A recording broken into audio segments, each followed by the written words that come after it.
Buongiorno, benvenuti a tutti.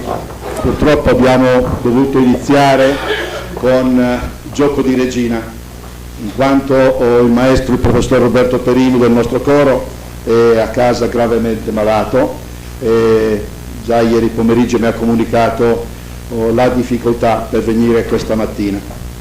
Di conseguenza abbiamo dovuto supplire, così come abbiamo potuto, il suo ruolo.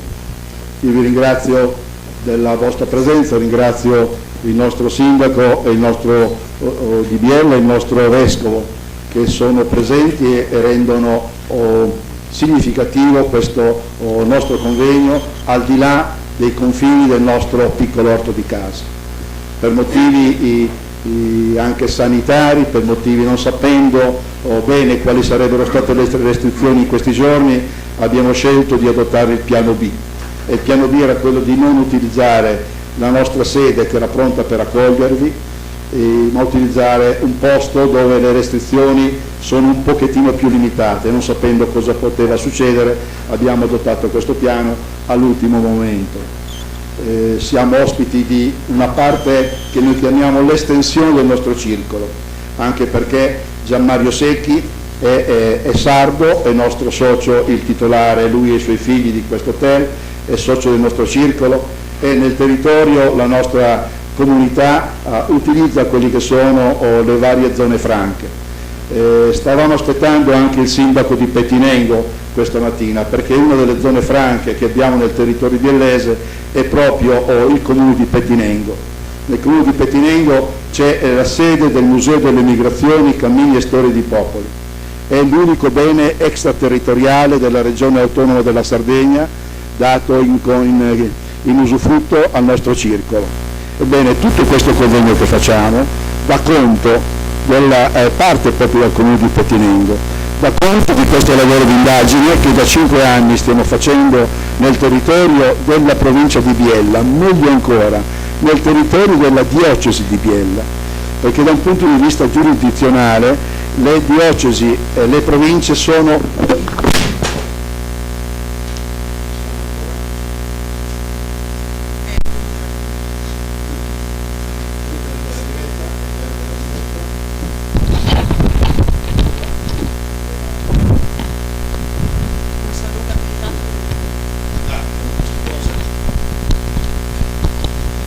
dicevo, da un punto di vista giurisdizionale le diocesi e le province si sovrappongono, sono equipollenti.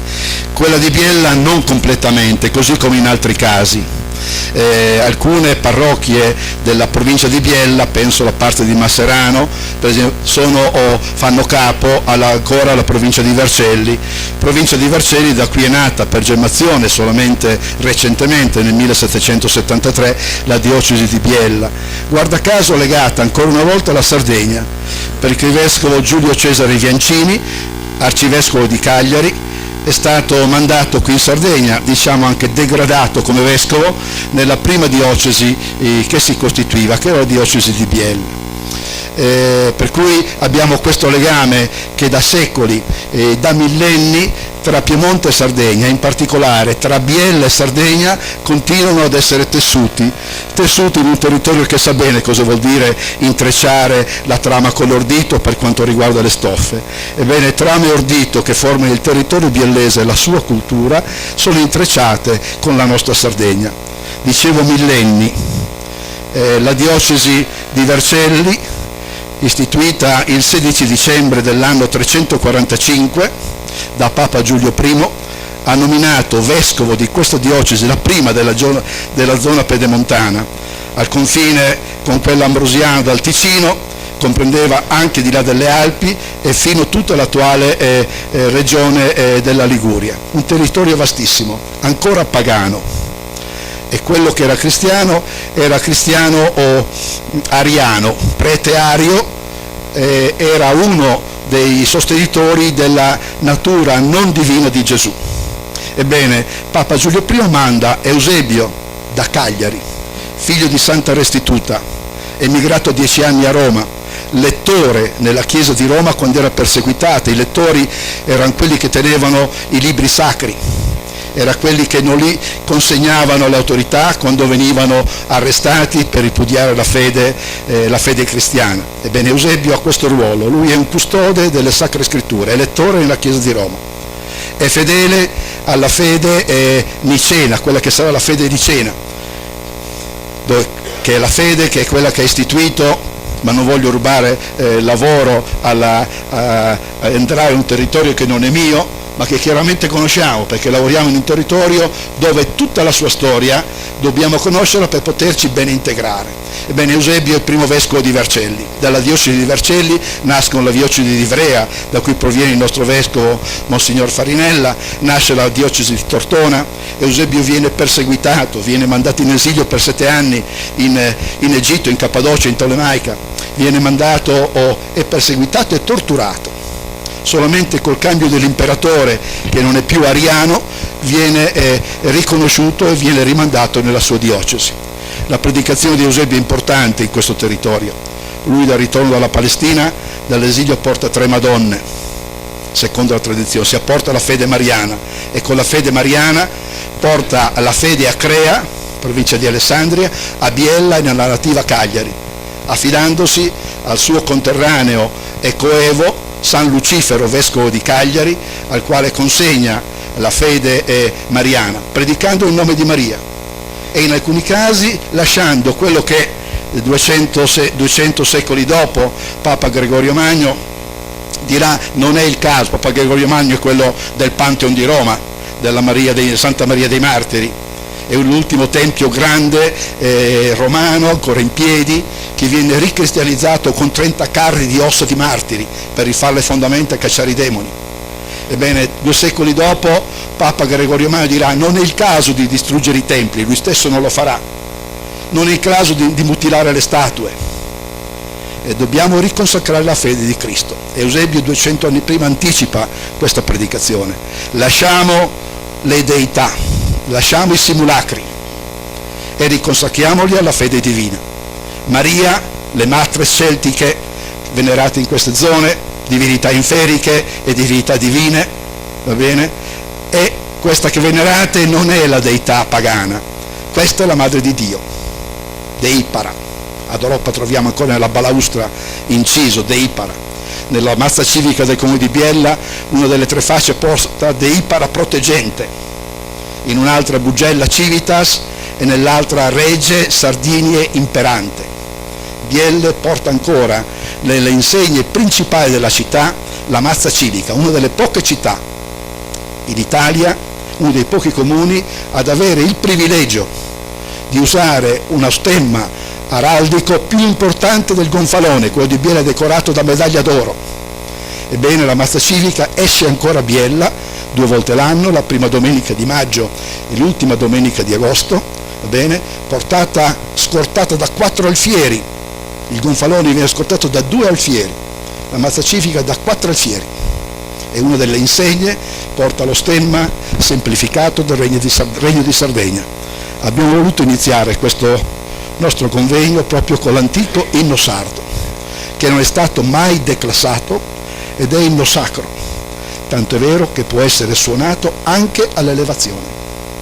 La nostra comunità, quando fa le feste importanti a Sadiessa Sardegna, differita di 2 mesi nel mese di giugno, entra nella Basilica di San Sebastiano con la banda musicale, entra suonando questo inno. Settimana scorsa abbiamo fatto la festa degli alberi con i nostri bambini nell'area monumentale di Nuraghe e Chervu. Ebbene, dopo l'inno nazionale e l'alzabandiera abbiamo chiesto di rimanere sull'attenti per poter ascoltare l'inno che poco fa i nostri cantori hanno fatto per tutti noi. Ecco, iniziamo con questa insegna, non in opposizione ma tessendo un rapporto che è un rapporto di migrazione. Sono 3 i titoli di questo convegno: lingua, identità e migrazione. Allora saluto con grande piacere la dottoressa Chiara Meluzzi, la responsabile scientifica di questo convegno.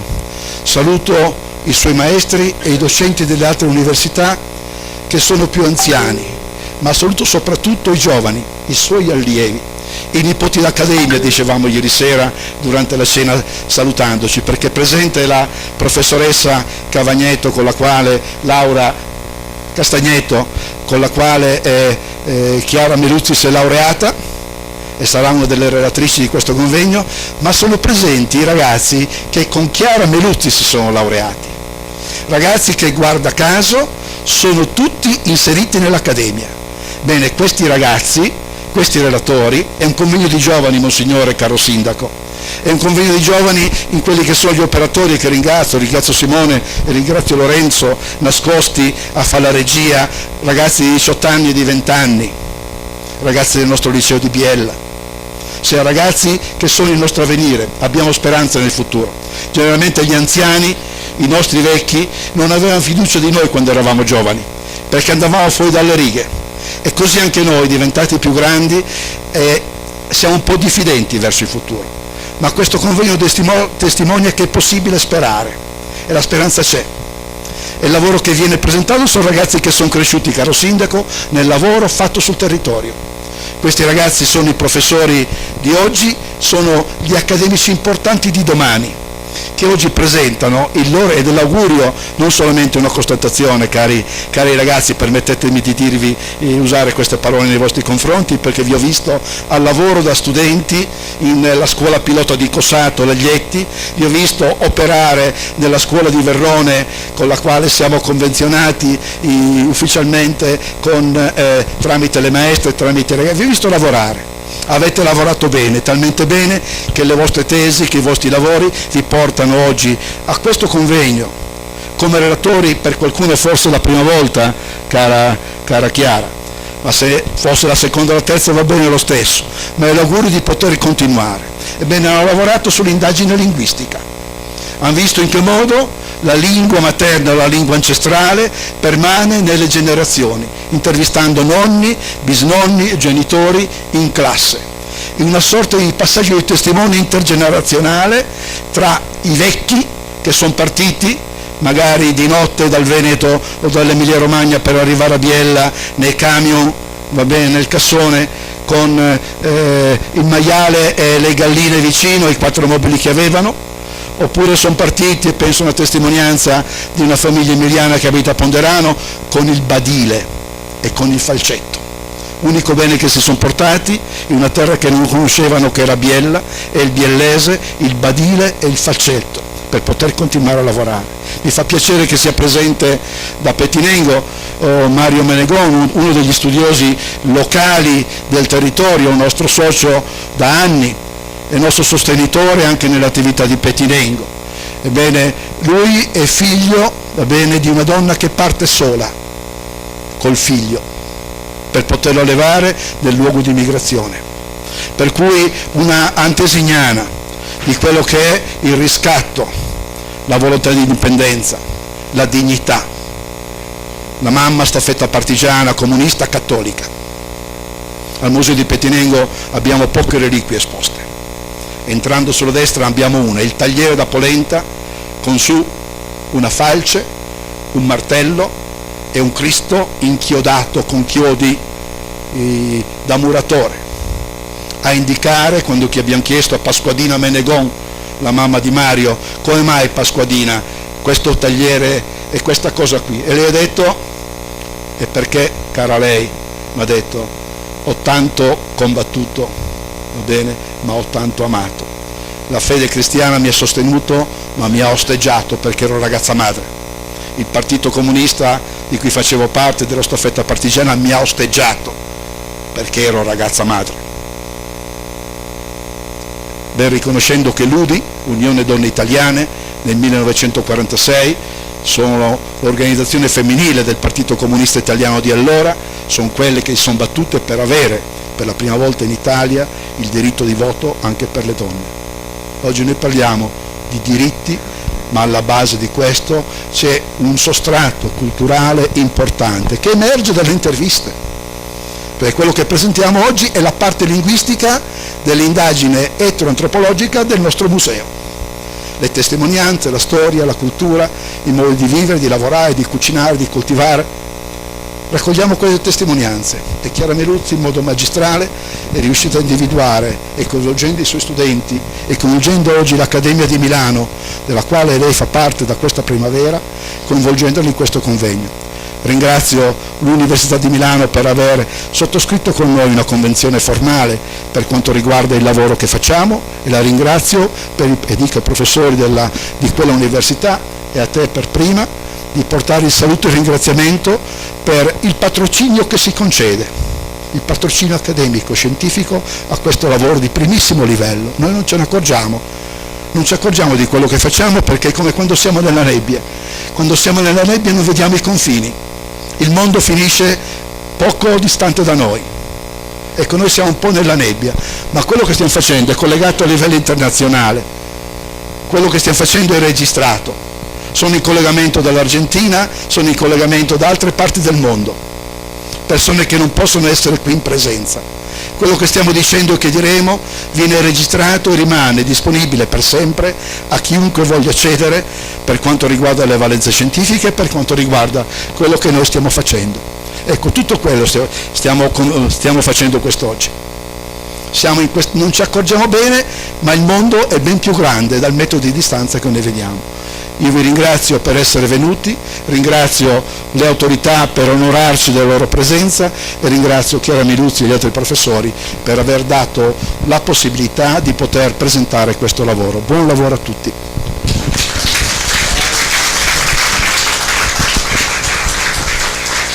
Lo introduci tu, Monsignore? Lo introduci tu, Monsignore? Sono io allora. Monsignore, lascio la parola a lei per il suo saluto.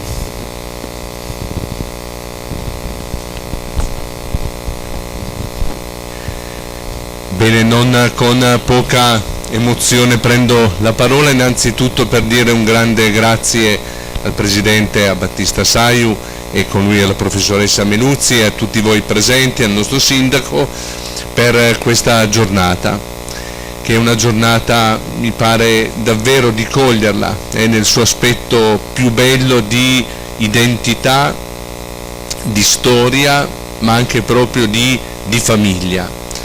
Entrando prima qui da voi, vi ricordavo come la recente conferenza episcopale italiana che si è svolta a Roma nei giorni scorsi mi ha portato inevitabilmente a incontrare i vescovi, no, delle varie diocesi italiane e in particolare della regione Sardegna, e vi dicevo come davvero si sta sempre bene con la comunità, con il popolo sardo, come anche da parte dei vescovi della Sardegna c'è una bella affabilità. E quando è stato prima intonato e cantato l'inno sardo, io devo dire che dal mio punto di vista un po' già lo conoscevo, l'ho riconosciuto subito, ne parlavamo con il signor Sindaco, perché anche nella mia storia personale diverse volte ho avuto modo proprio di apprezzare l'amicizia, la collaborazione con diverse comunità della Sardegna. Allora, io arrivo da Ivrea, che è la mia diocesi ed è un po' la mia città. In realtà sono nato in una cittadina più piccola di Ivrea che si chiama Castellamonte. Questa città è conosciuta per l'arte della ceramica, della terra rossa, dell'argilla, le famose stufe di Castellamonte, che sono davvero delle opere d'arte. E anche lì ho conosciuto delle famiglie che provenivano da Oristano, da Sassari, quindi dalla Sardegna, e già da bambini era, come dire, molto bello questo incontro.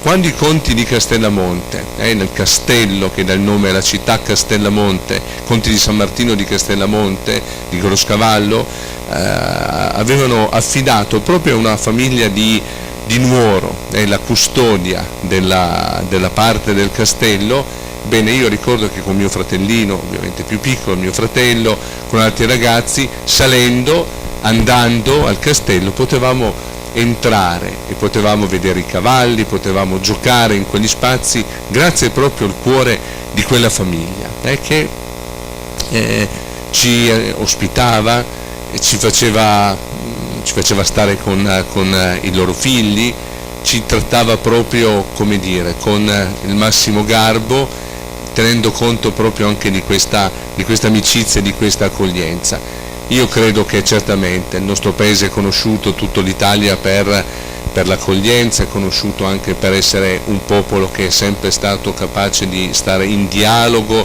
di accogliere, ma certamente c'è un sentimento unico nel cuore del popolo sardo, che è questo dell'accoglienza.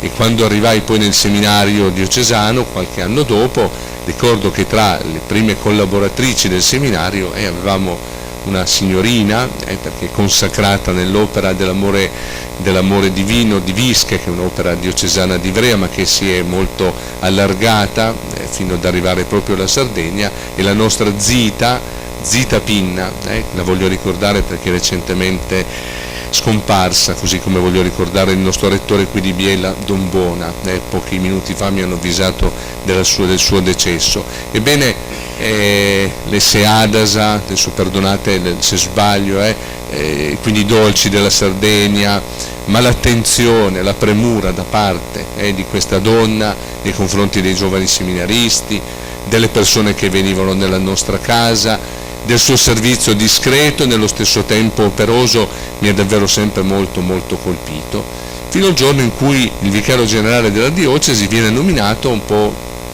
a sorpresa. Che diventasse vescovo l'avevamo un po' capito, perché Monsignor Miglio ha sempre avuto, come dire, una grande capacità, uomo di fede, uomo con Monsignor Bettazzi che ha aiutato la diocesi di Ivrea a crescere.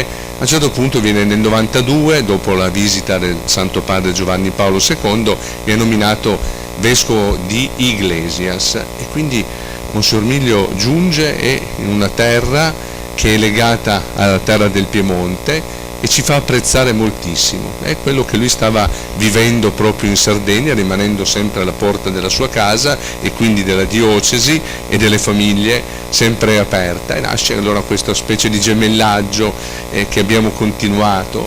Tornerà poi a Ivrea proprio per succedere a Monsignor Bettazzi, ma poi viene richiamato a Cagliari ed è l'ultimo arcivescovo di Cagliari emerito, adesso c'è il nuovo arcivescovo, per dire come davvero anche proprio umanamente, personalmente le nostre strade si sono incrociate. Ma la storia non è ancora finita, perché a un certo punto anche a me capita, succedono questi, mi permetto, siamo in collegamento anche, mi sembra, internazionale, per cui non vorrei essere irriverente, ma qualche volta ci sono gli scherzi da prete, gli scherzi da vescovo, e poi ci sono gli scherzi da papa, e gli scherzi da Papa sono quelli anche un po' più pericolosi, perché vengo chiamato ad arrivare vescovo di questa bellissima chiesa, di questa bellissima diocesi, di questa bellissima comunità che è quella di Biella, e tra le parti di questo popolo, le componenti davvero significative, la conoscenza con la comunità, con l'associazione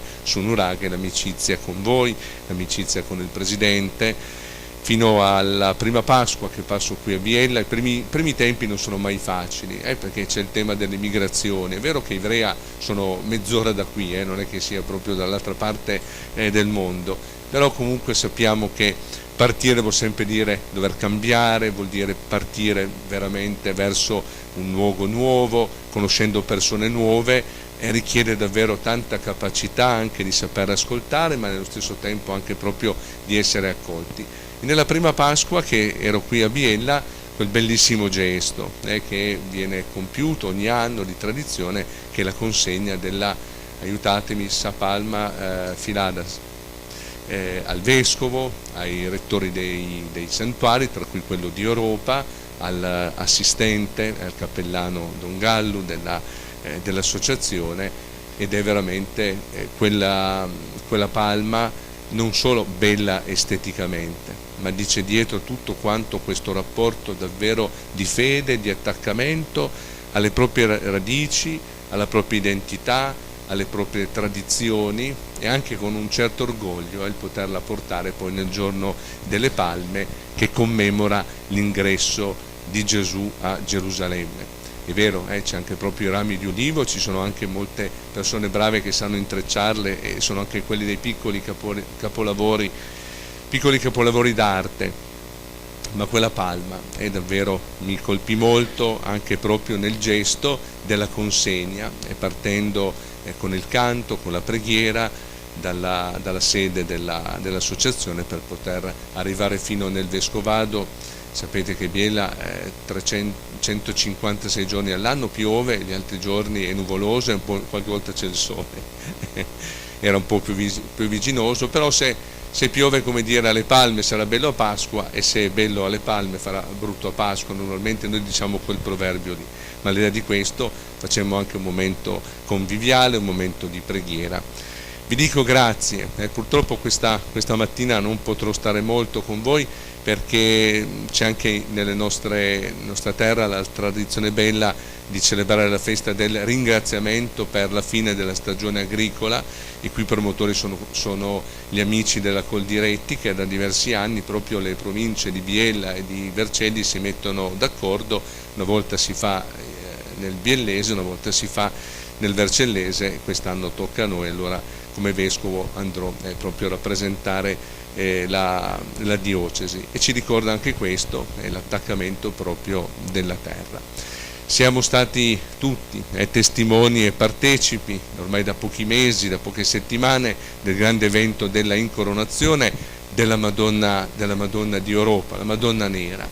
Già il Presidente Battista Saiu ci spiegava e ci ricordava l'importanza che ha sempre avuto per il popolo biellese la Madonna di Europa, e soprattutto questo legame che c'è proprio con Sant'Eusebio, perché la fondazione del santuario è eusebiana, e quindi con Vercelli, che è la prima chiesa che nasce in Piemonte, il protovescovo Sant'Eusebio, e il legame di Sant'Eusebio proprio che arriva dalla Sardegna, quindi viene in una terra a evangelizzare e portare, perché l'evangelizzatore porterà certamente il Vangelo, ma porta anche la sua carica umana, la sua carica spirituale, il suo patrimonio anche proprio di valori, è quello in cui credeva questi anni a Roma, la sua formazione, sarà vicino al vescovo Sant'Ambrogio a Milano, l'amicizia con il vescovo di Cagliari Lucifero, e pagheranno anche proprio di persona, la difesa della fede cattolica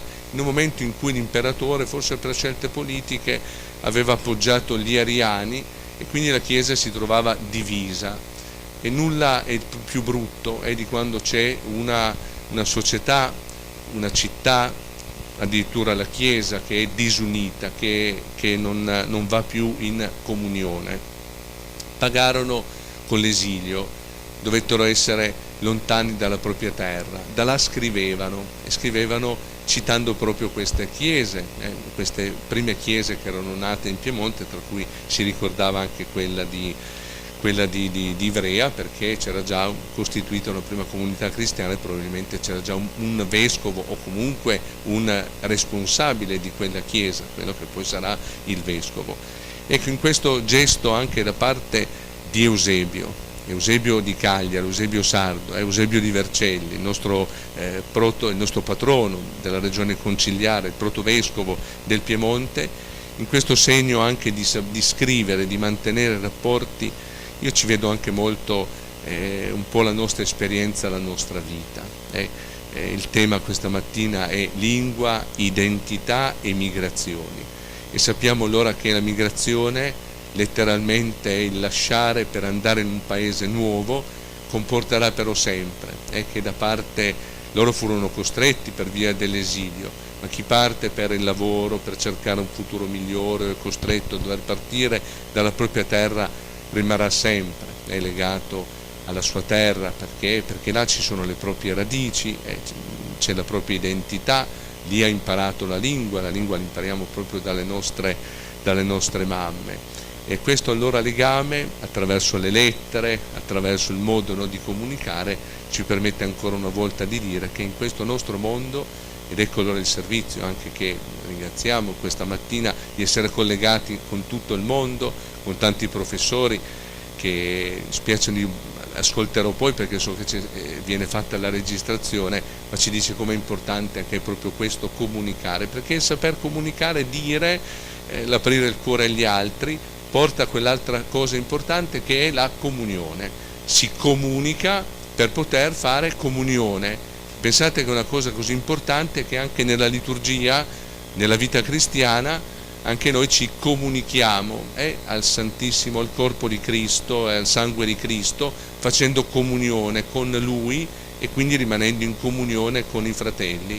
Questa mattina questo saper comunicare, questo poter parlare, questo poter esprimere, questo poter approfondire è fatto in questa maniera comunionale con tante persone, ci permette allora di andare proprio alla radice di una delle esperienze più belle della nostra umanità, che è quella proprio dell'unità e del vivere in comunione, perché non c'è niente di più brutto di quello che divide. Io invece penso proprio che la lingua, l'identità, pensare alla propria storia, alle migrazioni, è tutto ciò che può aiutarci davvero a riscoprire, come siamo profondamente chiamati a portare la nostra parte, quindi a vivere in questa comunione. E allora vi dico davvero grazie, mi scuso davvero tanto per non poter essere presente questa giornata con voi, ma dico grazie per l'invito, dico grazie per tutto l'impegno che c'è e dico davvero grazie per questo sentimento così bello di accoglienza che io ho sentito subito e del quale voglio davvero rendervi merito, perché è una cosa davvero bella che fa subito sentire famiglia, e perché in qualche modo anche il vescovo è un po' un pellegrino che arriva da una terra, da una chiesa diversa e si inserisce, quindi conosce, viene accolto e nasce questa bella amicizia. Allora vi auguro una buona giornata e porto anche il saluto e la benedizione del Santo Padre che andando a Roma ho incontrato. Sapete che il Santo Padre è molto sempre sensibile a tutti i temi della vita umana, ma quello particolarmente delle migrazioni, per cui parlando poi anche con gli altri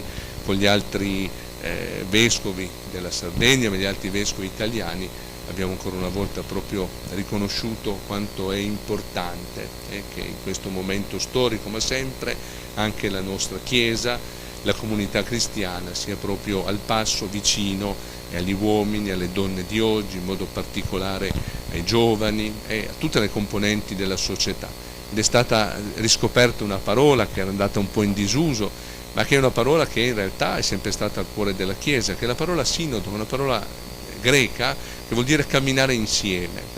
Allora nel segno proprio di questo camminare insieme, sun dos, sulla stessa strada insieme, camminare insieme sulla stessa strada, accogliete così anche la benevolenza, l'ammirazione, la benedizione del Santo Padre.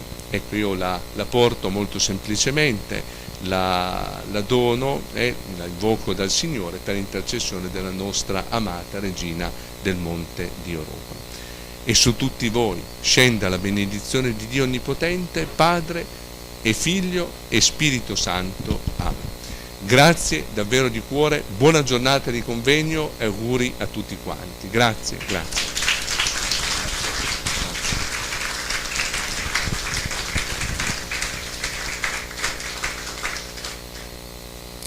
Mi diceva la dottoressa Meluzzi che questo è il primo convegno della Università degli Studi di Milano di linguistica a iniziare un convegno scientifico con la benedizione. Va bene che lei ci ha impartito, Monsignore, di cui la ringrazio. Sì. Linguistica, sono tutti professori di linguistica ed è il primo convegno che per quanto riguarda l'Accademia Milanese inizia con una benedizione del nostro Santo Padre. È presente il nostro vescovo, il nostro sindaco. Diventando grandi ogni tanto non si trovano le parole o si bisticciano le parole mentre stai parlando, e vi chiedo scusa di questo, ma d'altronde il tempo passa per tutti. Allora, caro sindaco, la tua presenza è molto gradita, prego portare il tuo saluto. Parlo anche per il collega Gianfranco Bosso, che non doveva essere qui, ma voleva forse concedermi il privilegio di non essere l'ultimo ad arrivare, quindi è arrivato, non arriva addirittura, ma sono veramente onorato di essere qui. È anche difficile parlare dopo questi due eminenti interventi, e poi abbiamo anche poco tempo perché il convegno ufficialmente comincia alle 10, mancano pochi minuti, quindi sarò non breve ma brevissimo. La migrazione è un tema che riguarda la storia dell'umanità. Io stesso sono un migrante, non perché vengo da Cossato a fare il sindaco di Biella, che sono 10 km, ma perché mio papà veniva dalla Basilicata, quindi si è incontrato con mia mamma che invece era piemontese, tra l'altro a Torino si sono incontrati, neanche qua, e poi sono arrivato ad avere l'onore e la responsabilità di amministrare prima Cossato e poi Biella, una città che è stata il centro dell'immigrazione locale, perché negli anni 50, 60, 70 soprattutto era una città, un territorio che offriva tantissime possibilità di lavoro, e quindi sono arrivati i sardi, sono arrivati i veneti che vedete qui nella bandiera, sono arrivati i meridionali che all'inizio erano visti un po' come eravamo visti, ma poi l'integrazione, perché chi viene qua per lavorare è sempre ben accolto ancora adesso. Io sapete che appartengo a un partito che a volte si è dimostrato critico verso l'immigrazione. Noi non siamo critici verso l'immigrazione, verso le persone. Innanzitutto le persone quando arrivano qua sono persone, vanno aiutate. Siamo contro una politica dell'immigrazione che trasforma un qualcosa che comunque c'è nella storia dell'umanità in un business, come è stato negli anni passati, perché scusatemi, ma alla fine per certi momenti era sfruttamento dell'immigrazione, e questo, consentitemi, non fa bene né a noi né ai poveretti che avevano da attraversare con tanta fatica e tanta sofferenza le loro terre per arrivare fino qua. Dobbiamo essere in grado di integrarci completamente, come è stato fino adesso, con tutte le persone che sono arrivate, e completare un percorso, perché si cresce quando ci si incontra, non quando ci si chiude in se stessi, perché se io mi chiudo in me stesso mi do sempre ragione, sono il più bravo e più bravo del mondo per me, ma non faccio un passo così di crescita. Quando invece mi incontro specialmente con Battista mi girano un po' le scatole, perché dico: ma quanto sono ignorante nei confronti suoi, perché lui sa tutto, è una cosa pazzesca, ogni cosa veramente è in grado di dirti la sua, e io non so, ma quanto tempo hai passato sui libri, no, veramente è una persona di una cultura straordinaria, e ci ricorda ad esempio aspetti importanti che mi ha insegnato lui. Il discorso della mazza civica, ma nel comune di Biella voi pensate che ci fosse della gente che sapeva cos'era esattamente la mazza civica? Cioè è dovuto arrivare lui a spiegarmelo per bene. Ma sì, è una cosa che tiriamo fuori 2 volte l'anno. No, è un simbolo che ha una storia incredibile, e i simboli, ma anche la fonetica, la lingua sono importanti per non dimenticare chi siamo, perché se vogliamo andare avanti dobbiamo sempre tenere presente le nostre radici, da dove arriviamo, costruire e insieme andare avanti. Quindi ben vengano convegni come questi, perché ricordano tanti aspetti della lingua e ti spiegano anche perché siamo arrivati a determinati modi di parlare. La lingua, io credo di non dire una cosa sbagliata se dico che è una cosa in evoluzione continua, si aggiungono parole, si modificano. La parola computer non esisteva qualche anno fa, neanche in inglese forse, e qui abbiamo un esempio del primo computer, tra l'altro, da non dimenticare quante volte si scriveva sulle macchine da scrivere. Ecco, allora io dico sempre questo, che bisogna ricordare e andare avanti, e convegni come questi sono importantissimi per poter portare avanti la memoria storica che ci fa crescere tutti. Ed è bellissimo vedere tanti giovani che non sono più una speranza, sono una certezza, perché quando li vedi qui ben determinati e i risultati che si vedono significa che sono diventati una certezza per il nostro futuro. Grazie davvero e buon convegno a tutti.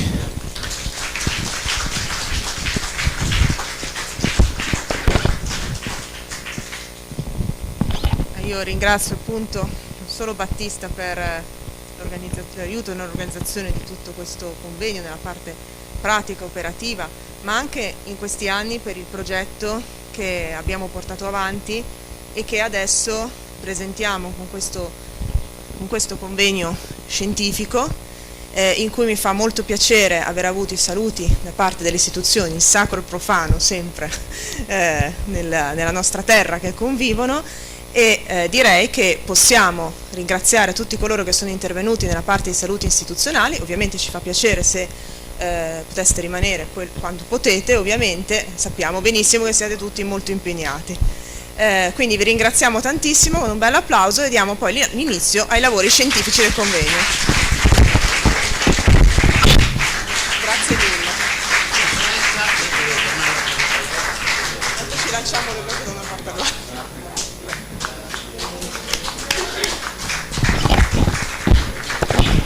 Bene, quasi in orario, il che è praticamente un record. Vi chiederei 2 minuti di intervallo in modo da consentire l'arrivo al tavolo dei relatori di caricare le loro presentazioni.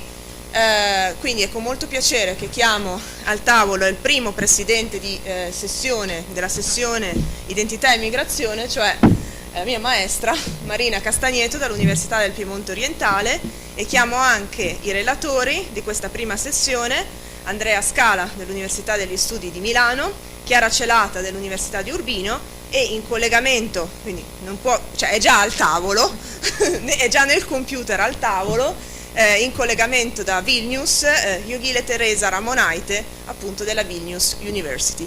Quindi adesso prepariamo con le slide e tutto, e poi possiamo iniziare. Grazie.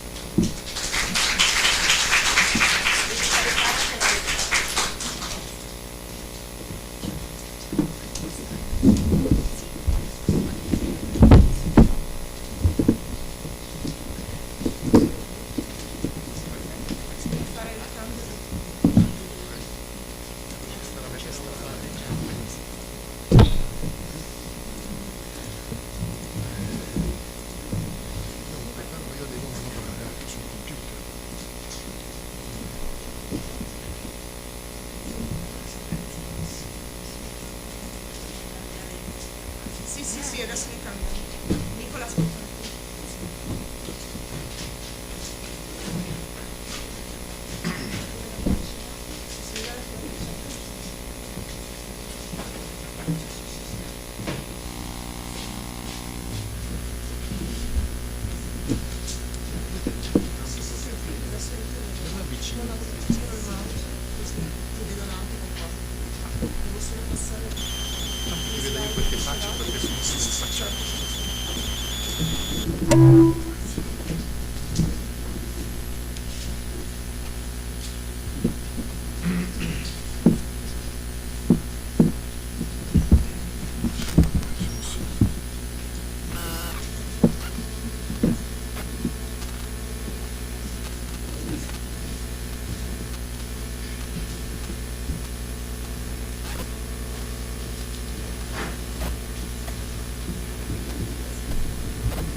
Da casa, se state vedendo lo schermo con la presentazione su scala? Sì, vediamo. Perfetto, ok, anche noi vi sentiamo fin troppo bene, forte e chiaro. Ok.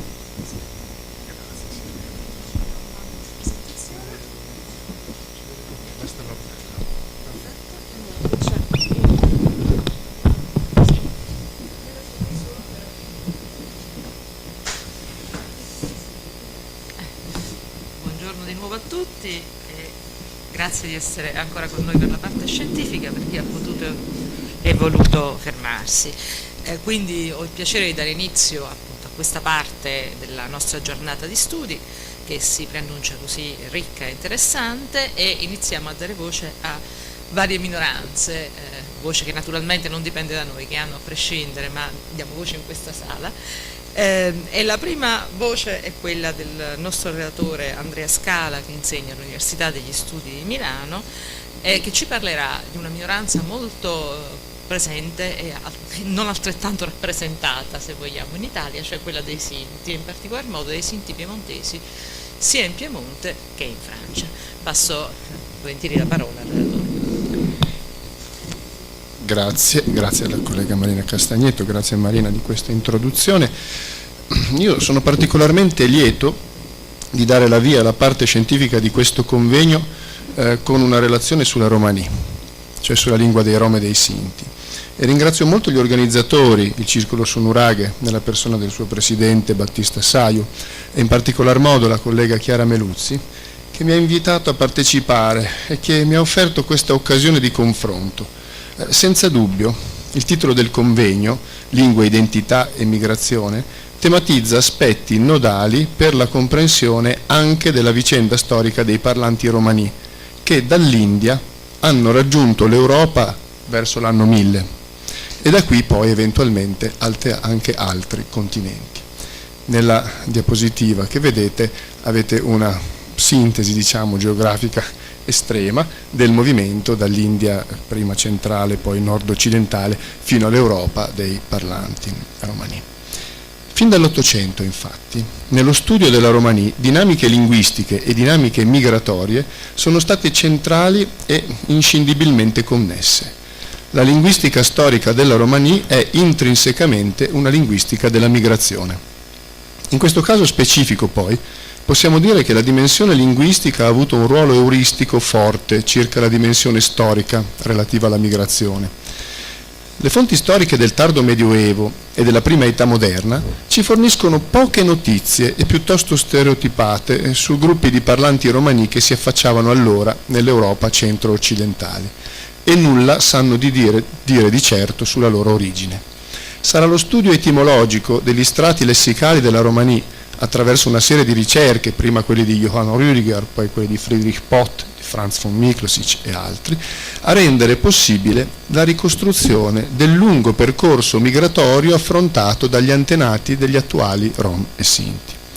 Con la dimostrazione che la Romani è una lingua indo-aria, cioè una lingua indoeuropea dell'India centro-settentrionale, come assicurano la morfologia flessiva e il lessico di base, si è individuato il punto più remoto ricostruibile dalla migrazione dei suoi parlanti. Verificata poi la presenza di uno strato di prestiti iranici, armeni e greci, comuni a tutti i dialetti della Romani, si è potuto comprendere come la migrazione fosse avvenuta in modo unitario attraverso l'altopiano iranico, l'Armenia e i territori ellenofoni più orientali, in pratica l'Anatolia anteriore alla turchizzazione. L'esistenza poi di prestiti greci presenti solo in alcuni dialetti della Romani e di strati lessicali seriori diversi ha permesso di ipotizzare che la diaspora europea di Rom e Sinti sia iniziata in Grecia e sia avvenuta con percorsi diversi. In altre parole, un cammino cominciato dall'India nella seconda metà del primo millennio d.C. e un cammino che è stato caratterizzato da una forte coesione, se non da una completa unità di questi gruppi familiari fino alla Anatolia ellenofona, per poi entrare in Europa e in area ellenofona continentale, ovvero sia nella penisola ellenica, iniziare una dispersione che, come sintetizza o come cerca di sintetizzare questa immagine, ha comportato una frantumazione della comunità dei parlanti della Romani con spostamenti in direzioni molto diverse. Noi seguiremo quel percorso che ha portato i Rom verso l'Europa settentrionale, dove hanno con ogni probabilità in area germanica adottato un nuovo e in parte misterioso autonimo, quello di Sinti, e quella porzione di Rom che denomina se stessi Sinti all'inizio dell'età moderna entra nell'Italia settentrionale e in Piemonte. Ecco, di questi ci occuperemo e ve ne do subito rapidamente la dislocazione. Vedete, queste sono alcune delle principali comunità di Sinti piemontesi in Piemonte e nella Francia meridionale, sono i puntini rossi.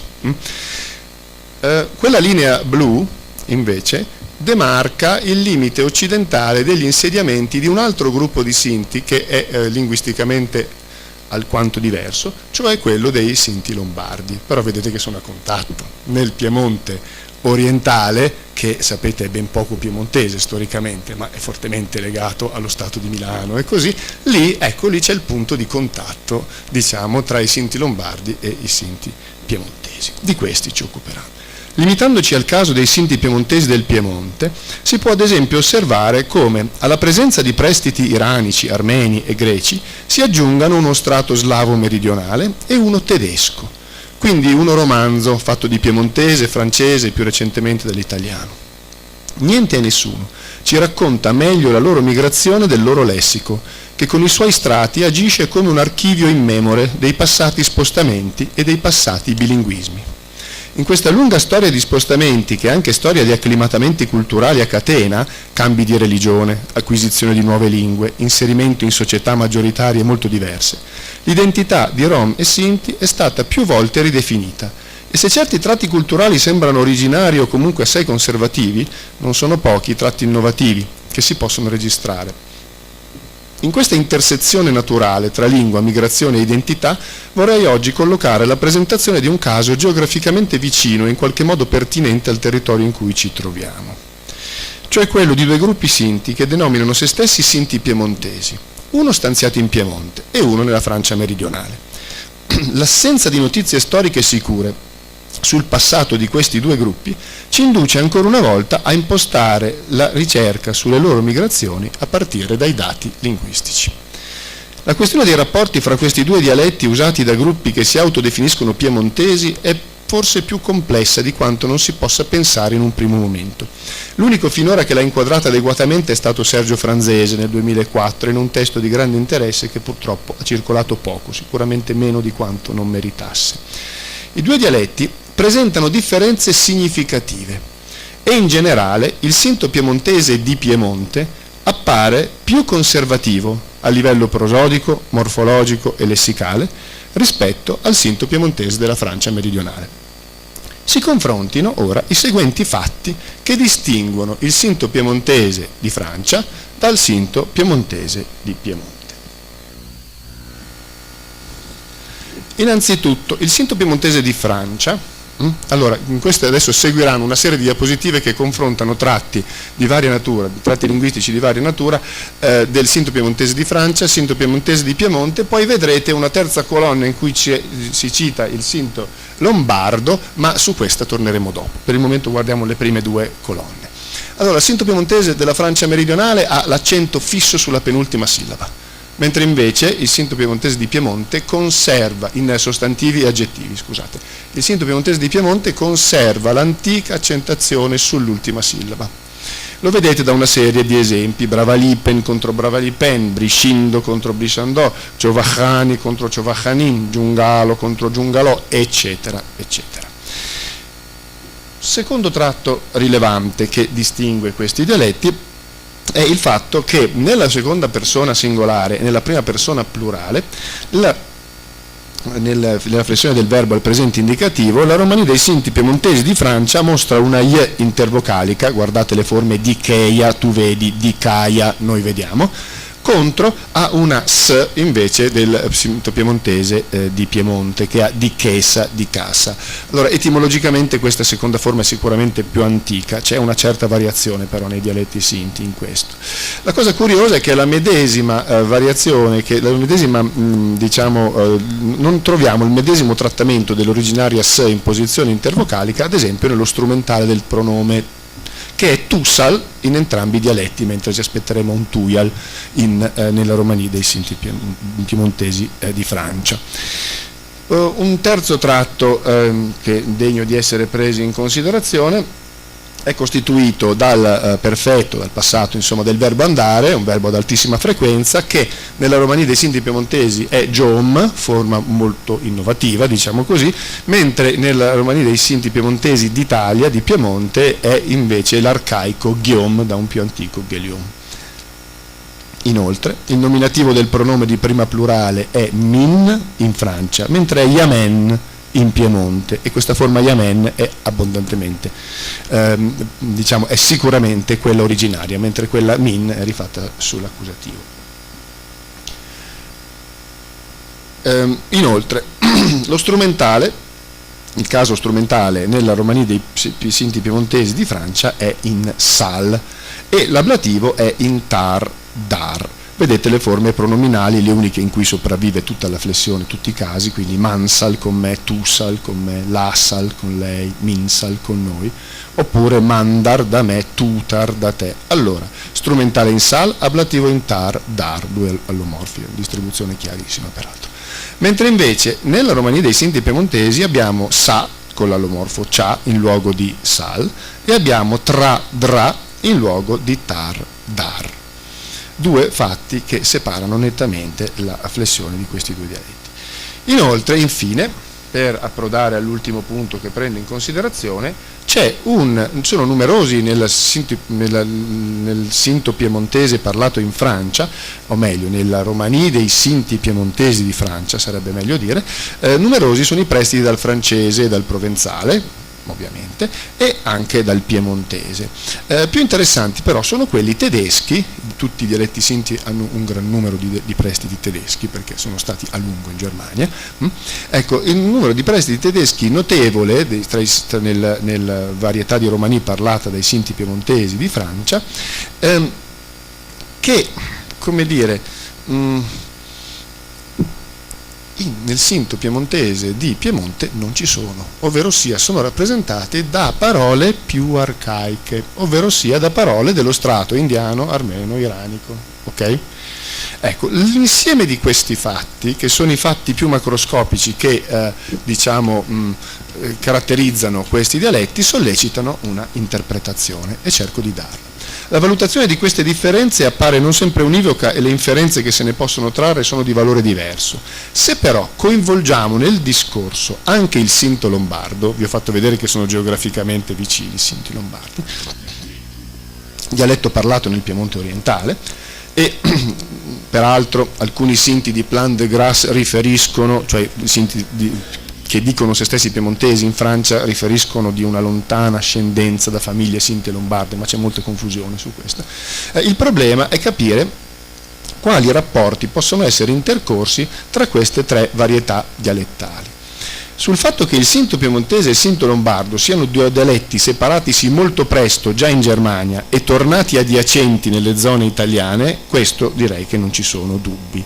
Ma il sinto piemontese di Francia come si colloca in questo quadro? Allora, vediamo molto semplicemente, tornando indietro ai singoli punti, che ripercorriamo molto rapidamente. Possiamo dire che la posizione innovativa dell'accento non si accorda col sinto piemontese di Piemonte né con il sinto lombardo, che invece tende ad avere l'accento sulla prima sillaba in nomi e aggettivi, quindi non va d'accordo né con l'uno né con l'altro. Okay? Potrebbe trattarsi di un'innovazione recente, il cui modello sarebbe da ricercare nel contatto con le varietà provenzali e franco-provenzali con cui i parlanti di sinto piemontese di Francia sono stati per generazioni bilingui. O addirittura più vicino nel tempo, si noti che fino ad oggi il francese esportato nella Francia meridionale ha parole prevalentemente piane con E finale regolarmente realizzato. Voi a Parigi bevete il Côte de Provence, mentre invece a Nizza il Côte de Provence. Chiaro, quindi il punto di partenza potrebbe essere l'assorbimento dell'accento sulla penultima, potrebbe essere questa. L'alternanza tra S, Y e in altri dialetti H e zero di certi morfemi di prima, seconda singolare e prima plurale è un fatto diffuso in tutti i dialetti della Romani. Il sinto lombardo ha Y alla prima plurale, di Caia, uguale al sinto piemontese di Francia, e 0 alla seconda singolare, cioè non di Cheia come al sinto piemontese di Francia, ma di Chea. Ma se noi prendiamo le forme che presentano un clitico alla seconda singolare, non abbiamo forme del tipo di Cheilo, tu lo vedi, in cui quella I originale risalta fuori e la caduta di Y intervocalico nel sinto lombardo di Chea deve essere recente. Fate caso alla colonna di destra, se prima quando parlavamo dell'accento c'era un bel meno perché non corrispondeva assolutamente il tratto, diciamo, il sinto piemontese di Francia non si accordava con il sinto lombardo, qui invece iniziamo ad avere tutta una serie di forme che si accordano con il sinto lombardo nel trattamento di S intervocalico, non però nello strumentale. Inoltre la forma innovativa del perfetto del verbo andare la troviamo identica in sinto lombardo, giom, quindi giom nei sinti piemontesi di Francia, giom in sinto lombardo, ghiom invece nei sinti piemontesi di Piemonte. Alla stessa maniera la forma di persona plurale, pronome personale, tonico, innovativo, min, è uguale a quello che troviamo con una variazione fonetica predicibile, è quello che troviamo nel sinto lombardo men e non va d'accordo col sinto piemontese yamen. Quando c'è più vuol dire che qualcosa del sinto piemontese parlato in Francia si accorda col sinto lombardo. Questo sto cercando di evidenziare.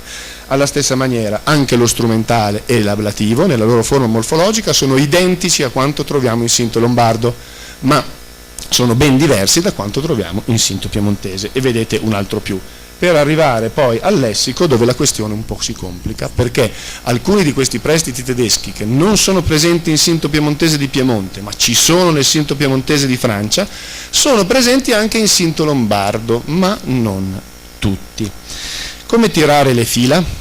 Notiamo che il mutamento dell'accento è innovazione specifica del sinto piemontese di Francia e lo scartiamo, non ci dice niente. Mentre la questione di S, Y intervocalica è caratteristica compatibile col sinto lombardo limitatamente ai verbi, ma non ai pronomi. Punto 3, l'innovazione del passato del verbo andare è compatibile con il sinto lombardo.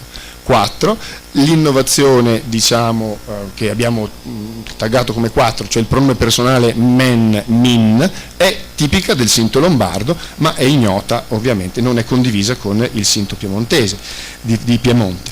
Inoltre sono innovazioni compatibili col sinto lombardo anche tutte quelle che riguardano la flessione dei pronomi. Insomma, più lo guardiamo sto sinto piemontese di Francia, più assomiglia al sinto lombardo, molto semplicemente.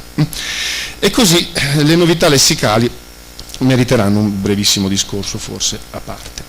O meglio, no, lo facciamo adesso il discorso molto brevemente. Non è possibile un secondo bilinguismo col tedesco, ovvero sia i Sinti sono stati a lungo bilingui col tedesco, una volta arrivati nell'Italia settentrionale non hanno riattivato, non c'è traccia di un secondo strato, di una riattivazione di un bilinguismo col tedesco. E allora come fanno i Sinti piemontesi di Francia ad avere dei prestiti tedeschi che i Sinti piemontesi di Piemonte non hanno? L'unica spiegazione è che non sono una costola staccatasi dai Sinti piemontesi di Piemonte, come mostrano anche gli altri fatti di innovazione comune con il sinto lombardo. È chiaro? Allora, andiamo a tirare le fila. Dunque, il sinto piemontese di Francia ha innovazioni che condivide parzialmente con il sinto lombardo, in maniera talvolta leggermente contraddittoria, come s, che appunto funziona intervocalico, che diventa i nei verbi ma non nei pronomi.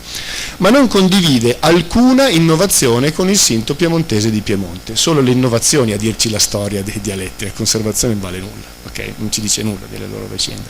D'altronde, uno dei dialetti sinti più arcaici in assoluto è proprio il sinto piemontese di Piemonte, non ci meravigliamo di trovarlo così caratterizzato da una serie di arcaismi, questo è stato notato già dall'Ottocento.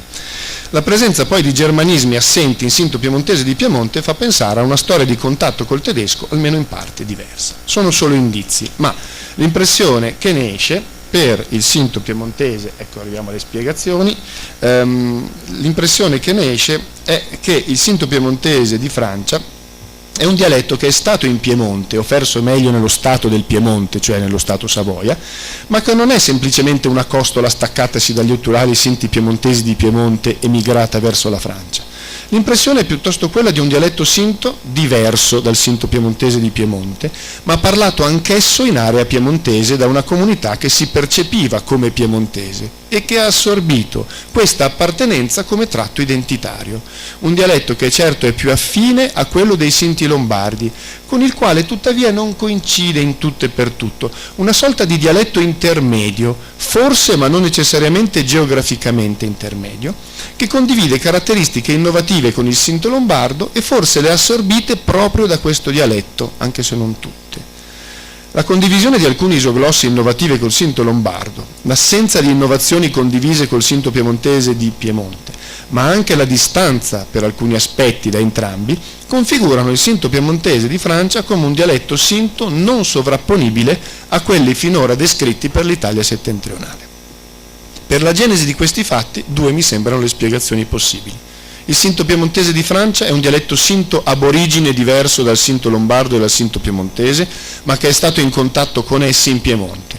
O forse, questa seconda spiegazione la preferisco leggermente, ma vi dico che sono solo sfumature, il sinto piemontese di Francia è un ramo del sinto piemontese che ha iniziato ad assorbire alcune isoglosse dal sinto lombardo, mutando profondamente e dando luogo a una varietà dialettale intermedia. E questi poi si sono spostati in Francia. Sono spiegato? Anche la relazione con il Piemonte merita però un piccolo caveat. L'etnonimo sinti piemontesi potrebbe essere meno specifico di quanto si creda, o forse potrebbe aver perso specificità col tempo. Se è vero che i sinti piemontesi di Francia sono in quelle terre da almeno 2 secoli, allora l'etnonimo rimanda veramente al Piemonte e al regno del Piemonte. Tuttavia, oggi le cose sono in via di ridefinizione. Si può ricordare infatti come il sinto piemontese di Francia piemonteso significhi italiano e non più piemontese. Già locali piemontesi è andato in Italia, letteralmente diremmo noi è andato dai piemontesi, ma magari è andato ad Ancona, capite? Però già locali piemontesi. Nel gioco della ridefinizione delle identità, ciò che storicamente è legato al Piemonte potrebbe essere ora più in generale riportato all'Italia e in una geografia politica radicalmente cambiata nel XIX secolo, gli antichi sinti piemontesi di Francia potrebbero presto rifunzionalizzare la propria autodefinizione in un più generico sinti italiani. continuano a chiamarsi Sinti piemontesi, ma nel lessico piemontese ormai significa italiano.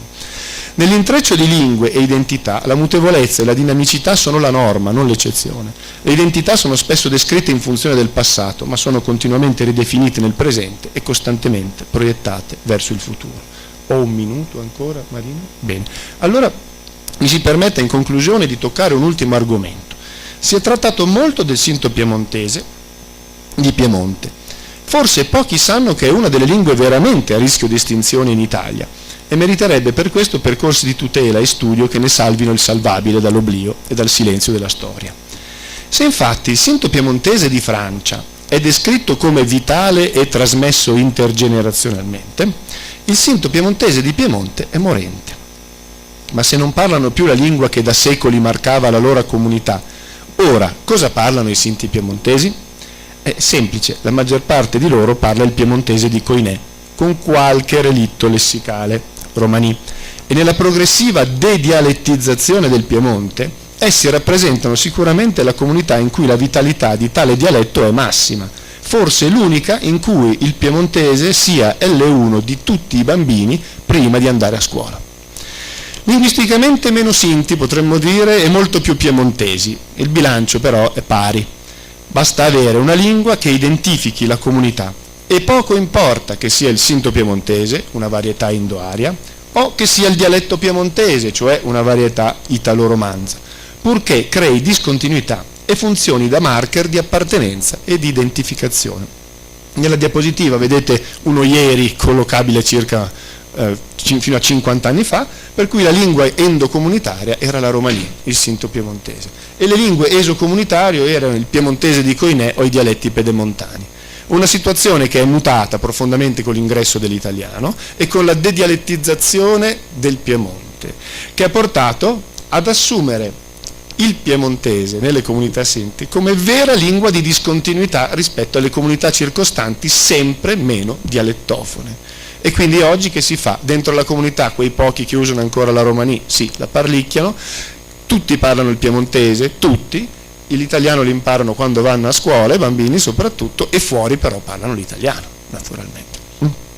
Allora, d'altronde si sa, le relazioni tra i codici e ciò che essi marcano a livello sociostorico valgono più dei codici stessi, che possono essere sostituiti con altri, purché siano in grado di svolgere certe funzioni. Nel Piemonte di oggi, come in quello di ieri, la danza delle lingue e delle identità continua. E nel caso dei Sinti piemontesi di Francia o di Piemonte, molti sono gli scenari di comprensione e di interpretazione che aspettano ancora di essere migliorati, con nuovi dati e nuove riflessioni. Io per oggi feci quod potui, certe facent meliora potentes. Grazie.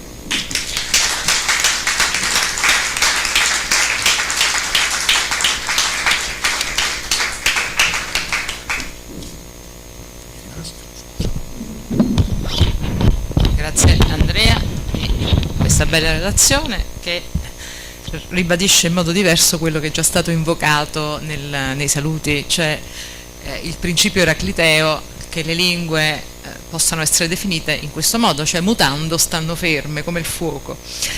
E in effetti è così, cioè proprio il segno della lingua è il suo mutamento e a noi linguisti questa relazione racconta una storia molto bella, cioè che anche le lingue che sembra che muoiano in realtà non muoiono, cioè tra reazioni di sostrato, spostamenti identitari eccetera trovano una loro sopravvivenza che è proprio nel loro mutamento.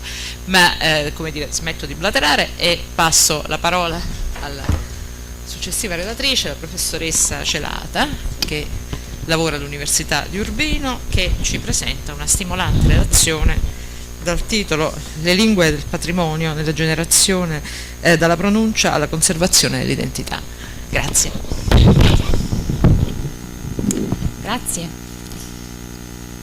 Grazie Marina Castagneto, grazie agli organizzatori di questo convegno e ovviamente a chi ci ospita e che ci accoglie in questa forma così calda. Grazie Chiara. Allora mi avvicino solo perché così riesco a far scorrere le mie diapositive che saranno, diciamo, scorreranno abbastanza velocemente mentre io parlo. Posso utilizzare questo tasto, giusto? Ok. Allora, intanto due parole proprio per riassumervi quello di cui parlerò. Cercherò di rispondere a questa domanda: come si trasmette l'informazione linguistica che ha valore socio-indessicale nelle lingue del patrimonio? Per rispondere a questa grossa domanda dovremo riferirci almeno a due nuclei tematici di base, due quadri di riferimento. Uno è appunto qual è il ruolo in generale dell'informazione socio-indessicale nelle comunità linguistiche e nel mutamento storico a lungo termine delle lingue. Il secondo nucleo tematico è appunto quello che riguarda le lingue del patrimonio, che cosa sono le lingue del patrimonio, chi sono i parlanti delle lingue del patrimonio, che tipo di bilinguismo c'è nelle lingue del patrimonio. Parlerò di una ricerca empirica che sto conducendo insieme ad altre colleghe che dopo vi presenterò indirettamente e che si svolge a Toronto presso 3 generazioni di migranti di origine calabrese.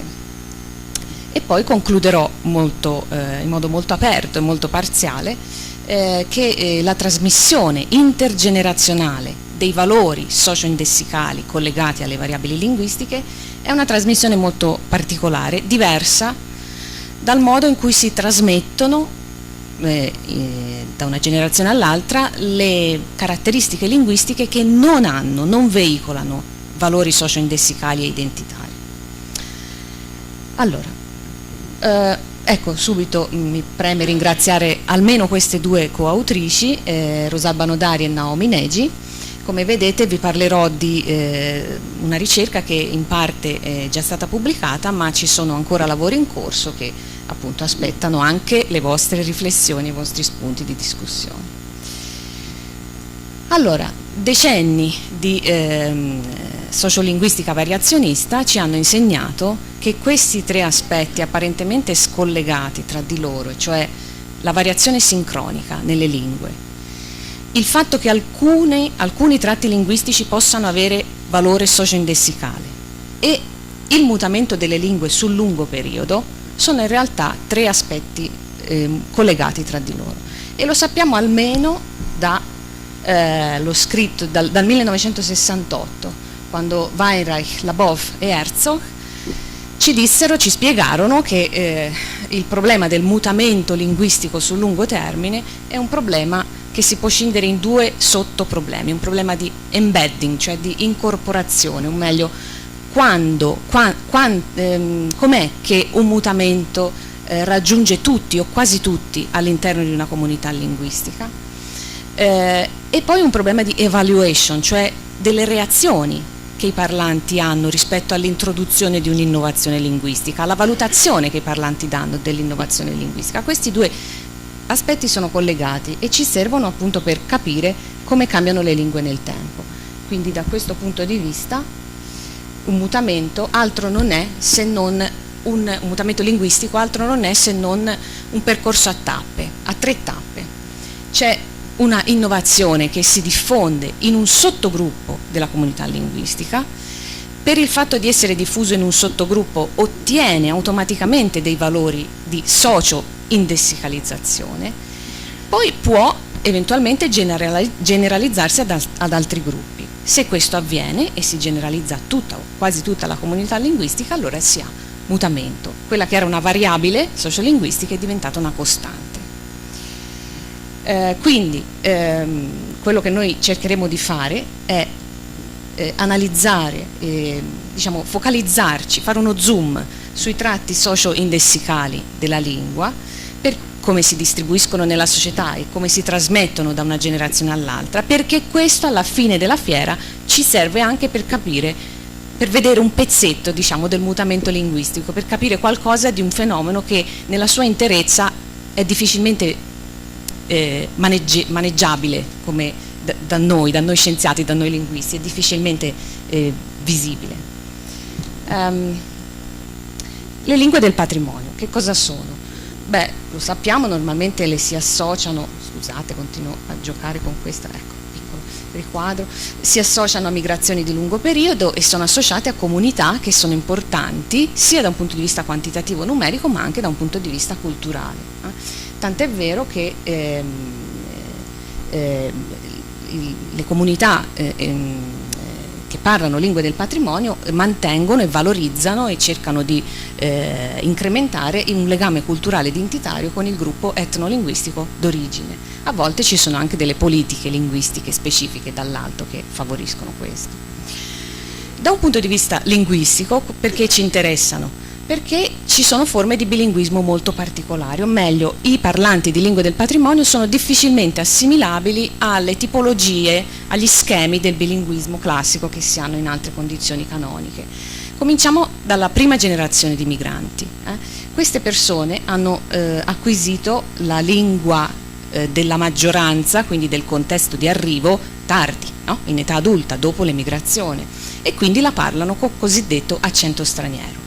Ma anche la lingua del patrimonio molto spesso presenta accento straniero. Perché? Perché è stata acquisita sì da bambini, quindi come lingua nativa, ma dopo tanti anni di residenza magari in un paese o in un contesto sociolinguistico completamente diverso, non è più lingua dominante, quindi sviluppa anch'essa accento straniero. Dunque la condizione dei migranti di prima generazione è estremamente sensibile, estremamente delicata dal punto di vista linguistico. I discendenti chiaramente progressivamente si allontanano dalla competenza piena della lingua del patrimonio e si avvicinano alla competenza della lingua della maggioranza, ma anche qui c'è molta variabilità, dipende dai contesti, perché alla fine i parlanti di seconda generazione apprendono la lingua dei genitori appunto dai genitori, dai nonni magari, e quindi in un contesto sociolinguistico autentico. In questo senso possiamo considerarli parlanti nativi di quella lingua. Okay? Sulle terze generazioni sappiamo pochissimo, ci sono pochissimi studi, si può immaginare che la situazione sia ancora più variegata appunto perché il loro input risente del tipo di lingua parlata dai genitori così come da quella dei nonni. Noi vogliamo sapere come si trasmettono le variabili linguistiche che hanno valore socio-indessicale nelle lingue del patrimonio e non sappiamo quasi nulla di questo argomento. È importante farci questa domanda? Beh, secondo me sì, per i motivi che dicevo prima, perché i tratti socio-indessicali sono per definizione essi stessi motivati e legati alle dinamiche sociali di una specifica comunità linguistica. Se una parte di quei parlanti si sposta in un altro contesto completamente avulso, che cosa succede a quei tratti linguistici socio-indessicali? Possiamo fare delle ipotesi, magari si modificano, magari spariscono del tutto o magari invece rimangono inalterati. Cambia la loro evaluation, per riprendere il termine di prima, cioè cambia come vengono percepiti a livello di comunità. Se vengono mantenuti dalla prima generazione, si trasmettono anche alle generazioni successive? C'è una soglia minima di embedding, quindi di presenza del tratto nella comunità linguistica perché si possa garantire la trasmissione alle generazioni successive?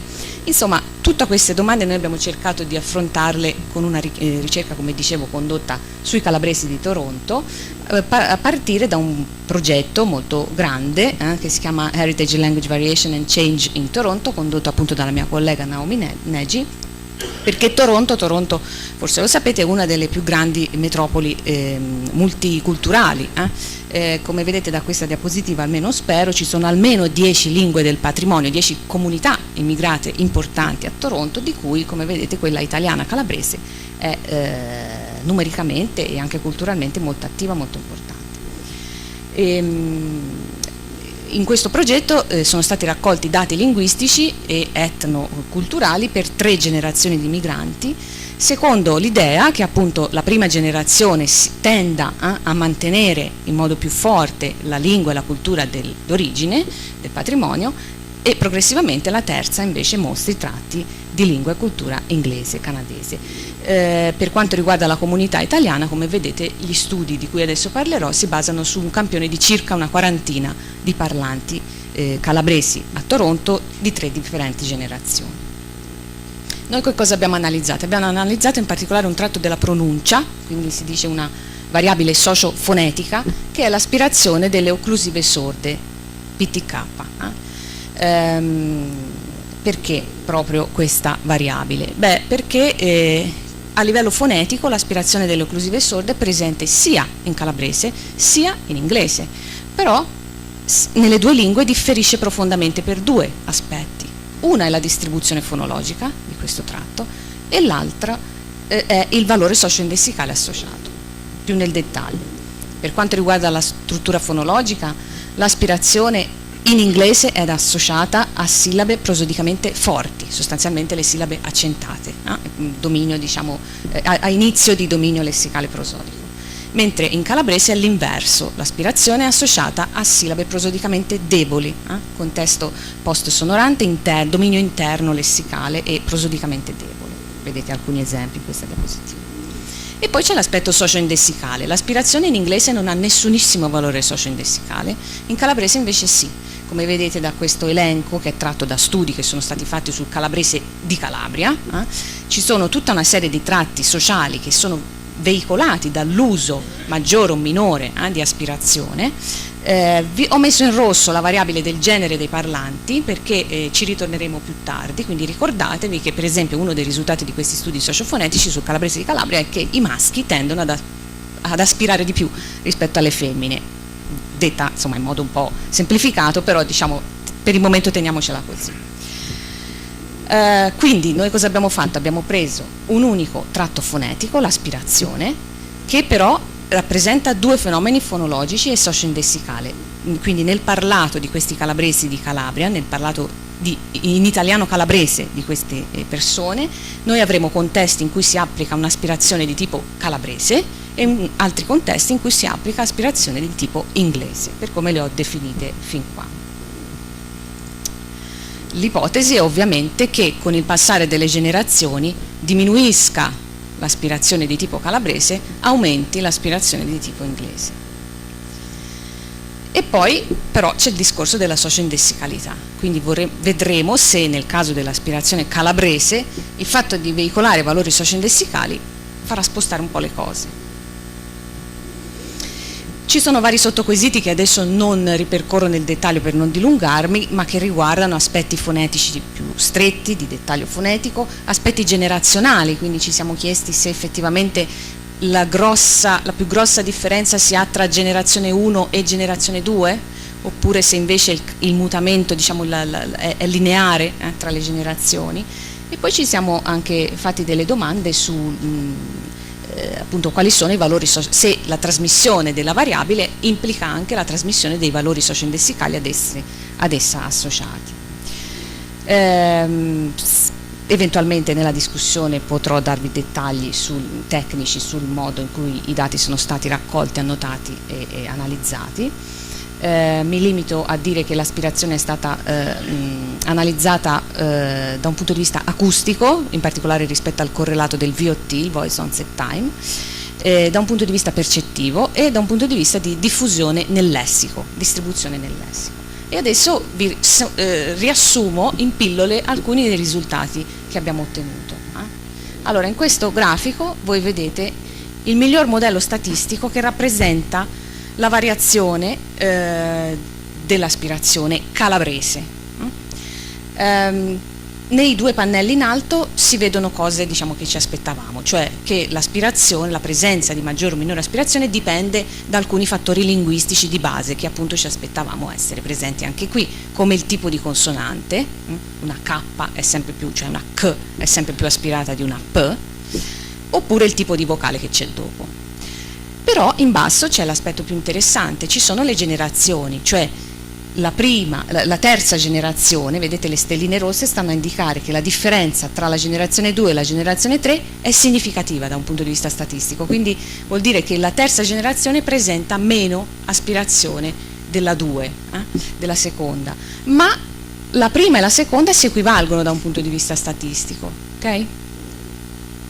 Se confrontiamo il modello dell'aspirazione di tipo inglese, sempre negli stessi parlanti, troviamo gli stessi identici fattori linguistici, tipo di consonante, tipo di vocale, ma non troviamo più l'effetto generazionale. Questo vuol dire che l'ingresso del tratto nuovo, del tratto inglese, quindi del tratto dell'accento straniero, non aumenta al passare delle generazioni. Questa è una prima differenza tra i due fenomeni, il fenomeno socio-indessicale e il fenomeno non socio-indessicale, indotto dal contatto con la lingua di maggioranza. Invece nell'aspirazione inglese quello che si trova è una differenza di genere, ma i maschi aspirano di più delle femmine, però noi questo ce l'aspettavamo per l'aspirazione calabrese, perché se vi ricordate vi avevo detto che il calabrese di Calabria mostrava questa caratterizzazione, diciamo, non ce l'aspettavamo qui, quindi è un gran garbuglio, dovremo poi capire meglio cosa è successo. Andiamo avanti. Qui abbiamo lo stesso grafico di prima per quanto riguarda appunto la differenza fra le tre consonanti, PTK, quello che dicevo prima, una K ha un'aspirazione più alta rispetto a una P, e vediamo che per quanto riguarda l'aspirazione inglese questo schema è mantenuto identico per tutte e tre le generazioni, okay? Prima, seconda e terza. La cosa interessante è che invece nel caso dell'aspirazione calabrese il pattern è presente in modo evidente nella seconda generazione, ma non nella prima. I parlanti di prima generazione, quando realizzano l'aspirazione calabrese, fanno una P estremamente aspirata, che non si distingue statisticamente dalla T. E curiosissimamente, direi, anche i parlanti di terza generazione ripetono questo schema, questo pattern. Quelli di seconda no, quelli di terza ripetono, come dire, il pattern dei nonni. Quindi questo è un aspetto di evoluzione non lineare tra generazioni che ci interessa moltissimo, perché ci fa capire che le variabili che hanno valore socio-indessicale identitario si trasmettono in modo diverso rispetto alle variabili che invece non hanno questo valore socio-indessicale. Ancora qualche minuto, sì, allora qui c'è un risultato che riguarda la correlazione con l'orientamento psicologico verso la cultura e la lingua d'origine, cioè ci siamo chiesti, forse la quantità di aspirazione è dovuta a quanto i parlanti si sentono vicini culturalmente e cercano di cioè di riprodurre nella loro vita quotidiana le esperienze e la cultura del paese d'origine? Quello che abbiamo trovato è che la risposta a questa domanda è sì, ma solo per l'aspirazione di tipo inglese, cioè chi fa, vedete qua in questa colonna, language use, quindi chi usa di più il calabrese, l'italiano nella sua lingua, nella sua vita quotidiana, e anche chi fa scelte culturali qua, cultural choices, orientate alla cultura d'origine della Calabria, fa meno aspirazione di tipo inglese, cioè introduce meno il tratto esogeno, il tratto che arriva per contatto con la comunità d'arrivo. Quindi c'è un'importanza di questi fattori, però diciamo, dal punto di vista dell'aspirazione calabrese invece non abbiamo trovato niente di statisticamente significativo. Questo vuol dire che appunto l'orientamento psicologico verso la lingua del patrimonio è importante, ma bisogna capire bene fino a che punto predice il comportamento linguistico. E infine, credo che sia il penultimo grafico che vi mostro, ci siamo chiesti quanto l'aspirazione di queste consonanti sia diffusa nel lessico, cioè quante parole colpisca. Perché? Perché noi sappiamo che nel passare delle generazioni la lingua del patrimonio si impoverisce anche nel numero di parole che vengono utilizzate, diminuisce il vocabolario, potremmo dire così. E quindi ci siamo chiesti, dobbiamo tenerne conto, perché questo potrebbe nascondere degli effetti. Allora in questo grafico voi vedete le barrette blu, cominciamo a guardare le barrette blu, rappresentano il numero di parole che presentano aspirazione nelle tre generazioni, che presentano, aspirazione di tipo inglese. Come vedete le barrette blu aumentano nel passaggio dalla prima alla seconda alla terza, cioè nel parlare italiano però sempre molte più parole dalla prima alla terza generazione presentano aspirazione di tipo inglese. Dunque c'è una generalizzazione, si dice in termini tecnici, una generalizzazione lessicale costante tra le generazioni. La stessa cosa non può dirsi per la variabile socio-indessicale, cioè per l'aspirazione calabrese, dove si vede un decremento del numero di parole colpite da aspirazione nel passare dalla prima alla seconda generazione, ma poi rimane stabile, questo tasso rimane stabile, rimane anche abbastanza altino se paragonato con l'altezza, diciamo, delle barre blu, quindi vuol dire che la diversità lessicale comunque rimane costante anche nel parlato delle terze generazioni, e questo è importante per veicolare l'identità i valori socio-indessicali delle variabili linguistiche. E inoltre in questa tabella complicatissima, che non vi chiedo di decifrare, vi faccio solo notare che qui c'è un buco bianco. Questo buco bianco sta a indicare il fatto che la frequenza delle parole, quindi le parole, ci sono parole nel lessico che hanno altissima frequenza e altre che hanno minor frequenza, quindi noi ci aspettavamo che anche questo effetto potesse spiegare l'introduzione dell'innovazione di pronuncia. E quello che noi abbiamo trovato è che in realtà l'effetto della frequenza lessicale è statisticamente significativo ancora una volta solo nell'introduzione dell'aspirazione di tipo inglese, non influisce invece sul modo in cui si perde nelle generazioni l'aspirazione di tipo calabrese. E questo adesso vi spiego perché è importante averlo notato, perché ci dice qualcosa rispetto alla regolarità del mutamento. E arrivo quindi alle conclusioni, tiro un po' le fila. Noi siamo partiti chiedendoci che cosa succede ai tratti socio-indessicali quando i parlanti si spostano in un'altra realtà sociolinguistica. Beh, possiamo dire che questi tratti socio-indessicali non spariscono, però cambiano e cambiano anche ad una velocità più rapida di quanto non cambino le variabili linguistiche non sociolinguisticamente rilevanti.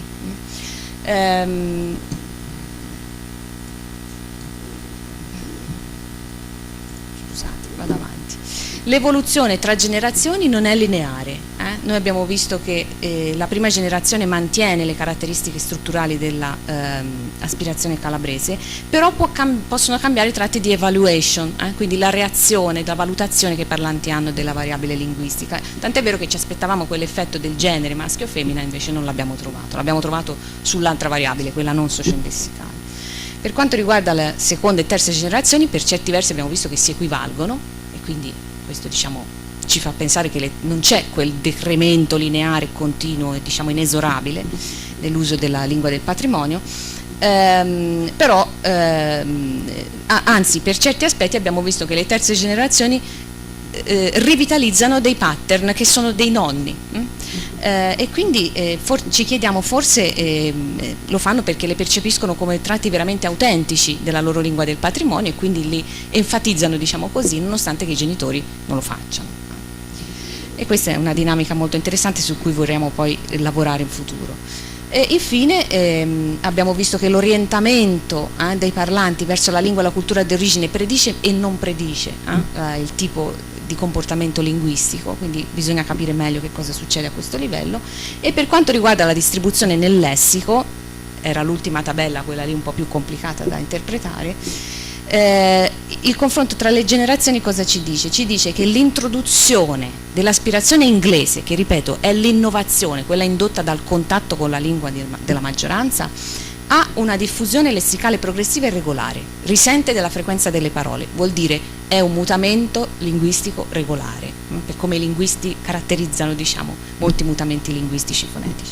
Invece questo non vale per l'aspirazione calabrese, cioè il nostro tratto socio-indessicale sfugge ad alcuni schemi, di propagazione che i linguisti sanno essere tipici dei mutamenti linguistici regolari, non risente del fattore frequenza.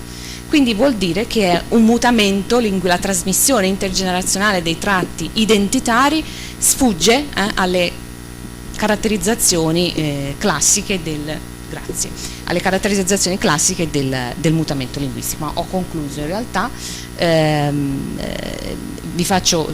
concludo sottolineando il fatto che lo studio delle lingue del patrimonio è importantissimo e interessantissimo non solo per capire meglio appunto le condizioni del bilinguismo di questi parlanti, ma anche proprio per la teoria del mutamento linguistico tout court. Grazie, ho finito, grazie.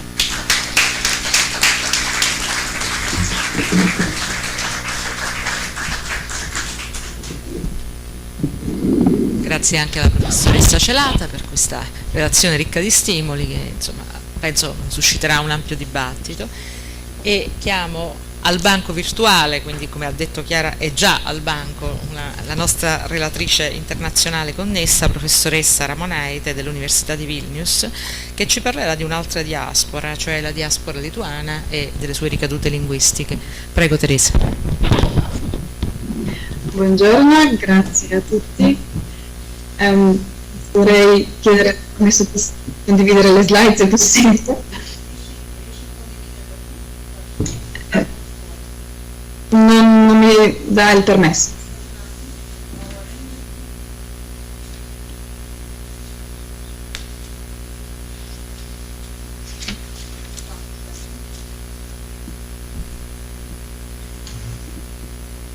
Ecco. Sì. Vi chiedo conferma se le vedete? Ok, benissimo, quindi ringrazio ancora e vi volevo appunto presentare un'altra diaspora, come è stato già detto, diaspora lituana, e potreste chiedere perché è interessante, perché ci sono tante cose simili tra come parliamo spesso convegno, che ovunque vai un italiano lo trovi, e possiamo dire quasi una cosa simile come i lituani, anche se vi faccio vedere subito la Lituania è un paese veramente molto piccolo, ancora più piccola è la sua popolazione, veramente siamo intorno a 3 milioni, in questo momento già meno. I numeri sono calati negli ultimi anni piuttosto drasticamente, e uno dei motivi principali per questo declino è l'emigrazione, appunto. Però la storia dell'emigrazione dei lituani non è solo recente, in realtà ci sono state tre ondate, possiamo dire tre ondate principali dell'emigrazione lituana. La prima di tipo economico, da fine 800 fino alla seconda guerra mondiale, un'altra ondata durante e dopo la seconda guerra mondiale, che però ha un altro tipo di carattere, e in realtà di carattere politico. In realtà si vedrà anche meglio più avanti con i dati. Persone di questa ondata di emigrazione si considerano rifugiati politici, rifugiati di guerra, per cui è molto importante questa distinzione. In più c'è la terza ondata di emigrazione dopo l'indipendenza, dopo quando sono state aperte le frontiere dal blocco sovietico, e quindi dagli anni 90 c'è stata un'altra grande ondata di emigrazione, e anche questa di tipo economico. I paesi e i continenti sono diversi, e perché vi posso parlare di questo vi devo dire che sono stati fatti due progetti piuttosto grandi per studiare la lingua degli emigrati. I dati sono sia quantitativi che qualificativi, appunto sono stati fatti dei sondaggi e interviste di profondità. Questi progetti hanno avuto diversi scopi, che appunto oggi vi parlerò solo di uno degli aspetti, mi concentrerò solo su uno, ma per farvi capire di che dati stiamo parlando vi faccio vedere questa cartina, che appunto le persone intervistate e anche che hanno compilato il sondaggio provengono da tanti continenti e da tanti paesi. Lo scopo era quello di raccogliere il campione di 1000 persone all'interno dell'Europa e 1000 persone fuori dell'Europa. Quindi qua vedete i numeri. Questa cartina qua dimostra le generazioni. Il giallo è la prima generazione, quindi vedete che la maggior parte ovviamente sono della prima generazione di emigrati, il verde è la seconda generazione e il rosso è la terza generazione. Questo corrisponde a quello che è stato già detto nella presentazione precedente. In più, quello che abbiamo fatto noi più tardi era la suddivisione di queste generazioni in la prima generazione e la G+, più, nel senso di considerare quelli che sono partiti per la decisione dei genitori quando erano ancora piccoli, e la G2, cioè la seconda generazione, solo quelli che sono già nati nel paese di arrivo. In più, in quest'altra slide vi faccio vedere la distinzione tra come li abbiamo chiamati post-sovietici e le ondate precedenti, perché c'è un po' una differenza in diversi dati. Quindi una delle delle domande che si può chiedere ad un emigrato è come si sente. Si sente come lituano in questo caso, quindi dal paese di origine, o già in qualche altro modo, o per metà uno, per metà l'altro. Quindi vediamo che ci sono ovviamente tanti si sentono lituani, sempre i numeri stanno calando, ma questo è anche normale perché magari vengono dalle famiglie miste e così via. Quello che è interessante, magari è statisticamente significativo, in realtà è che questa G1+, quindi sono i giovani di oggi, possiamo dire, che sono emigrati con i loro genitori dopo l'indipendenza. Statisticamente significativo questo 13% che si sentono cittadini del mondo. Questo credo rispecchia non solo la situazione lituana, ma in generale un po' i cambiamenti, no? Globali. Ecco, quello di cui vi volevo parlare oggi appunto erano gli atteggiamenti linguistici, scusatemi, e mi baso sul modello tripartito di Garrett e altri, appunto, che ha come 3 componenti principali: quello cognitivo, quello affettivo e quello comportamentale. Un po' i primi 2 hanno una certa influenza al terzo, cioè nel senso al comportamento, e spesso non è molto facile capire come, no?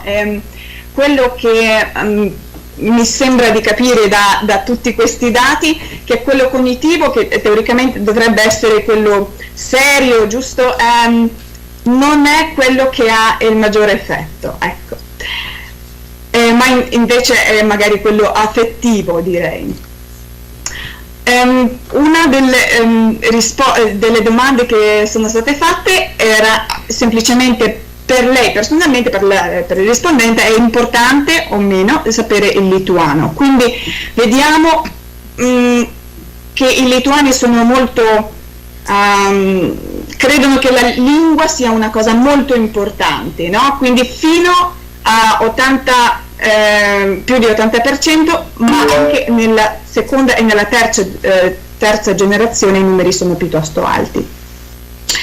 Quindi allora è importante, e poi non vi faccio vedere tutti i dati perché sono veramente tanti e molto interessanti, ma quindi ho provato a vedere alcune cose. Quindi ok, è importante e lo sanno, in realtà lo sanno piuttosto bene, e quindi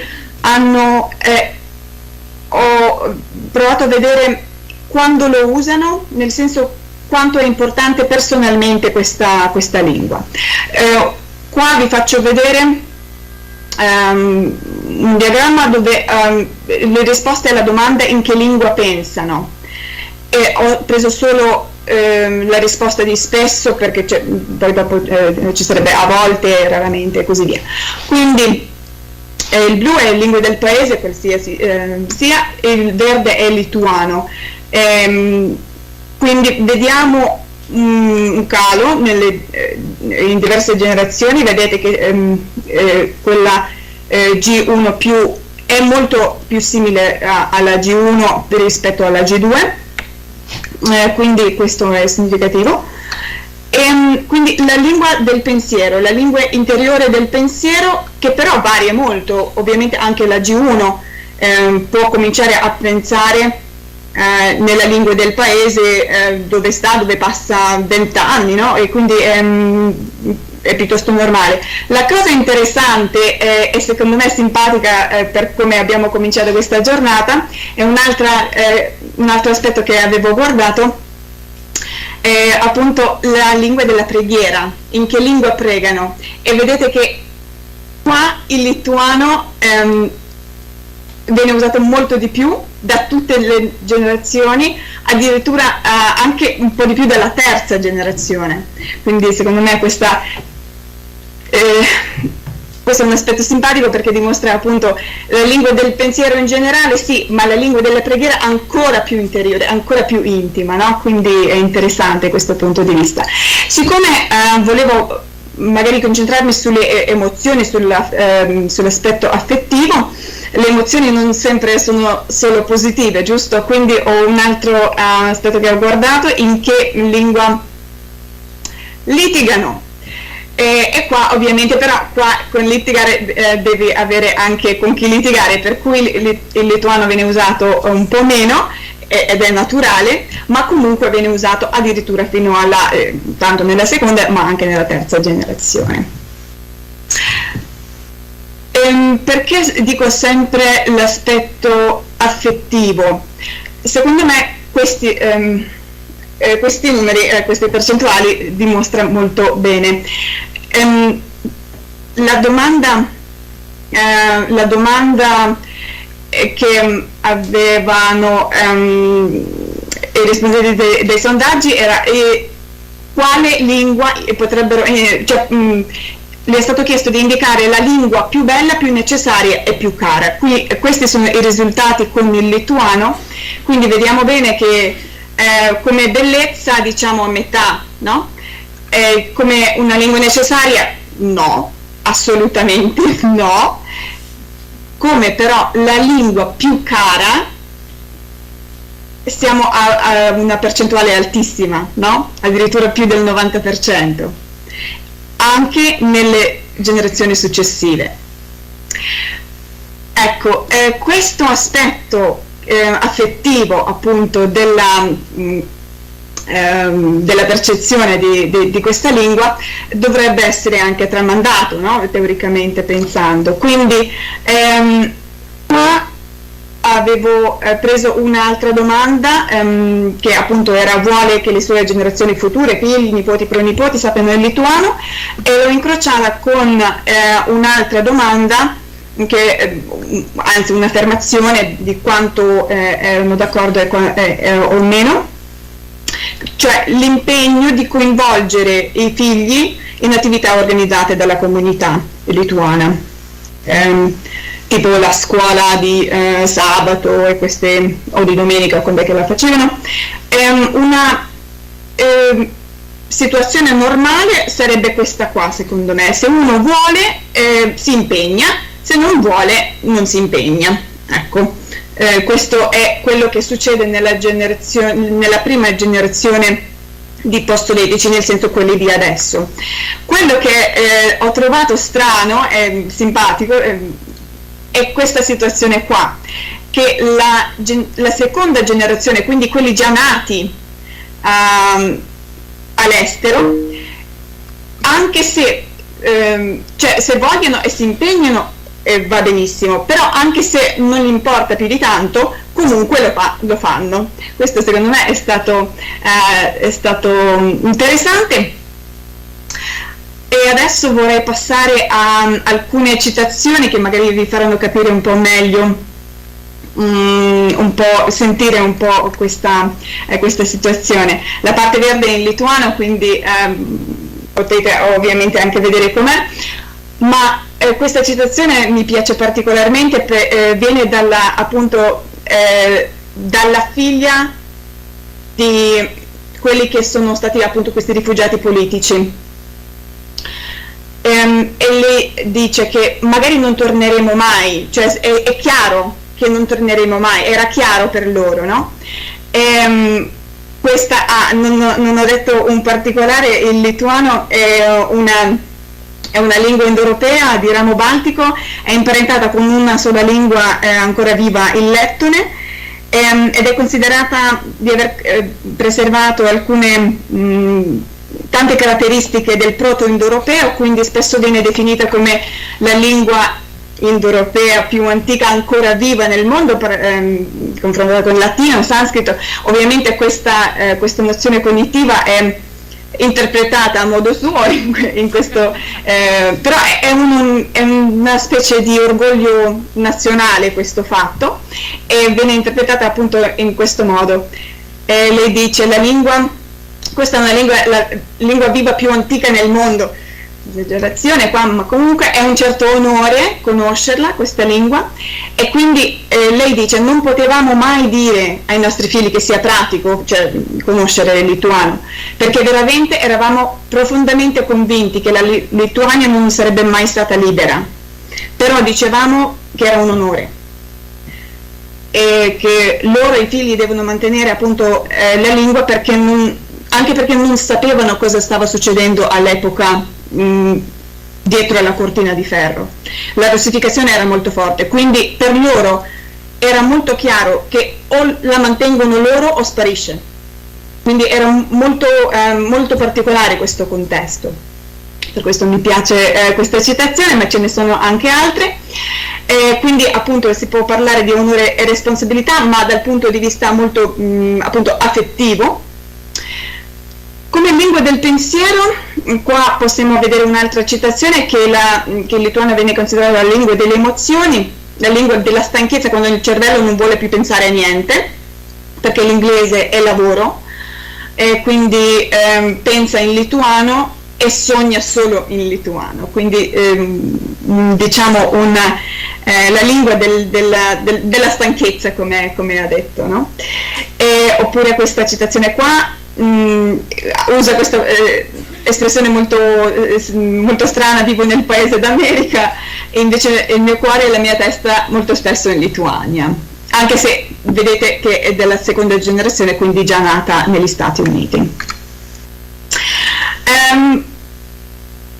Si potrebbe dire che è solo, anche se vi avevo fatto vedere la slide di in che lingua litigano, ma che il lituano viene associato alle emozioni positive.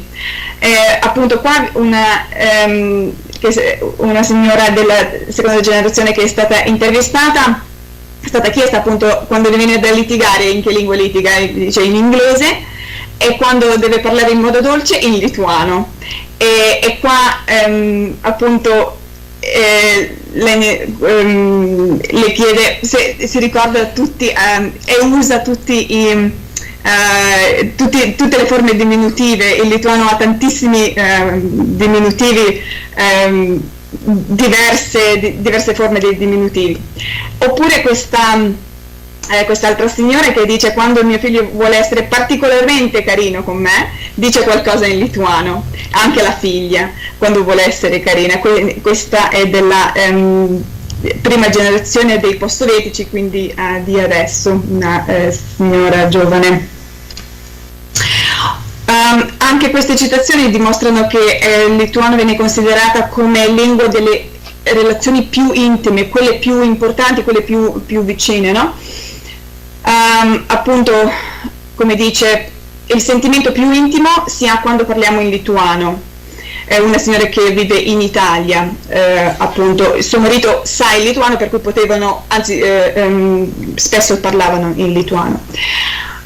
Quindi quando vuoi dire qualcosa veramente dal cuore, solo in lituano, i sentimenti più sottili, tutto solo nella propria lingua.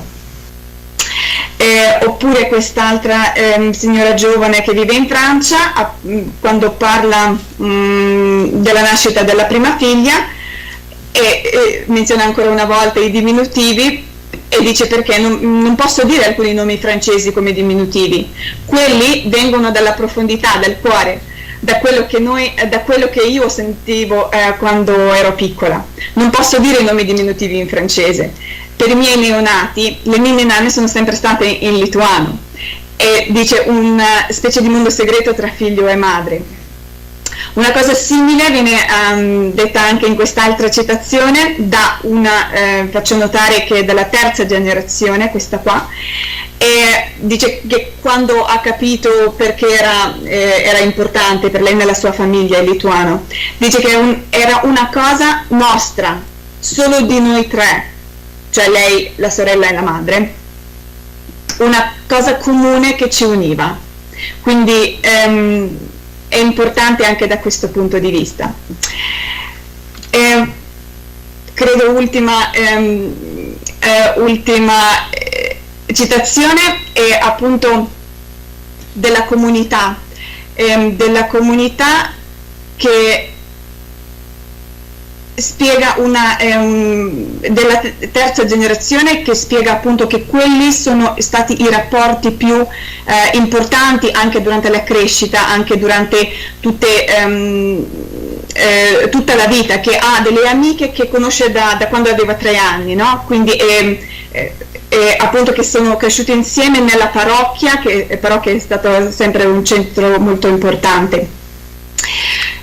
Quindi così velocemente finisco con le conclusioni, appunto che come è stato dimostrato, appunto il lituano è considerato importante, conoscere il lituano. È una lingua di interiorità per la grande maggioranza degli emigrati di prima generazione, questo è naturale. Il valore del lituano viene associato prevalentemente all'aspetto affettivo, come lingua delle emozioni, come lingua delle relazioni più intime, è lingua che accomuna appunto. E questo aspetto affettivo viene trasmesso in modo molto molto intenso anche alle generazioni successive, e per questo che queste generazioni successive considerano il lituano come la lingua a loro più cara e che hanno intenzione di tramandarla. Grazie.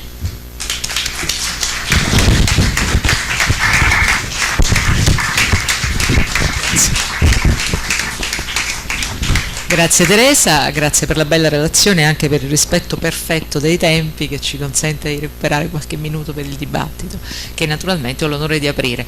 Quindi chiunque volesse intervenire su qualunque delle relazioni dei 3 relatori è pregato di farlo.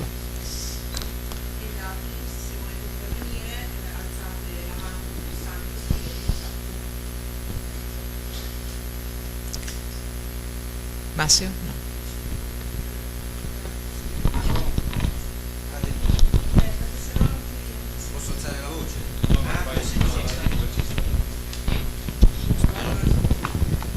Non si senta troppo. Volevo chiedere una cosa alla professoressa Celata riguardo alla distribuzione delle aspirate in calabrese, perché mi era parso di sentire che ci fosse come quasi una distribuzione complementare tra quella dell'inglese e del calabrese, ma cioè, mi sembrava di aver capito che le sillabe deboli fossero quelle aspirate, ma a me sembra che anche le sillabe forti vengano aspirate in calabrese, quindi era solo. Grazie mille.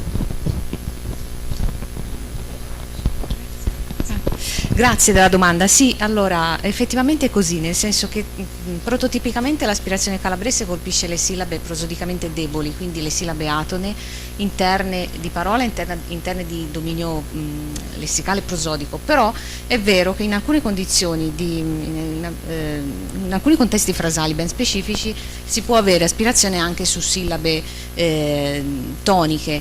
Per esempio questo avviene quando ci sono dei contesti, cioè delle sequenze di parole sostanzialmente, dove si moltiplicano in sequenza sillabe con consonante geminata e ci sono accenti lessicali molto ravvicinati. Per esempio dappertutto. Chi dice dappertutto in calabrese, allora sicuramente aspira l'ultima sillaba, dappertutto, che è quella atona. Poi però tende ad aspirare anche per, dappertutto, che è geminata e è, diciamo, prosodicamente meno rilevante rispetto all'ultima sillaba. Tutto questo porta alla fine a generalizzare l'aspirazione su tutto il sintagma e quindi alla fine diventa dappertutto, cioè anche la sillaba lessicale, diciamo con l'accento lessicale, finisce per... Dipende dal contesto frasale. Tendenzialmente no, però ci possono essere contesti frasali in cui questo avviene, sì.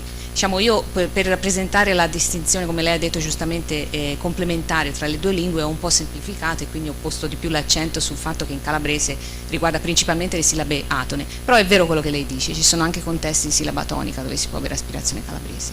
Grazie. Sì. Grazie. Domanda per il professore. Nella comparazione, devo leggere per non andare, nella comparazione del sinto francese e il sinto piemontese, lei ha fatto tutta una serie di, diciamo, di parole, dico parole esattamente, e comparate con tra le due. Leggendo il francese dalla parte di là del piemontese era vuota di tutte quelle parole che praticamente dovrebbero piemontese, qui qualche cosa salta fuori che capisco, zero. No, escluso due casi, una è l'userta e l'altro è mac, importantissimo. Per me è importantissimo perché noi abbiamo un piatto detto le maktabe, che vuol dire appunto appena tiepide, è il piatto caratteristico più vecchio degli arpigiani e biellesi, tanto per capirsi.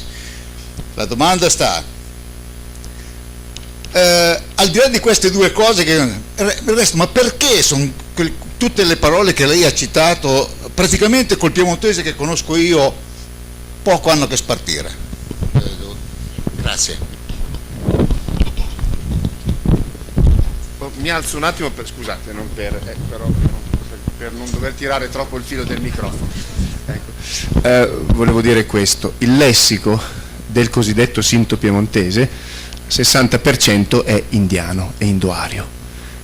Quindi chi conosce la Hindi qualcosa ci riconosce, chi conosce la Punjabi qualcosa ci riconosce, ma chi sa il piemontese ci riconosce niente. Poi una componente significativa è o iranica, cioè persiana, curda, è da vedere, comunque delle lingue iraniche. Un'altra componente non amplissima ma c'è, è armena. Un'altra componente ancora piccola è slava meridionale. E una componente molto significativa è tedesca. Questo, come spiegavo all'inizio, ci permette di ricostruire il percorso fatto. Ora, cosa c'è di piemontese? Naturalmente ci sono prestiti piemontesi, sono però complessivamente un numero alquanto limitato. La cosa interessante, vediamo se riesco a spiegarmi in questo, è che sono più numerosi nel sinto piemontese di Francia che in quello di Piemonte. Perché? Perché nel sinto piemontese di Piemonte il piemontese è stata la lingua del bilinguismo per molto tempo, cioè si parlava la romani in casa e si conosceva bene anche il piemontese. Quindi diciamo che per lungo tempo è stata poco esclusiva, ovvero sia i sinti conoscevano il piemontese, ma il piemontese lo conoscevano tutti un tempo fuori dalle comunità sinte. Invece quei sinti piemontesi che abbiamo chiamato di Francia hanno senz'altro avuto un bilinguismo con il piemontese, ma poi sono migrati, sono andati via in Francia. E allora lì il nuovo bilinguismo era con varietà francesi o provenzali della Francia meridionale. E, come spiega bene anche Francese, quegli elementi piemontesi che erano abituati a usare divenivano veramente esclusivi, solo loro, perché fuori non li si usava. Allora, come dire, in un bilinguismo vivo, romani-piemontese in Piemonte, ciò che è piemontese sì lo sappiamo noi, ma è anche degli altri, quindi marca poco la comunità. Quando passi in un altro paese dove il piemontese non lo conosce quasi nessuno, salvo chi si spostava, vabbè, a quel punto quel po' di piemontese che so lo porto dentro alla mia varietà endocomunitaria, perché tanto mi distingue sempre da quello che c'è fuori. Per questo, diciamo, c'è più piemontese nel sinto piemontese di Francia di quanto non ce ne sia nel sinto piemontese di Piemonte. Questo parlando del sinto piemontese di Piemonte quando era realtà viva e vitale, descritta fino agli anni 70 abbastanza bene. E poi nel declino attuale invece abbiamo visto che fuori il piemontese non lo si parla quasi più, soprattutto nella zona più industrializzata, diciamo così, e allora può far funzione di lingua endocomunitaria. e allora a questo punto quello che parlano è veramente quasi solo il piemontese.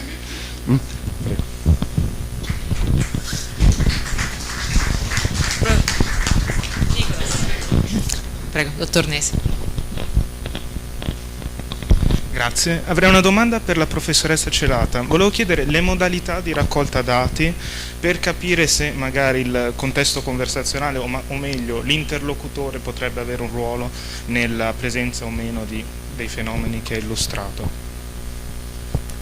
Certo, grazie per la domanda. Allora, i dati sono raccolti secondo il tipico paradigma variazionista, quindi c'è intervista sociolinguistica alla boviana, quindi parlato semispontaneo, con intervistatori che sono tutti seconde generazioni, quindi parlavano fluentemente l'italiano calabrese, però di seconda generazione. Questa condizione comunque rimane stabile durante tutto il campionamento, quindi per tutti i parlanti che sono stati intervistati. Poi c'era anche una lettura di parole, però i dati che io ho presentato riguardano esclusivamente il parlato semispontaneo delle interviste. La professoressa Meluzzi vuole fare una domanda? Sì, scusate. No, io avevo una domanda per Teresa, volevo chiederti se i dati di questi che tu hai presentato sono stati raccolti anche in forma orale e se il corpus eventuale di queste registrazioni è insomma fruibile a disposizione e che tipo di dati orali sono compresi. Sì, i dati orali ci sono più di 200 credo interviste di varia durata e diciamo in preparazione il corpus, alcuni sono stati trascritti, altri no, quindi un po' così. E ora un attimo la professoressa Stan e poi la professoressa Marra. Buongiorno a tutti, grazie ai tre relatori per le presentazioni. Io avrei una domanda e una curiosità al professor Scala e un paio per la professoressa Celata, non so se devo fare insieme in ordine delle presentazioni. Ecco, allora io ho origini rumene, lei conoscerà bene la storia e la comunità dei Romi. In Romania parliamo ovviamente di una minoranza etnica molto più corposa, diciamo tutto quanto. La mia curiosità era, siccome nel rumeno l'influenza del romani soprattutto dal punto di vista del lessico è stata molto consistente, la mia curiosità era se aveva visto qualcosa del genere a livello locale piuttosto che regionale nelle comunità che ha analizzato, nel senso se lo scambio avveniva anche ovviamente in minore quantità anche nell'altro senso, diciamo, nel senso opposto. Se ha notato anche a livello comunitario della comunità un'influenza dalla parte della lingua romani dei Sinti sulla lingua del posto, piemontese, italiano piuttosto che francese, lombardo, delle altre comunità così. E per la professoressa Celata mi stavo chiedendo, allora io sto lavorando con le seconde generazioni perché ovviamente le terze non sono ancora arrivate, quello che ho notato io nella mia ricerca è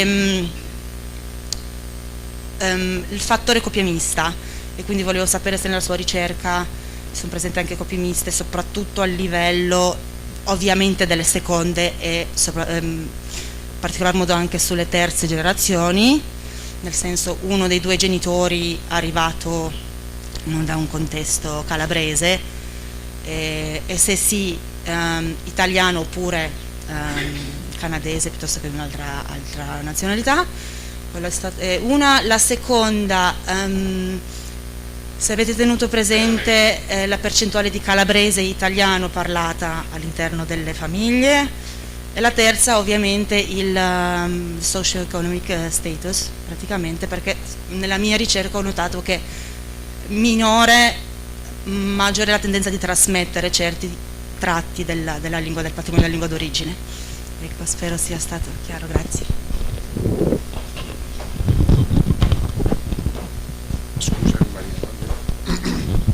Allora, grazie per la domanda. Innanzitutto, per quanto riguarda il contributo, possiamo dire, lessicale perché di quello si tratta, che la Romani d'Italia, le varietà di Romani parlate in Italia hanno dato alle varietà italo-romanze con cui sono in contatto, si tratta di un contributo rilevante ma circoscritto ai gerghi, ovvero sia le lingue di gruppi marginali che ruotavano e ruotano ancora intorno alla piazza, alla fiera, alla sagra, allo spostarsi di luogo in luogo per portare piccole attività di carattere o di intrattenimento o di come dire, riparazione di oggetti, oppure sotto certi aspetti anche di truffa e accattonaggio.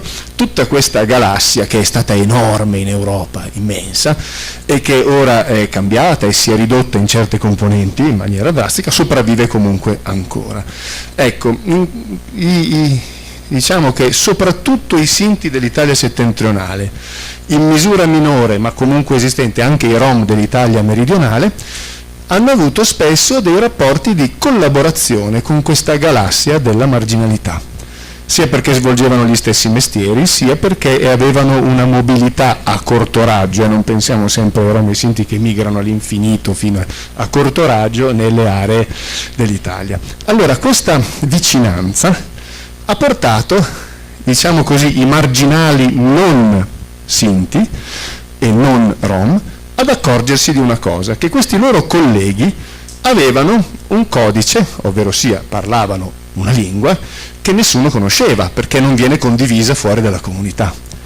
Cosicché la Romani è diventata per i marginali italiani una lingua di grande prestigio, perché è fatta di parole che nessun altro conosceva. Quando il signore che cortesemente è intervenuto prima dice: ma perché io non sono piemontese e non capisco nulla del sinto piemontese? Perché non è una varietà romanza. Ecco, allora la Romani, lingua dal prestigio assente, che non è prestigiosa da nessuna parte, presso i marginali che vogliono avere un lessico esclusivo che possono usare solo tra di loro e che gli altri non capiscono, diventa invece un modello prestigioso, e così molti prestiti dalla Romani entrano nei gerghi, ma fuori dalla dimensione dei gerghi niente. Prego. Allora, grazie, ringrazio anch'io per le domande. Dunque, la risposta forse è abbastanza unica per tutte e tre, nel senso che allora, per quanto riguarda alcune variabili sociali dentro la comunità degli immigrati, lei faceva riferimento in particolare al discorso dei matrimoni, no? Quindi o comunque delle unioni con gli elementi locali, insomma, e rispetto anche al tema dello status socio-economico. Allora, queste informazioni sì, ci sono nel corpus del progetto. Allora, per quanto riguarda la prima, queste informazioni poi trapelano nel questionario etnografico, etnolinguistico che ho menzionato velocemente verso la fine, cioè nel momento in cui si chiede a tutti questi soggetti quanto utilizzi la tale lingua, in quali contesti, per quali funzioni, eccetera eccetera, ovviamente c'è anche una descrizione appunto del contesto familiare e quindi anche proprio delle reti sociali e di come queste diciamo sono sviluppate in rapporto al repertorio bilingue o trilingue di queste persone. E per quanto riguarda invece più specificamente lo status socio-economico, allora sì, dunque nel lavoro sull'aspirazione no, non l'abbiamo preso in considerazione, ma c'è un motivo, perché è stato preso in considerazione in studi precedenti su altre variabili grammaticali e di pronuncia, per esempio la variabile del prodrop, cioè la presenza o assenza del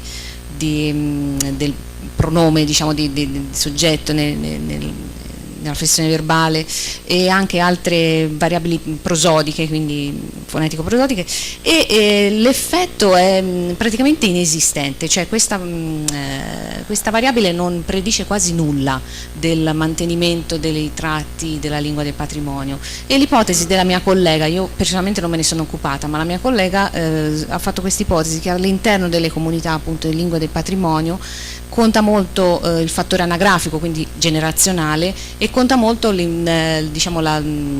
l'orientamento complessivo della persona nei confronti appunto della lingua e della cultura del patrimonio, mentre tante altre variabili sociali che normalmente noi siamo abituati appunto come sociolinguisti a considerare non entrano. Per esempio lo status socio-economico abbastanza sorprendentemente non ha effetti diretti, né secondo quello che appunto ci aspetteremmo da decenni di ricerca in questo genere, né gli effetti opposti, e quindi è un po' questo motivo per cui anche non l'abbiamo preso in considerazione nello studio sull'aspirazione. Mi pare di aver risposto a tutto, vero? Grazie. Un'ultima domanda alla professoressa Marra e poi purtroppo devo chiudere il dibattito. Sì, 3 piccole domande brevissime. Innanzitutto grazie per le 3 relazioni, tutte e 3 molto interessanti. Una domanda ad Andrea, forse mi è sfuggito qualcosa. Ho capito bene che una delle tue ipotesi, la tua ipotesi preferita è che i Sinti di Francia in realtà abbiano preso degli elementi germanici, a proposito dell'elemento germanico, in Lombardia per poi spostarsi in Francia, ma non ho capito bene, mi è sfuggito, se questo elemento germanico in realtà l'hanno preso da varietà che non sono Sinti di Lombardia, o se invece da elementi, diciamo, germanici che sono nel lombardo, perché non mi ricordo, non ho capito, evidentemente mi è sfuggito se nel Sinti di Lombardia questi elementi germanici ci sono meno. Chiara Celata, mi chiedevo, quella diciamo, differenza, segnalazione maschio-femmina nell'aspirazione sull'inglese che vi ha sorpreso, potrebbe essere utile, o forse l'avete già fatto, una verifica dell'eventuale aspirazione, cioè delle eventuali opposizioni maschio-femmina, variazione maschio-femmina da parte di canadesi che non sono di origine calabrese, cioè se eventualmente c'è una tendenza all'aspirazione più nei maschi anziché nelle donne, più negli uomini che nelle donne, comunque sempre. E poi per quanto riguarda la collega di Vilnius, mi ha ricordato questo atteggiamento molto positivo con la lingua del cuore, la lingua degli affetti, con l'80-90% anche da chi di fatto non la parla, dei risultati diciamo molto noti tra chi si occupa di lingue minoritarie, per esempio in relazione anche alla lingua irlandese, che comunque è lingua nazionale, lingua insegnata, dove tutti non la vogliono parlare, ma assolutamente non ne farebbero a meno, perché nei questionari dicevano non sarebbe l'Irlanda senza l'irlandese, anche se non la parlo e non la voglio parlare. E mi chiedevo, nelle varie comunità indagate, avete forse verificato una differenza, per esempio, dei dati e degli atteggiamenti positivi o più o meno positivi in relazione all'attivismo linguistico-culturale, cioè in relazione ad attività di promozione, tutela della lingua nelle diverse comunità? Forse può esserci qualche diciamo correlazione che potrebbe segnalare qualcosa di interessante, e sono curiosa di sapere se è stato preso in considerazione. Grazie. Allora, cerco di essere rapidissimo. Grazie Antonietta, la ragione è un difetto di chiarezza mia, perché su questo sono andato sicuramente troppo rapido. Allora il discorso è questo: il Sinto piemontese di Francia ha molti più germanismi del Sinto piemontese di Piemonte, cioè dove il Sinto piemontese di Piemonte mostra parole pre-germaniche, indiane, persiane, armene, così, spesso il Sinto piemontese di Francia ha dei germanismi. Però attenzione, non è che c'è uno strato germanico recente, non è che sono tornati in area germanica e sono andati. Allora la domanda è: perché hanno tutti questi germanismi mentre il Sinto piemontese di Piemonte ha delle forme più antiche?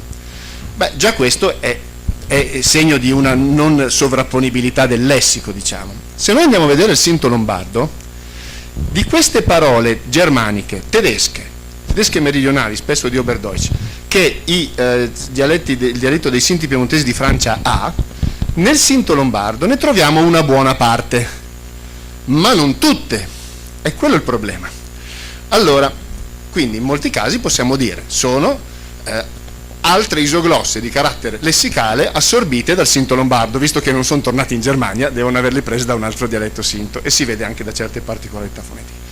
Però non spiega tutto questo, perché ci sono, e qui la confusione, ci sono, che ha reso necessario le due ipotesi finali, diciamo così, ci sono alcune parole tedesche, chiaramente tedesche, nel Sinto piemontese di Francia, che non ci sono né in Sinto piemontese di Piemonte, e vabbè, è più arcaico, ma nemmeno in Sinto lombardo.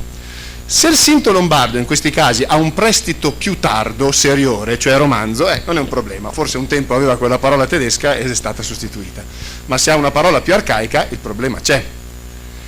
Allora, lo possiamo trattare in forma di varianti lessicali che poi si sono, tra virgolette, stabilizzate in maniera differente, ovvero sia quelle 2 o 3 parole tedesche che ci sono nel Sinto piemontese di Francia, non ci sono in Piemonte e non ci sono neanche in Sinto lombardo. In Sinto lombardo c'è una forma più antica, sono quelle che ci mettono in crisi, potrebbero essere esistite come varianti, come sinonimi assoluti sostanzialmente, sia la forma tedesca sia la forma pretedesca in Sinto lombardo, e potrebbe essersi poi consolidata la forma pretedesca, aver prevalso in qualche modo, essersi generalizzata la forma pretedesca in Lombardia, mentre la forma tedesca in Francia. Mi rendo conto che è una spiegazione di chi non ha altre spiegazioni, però ecco, non è contraddittorio, ecco, contentiamoci di questo. Grazie, allora, quindi se ho ben capito l'idea è nell'italiano calabrese dei migranti i maschi aspirano di più delle femmine nelle sillabe toniche, quindi nella tipologia di aspirazione di tipo inglese, perché magari è così, avviene così nell'inglese, però nell'inglese dei canadesi che stanno lì intorno. È possibilissimo, ovviamente, logicamente fila, diciamo. Non so quanto sia probabile, tendo a non considerarlo molto probabile, perché non è riportata questo tipo di variazione, quindi l'effetto di genere rispetto all'aspirazione nelle varietà dell'inglese locale e in generale per nessuna che a mia conoscenza varietà d'inglese, non è un tratto tipicamente sociofonetico. L'alternativa è che l'effetto di genere che c'è nel calabrese in Calabria si trasmetta nel calabrese lingua patrimoniale, però risistematizzandosi su altri tratti. Quindi i maschi aspirano di più in Calabria, bene, anche a Toronto, però da un'altra parte. Potrebbe essere diciamo, una caratteristica delle lingue patrimoniali potrebbe essere proprio questa, di diciamo, fare una Macedonia un po' diversa con gli stessi ingredienti. Allora, io purtroppo devo chiudere il dibattito, veramente con dispiacere, perché è un dibattito così ricco, c'erano ancora interventi dal pubblico, ma continueremo io stesso a dare domande per Chiara Celata e insomma del resto le pause caffè ci sono per continuare a dibattere, questo è evidente. Sì.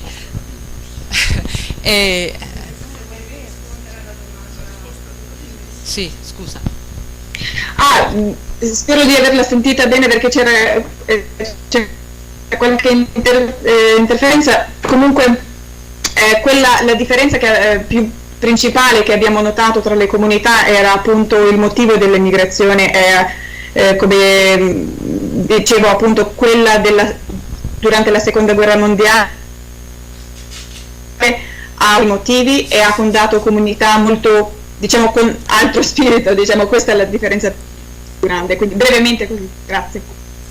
Sì, e quindi appunto purtroppo ora chiudiamo. Davvero volevo soltanto ringraziare tutti, i relatori, pubblico che ha partecipato così tanto, e volevo, come dire, rilanciare lo stimolo, insomma, la relazione di Teresa, quindi la nostra professoressa di Vilnius, come stimolo alla comunità sarda. Ragionate su, diciamo, proponendo a voi stessi le stesse domande di ricerca che ha fatto la professoressa per il lituano. In che lingua pensate? In che lingua sognate? In che lingua litigate? Vorreste che i vostri figli litigassero in sardo o che litigassero in piemontese? E con questo ci andiamo a prendere un caffè a mezzogiorno.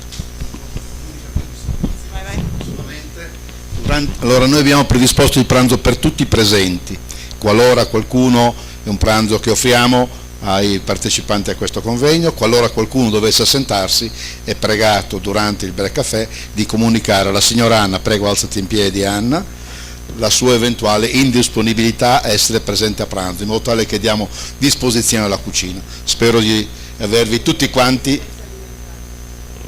sì, eventualmente comunicare se qualcuno non può mangiare qualche cibo o ha delle intolleranze o delle allergie. spero di avervi tutti a pranzo, nostri ospiti graditi. Grazie, lascio la parola. Perfetto. Io ringrazio sentitamente i relatori di questa prima sessione. Adesso seguite Battista che vi porterà alla pausa caffè e vi chiederei, adesso visto che siamo un pochino in ritardo, iniziamo 12:05, però possibilmente puntuali, perché sennò più tardiamo il pranzo, e il pranzo è importante. Prego.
proseguire la nostra giornata di studi e dare inizio alla seconda sessione di questo convegno, sessione dedicata al tema della migrazione sarda. La prima relatrice è la professoressa Marina Castagneto dell'Università del Piemonte Orientale, che ci parlerà della sua relazione dal titolo I complimenti nei migranti sardi a Biella, variabilità sociopragmatica. Prego. Grazie Presidente, ed eccoci a parlare di voi. E la mia relazione ha un taglio pragmatico, ancora prima che sociolinguistico e anche etnolinguistico, perché insomma, secondo me è opportuno partire con la comunicazione. Allora, vengo alla relazione. La cultura sarda è nota per la sua proverbiale generosità, che tra l'altro stiamo ampiamente sperimentando, ma la Sardegna, come altrettanto noto, non è terra di complimenti, il che rende particolarmente difficile e delicata l'interpretazione dei dati di cui parlerò oggi. Come mai? I complimenti sono considerati verbal gift o cadeau verbal nei termini di Carbratto Recchioni. Però così vediamo se così dovrebbe andare bene, no? Mi si sente adesso? Ok. Però questo tipo di dono linguistico in Sardegna è più raro che in altre aree italiane, o quantomeno è soggetto a forti restrizioni. Non che tra sardi un complimento sia sempre sgradito, e stando ai dati raccolti fin d'ora non viene quasi mai respinto, però i regali, come è noto, non sono sempre appropriati, possono suscitare imbarazzo o sembrare inopportuni. Allora cerchiamo di fare ordine: chi, come, quando può o deve fare un complimento, su cosa, quando invece è meglio astenersi. Quanto seguirà si basa sui complimenti spontanei presenti in 9 interviste alla comunità sarda a Biella, cioè voi, che ringrazio per la vostra pazienza e collaborazione, per un totale di 28 complimenti. Chiara, nostra preziosa organizzatrice, durante le interviste nelle vostre case ha fatto complimenti, non ve ne siete accorti, siamo sicuri, a 15 parlanti, tutti migranti a Biella dalla Sardegna di prima generazione, con un'età media di 75 anni, quindi diciamo rappresentativi, forse, vediamo, della cultura di origine. Sono ovviamente consapevole che i dati sono troppo pochi per poter fornire una generalizzazione affidabile o sufficientemente rappresentativa, ma anche ad un primo sguardo distratto risalta la compattezza di stile conversazionale nelle risposte della comunità di origine sarda, che ci consente di fare alcune riflessioni. Ancora una volta è opportuno sottolineare quanto la pragmatica, cioè la gestione della comunicazione interpersonale tramite il linguaggio, sia lo zoccolo duro, scusatemi il tecnicismo, poco permeabile a mutamenti dovuti a fenomeni di contatto. Forse una raccolta dati tra immigrati della Sardegna di seconda e terza generazione ci potrebbe fornire risultati diversi, ma per quanto riguarda la prima generazione, anche dopo decenni di vita in un luogo diverso, l'anima sarda è fortemente riconoscibile proprio per la pragmatica.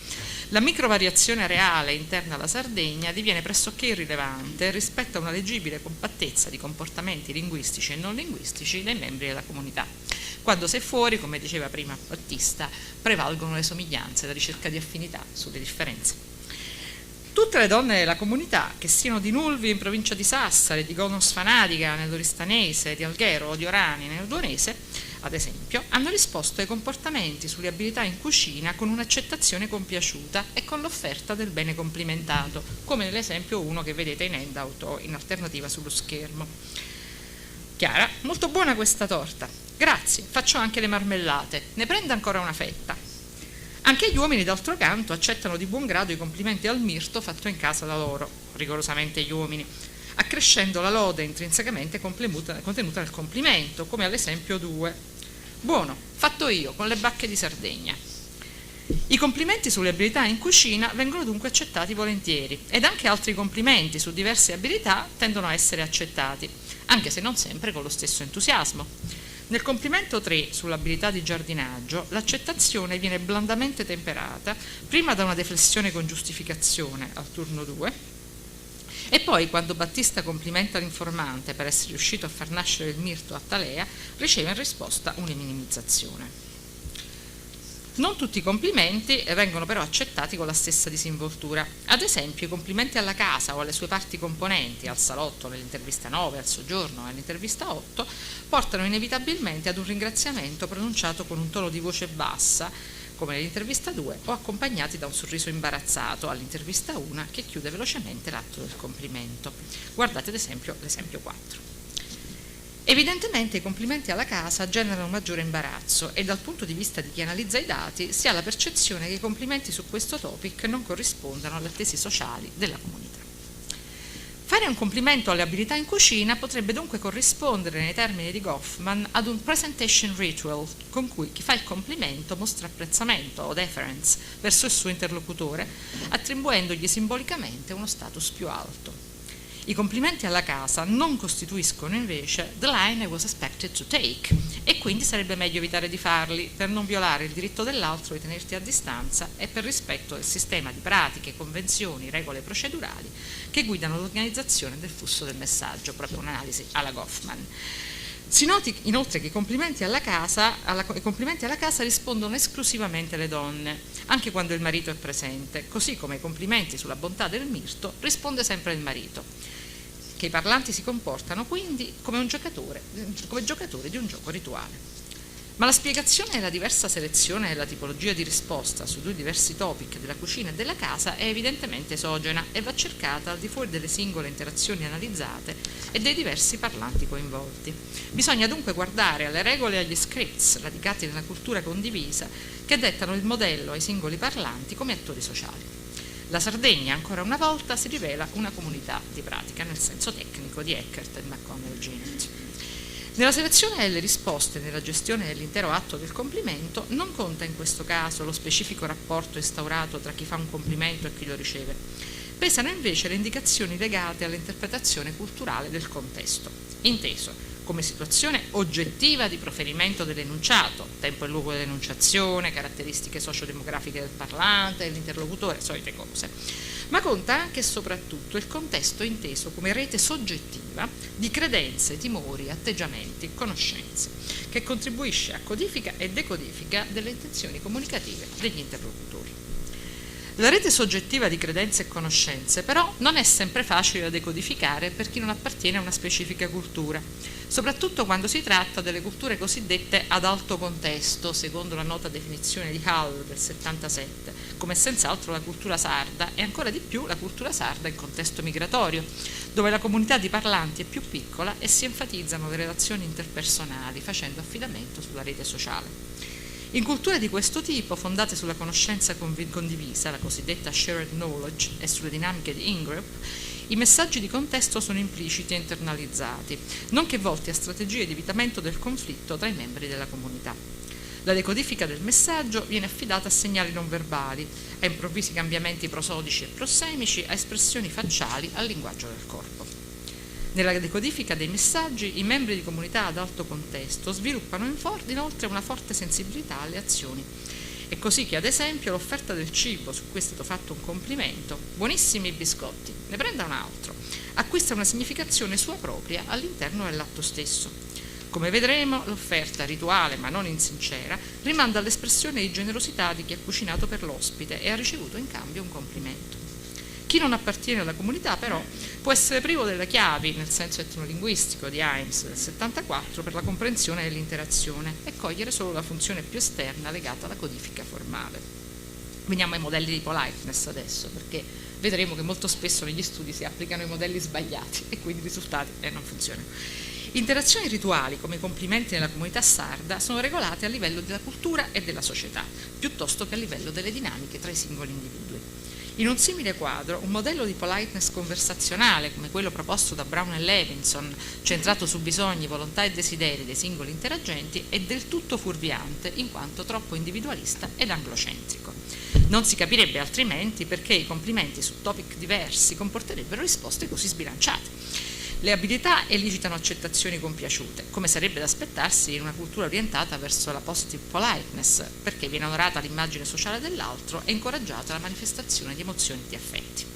I complimenti sulla casa su altri topic, però, i figli, eccetera, vengono invece avvertiti come invadenti, violano lo spazio dell'altro e generano negative impoliteness. In altre varietà di italiano regionale, inclusa la varietà piemontese in cui siamo immersi, il tipo di politeness è davvero centrato più sulla costruzione e mantenimento del rapporto fra i due interagenti che sulle norme socioculturali di interazione. Il modello di Brown e Levinson in questi casi è funzionale all'analisi dei complimenti e spiega bene perché il complimento genera spesso una risposta che privilegia l'accordo con l'interlocutore, un cortese grazie, la proverbiale cortesia piemontese, senza imbarazzi di sorta, o forme di accettazione limitati come la richiesta di rassicurazione, che ci mettono in parte al riparo dai giudizi altrui. Guardiamo l'esempio 5 tratto da Cocor, un corpus di complimenti da me curato che raccoglie più di 2000 complimenti in italiano. Bella maglia, ti piace? Sì. Una risposta di questo tipo protegge in parte la faccia positiva di chi risponde al complimento da accuse di scarsa modestia e può essere un modo per evadere dall'obbligo di rispondere, evitando di dimostrare accordo o disaccordo.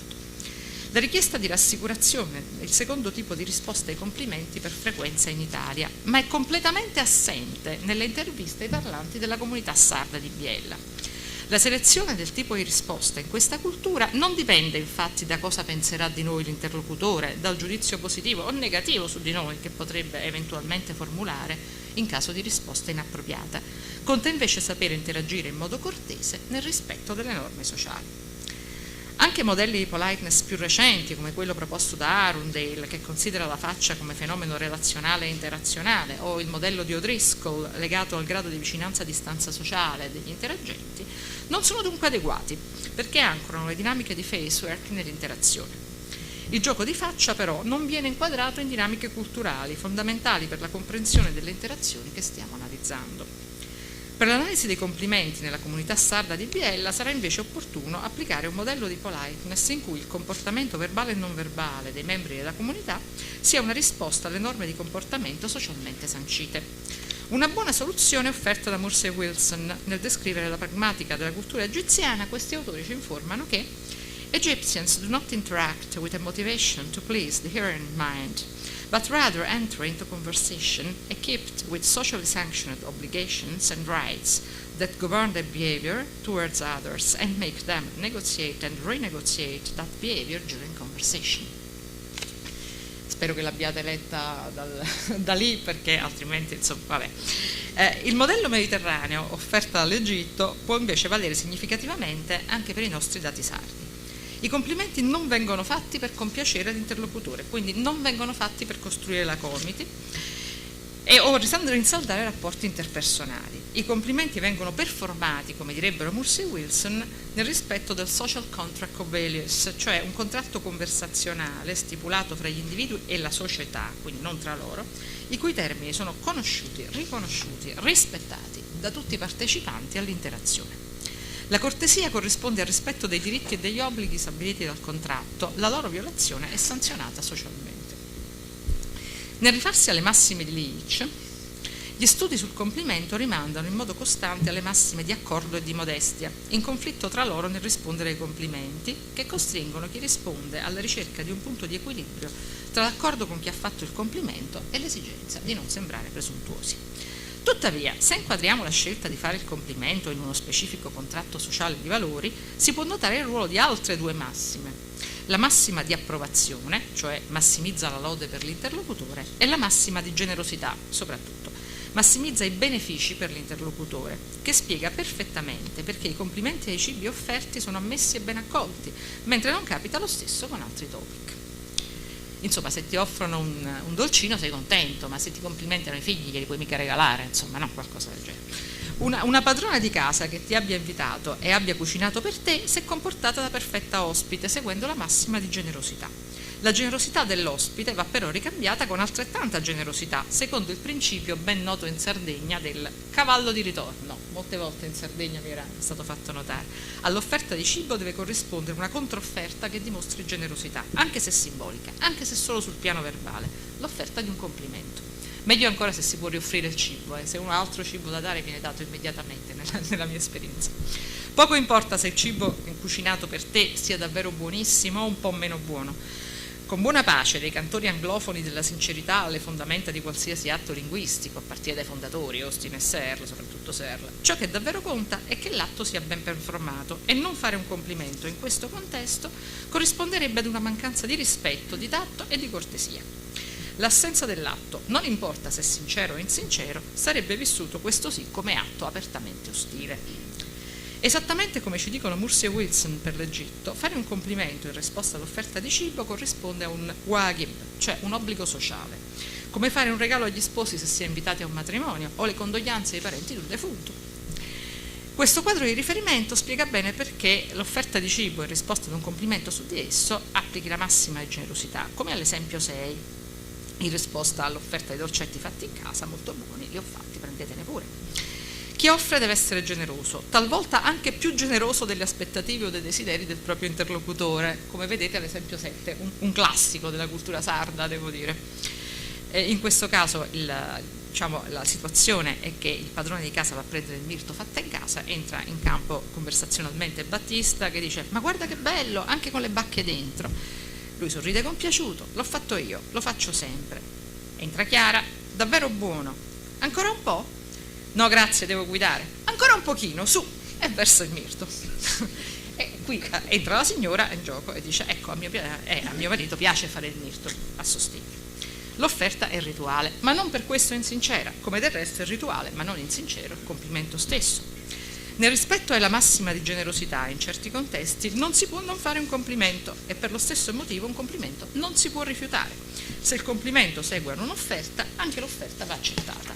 Quindi vige il seguente pattern conversazionale: offerta di cibo da parte di A, B complimenta il cibo, segue una nuova offerta di cibo e va accettata. È forse per questo motivo che almeno nei complimenti presenti nelle interviste nessun complimento viene mai rifiutato. Ora, è una circostanza molto particolare che rappresenta un dato molto significativo. In altri corpora di complimenti, compreso il mio COCOR, la non accettazione del complimento è sì dispreferenziale, cioè più rara dell'accettazione, ma è tuttavia significativamente presente. Per esempio in Piemonte copre 15% delle occorrenze, quindi si incontra, è leggibile. E inoltre in culture che danno molto valore alla massima di modestia, come le culture dell'estremo oriente, tipicamente Cina, Giappone, rappresenta la risposta più ovvia a protezione della propria immagine sociale, cioè non si vuole sembrare poco modesti. Ma nella cultura sarda rifiutare un complimento corrisponde a respingere la generosità di chi ha fatto il complimento, il che è socialmente inaccettabile. E vediamo un problema un po' più particolare. I complimenti vanno accettati o, quando violano le aspettative sociali, al più vanno ignorati, ma mai respinti. E quanto accade per i complimenti su alcuni topic per cui la massima di generosità non può operare. I complimenti della casa, come si è visto, ma ancora anche su altri topic, per esempio il cibo. Quando il cibo è ancora in cottura, per esempio, quindi non può essere offerto. Una delle signore intervistate, su esplicita richiesta di Chiara, ha dichiarato che durante la cottura non dovrebbero essere fatti complimenti al cibo, perché in questo caso il complimento potrebbe essere un segno di invidia a gettare il malocchio, impedendone la buona riuscita. La stessa considerazione varrebbe anche per i complimenti ai bambini piccoli, ai neonati, che andrebbero evitati per non gettare il malocchio su di essi.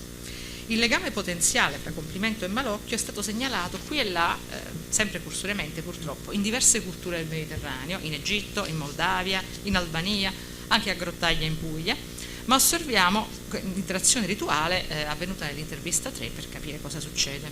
Chiara? Faccio una domanda un po' indiscreta, prego. Ma se mentre sta cucinando, sta preparando il croccante, sì, e qualcuno arriva e dice: oh, sembra che stia venendo bene. No, non bisognerebbe. Cioè Madonna, non riesco a dire la parola. Io mi sto bloccando quando devo parlare. Non so, superstizione? Non si dovrebbe neanche dire nulla. Ma se qualcuno, Chiara insiste, tipico di Chiara, devo dire, insomma, non si dice niente, fai finta di non sentire, vai avanti col lavoro, è fatto. L'intervista chiama in causa la superstizione, ma il focus è sull'oggetto. Non bisognerebbe, non si dovrebbe dire nulla. Lo sconforto quindi non sembra dettato dalla superstizione, attenzione, o all'evocazione di forze maligne, piuttosto questo complimento non si deve fare perché così prescrivono le norme di buon comportamento, il contratto sociale dei valori. Fare un complimento di questo tipo è una mancanza di tatto, che si chieda alla superstizione oppure no. La migliore risposta alla maleducazione o alla volontaria provocazione dell'interlocutore è ignorare quanto ha detto, soprattutto se è un membro della comunità, soprattutto se conosce i valori sociali e le regole dell'interazione. Un ultimo aspetto sul tempo veloce di farlo. Sì, scusa, il Presidente. Vabbè, riguarda la gestione conversazionale dei complimenti.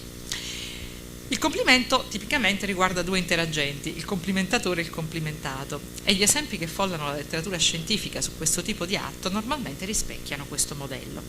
Ma in alcune culture collettivistiche, come la cultura sarda, ma anche Cancellarnone per esempio in Campania, non è infrequente che dall'atto prendano parte più persone intervenendo nella conversazione. Abbiamo già fatto notare come per la norma della cultura sarda non sia sempre opportuno fare i complimenti, dipende dal contesto, dai partecipanti, soprattutto dal topic, perché i complimenti possono creare imbarazzo.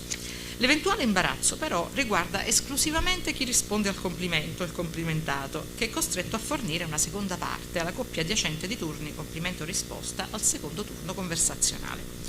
Chi interviene volontariamente al terzo turno è invece libero di accettare il complimento e in genere interviene a supporto del complimentato, rafforzando la componente di lode contenuta nel complimento. Il rispetto della massima di modestia riguarda dunque il solo complimentato, mentre gli altri membri del suo gruppo ne sono dispensati.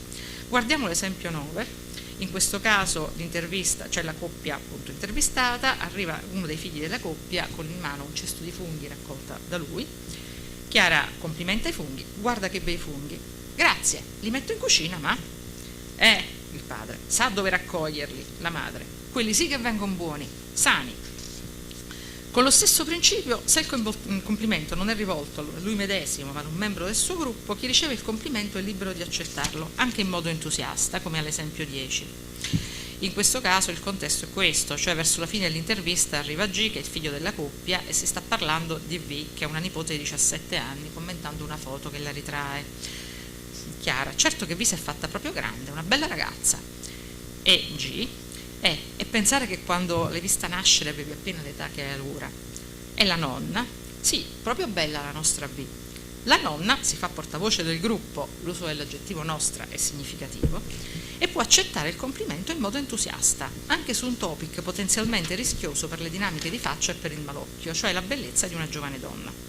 Rinforzare la faccia del gruppo, la group face nei termini di Invuoie, è lecito e consente di accettare i complimenti che rivolti a se stessi andrebbero rifiutati o ignorati. Le considerazioni presentate ovviamente non possono essere generalizzate indebitamente e si rende necessario un ampliamento della raccolta dati. Una successiva espansione di questa ricerca, che la professoressa Meruzzi e io abbiamo in animo di fare, speriamo, consiste nella raccolta di complimenti e risposta a complimenti in immigrati sardi di seconda generazione per capire come si evolvono i sistemi pragmatici in situazioni di contatto. Vi ringrazio davvero per la vostra attenzione.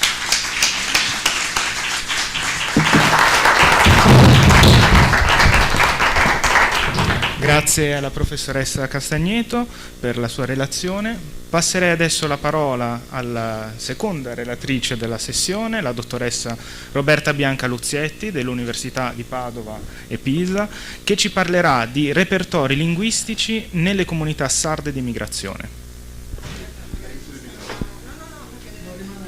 No, deve andare lì.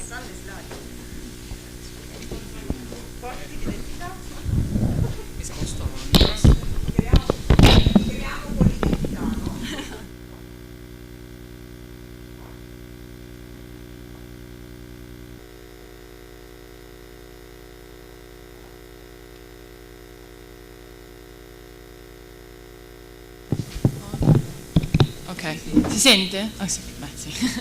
Ok, bene, buongiorno a tutti. Oggi parlerò dei repertori linguistici nelle comunità sarde di emigrazione. Dunque, nello specifico inizierò a parlare un po' del lavoro che ho fatto nel mio percorso di tesi magistrale, poi del rapporto tra la sociolinguistica nello studio dell'emigrazione.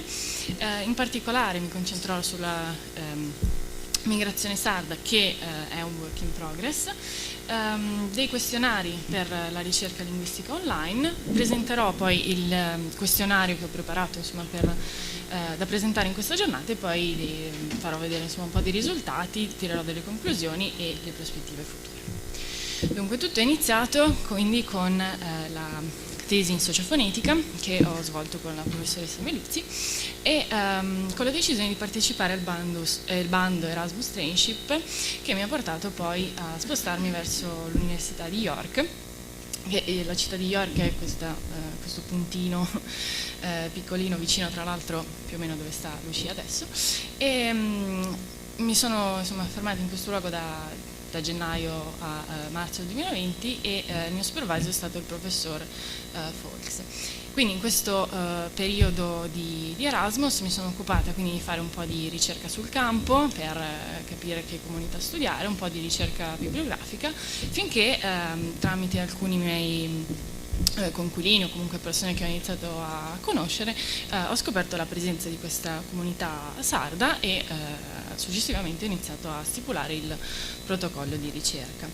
Quindi l'obiettivo è stato quello di studiare il fenomeno di language attrition, cioè quel fenomeno per cui i parlanti riducono o abbandonano l'uso della propria prima lingua, L1, in questo caso quindi il sardo.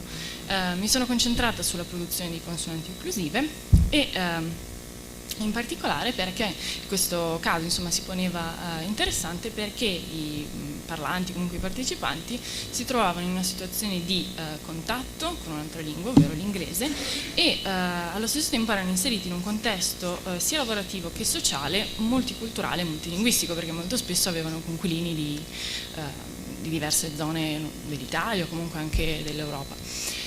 Quindi le domande che mi sono poste e ho cercato di rispondere sono state, hanno riguardato la coincidenza tra l'identità linguistica e quella individuale sociale sarda, studiare i contesti e la frequenza di utilizzo della propria varietà di sardo qualora fosse parlata, capire come avvenisse il mantenimento di legami con conterranei e famiglie in Italia e anche capire come i sardi, inconsciamente o meno, facessero parte di una comunità di pratica all'estero, comunque nella zona di York. Quindi il protocollo di ricerca iniziale è stato quello di fare delle interviste per la lettura di frasi e quindi ottenere dei dati per l'analisi acustica e poi sottoporre anche un questionario per ricavare le variabili sociali. Soltanto che poi è arrivato il Covid e tra distanziamento sociale, lockdown e quant'altro ha reso un attimo difficile continuare questo lavoro. Nonostante ciò, con la professoressa abbiamo deciso di continuare a portare avanti questo lavoro con ovviamente delle modifiche, tra cui dei 5 parlanti partecipanti comunque rimasti.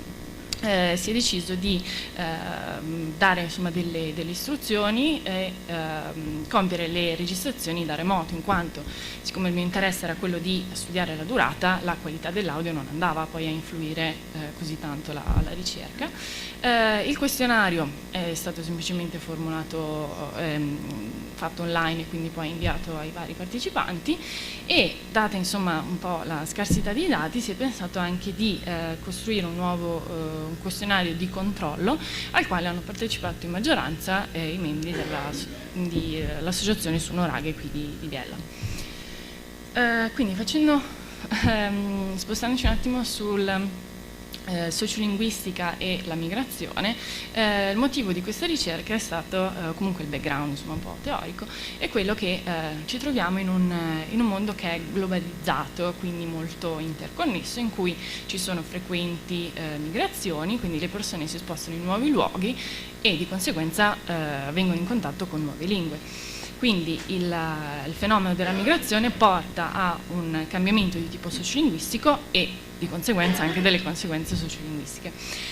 In particolare le conseguenze, quello che avviene è il contatto con altre lingue che, come evidenziato da altri studi, porta a 3 principali risultati: il mantenimento, l'attrition o la perdita, o la convergenza, scusate. Quindi il fenomeno, comunque l'attenzione di questo tipo di studio che ho svolto e continuo a portare avanti è quello dell'identità linguistica, cioè quindi della lingua come identità sociale, lingua che ha un significato sociale e che poi appunto si riferisce a quello che viene detto e poi studiato in lexicality. Quindi nel contesto migratorio, in situazioni di migrazione il contesto intorno al parlante varia e quindi la mia idea è quella di provare a rispondere a questa domanda. Quindi why do changes in a structural feature take place in a particular language at a given time but not in other languages with the same feature or in the same language at other times? Bella domanda, proviamo a rispondere. Quindi nel mio lavoro con i sardi cerco di studiare la variazione sia intra-speaker, che nel caso della tesi era tra il sardo e l'inglese, la variazione inter-speaker, poi intra-speaker, quindi tra per esempio i vari capoluoghi, quindi Oristano, Sassari, eccetera, la variazione di speaker però dal punto di vista individuale o anche dal punto di vista di speaker come gruppo. Quindi quello che è venuto fuori dalla ricerca di tesi è stato che la variabilità a livello fonetico era strettamente correlata dalla competenza nella propria varietà di sardo, quindi il fatto di mantenere la propria varietà, di continuare ad usarla, si è dimostrato come deterrente contro l'attrition, quindi la perdita di caratteristiche fonetiche tipiche. La frequenza d'uso di queste varietà si è visto poi variare tra il gruppo di parlanti di York e il gruppo di controllo. In particolare è emerso che i sardi residenti a York la utilizzavano di più con amici e compatrioti, mentre i sardi di Sunuraghe o comunque di Biella più con membri della famiglia, che evidenzia un po' il diverso utilizzo come strumento per mantenimento della propria identità. Successivamente, appunto, sempre da questi questionari è emerso anche che l'appartenenza a comunità di pratica, coscienti o meno, rafforza comunque l'identità sarda, comunque la mantiene. Dato la metodologia che è stata utilizzata per la tesi, che era comunque una situazione di emergenza, mi concentrerò oggi nel parlare anche un pochino dei pro e contro dei questionari. Quindi in questo caso è stata una situazione di emergenza nel quale io ho dovuto convergere sia lo studio di variabili sociali che linguistiche, quindi mi sono concentrata sull'utilizzo del sardo, ho chiesto ai parlanti di fare per esempio un'autovalutazione sia della propria competenza di sardo che inglese, dalla quale sono emersi però dei pro e contro. Cioè, il pro è stato di usare questi questionari e avere più informazioni in una sola volta, quindi condensare tutto il lavoro. Però il contro, in particolare riguardo all'autovalutazione, è stato il fatto che ci potevano essere delle variabili come il fatto di vivere con per esempio delle persone madrelingua inglese portava all'autopercezione dell'inglese magari più bassa, o essere l'unica persona all'interno di un gruppo a parlare sardo portava alla propria autovalutazione di sardo più elevata, o comunque più positiva, più da esperto. Quindi cosa viene detto in letteratura? Che i questionari sono comunque una risorsa che se fatta in modo comunque in modo tale che la compilazione sia breve sia veloce, sono abbastanza efficaci, sono comunque low cost, garantiscono, come nel caso dei miei studi, l'anonimità, quindi c'è da parte di chi compila il questionario meno soggezioni, quindi eventualmente più onestà, più spontaneità. La direzione verso il campione non si può regolare perché appunto per colpa di questo self-selection bias, cioè che è il partecipante a decidere di partecipare, non è il ricercatore che dice beh, tu adesso vieni qua e compili il questionario. Quindi insomma bisogna avere un po' l'elasticità di capire che cosa si trova, che cosa si raccoglie. Dà la possibilità però, il fatto di essere online rispetto a un questionario cartaceo, di reclutare più partecipanti più velocemente. Può succedere che il campione sia sbilanciato, per esempio a livello di età oppure di genere e quant'altro, e un altro fattore interessante da tenere in considerazione è che per il questionario online si presume anche che chi compila il questionario abbia anche una competenza tecnologica. Adesso magari oggi questo non è più tanto un problema perché bene o male tutti usiamo la tecnologia, il computer eccetera, però eventualmente si può comunque sempre tenere in considerazione.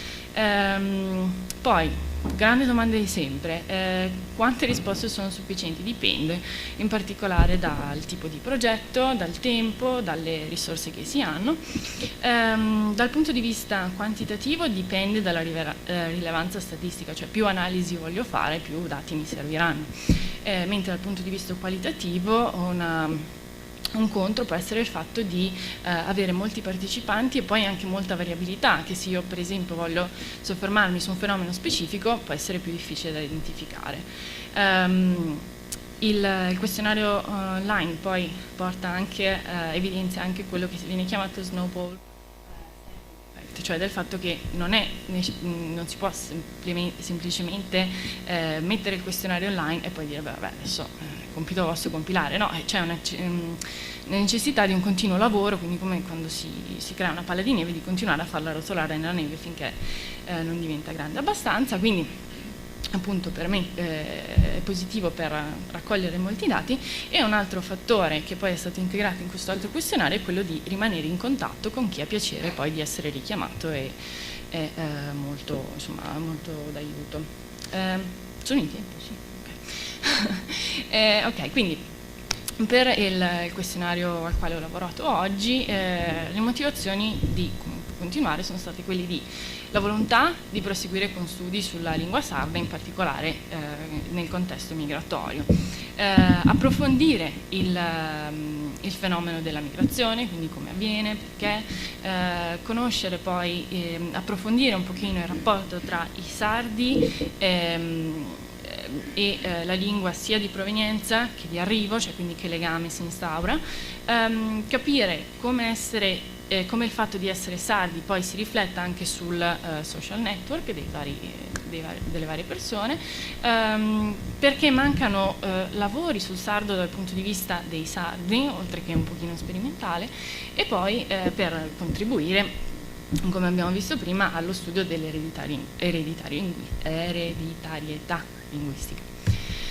Quindi le domande di ricerca sono: chi sono gli emigrati dalla Sardegna, cioè chi emigra, verso dove vanno, che tipo di migrazione è, quindi per mancanza di opportunità oppure volontaria, data da altri quindi motivi, come viene mantenuta l'eredità linguistica e sociale sarda, entrano a far parte di comunità di pratica sarde a livello conscio oppure meno, ci sono elementi per capire se l'identità linguistica sarda coincide con quella individuale sociale, che proviene quindi dall'altro lavoro.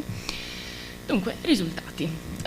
Di 24 partecipanti, in questo caso il campione si è dimostrato omogeneo, quindi ci sono stati 12 maschi e 12 femmine che hanno partecipato, con un livello di istruzione, possiamo definirlo medio-alto, in quanto la maggior parte hanno ricevuto un'educazione superiore o comunque hanno anche ottenuto la laurea, e 4 membri hanno affermato di far parte di comunità sarde sia fisicamente che su Facebook, in particolare a Losanna, a Torino, in Australia, e questo è il nome di un gruppo di Facebook. È stata poi posta la domanda per capire ancora di più, per approfondire un po' questo fenomeno di migrazione, se ci sono stati parenti oppure amici che sono emigrati dalla Sardegna in passato, e di raccontare brevemente la loro storia, motivazioni, verso dove e perché. Ed è emerso che principalmente la motivazione che ha portato queste persone a spostarsi è stato quello di lavoro, quindi una migliore opportunità, e come potete vedere non solo in altre regioni d'Italia ma anche all'estero, quindi per esempio in Svizzera, in Australia, in Brasile e quant'altro, qualcuno per studio.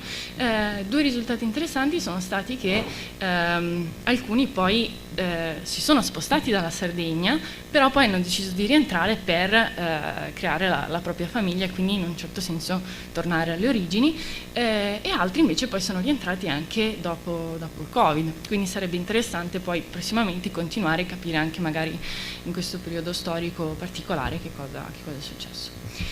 Quindi una breve presentazione per provincia dei risultati ottenuti, quindi dei sardi provenienti da Sassari.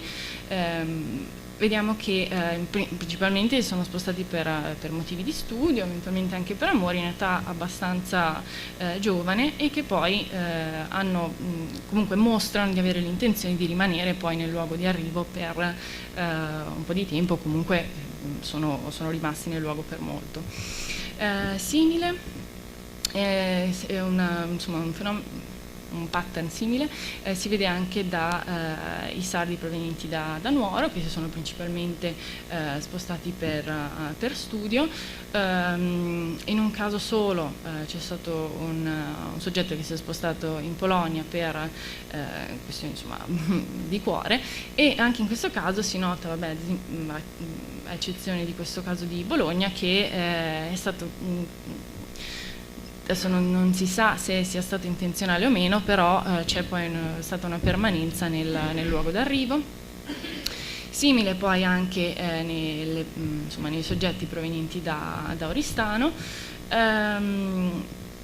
sempre maggioranza per motivi di studio, anche in questo caso pattern simile, ma una cosa interessante è stata quelli provenienti da Cagliari, che sono tutti partiti per lavoro, che uno pensa magari, adesso ragionando sui dati, ho detto, Cagliari comunque è una città abbastanza grande, pensavo insomma che ci fossero abbastanza opportunità lavorative, invece praticamente 3/4 degli intervistati hanno affermato di essersi spostati verso i luoghi più disparati, addirittura in Australia o comunque a Vicenza, vari posti, per opportunità di tipo lavorativo, quindi anche questo è un dato molto interessante.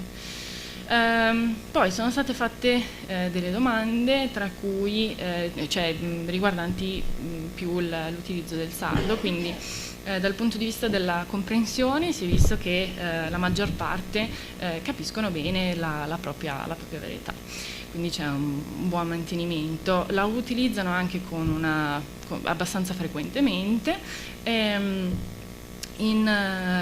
riconoscono più o meno tutti che tipo di varietà parlano, qualora sia parlata, quindi anche questo è positivo dal punto di vista del mantenimento dell'identità linguistica, ma il risultato più carino è stato anche quello di vedere con chi, in particolare con o semplicemente con la famiglia, oppure amici e parenti sardi. In questo caso mi sono dimenticata di specificare, comunque hanno specificato amici e parenti di tipo sardo, e delle risposte interessanti che vedete qua sono state, per esempio, che mi fanno un po' ridere, cioè positivamente, e un po' mi fanno venire voglia ancora di andare più a fondo per queste tematiche. Quindi, per esempio, quando i miei figli mi fanno arrabbiare, quindi come abbiamo visto prima c'è ritorna questa cosa dell'ereditarietà, per farlo conoscere ai miei figli, oppure anche da soli, quindi riprendendo anche le domande che ha fatto l'altra ricercatrice. Poi ritorna la domanda sulla competenza, sulla propria competenza di sardo, quindi sull'autovalutazione, che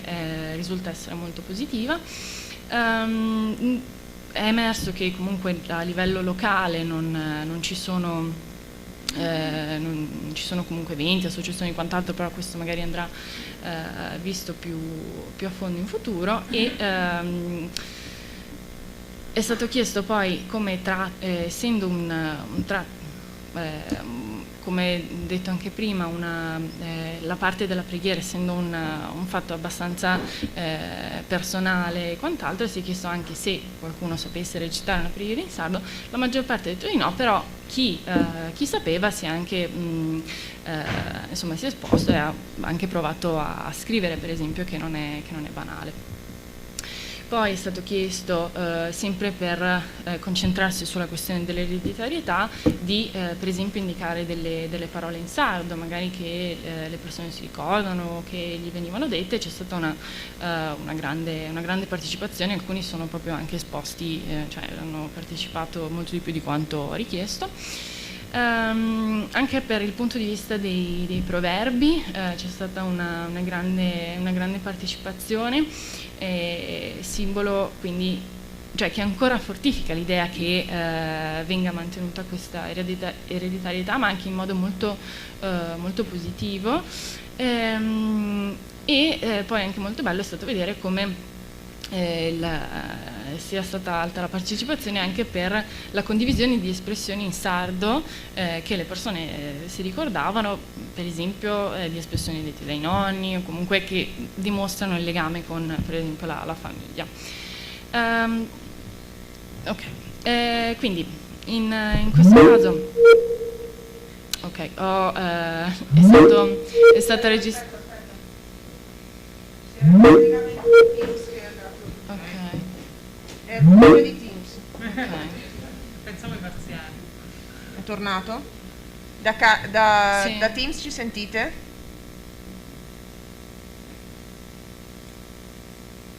No?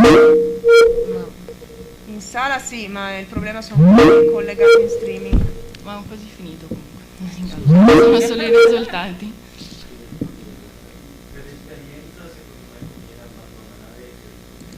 Sì, anche secondo me. Mannaggia Teams. Vabbè, era strano, ci ha già graziato fino adesso. Ah, cosa ci aspettavamo?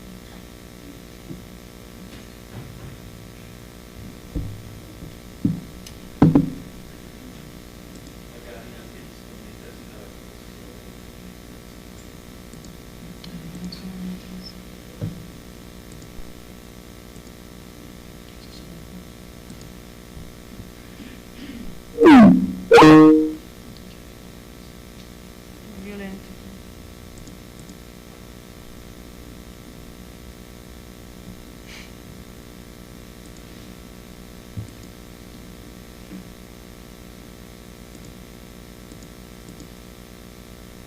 Avete uno spot? Io sì, non il cellulare non lo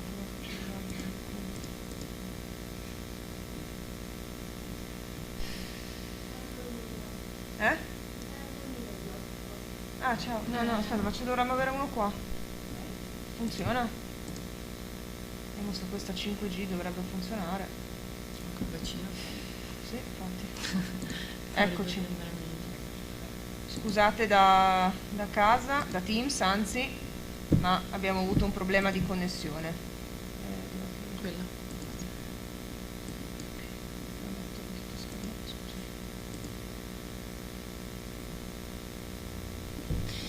Bene, quindi concludo brevemente. È stato fatto poi anche un esperimento che ha incluso poi Battista che mi ha generosamente donato la sua voce per vedere insomma se i partecipanti riuscissero a riconoscere l'origine della persona che stava parlando. Devo fare i complimenti a un partecipante che ha riconosciuto la voce di Battista, quindi è molto riconoscibile.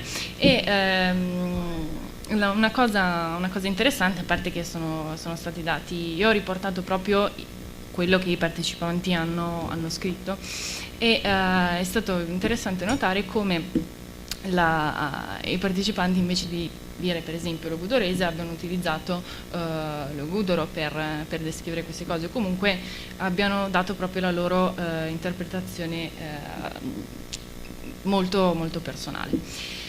Dunque, Salfeminal bonus e sosominal bonus. Okay. Solve. Ok, volevo fare una cosa carina, però non c'è tempo, però non c'è tempo per ascoltare.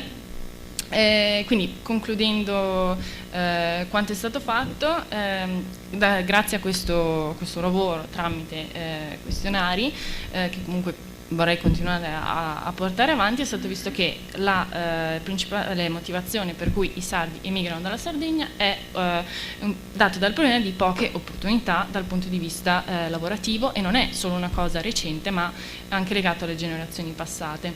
Le comunità sarde all'estero o comunque lontane dalla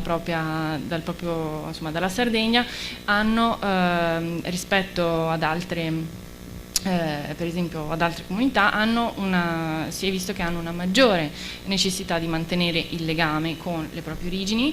L'eredità linguistica è un fenomeno ben visibile che porta quindi a mantenere nei modi più disparati l'eredità linguistica.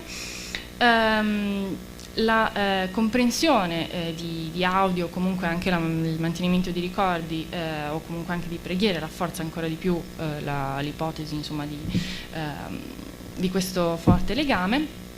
C'è stato visto quindi anche l'intenzione di tramandare ai figli la propria cultura d'origine. Il legame con la lingua quindi è molto forte, e per i lavori futuri si prevede quindi di continuare in questo filone di studi, di raccogliere sempre di più tramite questi questionari e quindi anche il mantenimento di contatti, di far crescere o comunque creare una sorta di comunità di ricerca da poter studiare negli anni, di continuare a ampliare, approfondire la conoscenza del rapporto con la lingua, eventualmente magari anche estenderla, la volontà di continuare a esplorare la possibilità di fare studi da remoto, che sono nati come una necessità, però possono essere anche una risorsa per il futuro, espandere quindi sempre di più i campioni e comunque prendere sempre spunto da elementi nuovi che possono emergere per eventuali studi e analisi sulla conservazione, insomma, dell'eredità. Grazie.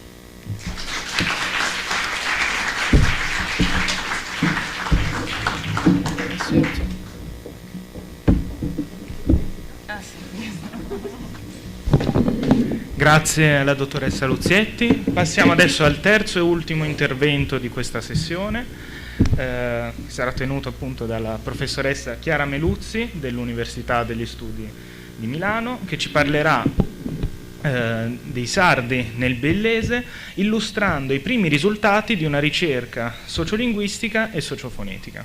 Prego. Grazie mille, dottor Nese.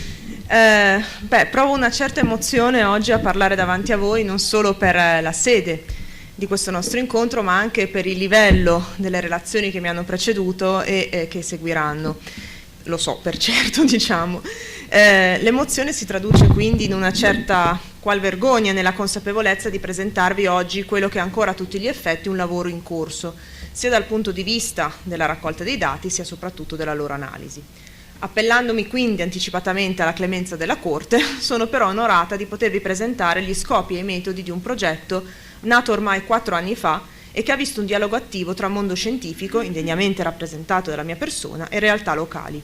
Qui ovviamente il ringraziamento di vigore va a Battista e al Circolo su Nuraghe, anche se per questo avremo ampiamente tempo in conclusione della giornata. Il mio intervento oggi punta dunque a introdurvi al più complesso progetto Colimbi, di cui parleranno in seguito nella sessione pomeridiana anche gli ormai ex studenti, ma in questa sede invece io mi vorrei concentrare in particolare sull'ultimo sviluppo del progetto, ossia il foco specifico sulla comunità sarda immigrata a Biella. Ad alcune tanto necessarie quanto forzatamente brevi premesse teoriche che hanno guidato questa parte del progetto, seguirà la presentazione delle metodologie di indagine e dei dati raccolti finora, per poi giungere a un'analisi preliminare in chiave sociofonetica da discutersi all'interno di un paradigma di più ampio respiro sociolinguistico, dedicato alle lingue ereditarie o, con un anglismo ormai in voga, heritage languages. Concluderà la mia presentazione l'indicazione degli sviluppi futuri della ricerca da qui ai prossimi mesi. L'idea di fondo è quella di raccogliere in un unico corpus, detto appunto Colimbi, corpus di lingua, identità e migrazione, tutti i materiali riguardanti le diverse voci di migranti nel territorio biellese. I dati dovranno essere non solo trascritti e per una certa misura anche annotati foneticamente, come illustreranno alcuni interventi pomeridiani, ma anche anonimizzati, in modo da renderli fruibili dalla comunità scientifica tutta nel rispetto della privacy degli interlocutori.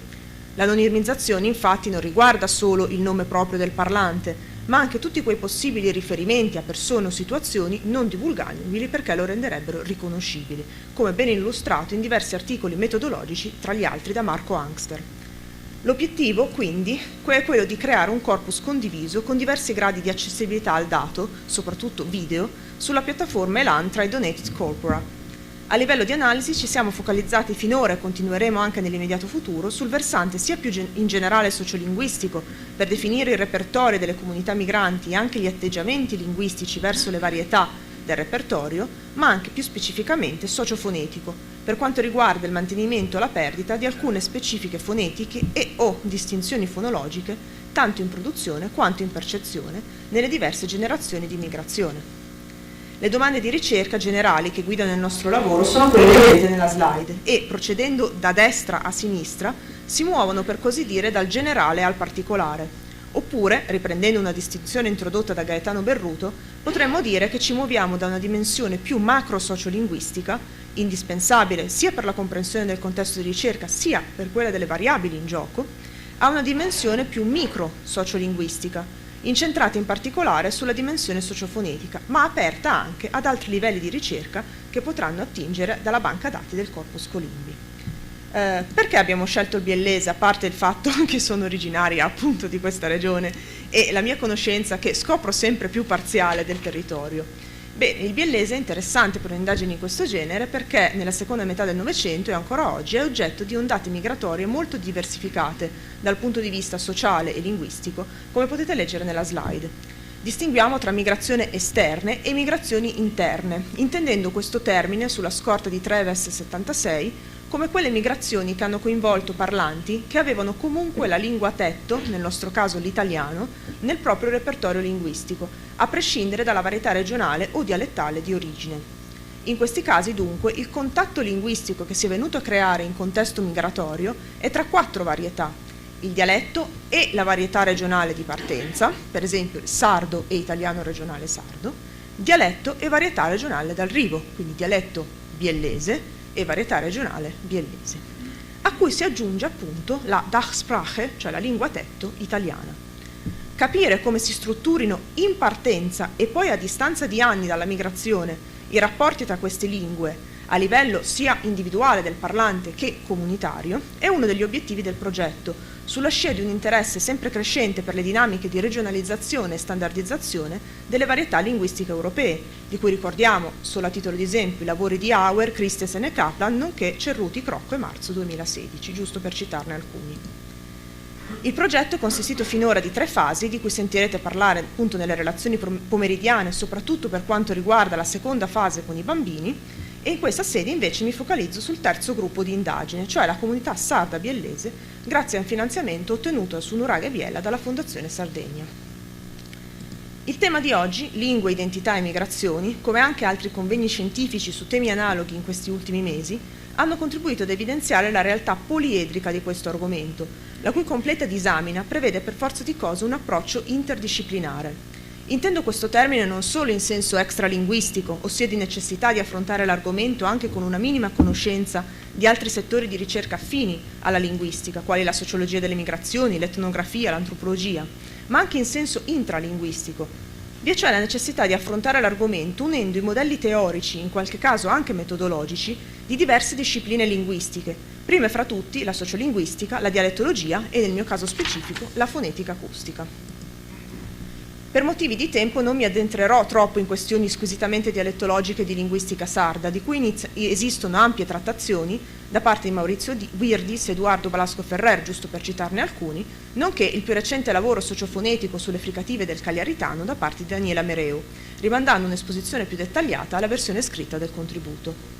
A livello fonetico già il lavoro di Bottiglioni del 22 riconosceva una macro differenza tra varietà settentrionali e centro-meridionali, soprattutto per quanto riguarda 3 fenomeni che potremmo dire bandiera della lingua sarda, ovvero sia il vocalismo, con sistema pentavocalico in quelle settentrionali ed eptavocalico in quelle meridionali, in cui si riscontrano in queste ultime alcune opposizioni fonologiche delle vocali medie, del tipo beni, bene, e beni, vieni, oppure anche scetti, fior di farina, e scetti, soltanto.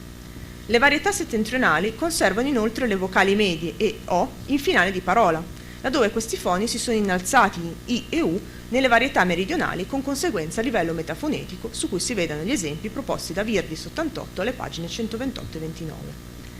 Altra caratteristica significativamente differente tra le varietà di sardo, in questo caso tra quelle nuoresi e il resto delle varietà centro-meridionali, è rappresentato dagli esiti della serie PTK, quindi delle occlusive sorde, in posizione intervocalica propria o fonotattica. Virdis osserva infatti che mentre nelle altre varietà centro-meridionali si evidenzia una lenizione di questi foni che vengono ad assumere i tratti più continuo e più sonoro, nel nuorese esse rimangono non lenite se la posizione intervocalica coincide con un confine fonotattico e mostrano inoltre una lenizione differente e di portata minore, parole dell'autore, che coinvolge ad esempio la sola sonorità, nel caso delle intervocaliche proprie. Vi è poi la vexata questio riguardante la caratteristica geminazione delle occlusive sorde in sardo, composizioni teoriche molto variabili nelle loro spiegazioni, che hanno portato a definire le geminate sarde anche come geminate apparenti o semigeminate a livello fonologico, con conseguenze però fonetiche non molto chiare in letteratura, come afferma lo stesso Virdis. Per motivi di tempo salto anche in questo caso le definizioni teoriche legate alla sociolinguistica della migrazione che abbiamo già visto trattate in presentazioni precedenti, specifico solamente che il modello teorico che si è privilegiato è di natura, per così dire, socio-pragmatico-discorsiva, legato cioè a una visione degli esiti del contatto linguistico e dei mutamenti sopravvenuti nelle varietà di origini dei migranti in base agli usi linguistici e come risultato di un accomodamento sul livello diacronico sulla scia di Traghi l'86 e lavori successivi. Passiamo ora a illustrare i dati raccolti fino all'altro ieri, in pratica, grazie alla preziosa collaborazione con il Circolo su Nuraghe. In questa prima fase ci interessava innanzitutto ricostruire il quadro dei parlanti sardi a Biella, comunità che sappiamo essere molto numerosa e con una forte identità culturale, come testimoniano non solo le attività del Circolo, ma anche a livello paesaggistico il Nuraghe installato a uno degli ingressi della città di Biella. Questo lo dico ovviamente per i nostri ospiti non biellesi. A livello linguistico, cosa è successo però al sardo parlato dai migranti? In particolare sono state mantenute quelle peculiarità fonetico-fonologiche che caratterizzavano le varietà e microvarietà di sardo, come illustrato in letteratura? Oppure la riduzione dei contesti d'uso e il contatto linguistico tra parlanti di diverse varietà di sardo ha portato fenomeni di accomodamento linguistico con la creazione, per così dire, di una varietà ibrida, di un fuselet sardo? Per iniziare a rispondere a queste domande abbiamo condotto una prima serie di interviste semistrutturate utilizzando il metodo dell'intervista etnografica di profondità e quello narrativo inaugurato da De Fine e collaboratori.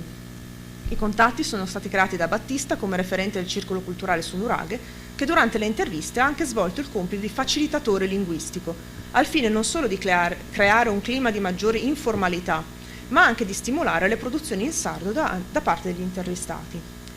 Vediamo appunto chi sono, ma soprattutto da dove vengono i 16 parlanti che abbiamo registrato tra ottobre e novembre 2021, quindi praticamente l'altro ieri. Si tratta in molti casi, tranne 2, di interviste doppie, a marito e moglie simultaneamente. A livello di età, 14 dei 16 parlanti sono nati tra gli anni 30 e l'inizio degli anni 50, mentre solo 2 erano più giovani, nati tra fine anni 60 e inizio anni 70. Come potete vedere nella cartina sulla slide, i parlanti provenivano da diverse aree dialettali della Sardegna, tranne, e del tutto casualmente, l'area logudorese, con l'eccezione appunto del nostro Battista.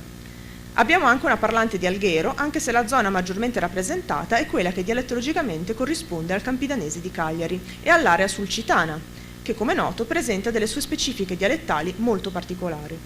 In 2 casi, come detto, i parlanti sono stati intervistati singolarmente perché i propri coniugi non erano di origine sarda. Dei restanti 7 nuclei familiari, 3 erano casi di bidialettismo, in cui cioè marito e moglie non condividevano la stessa varietà di sardo, con questa distribuzione: campidanese sulcitano e sassarese, arborense e nuorese centro-occidentale, campidanese centrale e catalano. Vi è poi il caso curioso della famiglia corrispondente ai parlanti 8 e 9, entrambi provenienti dalla macroarea linguistica nuorese, ma in cui i coniugi provenivano da 2 zone, a cavallo di un'isoglossa subdialettale che divide il nuorese centro-occidentale da quello orientale e meridionale. I dati sono in corso di trascrizione su Elan, in cui verranno notati anche quei fenomeni particolarmente significativi di cambio di codice tra italiano e sardo. L'analisi fonetica è invece condotta con il software Pratt e si è concentrata in questa prima fase su 3 parlanti maschi, circa di pari età, e provenienti da 3 aree dialettali diverse: il sassarese, parlante 10 Gov, il nuorese orientale meridionale, 8 Sal, e il campidanese di Cagliari, parlante 11 UMB. Come vedete usiamo le sigle per rispetto della privacy del parlante. Questi parlanti sono stati scelti anche in virtù del fatto che nelle loro interviste sono presenti lunghe sequenze monologiche in sardo, con racconti anche drammatici che quindi in un approccio laboviano costituiscono il caso di pericolo di vita, che permette l'elicitazione di un parlato diafasicamente meno controllato. Queste porzioni, inoltre, sono distanti dalle domande poste o in italiano dalla ricercatrice, cioè io, o nella varietà sarda posta dal facilitatore. A livello, passiamo ora all'analisi.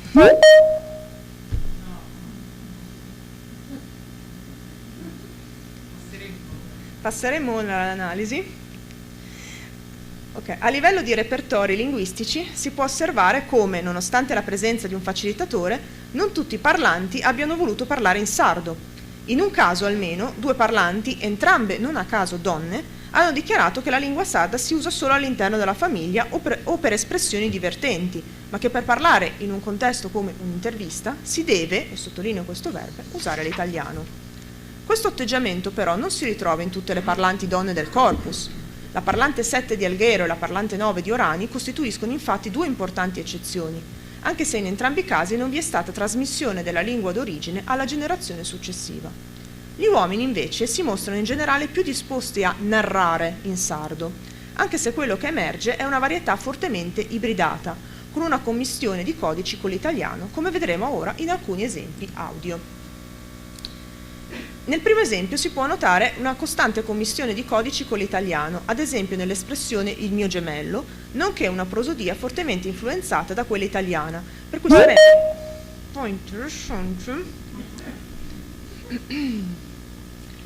sarebbe poi interessante analizzare come Tim si interrompe la mia elocuzione. Dicevo, per cui sarebbe poi interessante in questo parlante che adesso sentiamo anche un'analisi di tipo del ritmo linguistico. Vediamo se riesco a farvelo sentire.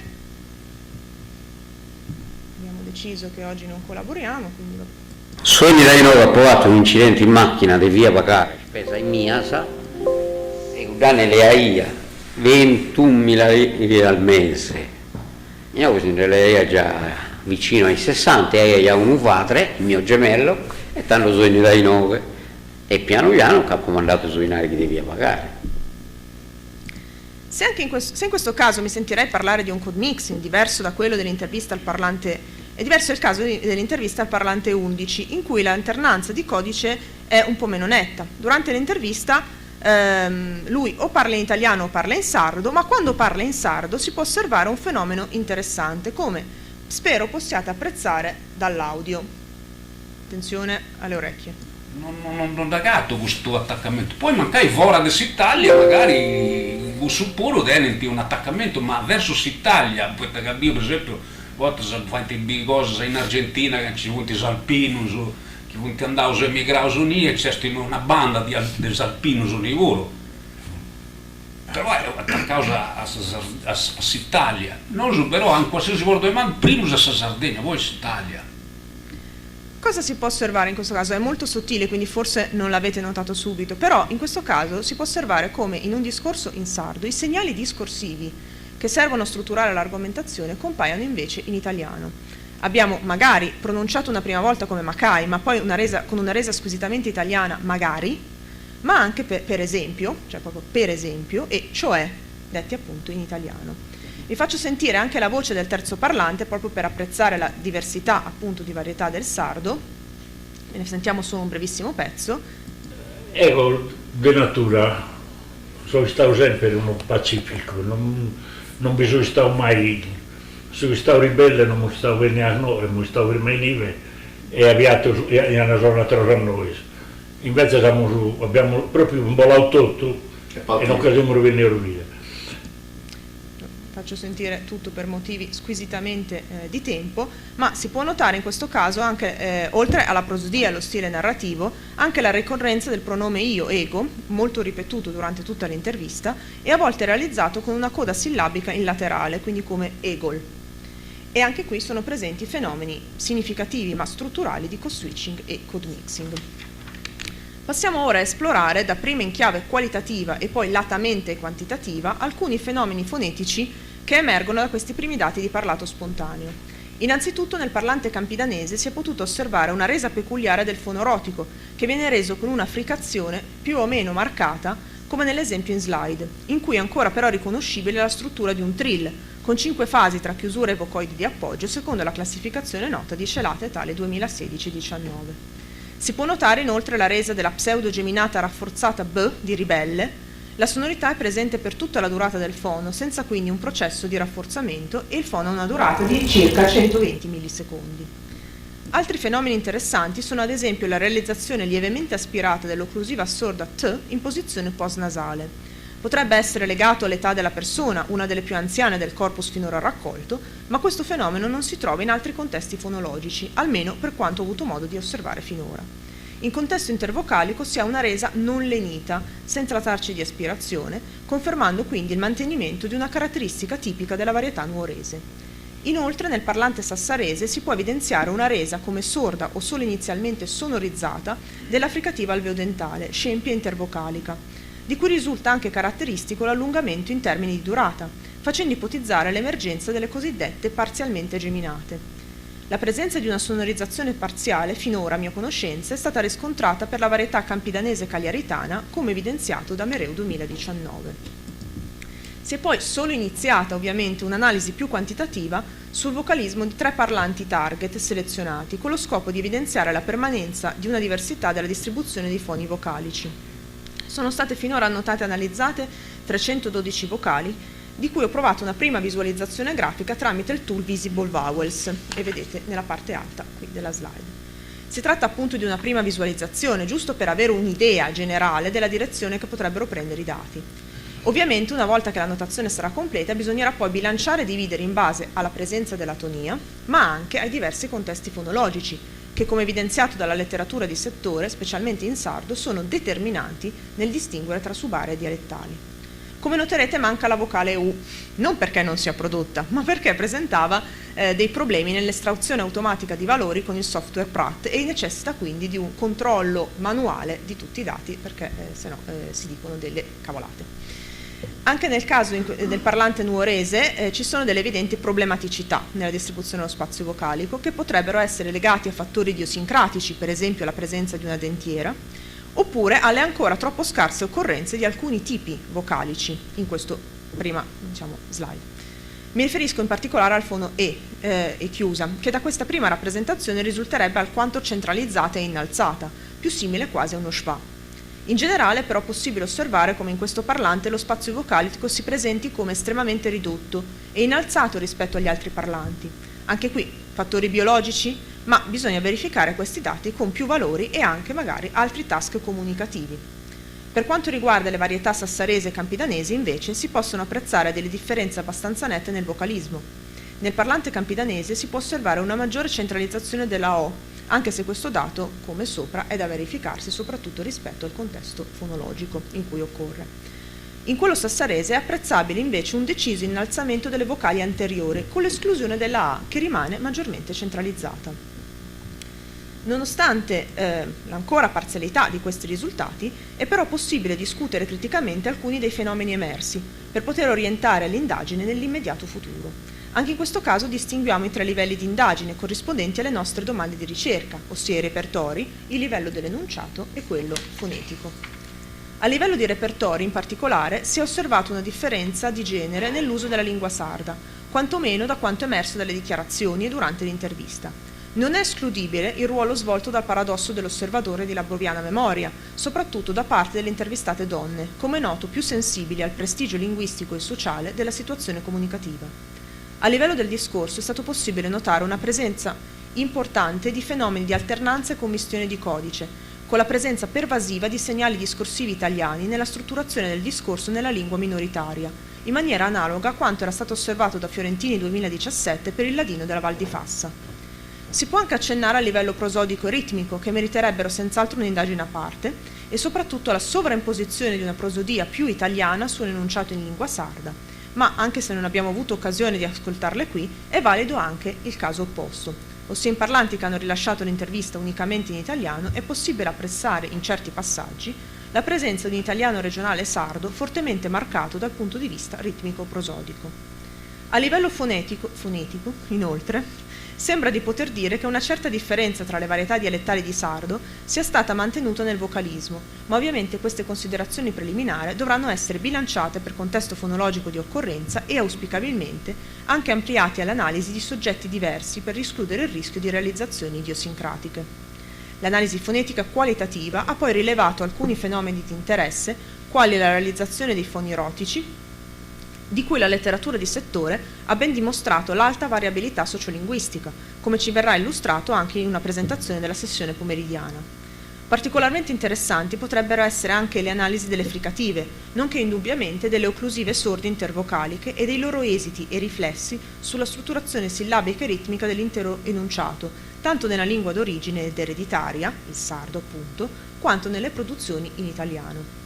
Ovviamente le prospettive di indagine sono molteplice, ed oltre ad ampliare i risultati di queste prime analisi sia dal punto di vista discorsivo sia fonetico-fonologico, stiamo prontando anche un esperimento percettivo proprio sul mantenimento o la perdita di opposizioni fonologiche rilevanti nelle varietà originarie di sardo dei nostri parlanti. E altrettanto ovviamente, ça va sans dire, tra i futuri sviluppi c'è l'ampliamento del corpus sia come numero di parlanti sia a livello diafasico, nonché la prosecuzione del lavoro di indagine sperimentale con le generazioni successive di sardi nel biellese. Io finora ho concluso e vi ringrazio per la vostra attenzione nonostante l'ora.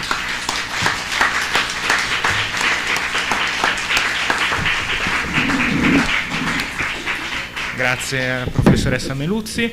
Allora, abbiamo purtroppo solo 5 minuti per le domande, non possiamo sforare per motivi di forza maggiore il pranzo e quindi invito chiunque volesse fare delle domande, domande puntuali in modo da riuscire a accontentare un po' tutti. Ecco. Anche da Teams prenotatevi se volete. Io se non c'è nessuno poi intervengo, però solo se non c'è nessuno.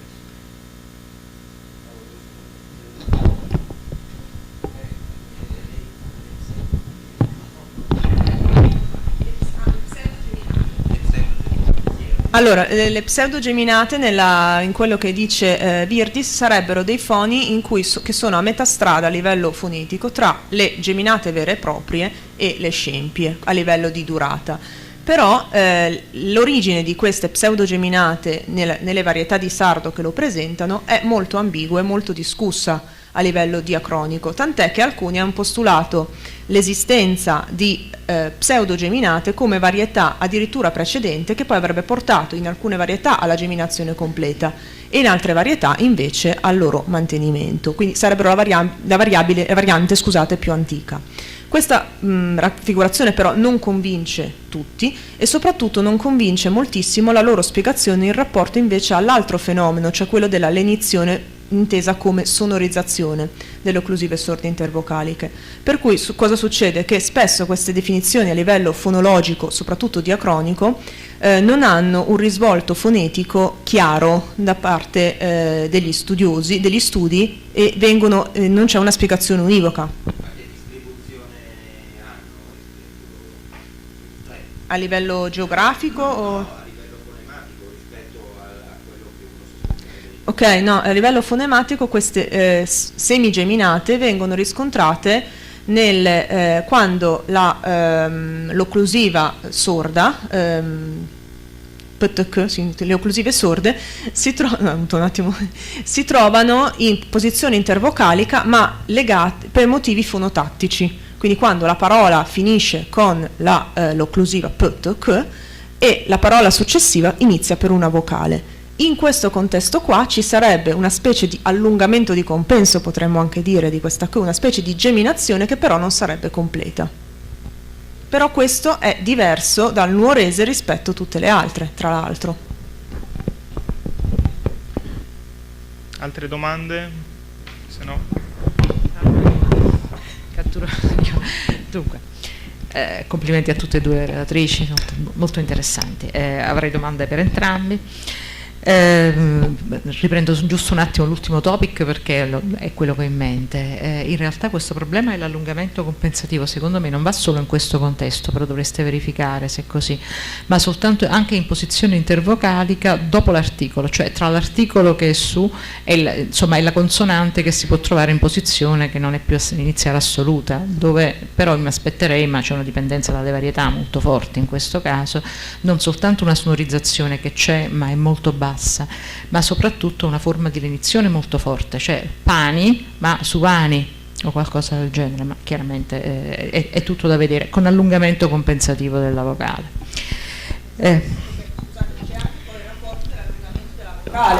Perché, scusami se interrompo, cioè il problema di questi studi qua che riporta Virdis e compagnia è che viene fatto questa analisi della geminazione sulla consonante, ma non ci dicono niente invece della vocale precedente, che come sappiamo per ristrutturazione sillabica dovrebbe anch'essa mostrare dei fenomeni di accorciamento.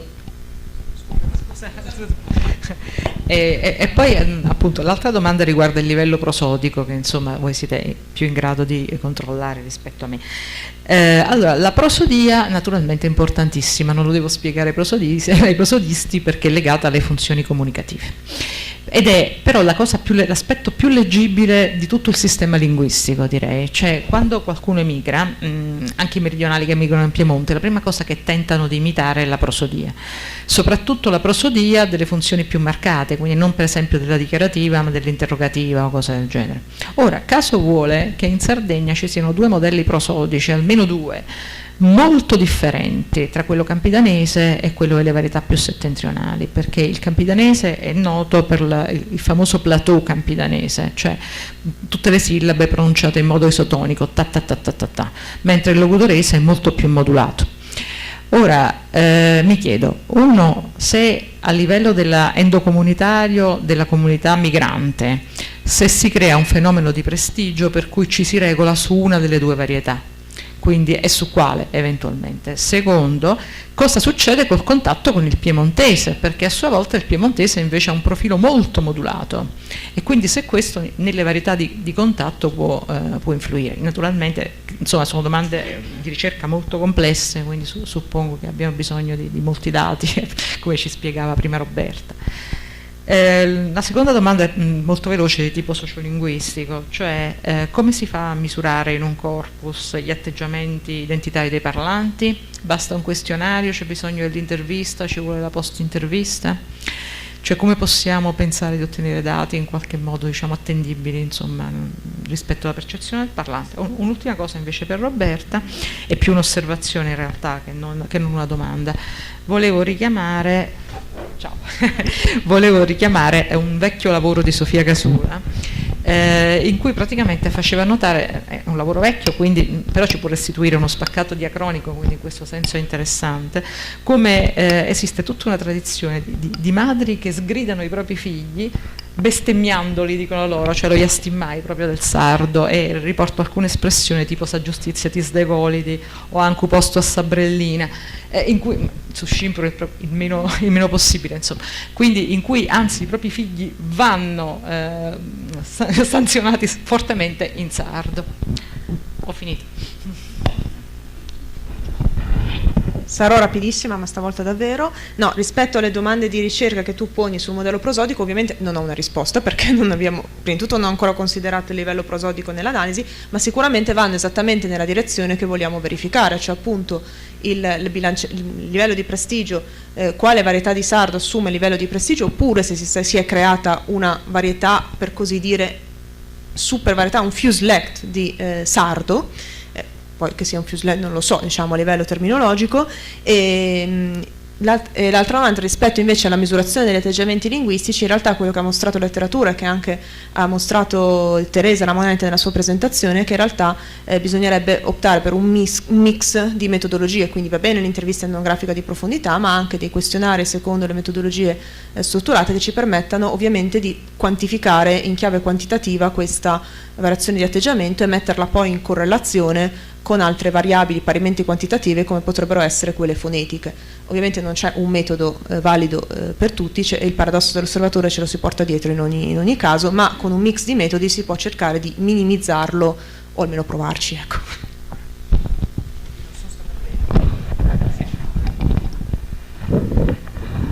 E niente, io volevo ringraziare la professoressa per l'input, infatti quello appunto del rapporto della lingua delle madri verso i figli è una cosa che è emersa da questo questionario, e appunto anche, siccome in questo caso sono state solo due, insomma delle osservazioni comunque singolari, può essere comunque insomma lo prenderei come spunto per ricerche future. Alla fine l'utilizzo dei questionari è proprio anche come il lavoro un work in progress, cioè vedere come possono essere utilizzati, che tipo di informazioni possono dare, gli spunti che poi si possono ottenere per poi continuare, insomma dà continuità, quindi grazie, grazie per l'input. Bene, ringrazio ancora le tre relatrici di questa sessione. E dichiaro conclusa questa seconda parte del convegno. Per chi ci segue da casa, ci rivediamo alle 15 per parlare di minoranze linguistiche e dialetti. Per i presenti adesso possiamo migrare verso il pranzo. Solo un'informazione di servizio per quanto riguarda i relatori della terza sessione pomeridiana, quindi quelli che inizieranno a parlare alle 15.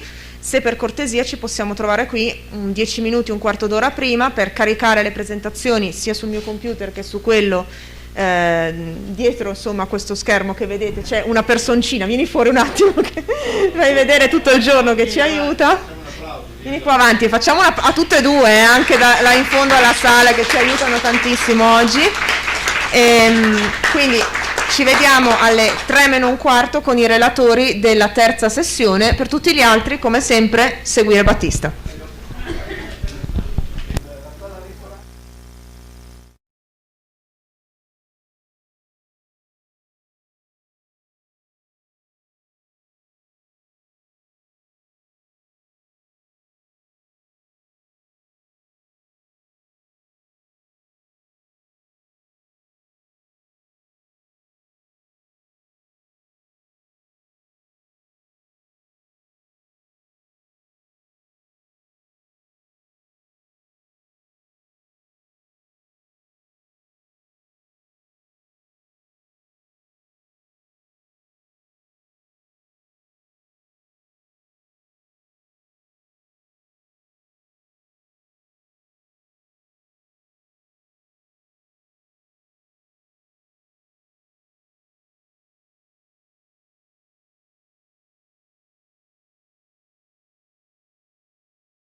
mamma mia.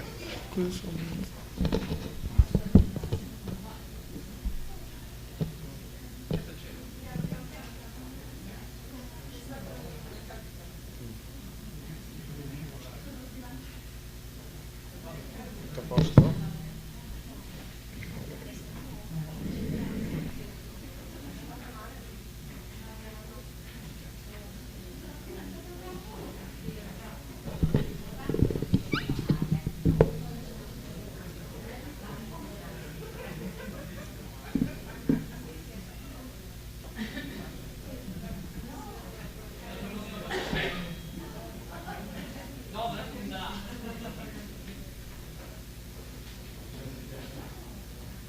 Tutto a posto? Possiamo cominciare?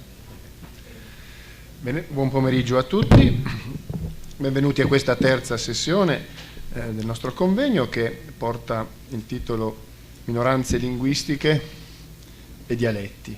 Ringrazio gli organizzatori per l'onore che mi hanno concesso di presiedere questa sessione e do immediatamente la parola al primo relatore, che è Francesco Zuin dell'Università di Udine, che ci parlerà di comunità migratorie e lingue minoritarie, traslittamento e riattivazione. Prego Francesco. Grazie mille, buongiorno a tutti e grazie professore. Allora, quello che voglio fare appunto in questo intervento è prendere in considerazione 3 comunità di emigrati friulani o di discendenti di emigrati friulani. 3 comunità appunto che sono differenziate sia in relazione all'epoca di migrazione, sia in relazione alle caratteristiche del lato migratorio, caratteristiche sia sociali sia linguistiche, e che sono accomunate dal solo fatto che hanno mantenuto a vari stadi e con varie intensità la lingua migrata fino ai nostri giorni.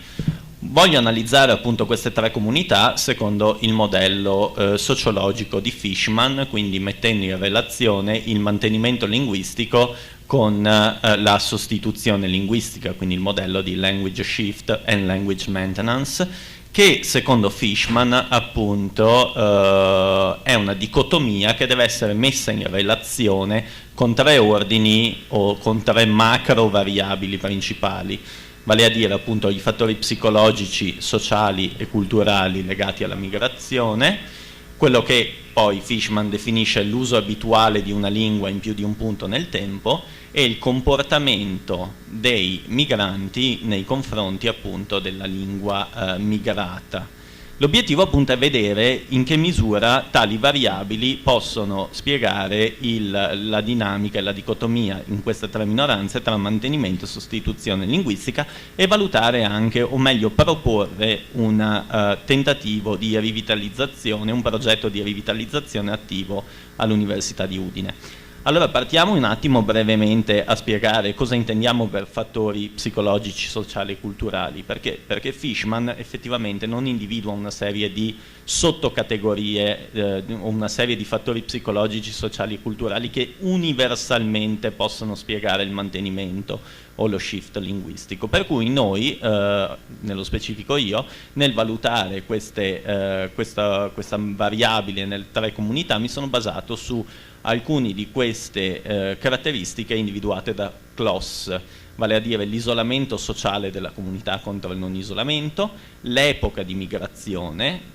antica contro migrazione recente, scusate, e la compattezza dell'isola linguistica versus non compattezza dell'isola linguistica. Nell'individuare altre variabili connesse appunto ai fattori psicologici, sociali e culturali, mi sono basato anche sulla ethno-linguistic vitality di Giles, la teoria secondo cui appunto influenza il mantenimento e la sostituzione di una lingua fattori come lo status economico, vale a dire il peso della comunità migrata nella nuova realtà di insediamento, lo status sociale, vale a dire come valuta se stessa la comunità migrata, e lo status linguistico, vale a dire se la lingua migrata è una lingua di prestigio internazionale o meno. Ci sono poi appunto fattori demografici che influiscono, quale il tasso di natalità all'interno della comunità migrata, la tipologia di matrimoni, appunto, con una polarizzazione tra matrimoni endogamici ed esogamici, e il tasso di migrazione all'interno o dalla comunità verso l'esterno. Infine il terzo ordine di fattori, secondo questa teoria, è appunto la presenza o l'eventuale supporto che la lingua migrata riceve dalle istituzioni del paese ospitante.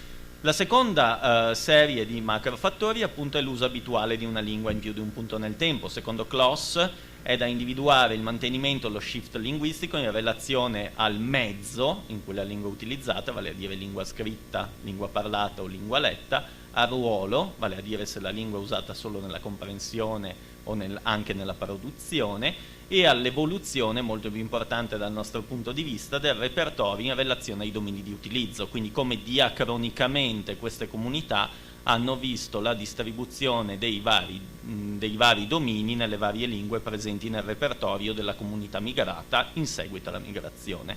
Infine, la terza macro variabile, secondo Fishman, è legata appunto al comportamento nei confronti della lingua, e Fishman identifica il prestigio linguistico, che secondo lui appunto è composto dagli atteggiamenti dei parlanti nei confronti della propria lingua e dal valore che la lingua migrata ha come simbolo della comunità.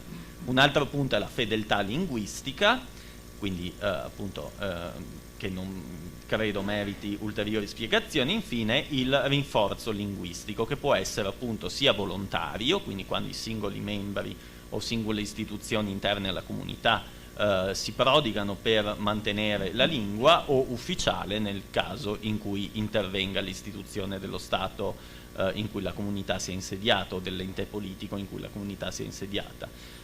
Allora, prima di analizzare secondo queste tre variabili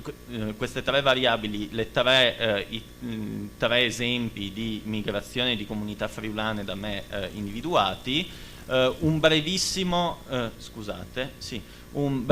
excursus sull'emigrazione friulana. Allora, l'emigrazione friulana non si distingue sostanzialmente dal resto dell'emigrazione, o meglio, non si distingue in linee generali dal resto dell'emigrazione dell'Italia nord-orientale. Si divide in tre grandi periodi: il primo appunto post-unitario fino alla prima guerra mondiale. Non è chiaro quanti effettivamente siano migrati in questo periodo, ci sono alcune stime discordanti, ma si va sull'ordine delle milioni di unità appunto. E tra le varie mete le più battute furono quelle del Sud America, nel caso dei friulani e dei veneti, che come vedremo con i friulani spesso migrarono, per cui Argentina, Brasile, ma anche Canada, Stati Uniti, e in Europa in questo primo periodo fu privilegiata la Germania.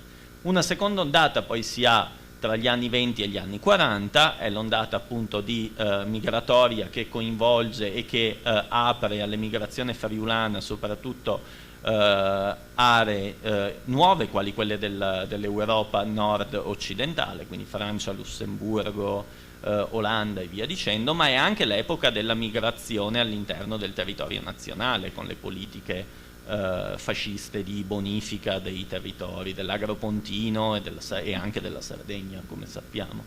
Infine un ultimo periodo appunto è quello tra gli anni 50 e gli anni 80, che predilige ancora le mete europee, e tra queste tre ondate migratorie però possiamo notare una differenza nel repertorio della comunità che migra, nel senso che se la prima ondata migratoria vede uno spostamento di popolazione principalmente dialettofono, per cui dal Friuli, ma come dal Veneto e da altre regioni, si spostano popolazioni contadine con basso grado di scolarizzazione, che parlano quasi come unica lingua la lingua minoritaria o il dialetto. Tra gli anni 50 e gli anni 80, quindi nella terza ondata migratoria, le popolazioni che si muovono hanno già l'italiano all'interno del loro repertorio, oltre alla lingua di minoranza. Vediamo il caso dei friulani in Baviera. Friulani in Baviera, appunto, possiamo basarci sui dati raccolti da Melchior, che ha condotto un'indagine sociolinguistica su 30 emigrati friulani nell'area di Monaco. È una migrazione, vedete, degli anni 50, sono 28 emigrati di prima generazione e 2 di seconda generazione, e la situazione registrata nel 2008 da Melchior è una situazione abbastanza disperante, nel senso che la lingua friulana non mostra trasmissione intergenerazionale e a breve appunto sparirà dal repertorio dei discendenti friulani. Vediamo i fattori psicologici, sociali e culturali legati a questa comunità. Allora, una migrazione, abbiamo detto, recente, degli anni 50, è una migrazione individuale, nel senso che non si sono spostati gruppi di famiglie dallo stesso paese, ma sono i singoli che hanno deciso di cercare fortuna altrove, e non ha portato quindi di conseguenza alla creazione di colonie di migranti, ma ha creato una comunità diffusa, per cui questi emigrati in Baviera si sono posizionati in aree differenti e non sono riuniti in una stessa località. Per quanto riguarda le variabili di Giles, vediamo che lo status economico è basso, sono lavoratori non specializzati, specialmente manodopera a basso costo, che si spostava in Germania.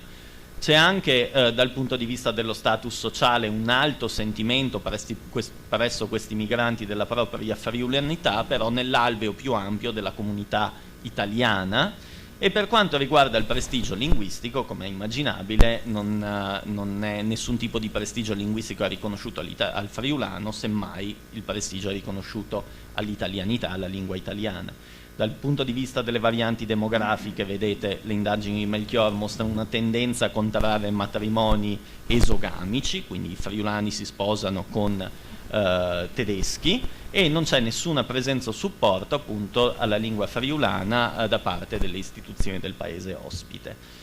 Per quanto riguarda l'altra variabile fishmaniana, vedete che il repertorio di partenza, abbiamo detto, è italiano e friulano. Quello di arrivo è un repertorio estremamente complesso, emerge, che oltre all'italiano e al friulano contempla anche il tedesco e molto spesso la varietà dialettale bavarese. Se noi guardiamo però la spartizione dei domini, vediamo che al friulano non è aperto nessun tipo di dominio. L'unico dominio dove stabilmente è presente il friulano, dalle interviste a questi informatori, è quello dei rapporti con la famiglia d'origine. Per il resto, appunto, le due lingue che si impongono e nell'ambito familiare e nell'ambito lavorativo sono l'italiano e il tedesco.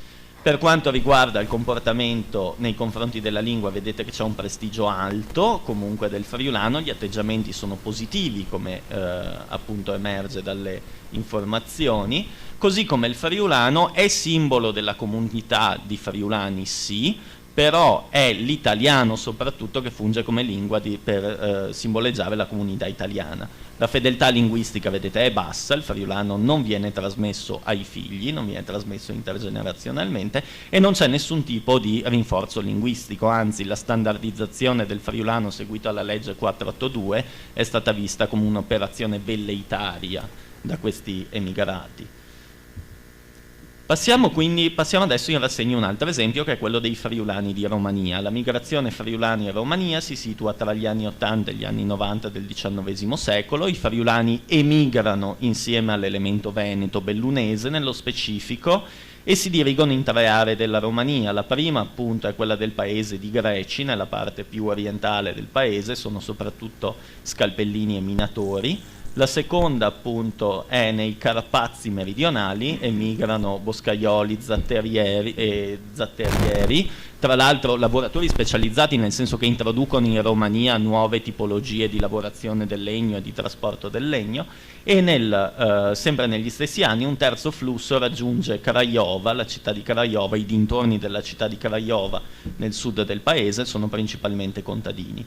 La conoscenza di questi friulani, o meglio la conoscenza sociolinguistica, ci è data soprattutto dagli studi di Iliescu del 72, che registra una situazione di partenza con 20.000 friulanofoni che sono migrati, nel 1948 questi erano ridotti a 7.000 e nel 2000 appunto gli studi di Scandella registrano poche centinaia di friulani che però hanno raggiunto la quinta generazione.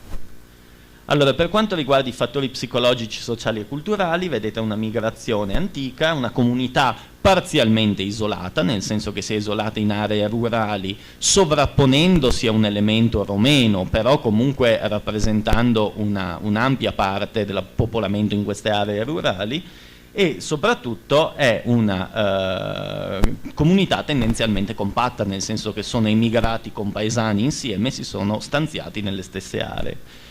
Per quanto riguarda le variabili di Giles, sono lavoratori specializzati che introducono nuovi tipi di coltivazione o di lavorazione del legno. hanno un alto sentimento della propria friulanità nell'alveo più ampio dell'italianità anche costoro, e appunto per quanto riguarda il prestigio, però il prestigio è riconosciuto all'italiano, come vedremo dopo. Per quanto riguarda le varianti demografiche, c'è la tendenza a contrarre matrimoni sia esogamici che endogamici, ma come emergerà i matrimoni sono o tra friulani o con romeni, non sono mai quasi mai tra friulani e bellunesi. E infine appunto è da segnalare un abbandono massiccio della Romania tra gli anni 30 e 40 che ha portato a uno spopolamento di queste comunità migrate. Per quanto riguarda l'uso abituale di una lingua in più di un punto nel tempo, i dati di Iliescu mostrano una prima fase in cui appunto i friulani iniziano a prendere il romeno, una seconda in cui tutti parlano sia romeno sia friulano e il romeno è limitato all'ambito della famiglia, e una terza fase in cui il romeno è lingua limitata ad il friulano è lingua limitata ad ambiti fondamentali. Se guardiamo però la spartizione dei domini, vediamo che il friulano domina in famiglia, ma nei rapporti amicali e nel lavoro si impongono il friulano e la varietà bellunese, per cui gli intervistati friulani al lavoro hanno appreso il bellunese e parlano il bellunese al lavoro e nei rapporti amicali, per cui tra romeno lingua alta e friulano lingua per gli usi più informali si è situata una lingua M, un mesoletto lo chiamerebbe Mioni, che è appunto il bellunese, che funge da lingua di comunicazione all'interno della più ampia comunità italiana.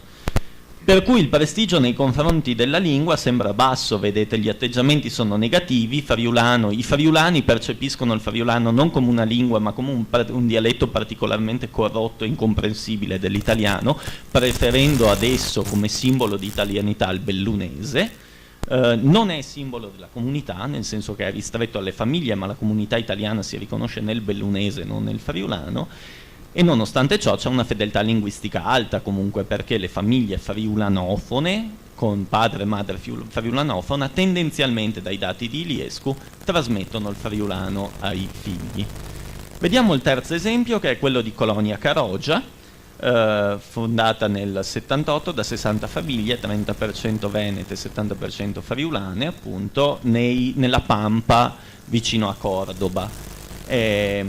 Appunto la situazione attuale è un bilinguismo ancora mantenuto nella comunità, che però si mantiene solo in ambito familiare, con il friulano che si mantiene però solo in ambito familiare.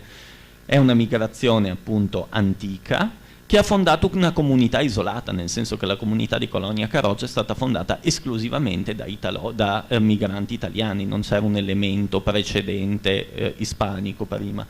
Ed è una comunità compatta appunto perché è stata fondata dagli italiani. Lo status, vedete, economico è alto, sono lavoratori che hanno introdotto anche in questo caso nuove tecniche di coltura e vitivinicole. C'è un alto sentimento, vedete, della propria friulanità che coincide con l'italianità, e per quanto riguarda le variabili demografiche c'è la tendenza a contrarre matrimoni endogamici all'interno della comunità. Per quanto riguarda l'evoluzione del repertorio, vedete che questo rispecchia in buona parte quello che avevamo già visto per le comunità romene, ma quello che è interessante è la spartizione dei domini, perché effettivamente vediamo l'utilizzo dello spagnolo nelle situazioni formali, questo dall'inchiesta dell'87, però nella famiglia e nei rapporti amicali domina accanto allo spagnolo, o comunque è presente accanto allo spagnolo anche la varietà friulana. È quindi un prestigio alto quello del friulano a Colonia Carogia, perché? Anche perché il friulano è diventato lingua di coinè della comunità italiana, quindi se il bellunese in Romania aveva finito per identificarsi come lingua della comunità italiana, a Colonia Carogia sono invece i veneti che imparano il friulano per poter comunicare all'interno della comunità.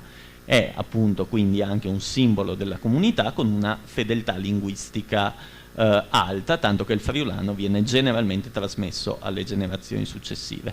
Vediamo quindi a conclusione di questo intervento come i fattori individuati da Kloss ci portino effettivamente, o comunque siano fattori che dall'analisi da noi condotta sembrano fondamentali nel poter capire la dinamica tra mantenimento e slittamento linguistico, nel senso che la positività o la presenza di determinati fattori, il segno più in determinati fattori porta tendenzialmente anche a una sopravvivenza più a lungo della lingua e quindi a un mantenimento più a lungo. La mancanza di questi fattori porta a una più facile sparizione. Voglio dedicare questi ultimi minuti però appunto questo intervento si chiama traslittamento e riattivazione, alla presentazione di un progetto che sviluppa l'Università di Trento ormai da 12 anni, nello specifico il Dipartimento di Studi Linguistici e del Patrimonio Culturale, in collaborazione con altri enti come la Regione Friuli Venezia Giulia e l'Ente Friuli nel Mondo. Il progetto ha valori identitari e imprenditorialità ed è un progetto post laurea che appunto è rivolto ai discendenti di emigrati friulani in Argentina e Brasile. Sostanzialmente ha due funzionalità, ha una funzionalità imprenditoriale, come dice già il titolo, e un'altra identitaria. Nello specifico appunto questi discendenti che si candidano vengono in Italia, trascorrono un paio di mesi in Friuli Venezia Giulia e in Friuli Venezia Giulia appunto svolgono stage attivi in varie aziende e in varie istituzioni pubbliche della regione Friuli Venezia Giulia e nel contempo appunto tramite interesse dell'università vengono organizzati una serie di corsi, una serie di lezioni per permettere a questi discendenti friulani di riappropriarsi di un legame culturale con il Friuli, di conoscere il Friuli, di conoscere le particolarità della regione da cui appunto si spostarono i loro bisnonni o appunto addirittura trisavoli. E quindi sostanzialmente le finalità sono quelle di contrastare l'erosione delle competenze linguistiche friulanofone e italianofone presso questi discendenti, promuovere l'interesse a coltivare la cultura, la lingua e i caratteri della tradizione friulana, stimolare l'interesse per lo sviluppo di eventuali progetti di collaborazione in campo economico e soprattutto, ed è qui che subentra l'imprenditorialità, favorire l'instaurarsi di rete di connessione con soggetti istituzionali, economici, sociali e culturali che operano nel territorio friulano. In conclusione, quindi questo progetto da una parte vuole rinfocolare questa identità friulana, far conoscere materialmente ai discendenti dei friulani cos'è il Friuli e dare anche una nuova immagine del Friuli molto differente da quella portata dai trisavoli di terra povera e priva di lavoro, per la quale l'unica soluzione era l'emigrazione. Grazie dell'attenzione.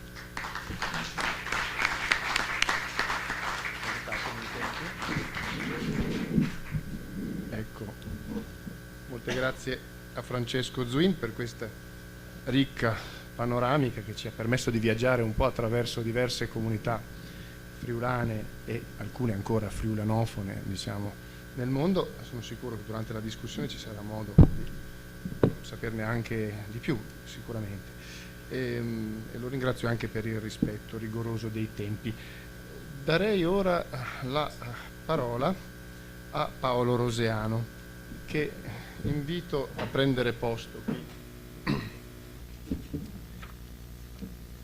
vicino a me. Paolo Roseano della Universidad Nacional de Educación a Distancia ci parlerà dell'evoluzione dei parlanti friulani negli ultimi 40 anni. Il friulano è ancora al centro, gli cedo volentieri la parola, lo ascolteremo con grande interesse.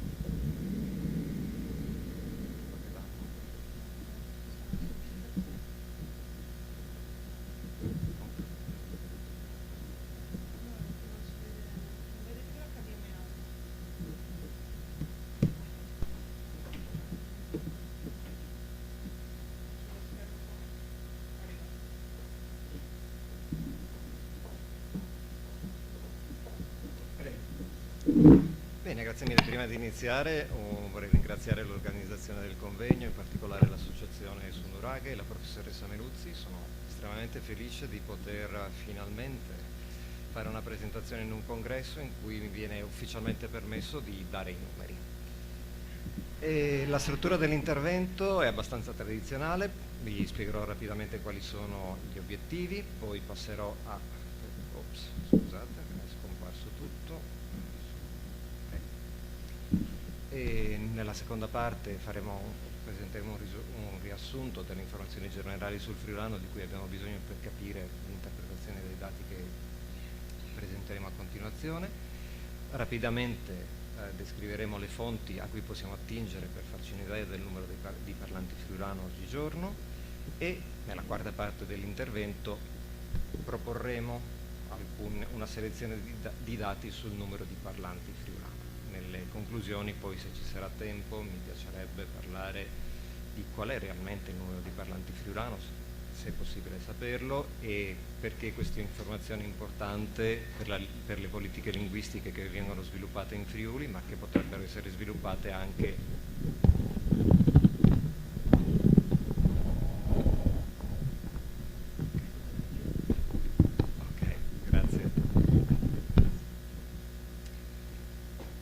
Il primo obiettivo di questa presentazione è quello di riassumere e comparare fino a dove è possibile i dati esistenti sul numero di parlanti friulani. E come dicevo, il secondo obiettivo è quello di utilizzare il quadro che così si può delineare per descrivere alcune linee di tendenza che possono servire per tracciare delle direttrici di politica linguistica in Friuli, ma anche comparare la realtà friulana con altri casi di studio.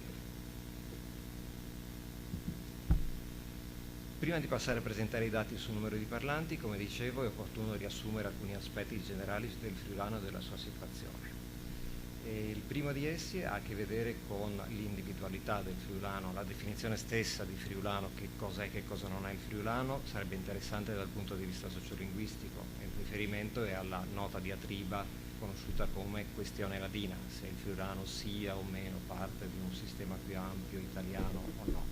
Comunque per questa presentazione non è necessario prendere posizione in favore dell'una o dell'altra delle opzioni che sono state prese in considerazione all'interno di questa discussione. È sufficiente sapere che il friulano è facilmente distinguibile dalle varietà romanze più prossime e quindi dal Veneto.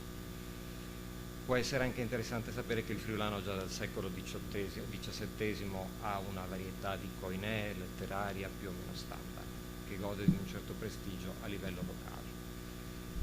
Il friulano si parla in 2 regioni attualmente, il Veneto e il Friuli Venezia Giulia. Il Veneto è presente attualmente solo in 7 comuni della provincia di Venezia, di cui non parleremo perché su questi comuni non abbiamo informazioni di tipo demografico e anche perché il numero di parlanti è ormai esiguo. In Friuli Venezia Giulia è parlato in 3 province, quasi tutta la provincia di Udine, più di metà della provincia di Pordenone e più o meno la metà della provincia di Gorizia, che sono le zone che vedete in grigio in questa mappa. Qual è lo status sociale del friulano e qual è stato lo status sociale del friulano? Nei secoli scorsi la situazione era diglossica, nel senso che il friulano era la lingua utilizzata negli ambiti più informali, più bassi della vita quotidiana, mentre per le finalità alte si utilizzavano altri codici. Dipendendo un po' dall'area del periodo, potevano essere il latino, il tedesco, il veneto come lingua franca, l'italiano o altri. Trend demografici, quali sono le tendenze demografiche dell'area geografica che ci interessa? Non sono dissimili dal resto del nord-est Italia, c'è stato un aumento della popolazione fino ai primi anni 80 più o meno e poi c'è una stagnazione, forse un leggero calo, con piccoli fenomeni di migrazione interna non particolarmente rilevanti dal nostro punto di vista di questa presentazione. Qual è la situazione sociolinguistica attuale del friulano in quanto a livello di tutela? Il friulano è oggetto di tutela linguistica regionale dal 96 e statale dal 98. Attualmente la tutela è più vistosa nel settore della scuola, in cui la materia lingua e cultura friulane sono facoltative, e anche nell'amministrazione pubblica, in cui vi è un uso simbolico ma molto visibile del friulano nella cartellonistica e nelle insegne.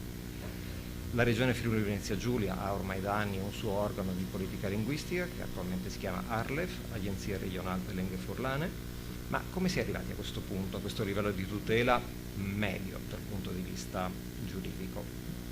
Il tutto è iniziato almeno negli anni 60-70 quando si avviò una fase di rivendicazioni friulaniste a tutto campo, non solo linguistiche ma anche economiche, amministrative eccetera eccetera.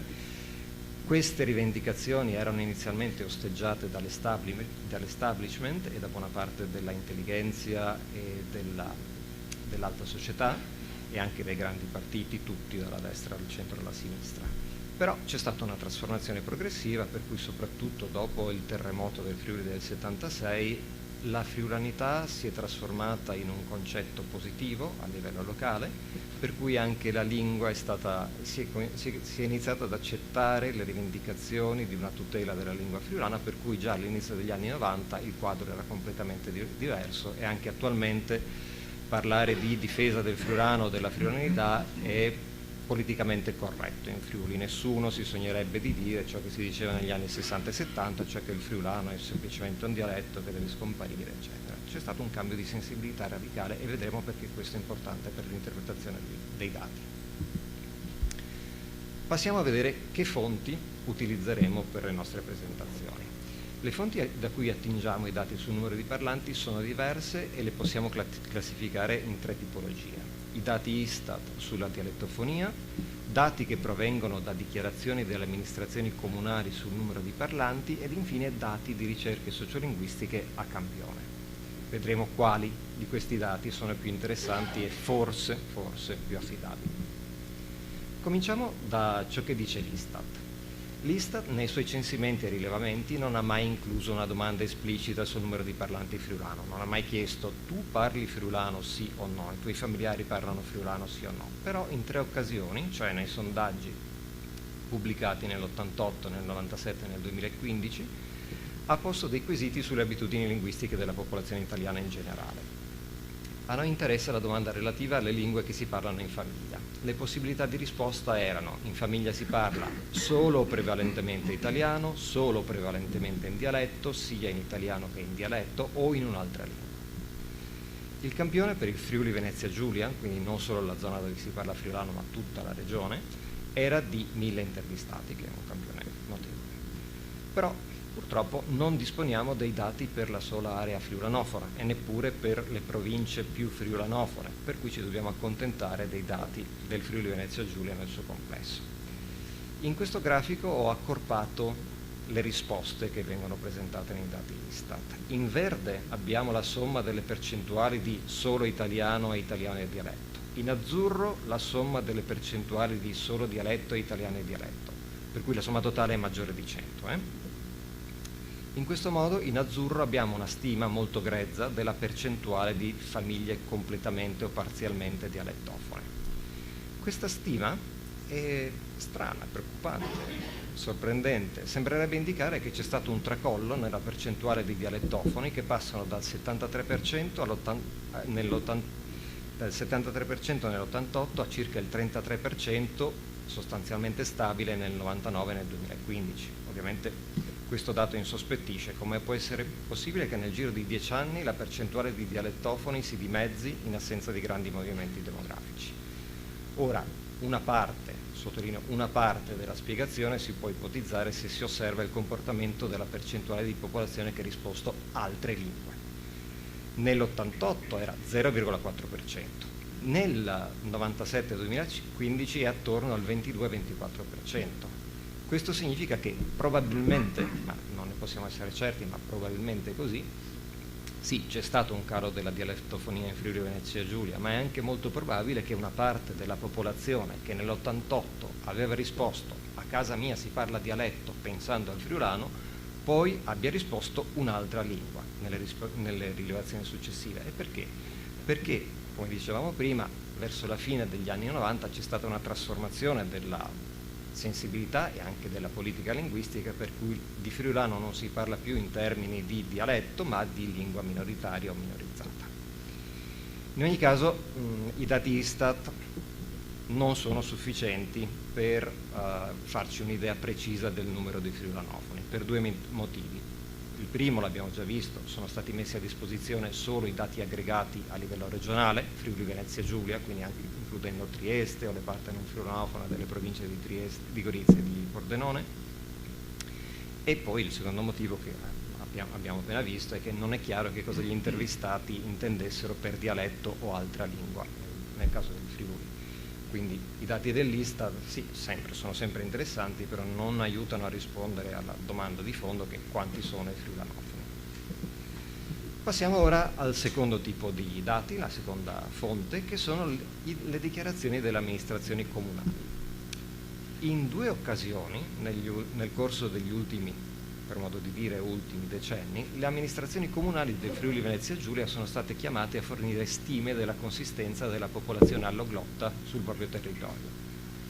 La prima volta nel 72-74 per iniziativa del gruppo di studio Alpina di Bellinzona e nel 2002 per iniziativa del Ministero degli Interni.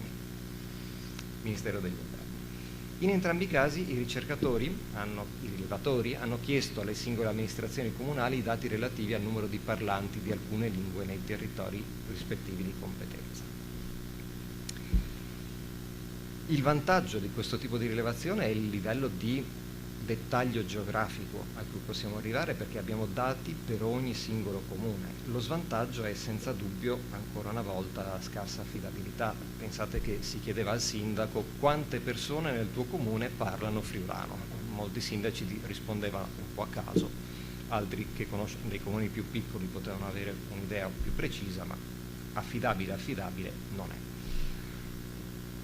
Un'altra questione che depone contro l'affidabilità di questi tipi di dati, questo tipo di dati, è il confronto che possiamo fare tra i dati del 72 e quelli del 2002.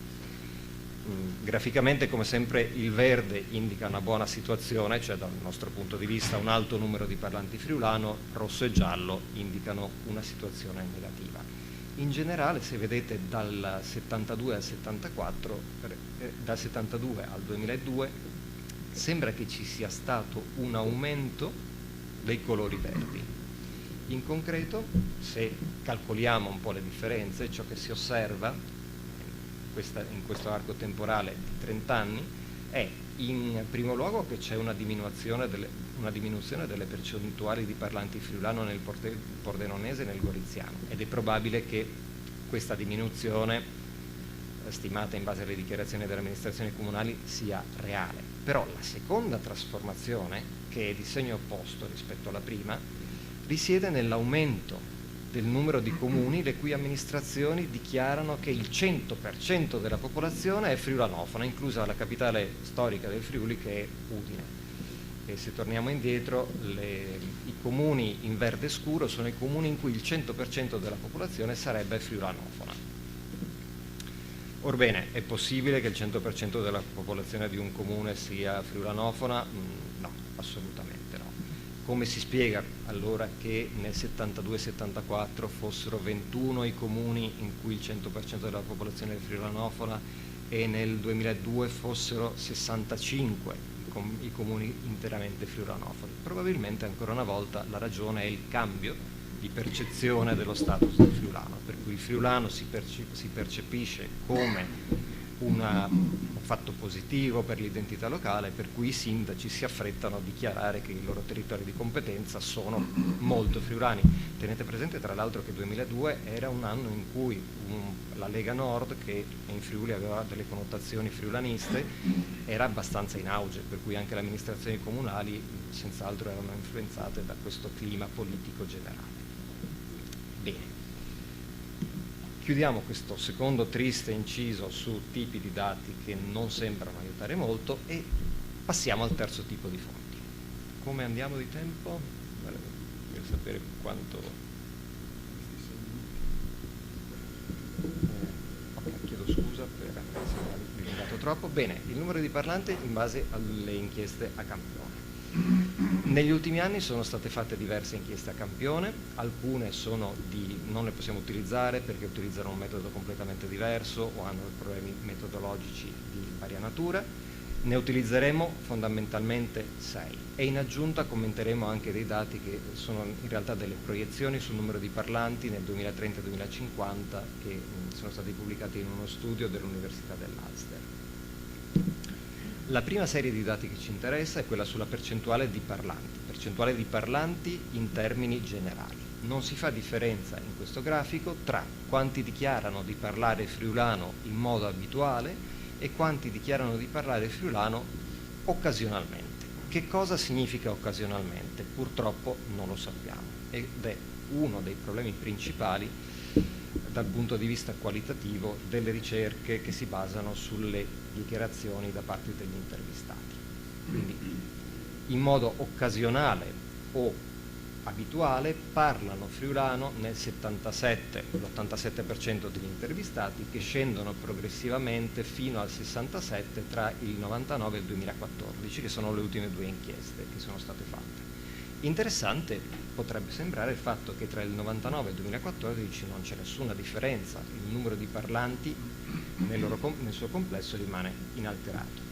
Però se ci concentriamo sui parlanti abituali vediamo che effettivamente la diminuzione della percentuale di persone che utilizzano il friulano si conferma. Quindi se tra il 99 e il 2014 è complessivamente inalterato il numero di parlanti totali del friulano, i parlanti abituali continuano a scendere. Vedete, questa è la serie in rosso. La serie in rosso indica che i parlanti abituali del friulano erano il 77% nel 77 ed arrivano fino al 47% nel 2014. La proiezione è che continui a scendere il numero di persone. Un altro dato preoccupante per la salute del friulano, per la sua trasmissione, è proprio quello relativo alla trasmissione intergenerazionale. Quante persone parlano friulano con i figli? Vedete che c'è stato un tracollo tra il 77 e il 99, gli anni del cambio generazionale, dell'arrivo del benessere economico in Friuli coincidono anche con un abbandono dell'uso del friulano con i figli. E tra il 99 e il 2014 la percentuale è scesa un pochino in più, ma è rimasta fondamentalmente la stessa, attorno al 20%. Continuiamo a parlare ora rapidamente di differenze generazionali. Per problemi importanti di comparabilità, qui ci limitiamo a commentare i dati della ricerca del 2014. Arrivati a questo punto non sorprende vedere che c'è un calo progressivo dell'uso del friulano in modo abituale o occasionale da una generazione all'altra. Tra quella dei trentenni e quella dei ventenni sembra che ci sia ancora una volta una frenata del calo. Vedete che c'è solo una differenza di un punto percentuale tra queste due generazioni, il che potrebbe far pensare ad un rallentamento generale del peggioramento della situazione del friulano in termini complessivi. E se scorporiamo i dati di parlanti occasionali e abituali o regolari del friulano, addirittura potrebbe sembrare che c'è un recupero dell'uso del friulano nella generazione più giovane. Su questo piccolo recupero apparente dell'uso del friulano nell'ultima generazione, nella generazione friulana più giovane, si è scritto abbastanza in Friuli e le interpretazioni sono abbastanza contraddittorie. Anche all'interno dell'equipe di ricerca che ha condotto il progetto ci sono opinioni diverse sull'affidabilità di questo dato e per molti tipi diversi di ragioni su cui potremo tornare dopo. E anche a livello politico ci sono state interpretazioni abbastanza diverse di questi risultati. Bene. Parliamo ora della relazione tra la percentuale di parlanti friulano ed altre variabili sociali. Curiosamente già dagli anni 90 sembra che non ci siano differenze significative tra uomini e donne in quanto all'uso del friulano, fatto abbastanza sorprendente sia per chi conosce la realtà locale che per chi conosce un po' la letteratura sociolinguistica, ma questo è ciò che dicono i dati. Invece non sorprendono i dati sul titolo di studio. Ci sono differenze significative tra i diversi livelli di studio delle persone parlanti friulano. È abbastanza chiaro che il friulanità e il livello di studio sono correlazionate in modo negativo. Conclusioni. Spero di aver recuperato un po' di tempo, chiedo scusa di nuovo.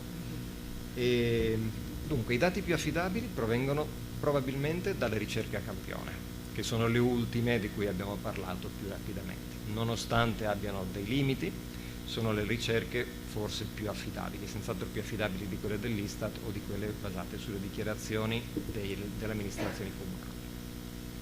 Che idea ci possiamo fare sul numero di parlanti friulano, soprattutto in base alle ricerche di tipo sociolinguistico a campione? Ciò che si vede è che la percentuale dei parlanti friulano è calata drasticamente dal 77 in poi.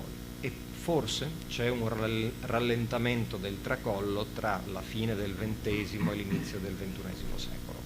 Questa fine del tracollo dovrebbe essere confermata forse da una ricerca condotta tra una decina d'anni, quando ci sarà bisogno di vedere come stanno andando le cose realmente. Questi dati sul numero di parlanti friulano sono stati considerati allarmanti anche dalle amministrazioni pubbliche locali, soprattutto dalla regione Friuli-Venezia Giulia, che ha cambiato radicalmente l'anno scorso le sue linee di guida di politica linguistica. Ho detto prima che la regione Friuli-Venezia Giulia ha una sua politica linguistica dal 96 in poi per il friulano, e nei primi decenni questa politica linguistica aveva l'obiettivo ideale, possiamo dirlo con il senno di poi, di creare una situazione di bilinguismo paritario in cui si potessero utilizzare il friulano e l'italiano negli stessi contesti alti. Quindi c'è stato uno sforzo economico anche importante per creare dizionari, introdurre la possibilità di utilizzare il friulano nell'amministrazione pubblica, nelle scuole, eccetera. Adesso ci stiamo accorgendo che, come si direbbe in friulano, è inutile chiudere la porta della stalla quando i maiali sono già scappati, nel senso che purtroppo, mentre eravamo concentrati, per ottime ragioni, tra l'altro, sulla possibilità di creare i contesti favorevoli per un uso pubblico del friulano, abbiamo trascurato un fatto importante, che era la rottura, l'interruzione della trasmissione intergenerazionale del friulano, per cui adesso la nuova priorità della regione Friuli-Venezia Giulia è quella di cercare di invertire questa tendenza negativa nel numero e nell'assoluto e nella percentuale di parlanti friulano. Come? Non lo sappiamo. L'unico modo legittimo in una società democratica è cercare di convincere i parlanti a trasmettere intergenerazionalmente il friulano all'interno delle famiglie. Però come si può fare? L'unico modo, ancora una volta, ed è un pesce che si morde la coda, è cercare di rafforzare lo status pubblico del friulano affinché venga considerato non solo la lingua del cuore, questo già c'è, ma anche una lingua forse utile, forse importante, in modo che si cerchi di convincere i parlanti a parlare friulano con i figli, che alla fine dei fatti è la chiave per la trasmissione intergenerazionale. Non voglio concludere prima di aver risposto alla domanda che forse vi state ponendo, e cioè alla fine quanti sono questi parlanti friulano? Dicevo prima, non lo so, non lo sappiamo, le stime sono contraddittorie, e se guardate anche le ultime sono assolutamente folli. E nel 99 i parlanti friulano sarebbero stati 420.000 e secondo l'indagine del 2014 600.000. Quanti sono in realtà? Più o meno, dai, 500.000, che lo parlino bene, probabilmente sì, però non lo sappiamo. Non so neanche fino a che punto è importante saperlo. Bene, dunque grazie per la vostra attenzione, vorrei dirlo in più di una lingua, però purtroppo mi accontenterò dell'italiano, che è l'unica che parlo correttamente più o meno, quindi grazie mille.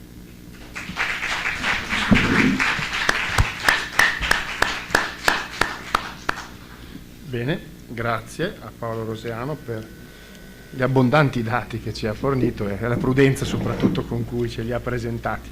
Ci sarà spazio senz'altro durante la discussione per riprendere il tema, e inviterei ora la collega Antonietta Marra qui vicino a me, prego.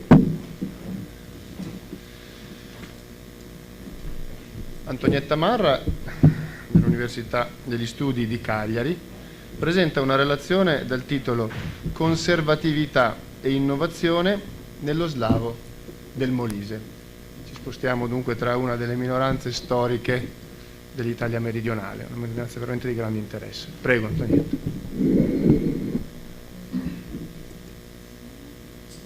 No, visualizzazione... sì? Va bene.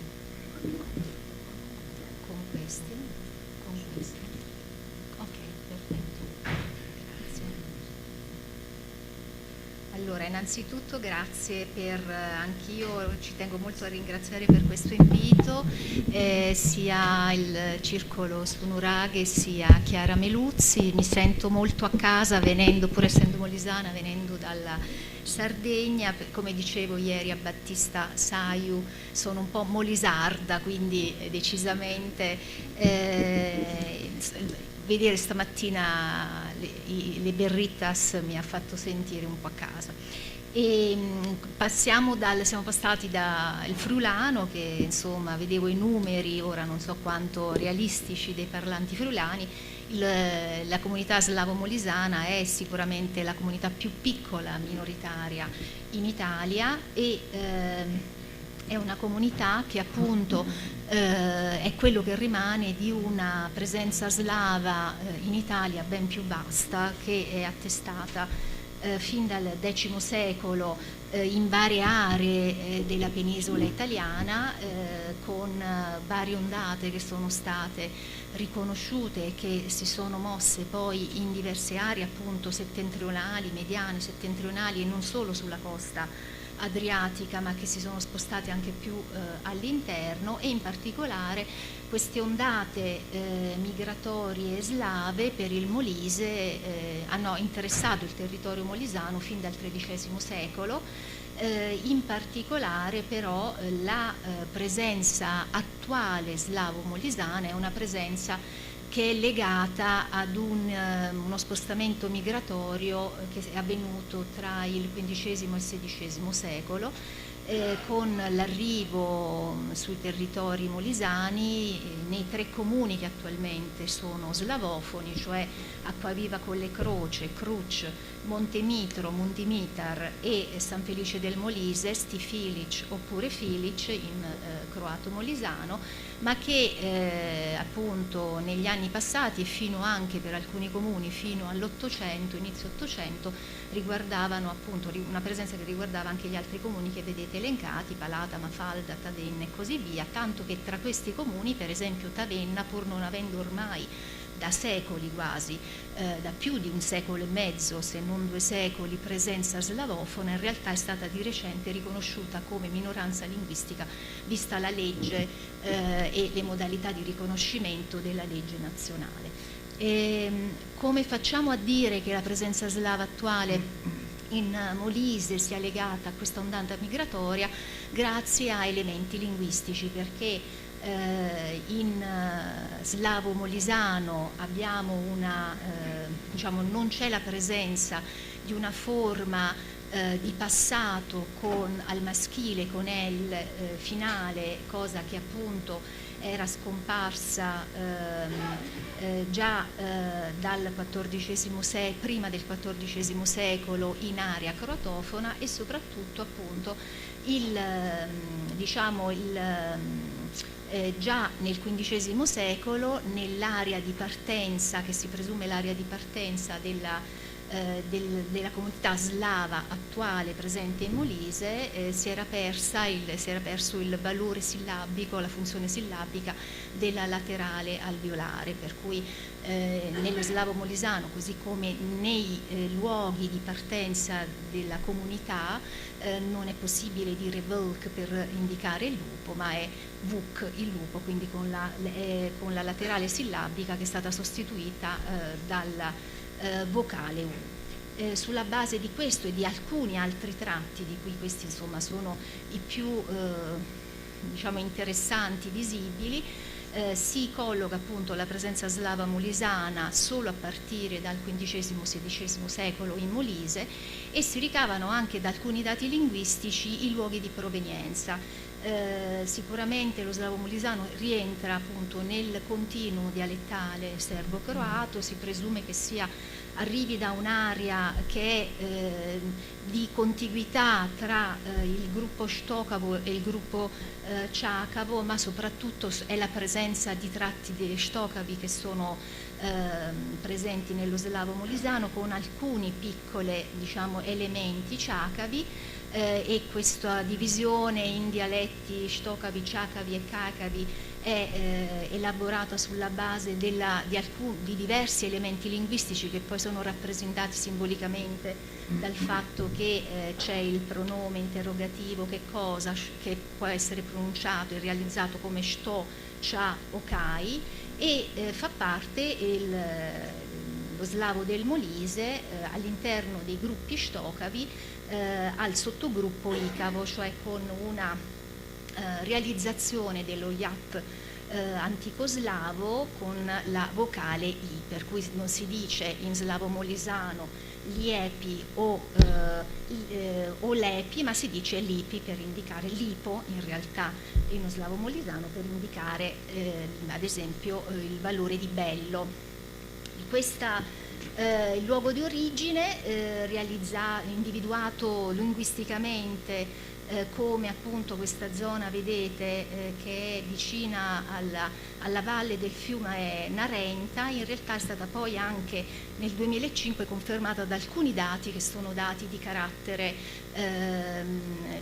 genetici da un lavoro di Babalini e altri, che appunto ha confermato una parentela genetica forte tra le popolazioni che sono collocate in quell'area e quelle arrivate appunto nella comunità molisana.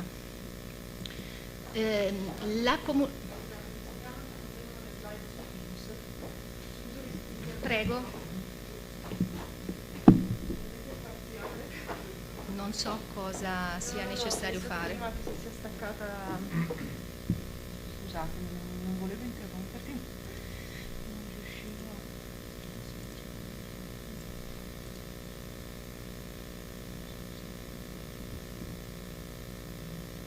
Forse devi selezionare, eccola.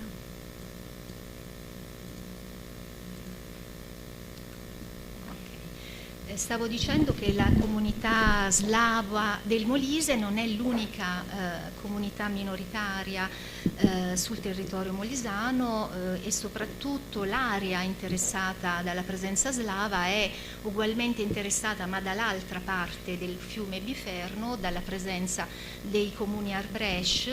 In blu infatti vedete segnati appunto i comuni Arbresh, quindi albanesi d'Italia, che si pensa siano arrivati in quest'area nello stesso periodo in cui sono arrivati gli attuali slavo-molisani, e in realtà poi appunto c'è una minoranza anche zingara nell'area campobassana, quindi nella città di Campobasso e poi nella città di Isernia, quindi insomma un territorio molto piccolo, un numero di abitanti bassissimo in tutta la regione, ma con una certa varietà e eterogeneità linguistica abbastanza interessante per un territorio così piccolo. Lo slavo del Molise, dicevo, attualmente è parlato in 3 comuni, Acquaviva, Colle Croce, Montemitro e San Felice, con chiaramente lo slavo che insieme al dialetto romanzo locale rappresenta e fa parte, diciamo, delle lingue basse del repertorio, mentre la lingua alta è rappresentata ovviamente dall'italiano. I 3 comuni però hanno una situazione sociolinguistica molto differenziata, contano un numero di abitanti bassissimo, sono circa 1500, uno di 3 comuni che conta 400 abitanti, San Felice del Molise, ha pochissimi parlanti, cioè che si contano su una mano, e molto anziani, cioè c'è una ripresa grazie alla didattica dello slavo nella scuola, ma decisamente non ci sono parlanti, neanche adulti, a San Felice del Molise, quindi tutti gli abitanti degli altri 2 comuni non sono interamente tutti bilingui, slavo e italiano, e quindi potete immaginare il numero ridottissimo di parlanti slavofoni. Nonostante questo appunto sono pochi e si comportano linguisticamente in maniera molto differenziata, soprattutto nei 2 comuni in cui si parla ancora slavo, con una tendenza, diciamo, più conservativa anche nell'uso e nella diffusione a Montemitro, e con minore uso e distribuzione diciamo e frequenza d'uso nel comune di Acquaviva Colle Croce. Le comunità comunque hanno, diciamo, nonostante ci sia stata una perdita notevolissima di parlanti slavofoni negli ultimi 60 anni, devo dire, prima diciamo, hanno conservato molto a lungo, tenendo conto del numero di abitanti anche di inizio secolo. Fino agli anni 50 c'è stata una conservazione della slavofonia notevole, probabilmente anche grazie a un isolamento favorito dall'orografia, ma anche dalla scarsità di diciamo, possibilità di facile raggiungimento. Pensiamo che la strada provinciale frentana, che arriva a pochi chilometri da Acquaviva, è stata costruita solo a fine 800. Fino a quel punto, fino a quel momento, si arrivava a dorso di mulo al paese che è quello più facilmente raggiungibile, Tre, Acquaviva Colle Croce. E nonostante questo, già a fine 800 comunque si segnalava la compresenza tra le persone più istruite comunque anche di italiano insieme allo slavo locale. E chiaramente questo isolamento ha senz'altro favorito una forte conservatività, cioè, e soprattutto, diciamo, la persistenza della lingua, nonostante appunto comunque ci siano stati dei mutamenti attivati sia diciamo endogeni, cioè propri del mutamento linguistico interno di una lingua, sia anche indotti dal contatto.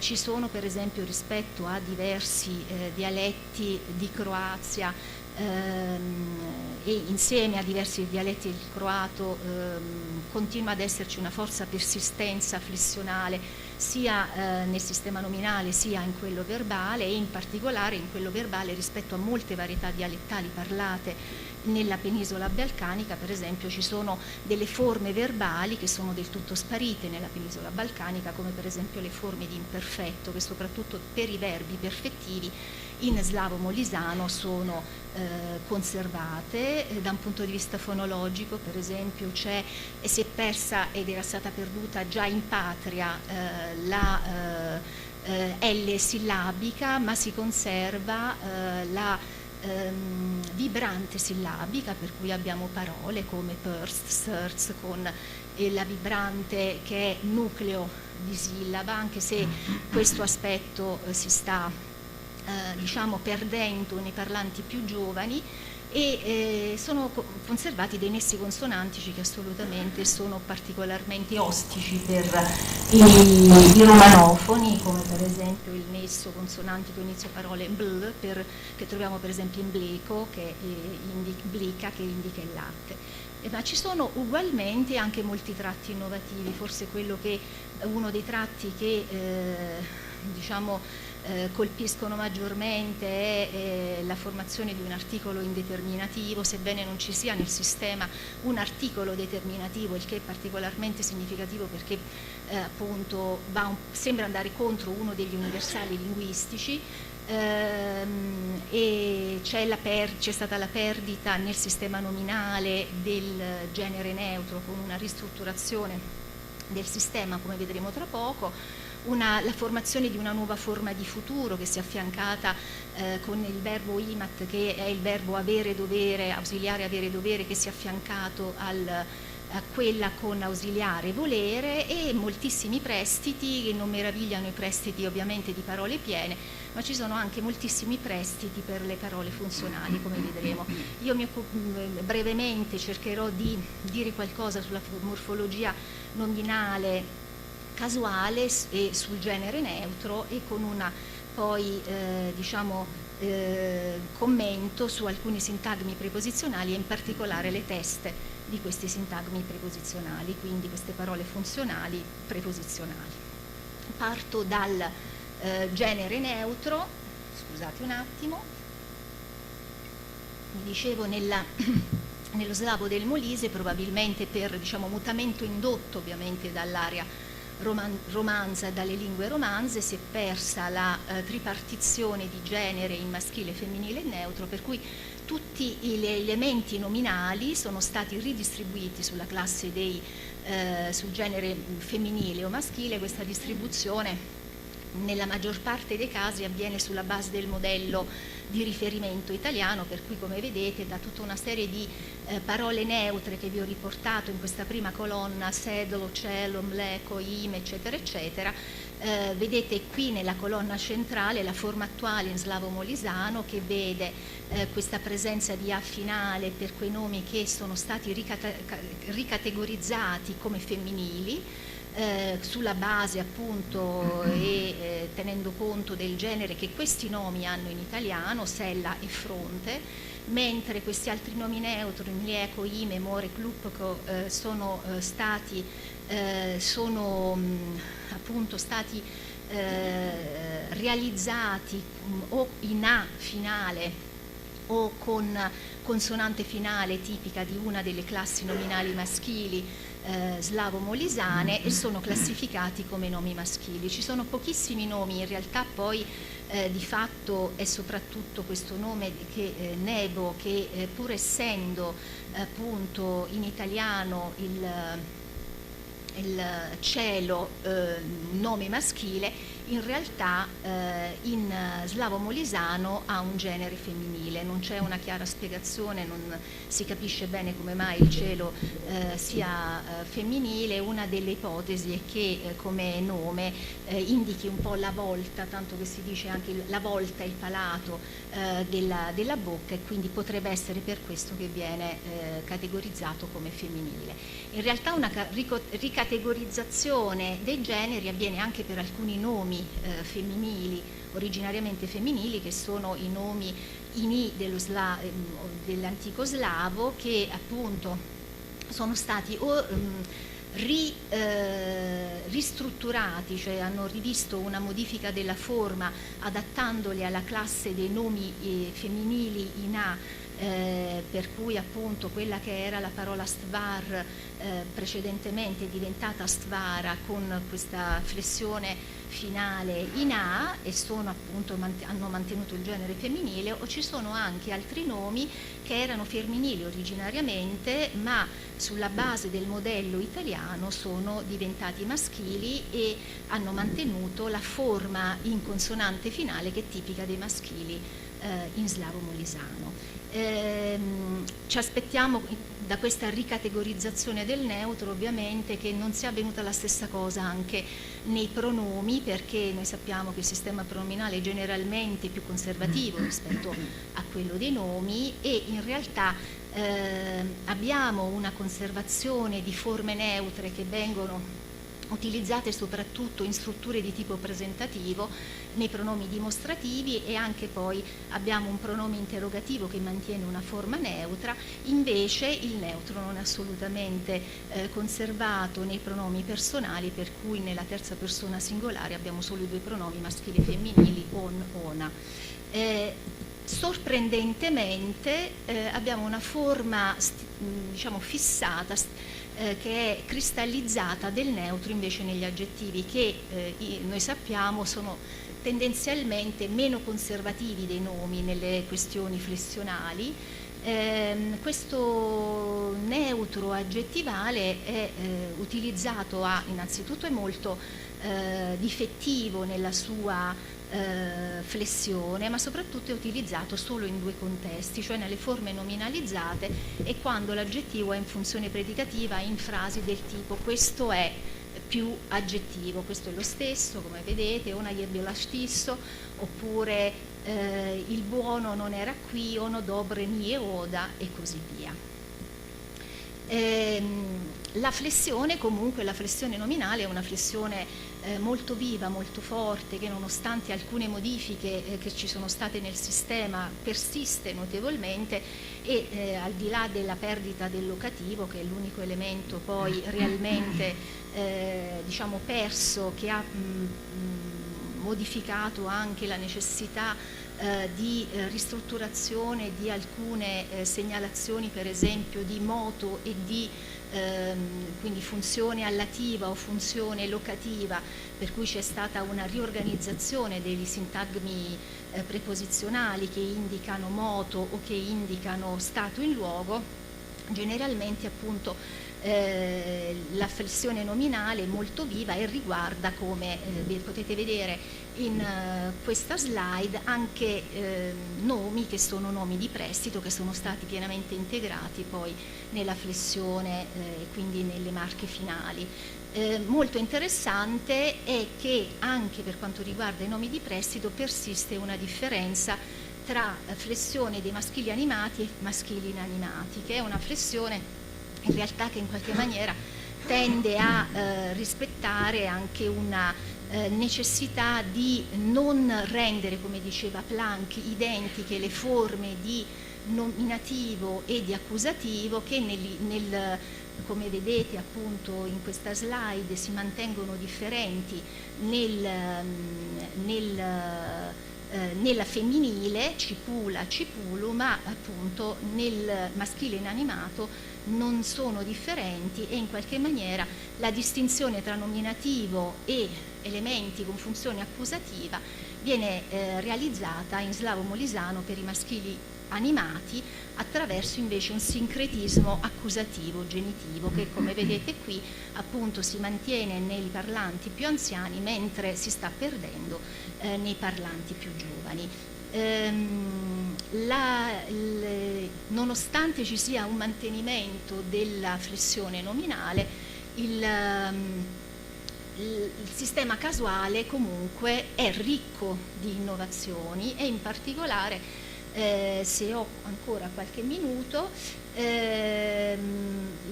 diciamo le innovazioni sono molto interessanti, come vi dicevo, da un lato per la perdita della forma del locativo che ha necessitato poi di una successiva neutralizzazione delle indicazioni di moto e di stato in luogo, per cui attualmente c'è una segnalazione sia del luogo sia del moto attraverso sintagmi che prevedono preposizione più forma accusativa che prima appunto era destinata a segnalare solo il moto al luogo, attualmente invece indica anche lo stato in luogo. E un'altra innovazione interessante è l'espansione di certi elementi preposizionali in alcune funzioni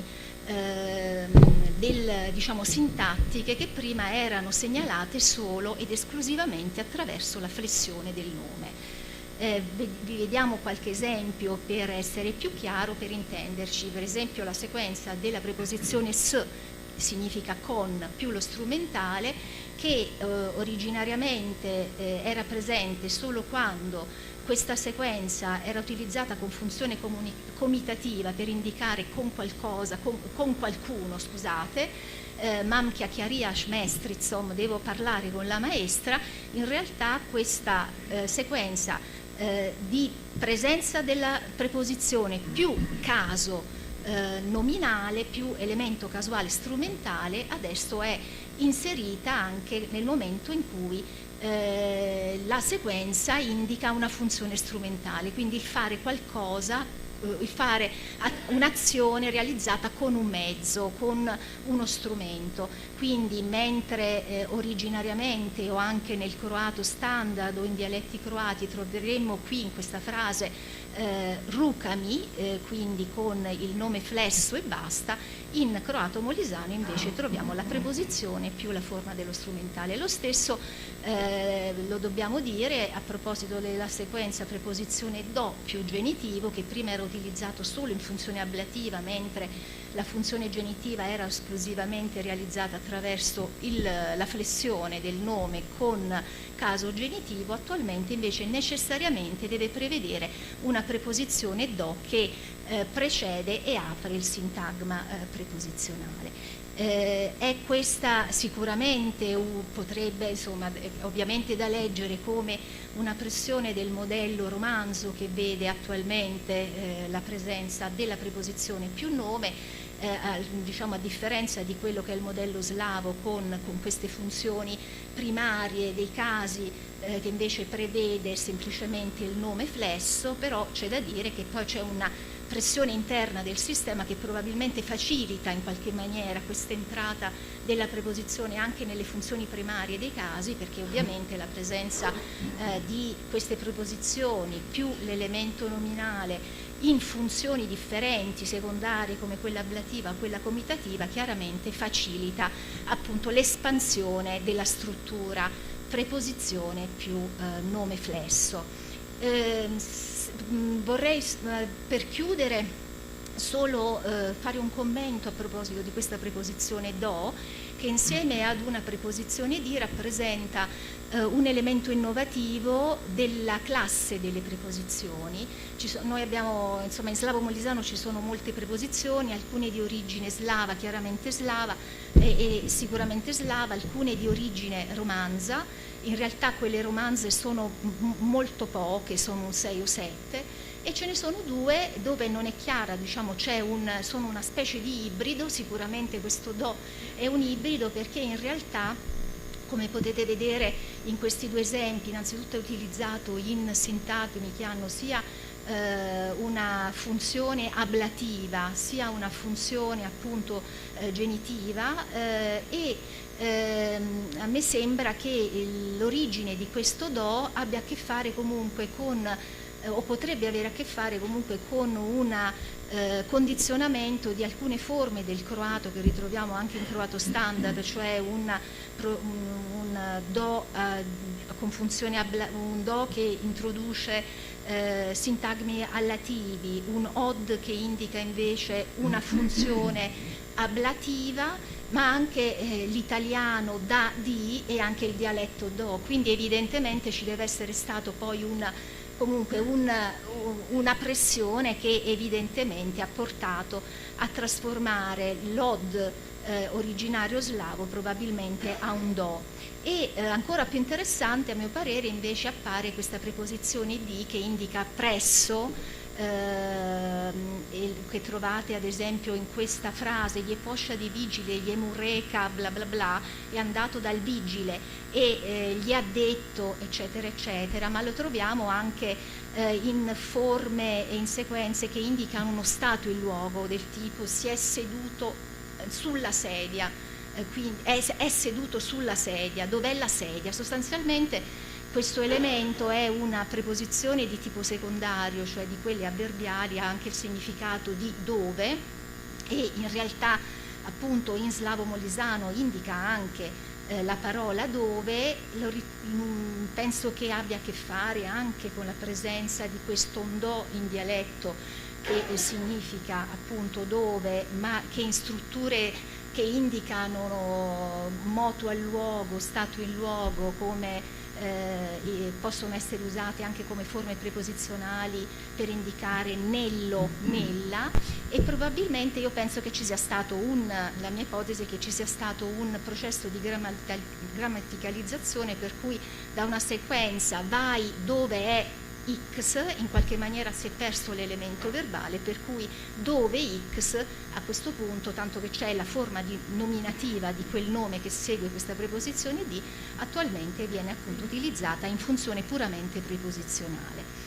Mi fermo qui perché penso di essere andata anche oltre, quindi salto queste osservazioni sulle varie forme preposizionali che sono presenti in slavo molisano, dicendo semplicemente che c'è appunto una trasformazione di questi sintagmi preposizionali in cui le preposizioni, anche lì dove sono di origine italiana, comunque non intaccano in nessuna maniera la presenza della forma casuale, che rimane originariamente quella che c'era anche precedentemente, che ritroviamo nei dialetti slavi dei Balcani, e che appunto in una lingua che è una lingua di contatto decisamente forte come lo slavo molisano, sicuramente è interessante trovare che convivono istanze di semplificazione e complessizzazione, come dice Traghi, ma anche di arcaicità e innovazione, e è molto interessante vedere che i processi poi che hanno a che fare con trasformazioni interne, con il contatto sostanzialmente di contatto in una lingua che è, come nelle differenze che segnalava Berruto, a contatto e di contatto, di fatto insomma, si attivano dei processi di mutamento che poi sostanzialmente sono forse più veloci rispetto a processi di mutamento non attivati, non indotti dal contatto, ma che non cambiano poi sostanzialmente nella sostanza rispetto a dei processi di mutamento e stop senza che ci sia l'induzione del contatto. Grazie.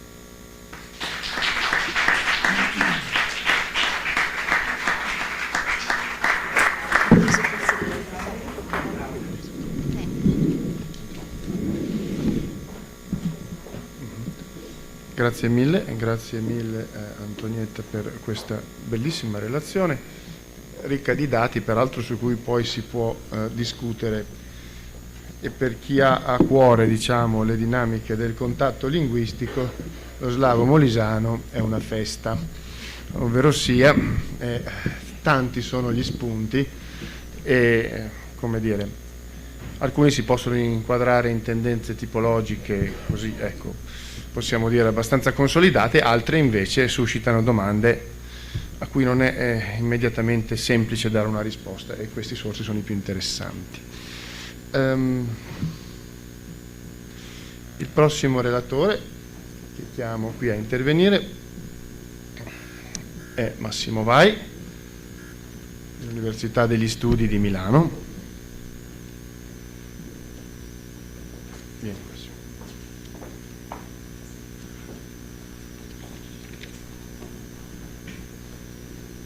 Dalle varietà slave ci spostiamo a quelle italo-romanze, in particolare a quelle italo-romanze settentrionali. Il titolo della relazione del professor Vai è Osservazioni sulla storia della negazione in milanese. Prego, Massimo. Buongiorno. Allora,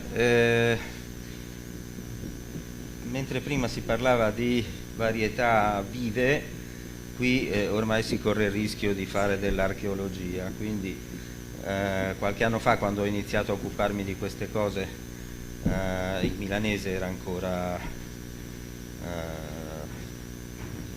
una varietà vivente, adesso non so, quindi se poi le inchieste dell'Istat si fanno magari chiedendo a uno ma lei normalmente parla milanese, quello dice sì sicuramente, poi bisogna vedere, io non incontro quasi nessuno ormai, ma va bene. Allora,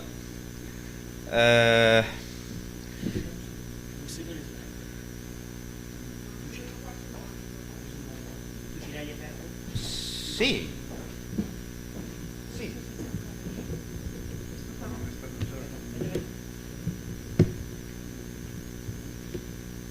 No, su Teams è condiviso, confermate da Teams che è condiviso. Sì.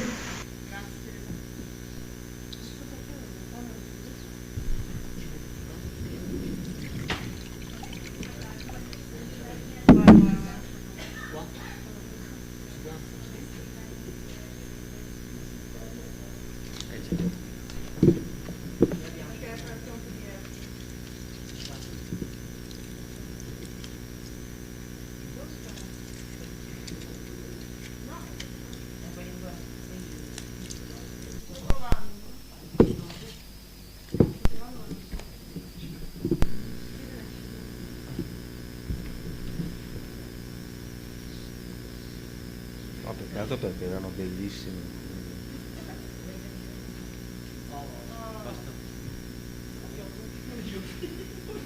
Cosa è successo? Voi non sapete che...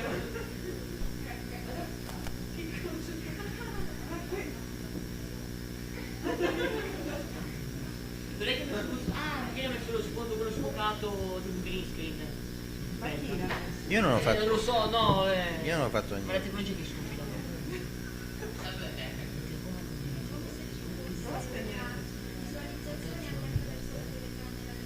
No, ma ha fatto tutto da solo perché prima non era Sì, mica ma così, è impazzito.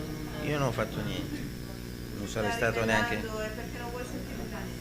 può darsi. Io non ho fatto niente e non sarei neanche stato in grado.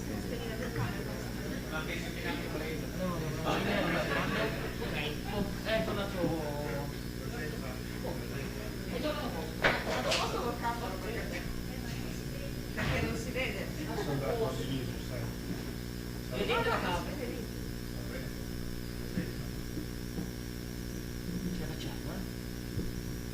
Beh, se no pazienza.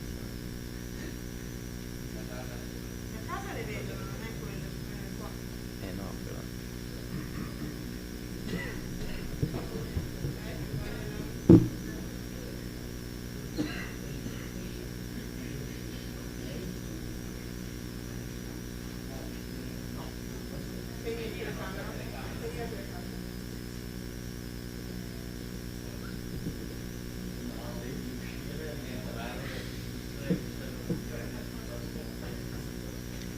No, ma allora rispondo con Quelle richieste lì che stanno telefonando, lei di solito parla. Sì. No, scusa, bisogna vedere come fanno le richieste. Come fai la comunicazione? Lui dove? Se non vai tu a fare un'inchiesta a vedere quello cosa parla effettivamente, appunto.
Cosa sballuccica? C'era una specie di... No, ma il Bellucci che era cioè è lui che è andato a quel paese, no?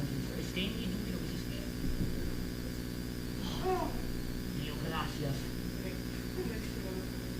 No, santo.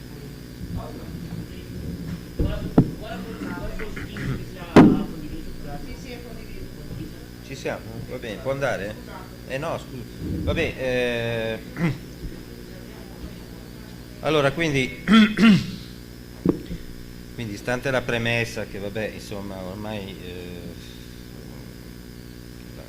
una varietà che se non è estinta lo sarà a breve,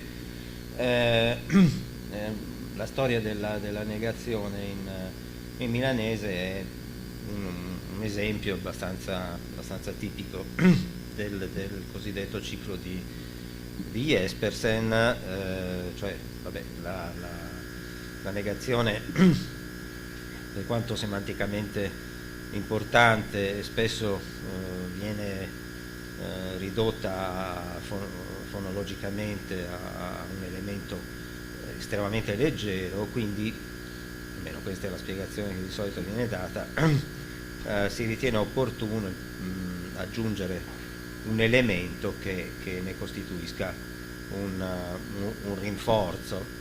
Jespersen poi pensava in particolare che evidentemente aveva in mente un processo squisitamente fonologico, perché lui pensava a un'eliminazione dell'elemento preverbale della negazione che chiamava prosiopesi, che comparava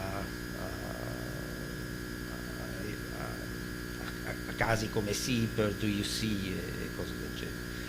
Tuttavia è facile osservare che almeno la motivazione fonetica è contraddetta da casi di varietà in cui la particella negativa è ridotta a una consonante nasale che continua però a costituire la sola marca di negazione. Io spero che purtroppo non sono stato in grado di fare delle migliori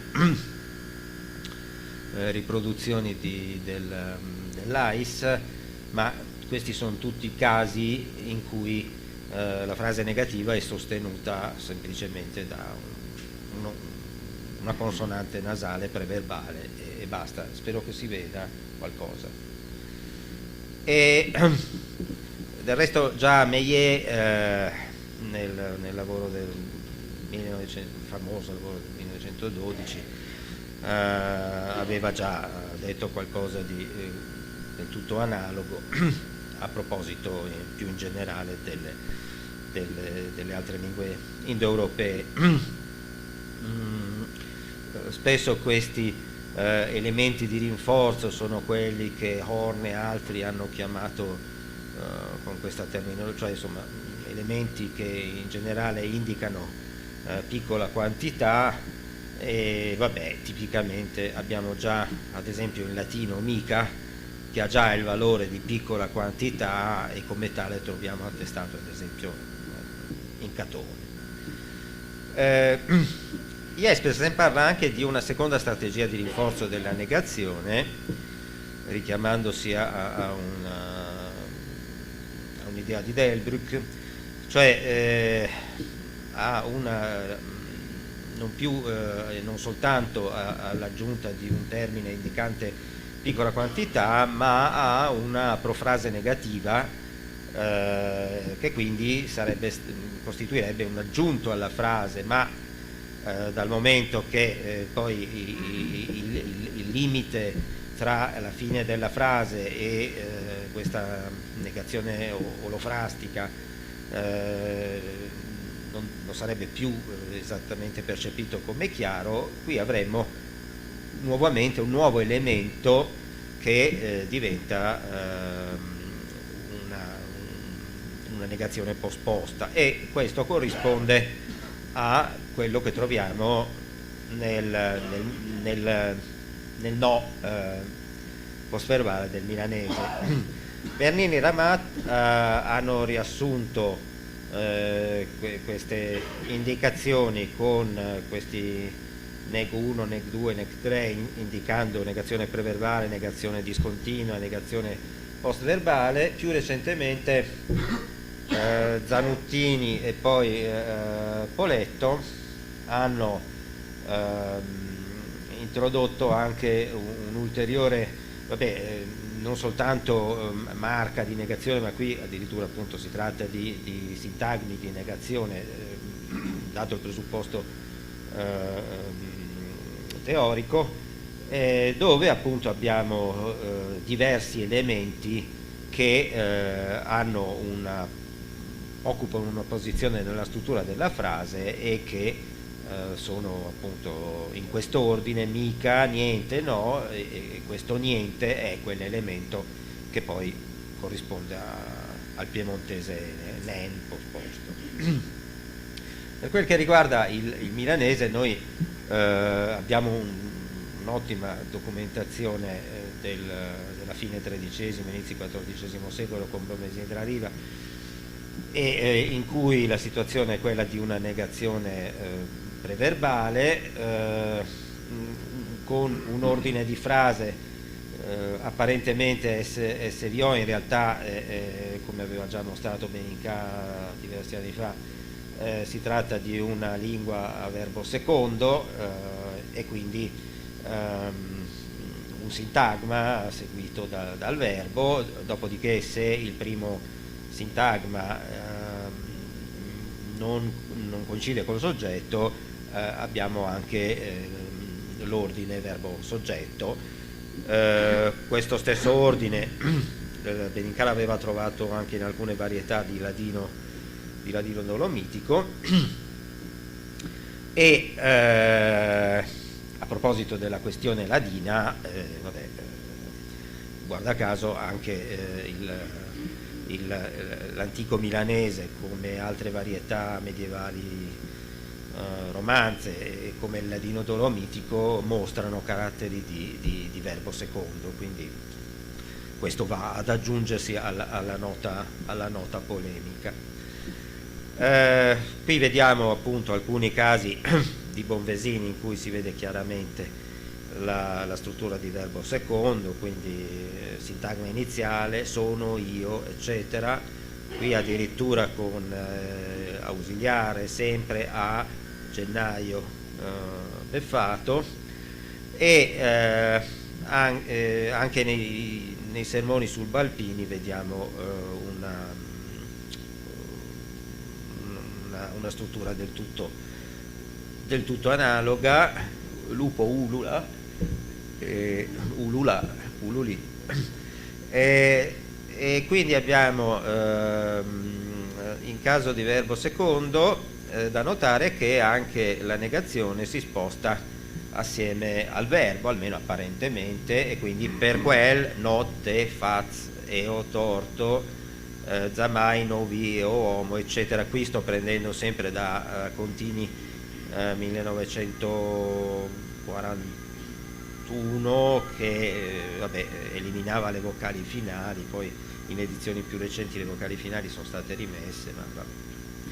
Qui i sermoni subalpini, quindi siamo in un'area appunto che dovrebbe essere piemontese, e sempre con verbo secondo. Stesso fenomeno di verbo secondo lo vediamo in alcune varietà di retoromanzo. Questi sono dati abbastanza antichi di Gardner, dove abbiamo ancora di nuovo la stessa situazione. Parry descrive chiaramente gli effetti del ciclo di Jespersen in una vasta area delle varietà settentrionali, quindi dove si vede che da negazione preverbale si passa a negazione discontinua e molto spesso anche a negazione postverbale. Uno degli elementi, come si diceva, che caratterizzano l'evoluzione della negazione del milanese è chiaramente questo miga, almeno così in antico milanese e in milanese moderno diventato minga, che quindi ascriveremo al novero di quei termini a polarità negativa abbreviati con MPI, di cui avevano già parlato Bernini Ramà. Il problema è come teoricamente poi questi elementi assumano valore pienamente negativo. Breal aveva quest'idea del contagio, ma più recentemente sono state formulate anche altre ipotesi, ma adesso non mi occuperò dal punto di vista teorico di questo aspetto. C'è da dire che l'antico valore nominale di miga è ancora presente qualche volta, quindi ad esempio questo è un altro autore milanese dove abbiamo miga de male, e quindi abbiamo ancora un partitivo assieme a un elemento che quindi sembra ancora conservare valore nominale. In Beauvoisin miga è presente come elemento fortemente rafforzativo, e anche nei sermoni subalpini l'elemento che normalmente rafforza la negazione è questo mia, mentre poi più avanti si vedrà che esiste anche credo un solo esempio, poco più di nem. Si deve osservare che comunque in antico lombardo miga può comparire anche in frasi in cui in italiano non sarebbe ammesso, perché in italiano già 1976 aveva individuato il valore presupposizionale di mica, che comporta anche il fatto che normalmente in italiano non compaia in proposizioni subordinate, mentre sicuramente già in lombardo antico questo elemento ha una distribuzione comincia ad avere una diffusione ben più ampia rispetto a quello che ci aspetteremmo per un elemento presupposizionale. Da notare anche, sempre in queste varietà lombardo antiche, anche un ordine Migano che è abbastanza strano. Normalmente l'ordine non miga, quindi ci aspettiamo che probabilmente quest'ordine sia un ordine ricavato da uno spostamento in posizione utopicalizzata o qualcosa del genere. È la stessa cosa che troviamo anche in antico francese, quando abbiamo anche abbiamo una coppia minima nella chanson de Roland, ne se svegliet mie rispetto a mie ne se svegliat. Questo ordine Micanon, che appunto generalmente in italiano non compare, è stato individuato però anche in alcune varietà di italiano antico, soprattutto varietà meridionali, però sfogliando contini lo si trova anche in Morovelli, quindi dovrebbe essere anche un esempio fiorentino questo. Secondo Bernini Ramat, in termini a polarità negativa che non hanno ancora raggiunto il valore negativo pieno autonomo non possono precedere il verbo se questo non è preceduto da negazione, quando invece, secondo loro, il termine a polarità negativa ha raggiunto un valore negativo pieno autonomo, può essere situato prima del verbo se a sé stante o accompagnato da particella negativa dipenderà da regole linguospecifiche, ad esempio in catalano non l'hem trobat e gli rispetto agli non l'hem trobat. Altro elemento che compare in queste strutture, niente, di etimologia non del tutto chiara, anche se quella più approvata è questo negentem. È interessante notare che all'inizio degli anni 90 si è sviluppato un aspro dibattito che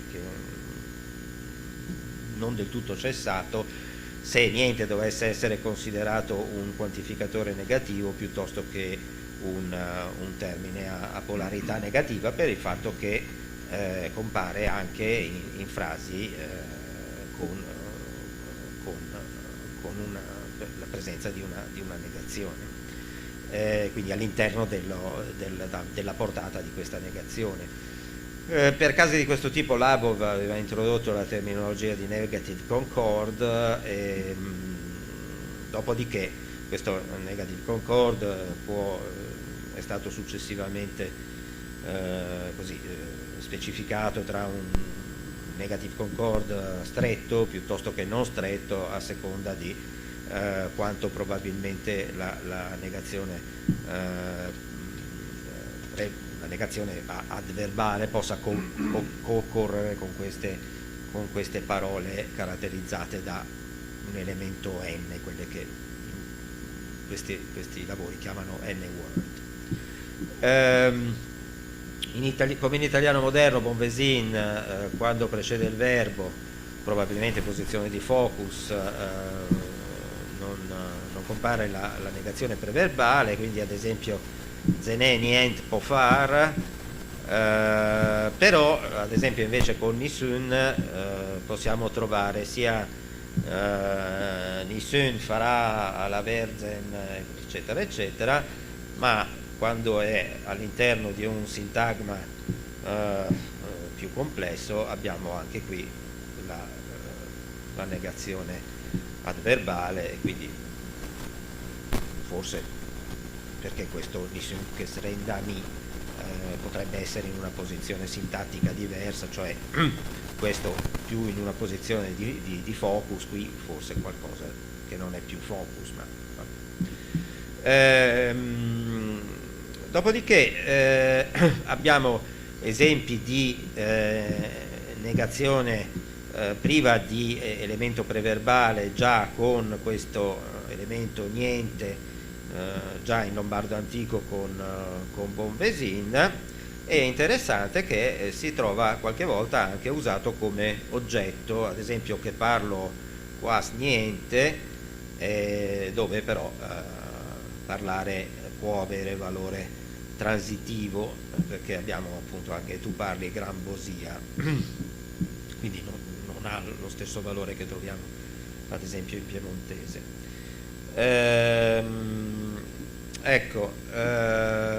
Alcuni esempi dell'antico francese prefigurano invece lo sviluppo che sarà proprio del piemontese, quindi sempre la canzone di Rolando abbiamo Je ne vous ai nient, oppure Ne sentarge nient, e nei sermoni subalpini Parri ha individuato uno di questi, quindi normalmente nei sermoni subalpini abbiamo mia come rafforzativo di negazione, qui abbiamo anche invece un caso con nient che prefigura il nen, che poi sarà più comune in piemontese. Tornando a Milano, dal XIV secolo in poi la politica linguistica della corte viscontea si orienta verso il dialetto toscano, quindi quel volgare illustre bonvesignano non c'è più, e si trovano solo un numero estremamente ridotto di testi e poesie, prevalentemente di argomento religioso, scritti in un dialetto lombardo occidentale senza altra specificazione linguistica della loro origine, forse con l'eccezione di una passione tribulziana che è stata edita da Colombo qualche anno fa. Poi altre opere sempre più o meno coeve, dove abbiamo sempre negazione preverbale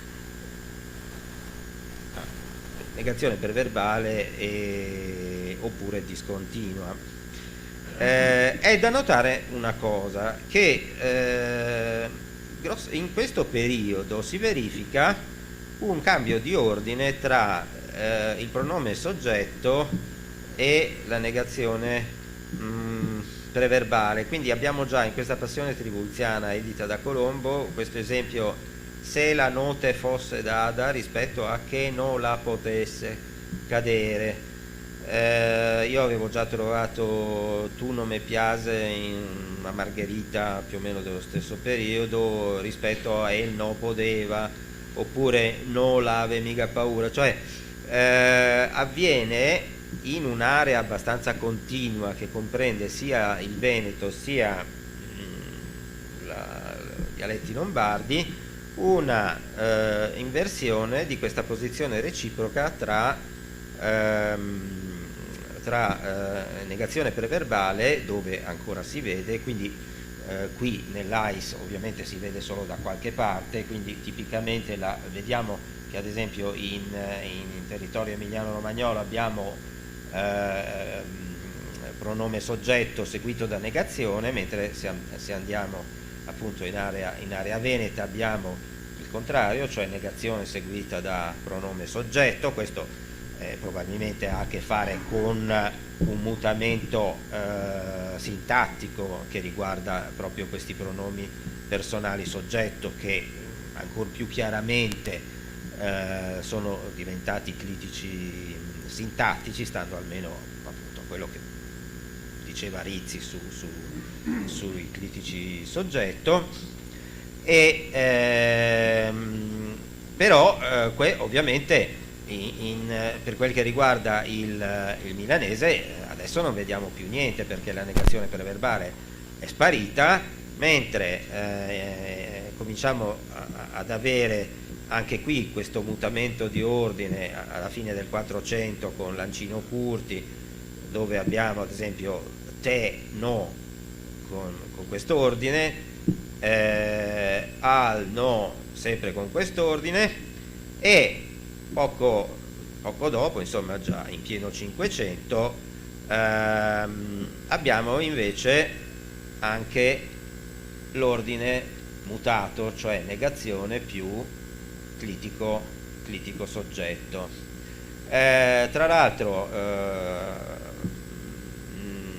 il lavoro di Salviati con la traduzione della novella del Re di Cipro ci dà la possibilità, sempre più o meno allo stesso tempo, di vedere che mentre a Milano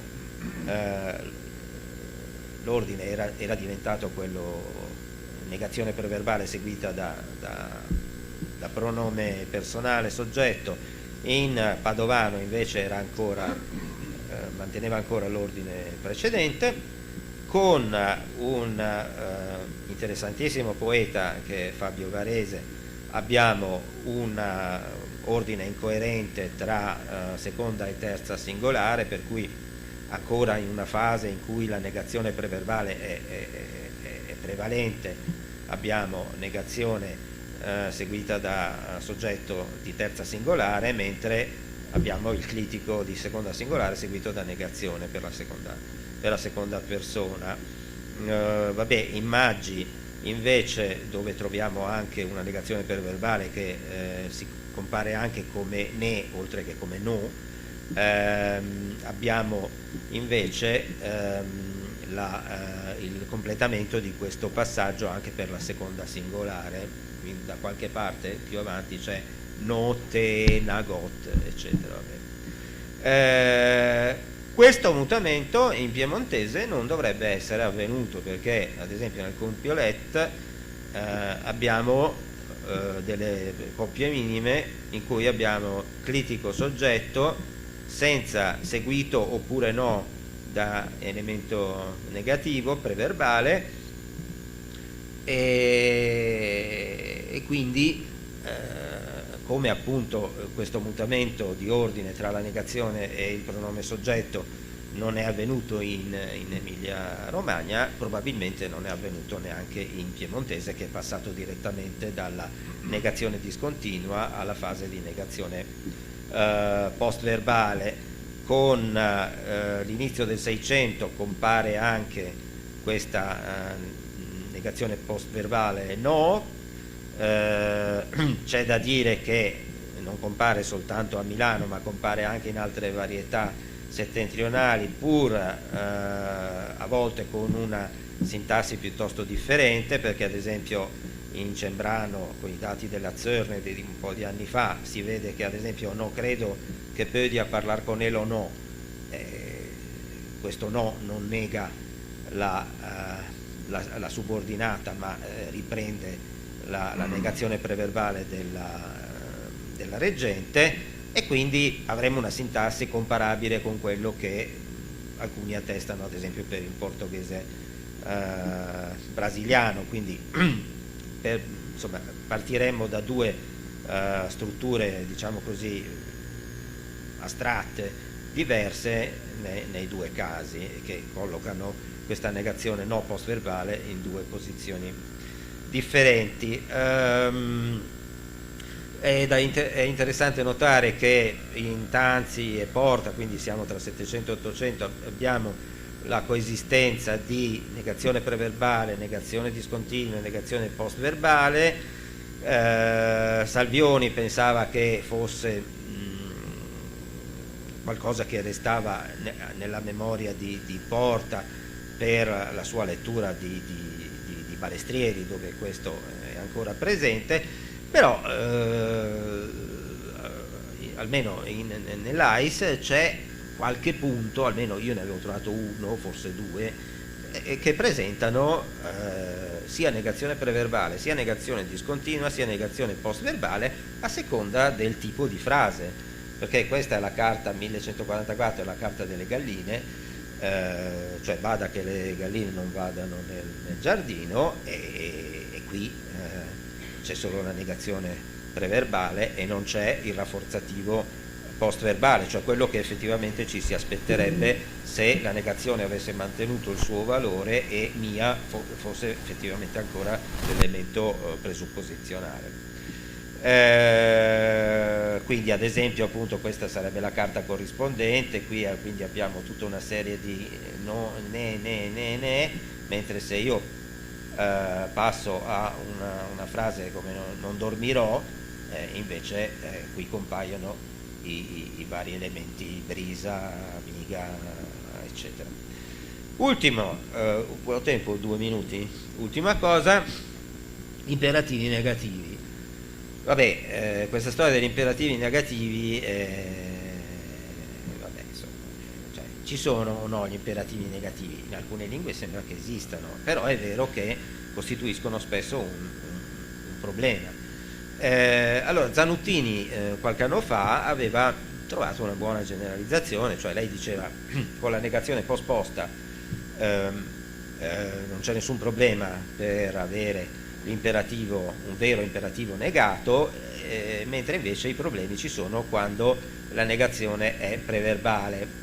È soltanto che ancora una volta l'AIS testimonia un caso notoma, cioè non cadere, e a Apollonio, che ha fatto una dettagliatissima grammatica del Lampezzano, però degli anni 30, quindi chi lo sa che cosa è rimasto di tutto questo, testimonia anche questi casi piuttosto interessanti come per quel che riguarda anche la collocazione dei clitici, per cui vatin, cioè vattene, rispetto a notin va, quindi con collocazione differente dei clitici, il che farebbe supporre che in questo caso, cioè dove chiaramente questa è una forma imperativa, del resto si trovano anche in Bonvesin, come ha mostrato Parri, come aveva già mostrato Mussafia in alcuni altri casi, eccetera, queste forme, e quindi una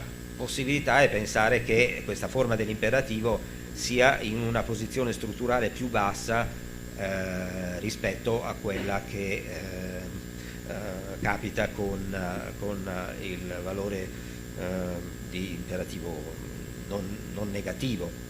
Alcuni altri esempi si trovano sempre nella storia del milanese, non mi abbandona, notte d'espera, eccetera eccetera, e niente, Poletto e Zanuttini invece nel 2003 hanno proposto per alcuni dati invece del Badiotto, dove succede qualcosa di simile, un'altra ipotesi, cioè che quel no davanti corrisponda al no che si trova post-posto, e se questa ipotesi fosse giusta, non lo so se è giusta, vabbè, sarebbe confrontabile con quello che succede, che era attestato in alcuni dati del Sur Silvano, in cui abbiamo non soltanto canta buca, per dire non cantare, ma anche buca canta, e qui oppure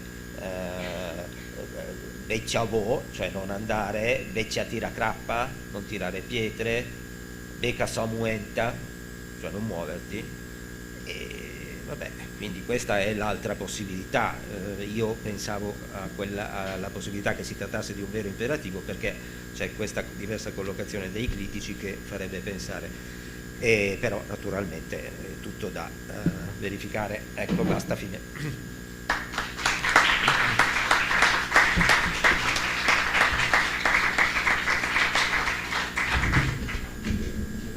Grazie Massimo per questa presentazione molto interessante, ricchissima peraltro di dati.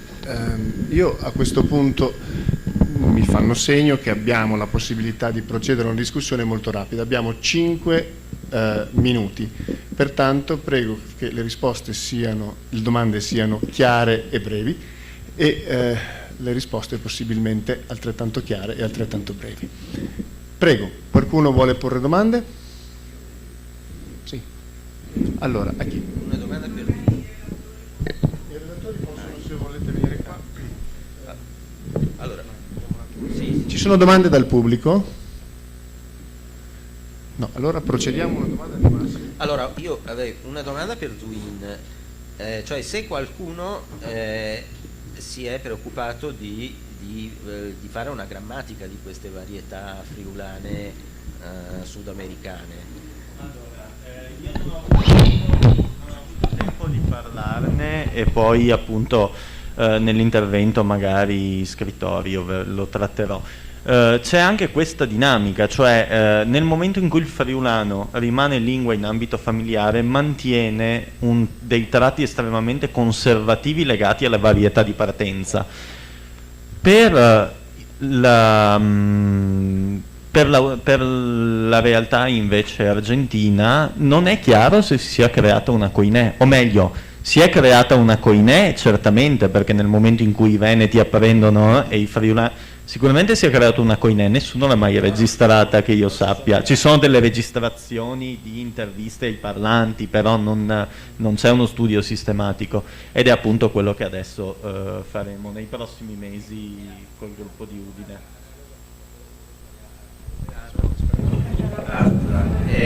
No, a Roseano, cioè questi dati sul numero di parlanti sono tutte basate su autodichiarazioni, ma io posso anche pensare di parlare qualunque cosa e poi magari non è vero, cioè nel senso, se non c'è un'inchiesta fatta in loco, no.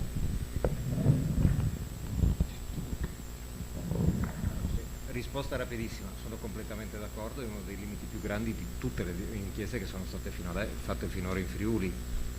Ci limitiamo a credere a ciò che viene detto dagli amministratori pubblici, dagli intervistati o da altre fonti.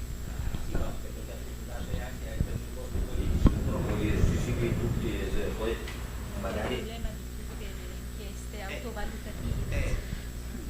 Sì, io ho una domanda connessa per Paolo, cioè c'è anche la questione, secondo te quanto influisce la questione della creazione di uno standard, quindi il momento in cui uno può effettivamente valutare basandosi sullo standard se parla il friulano o se è un semiparlante di friulano, nel senso che probabilmente il dato è basso anche perché qualcuno che è un semiparlante può dire ecco, se quello è il friulano, quello standardizzato, io non ho questa competenza.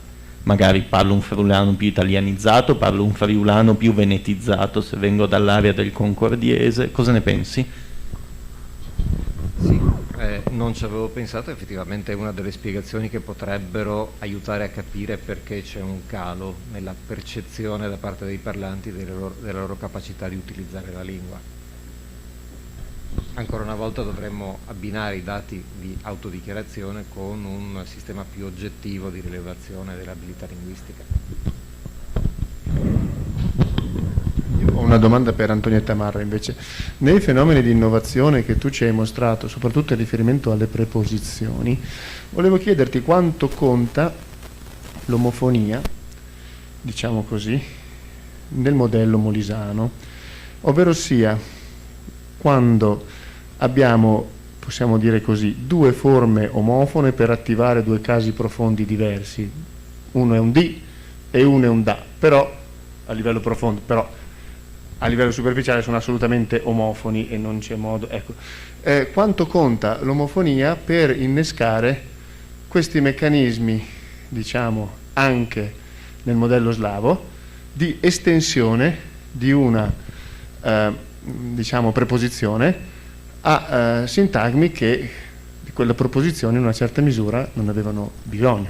Quando tu ci parlavi di ablativo e genitivo che diventano uguali, diciamo non è una situazione originaria, però poi con do, se ho capito bene, diciamo arriviamo a un momento in cui effettivamente tutte e due possono essere messe. In che misura è importante che forse nel modello molisano ci sia qualcosa di analogo con un da o così che può creare sia una relazione di tipo genitivale che una relazione di tipo ablativale, e se c'è, cioè che importanza ha, chiamiamola così, possiamo trattarla sempre in due modi, o l'omofonia, io la chiamerei così perché la funzione è diversa, l'omofonia tra due marcatori di caso prepositivi nel modello con l'innesco di una estensione di una preposizione già esistente nello slavo molisano ad un'altra funzione.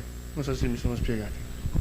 Sì, penso sia, o perlomeno la mia interpretazione è del secondo tipo, nel senso che poiché in realtà c'è già una, è vero che c'è il modello italiano preposizione più nome, però allo stesso tempo all'interno dello slavo molisano c'è l'elemento preposizionale più il caso, che è esattamente lo stesso caso che c'è diciamo, nella funzione in particolare con il do, nella funzione genitiva, e in realtà che coincide poi con lo stesso caso grammaticale che troviamo nel do più genitivo che indica il moto da luogo. Quindi in realtà sicuramente l'elemento do che trovo anche in italiano parzialmente omofono, che trovo in italiano, che trovo nel molisano, no, nel dialetto molisano, parzialmente omofono al do slavo, secondo me ha chiaramente un suo ruolo. Ora,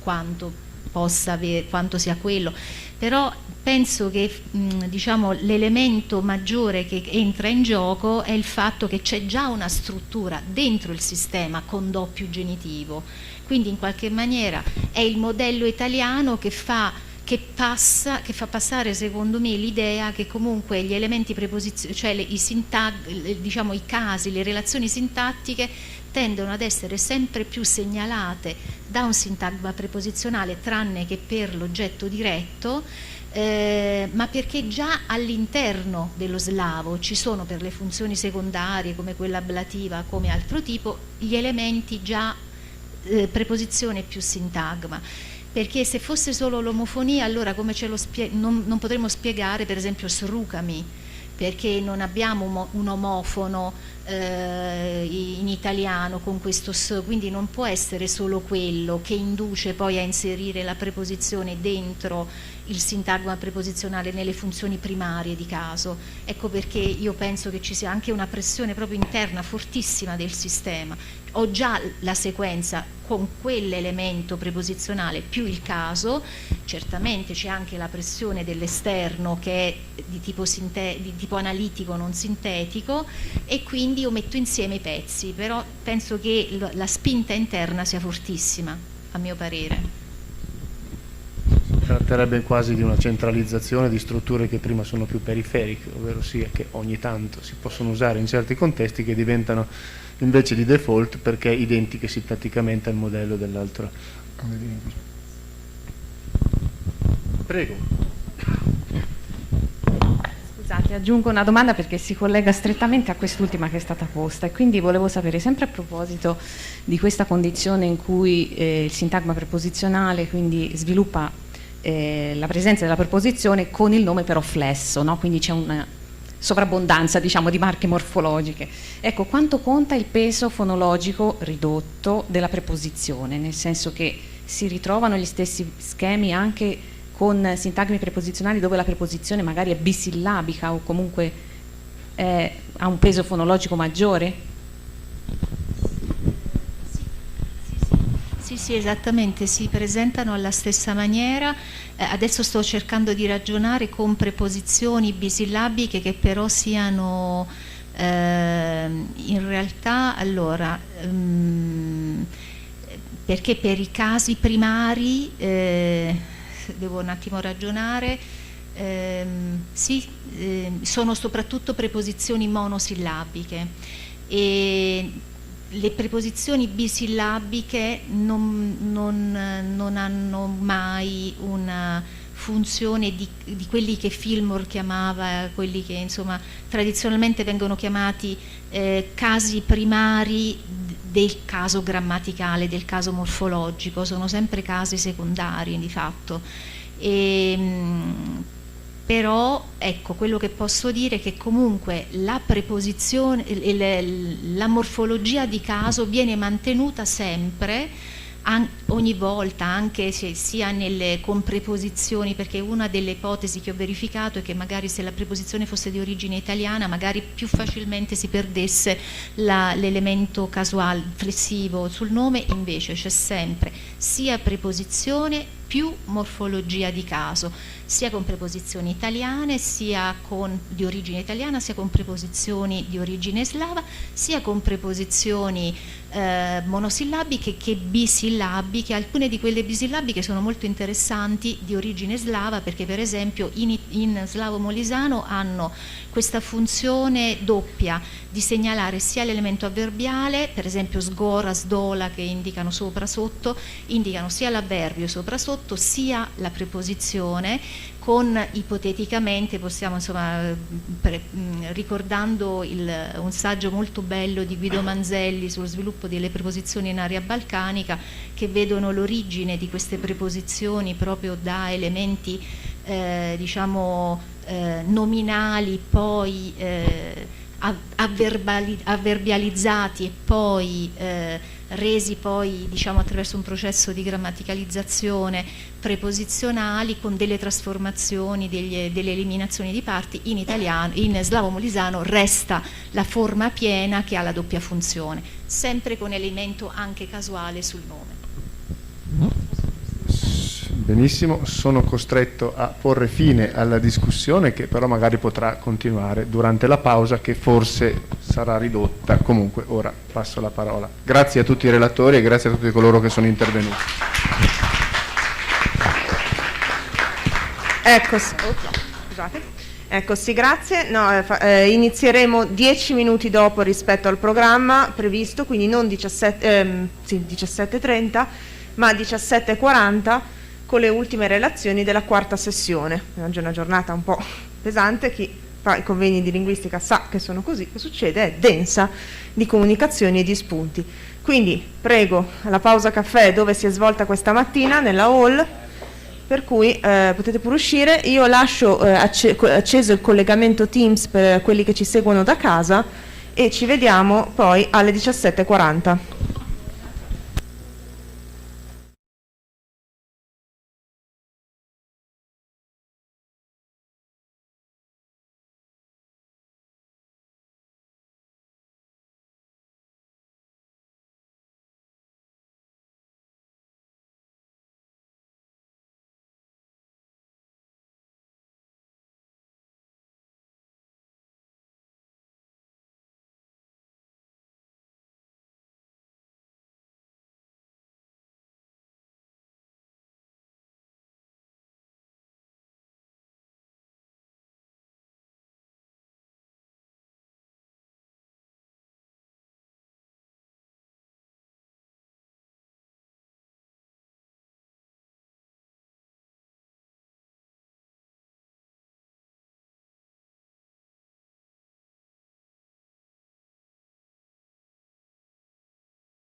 Allora, ben ritornati in sala. Direi che possiamo ricominciare con la quarta sessione del convegno Minoranze linguistiche e identità. La prossima comunicazione è di Nicolas Nese Pavia, Martina Rossi Kiel, Lucia Sbacco Newcastle e Massimo Daco Pavia. Il titolo è La pronuncia dei suoni erotici nei bambini biellesi. Presentano Martina Rossi e Massimo Daco. Ho fatto la presentazione dell'Eurovision. Possiamo avere anche il... così non...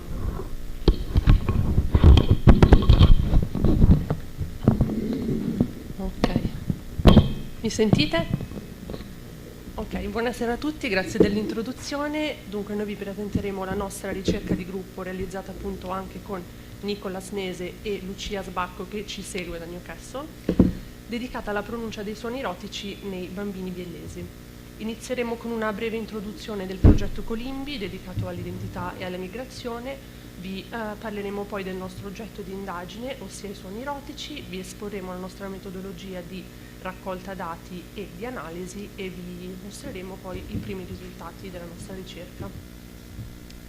Dunque, la presente ricerca appunto è stata svolta all'interno del progetto Colimbi, ossia il corpus di lingua, identità e migrazione a Biella, coordinato dalla professoressa Chiara Meluzzi e realizzato in partnership con Sunuraghe e il Museo delle Migrazioni di Pettinengo, e ha avuto come protagonisti i bambini delle scuole elementari Aglietti di Cossato e Pavese di Verrone, quindi nel biellese, ma anche i loro genitori e i loro nonni. Dunque anche... che succede? Ok, così va bene? Ok, quindi due scuole del biellese con bambini delle scuole elementari dai 6-10 anni, i loro genitori e i loro nonni. Gli obiettivi principali del nostro corpus, come ha già spiegato questa mattina la professoressa Meluzzi, sono stati quello di raccogliere un corpus di tipo multimodale, dunque composto da video e audio, fatto di testimonianze migratorie, e l'indagine del mantenimento e la perdita, in particolare dal punto di vista fonetico, di tratti peculiari di varietà d'origine in contesto migratorio. Per questo motivo l'area del biellese risulta particolarmente interessante, in quanto meta di flussi migratori a partire dal secondo dopoguerra da diverse regioni italiane, quali il Veneto, l'Emilia Romagna, Campania, Sicilia, Sardegna e Calabria. E tali migrazioni hanno creato una situazione di contatto dialettale e contatto tra varietà di italiano e appunto creano una situazione molto interessante per un'indagine di questo tipo. L'individuo in contesto migratorio ha spesso il desiderio di mantenere la propria varietà d'origine, pur trovandosi davanti alla necessità di apprendere appunto la lingua della comunità d'arrivo, al fine dell'integrazione, specie a fronte di un progetto migratorio a lungo termine. E un fattore chiave nell'apprendimento a livello nativo della lingua appunto della comunità d'arrivo è dato proprio dall'età di arrivo, con maggiore probabilità per coloro che si trasferiscono prima dell'adolescenza, della tarda adolescenza. In particolare sono stati suggeriti i 17 anni come appunto fine di questo appunto periodo critico per l'acquisizione. Infatti anche se nell'infanzia la lingua principale per i bambini è proprio quella della famiglia, crescendo essa si sposta sempre di più verso la lingua parlata dai coetanei, quindi in maniera sempre più massiccia.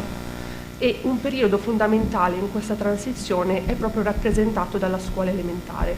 Infatti, come indicano studi sugli heritage languages, in questo periodo si può proprio osservare una sorta di regressione dell'home language, dunque della varietà parlata in casa, in favore del majority language, quindi la lingua della comunità d'arrivo, proprio causato appunto dal contatto molto massiccio con i coetanei, dalla scolarizzazione nella lingua, quindi dalle dosi molto importanti di input.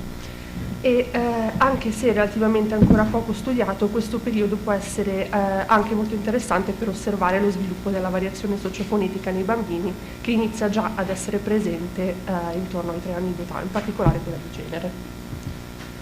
L'oggetto di studio di questa sezione del progetto sono appunto i suoni erotici, una classe ampia ma comunque coesa di suoni in cui la vibrante apico alveolare rappresenta la cosiddetta realizzazione prototipica, la realizzazione non marcata, dunque la R. Tale suono presenta un'alta complessità articolatoria proprio per produrre la vibrazione dell'apice della lingua, questa vibrazione molto molto rapida. E infatti questa complessità articolatoria spesso provoca una perdita della vibrazione e quindi l'insorgenza di suoni non vibrati, come ad esempio le monovibranti, le approssimanti o le fricative. Infatti questi suoni presentano una spiccata tendenza al cambiamento nel tempo e alla variazione a livello diatopico e sincronico. In particolare sono stati individuati come un importante marcatore sociolinguistico in diverse lingue e in diversi dialetti, tra cui l'italiano e i dialetti dell'Italia. Sempre a causa della loro complessità articolatoria, le vibranti sono tra gli ultimi suoni a venire acquisiti dai bambini nella loro L1, tra cui anche i bambini italiani. Infatti iniziano ad essere presenti nelle loro produzioni dal 27° mese d'età, quindi dai 2 anni e 3 mesi, sebbene in percentuali molto basse, e ancora attorno ai 3 anni risultano essere ancora articolate in modo impreciso. In italiano la vibrante compare in contesto intervocalico come scempia, realizzata quindi come monovibrante, come tap monofasico, o come geminata, realizzata quindi come polivibrante, quindi con una vibrazione a più fasi e una durata maggiore. Compare anche in posizione interna di parole, in contesto pre- e post-consonantico, dove viene realizzata come tap bifasico. Le realizzazioni però appunto in Italia tra le varie regioni sono altamente variabili. Si attestano infatti realizzazioni ad esempio di tipo uvulare nel nord, in Piemonte e Lombardia, o addirittura di tipo cacuminale, quindi fricativo retroflesso in Calabria e Sicilia, in particolare iniziale di parola, e successivi a consonante in iniziale di parola. Però appunto è una situazione molto difficile da generalizzare, in quanto appunto le erotiche variano anche all'interno della stessa varietà, ma anche interparlante e intraparlante. Le domande di ricerca che ci siamo posti in questo progetto sono state le seguenti. La variazione fonetica delle erotiche, dunque nei bambini vellesi in età scolare, è influenzata dal contesto fonologico e è influenzata dall'età e da un eventuale background migratorio della famiglia? Per rispondere a queste domande abbiamo raccolto una serie di dati acustici appunto nelle 2 scuole elementari del Rone Cossato in 81 bambini dai 6 ai 10 anni di età. Per raccogliere le informazioni sul loro appunto background familiare è stato presentato loro un questionario sociolinguistico che hanno compilato insieme ai genitori a casa ed è stata rivolta loro un'intervista. Appunto con il ricercatore abbiamo raccolto i dati tramite una serie di registrazioni individuali durante le quali è stato presentato ai bambini un picture naming task. In particolare per le erotiche ne abbiamo presentati 2, questo ne è un esempio, appunto avevano questo aspetto. Tutte le parole target inserite nel task sono parole reali dell'italiano, bisillabi piani, bilanciate per il contesto fonologico in cui compare l'erotica e la qualità della vocale successiva, per un totale appunto di 20 tipi appunto possibili di erotiche con tra le scempie, geminate, pre- e post consonantiche.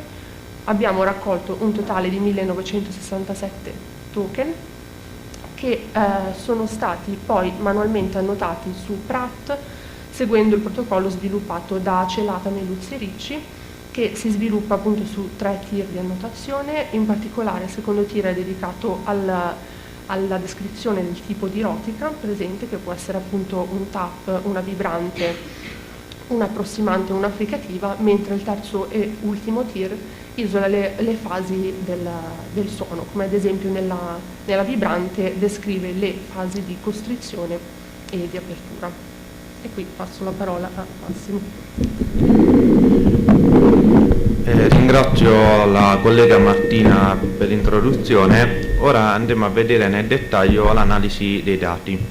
e dalla matrice dei dati che abbiamo ricavato siamo riusciti a vedere una prima distribuzione delle varietà lirotiche in base al contesto fonologico.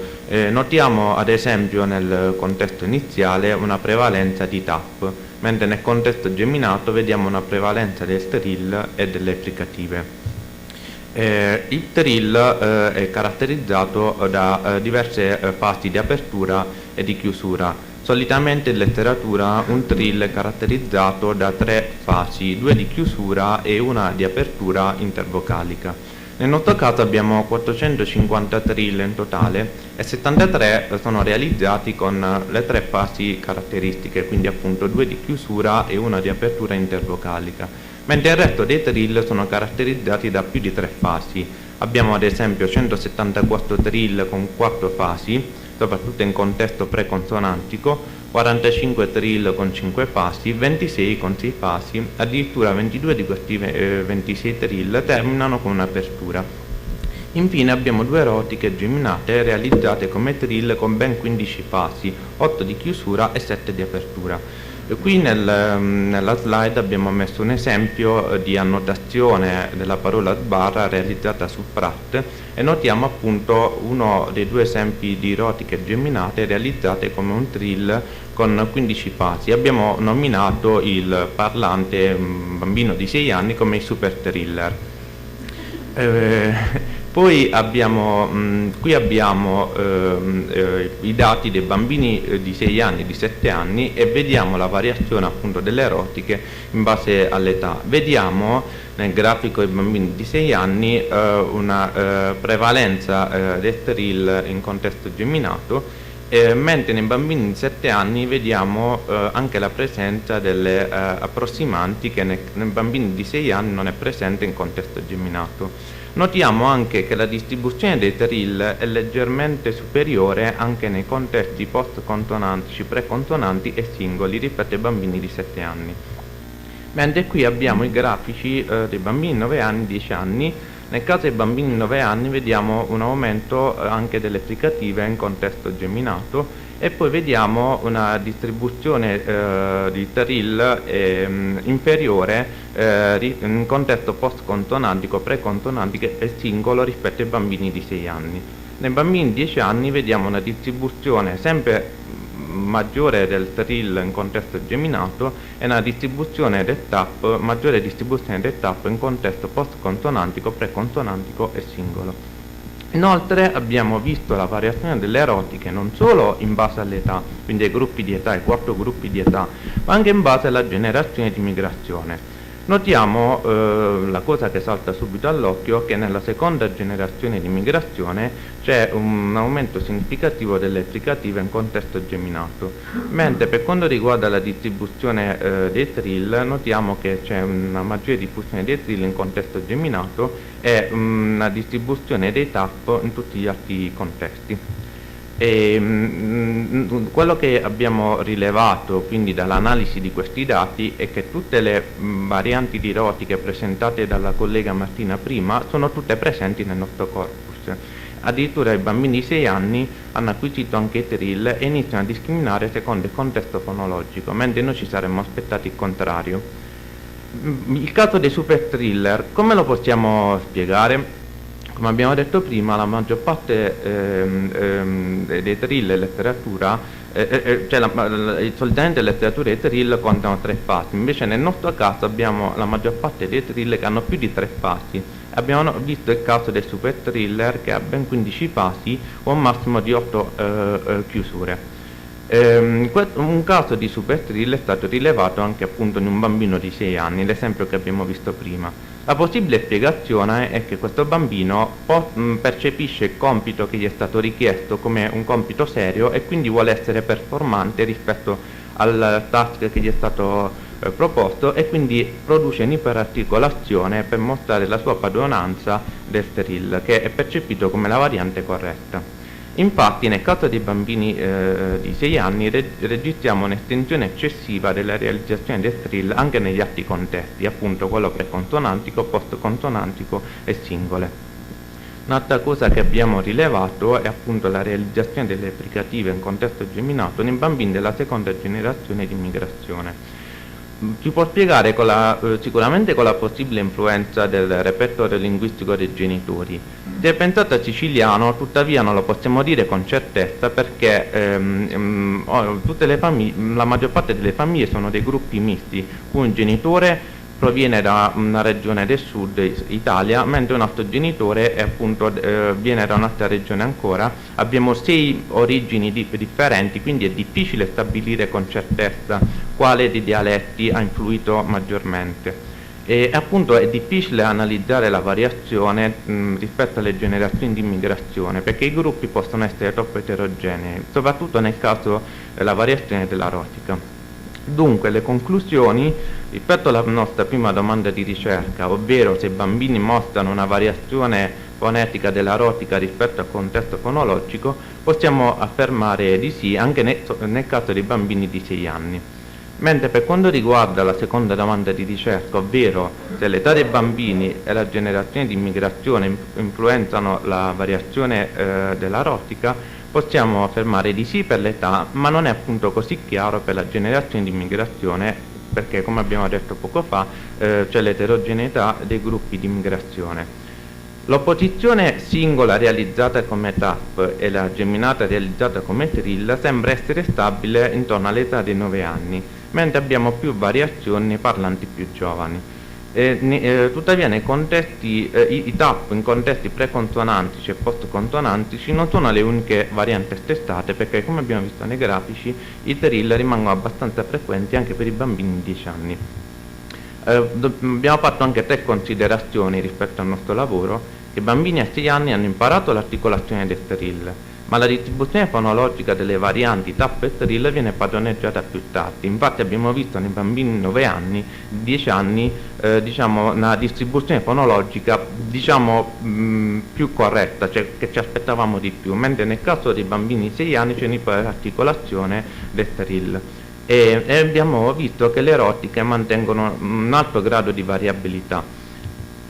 Le prospettive future del nostro lavoro, il primo obiettivo futuro che ci prefissiamo è un'analisi più approfondita, ovvero andare ad analizzare anche la durata delle rotiche e delle vocali precedenti. E ovviamente questo richiede anche maggiori dati da raccogliere, anche per poter bilanciare i gruppi di migrazione e vedere se con i nuovi dati raccolti i risultati variano significativamente e confermano quanto abbiamo visto nei nostri risultati preliminari. E poi il nostro terzo obiettivo è effettuare degli esperimenti di percezione, ad esempio per quanto riguarda la degeminazione delle rotiche. Vi ringraziamo per l'attenzione, abbiamo rilasciato sia i contatti di noi due come presentatori, ma anche i contatti di tutti i ragazzi che hanno partecipato al lavoro, anche Lucia che ci segue a distanza. Grazie.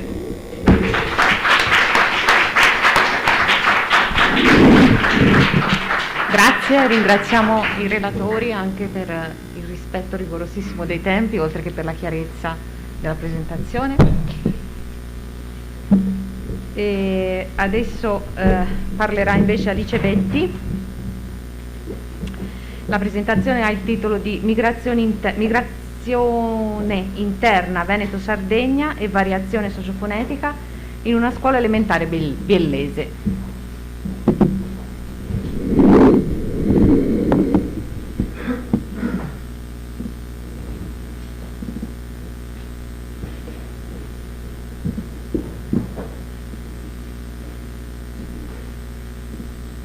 Si vede? Ok, buonasera a tutti, grazie mille per la presentazione. Io sono Alice Betti, attualmente come si vede dalla slide lavoro... non ci sono più abituata. Attualmente come si vede dalla slide lavoro presso Synergy Italia SPA, quindi mi occupo di risorse umane, però grazie alla professoressa Meluzzi e grazie al Circolo Sunurag ho avuto modo di portare avanti la mia passione per la linguistica anche dopo la laurea magistrale. Per questo sono qui oggi per parlarvi dei risultati, per parlarvi in maniera molto umile dei risultati ottenuti attraverso uno studio intitolato Migrazioni interne e variazione sociofonetica in una scuola elementare biellese. Qua possiamo osservare appunto la struttura della presentazione, abbiamo un'impostazione teorica iniziale, le 2 domande di ricerca, un'analisi della metodologia e dei dati linguistici, un'analisi dei risultati ottenuti, la discussione e poi successivamente le conclusioni. Per quanto riguarda l'impostazione teorica, è un'analisi che si colloca tanto all'interno dell'ambito della ricerca sociolinguistica della migrazione italiana quanto all'interno dell'ambito dell'analisi della sociofonetica. Questo perché abbiamo voluto indagare gli effetti sociofonetici dovuti ai fenomeni di migrazione che hanno colpito l'area alpina biellese a partire dal secondo dopoguerra e sono stati infatti intervistati migranti di seconda e terza generazione. Questo è stato possibile grazie al progetto Lingua, Identità e Cultura, Storie di migrazione nell'area alpina del Piemonte, che per l'anno dello studio, un po' datato, il 2017-2018, era stato finanziato dalla Regione Piemonte e dalla Regione Sardegna. È stato in questo caso il primo tentativo di salvaguardia tanto del patrimonio linguistico quanto del patrimonio culturale dell'area alpina biellese, una zona che, come ha anticipato appunto la collega Martina, è stata teatro di un forte flusso migratorio interno alla penisola italiana a partire dal secondo dopoguerra che ha riguardato principalmente lavoratori provenienti dal Veneto, dalla Sardegna e poi successivamente anche dal Mezzogiorno. Nello specifico, se andiamo ad analizzare questo flusso di migrazione interna, possiamo individuare 2 diverse fasce. Una prima fascia che ha coinvolto principalmente persone dialettofone, quindi contadini poco scolarizzati, e una seconda fascia invece che ha coinvolto professionisti con un repertorio linguistico individuale di tipo diladico. Questo ha fatto sì dunque che diverse varietà di italiano regionale e diversi dialetti entrassero a contatto con la realtà linguistica piemontese, che vede oltre all'italiano regionale anche la compresenza di molte lingue minoritarie e dialetti, tra cui appunto le parlate gallo-romanze, le parlate alemaniche, le parlate gallo-italiche e il francese. È dunque uno studio che si inserisce all'interno della sociolinguistica del contatto, inoltre perché abbiamo voluto osservare gli esiti del contatto linguistico in un contesto migratorio e appunto la sociolinguistica del contatto sostiene come non sia possibile prescindere dall'analisi del contesto sociolinguistico all'interno del quale questo contatto avviene. Un contatto che può portare sia a un passaggio di caratteri strutturali e materiali oppure a fenomeni di accomodamento linguistico che può avvenire o per divergenza o per convergenza. Quindi questo studio si inserisce all'interno di quest'ultimo filone applicativo perché vuole indagare l'accomodamento linguistico in un contesto migratorio, focalizzando l'attenzione sui giovani che costituiscono le cosiddette seconde e terze generazioni di migranti.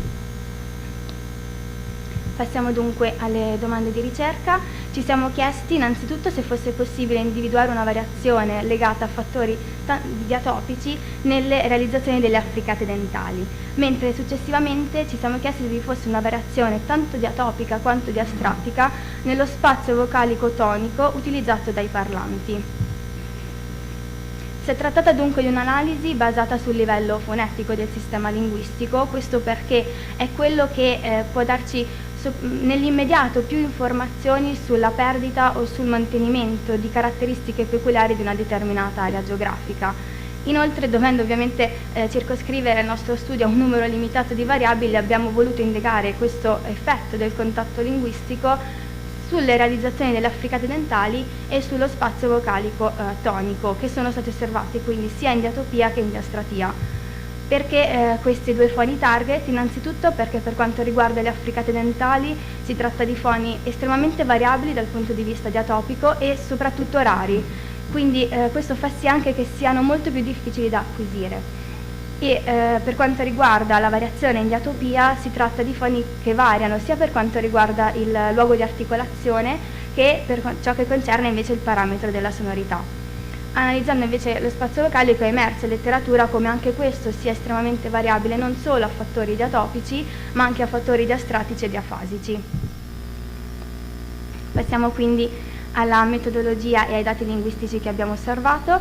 Allora, abbiamo effettuato un'analisi segmentale di impianto sociofonetico, volta quindi a verificare la permanenza o l'assenza di elementi fonetici riconducibili a diversi tratti regionali della penisola italiana, e questa analisi è stata fatta all'interno della comunità di giovani parlanti, prevalentemente una comunità nata e cresciuta nel biellese, ma con parenti di primo e secondo grado che sono stati coinvolti in fenomeni migratori.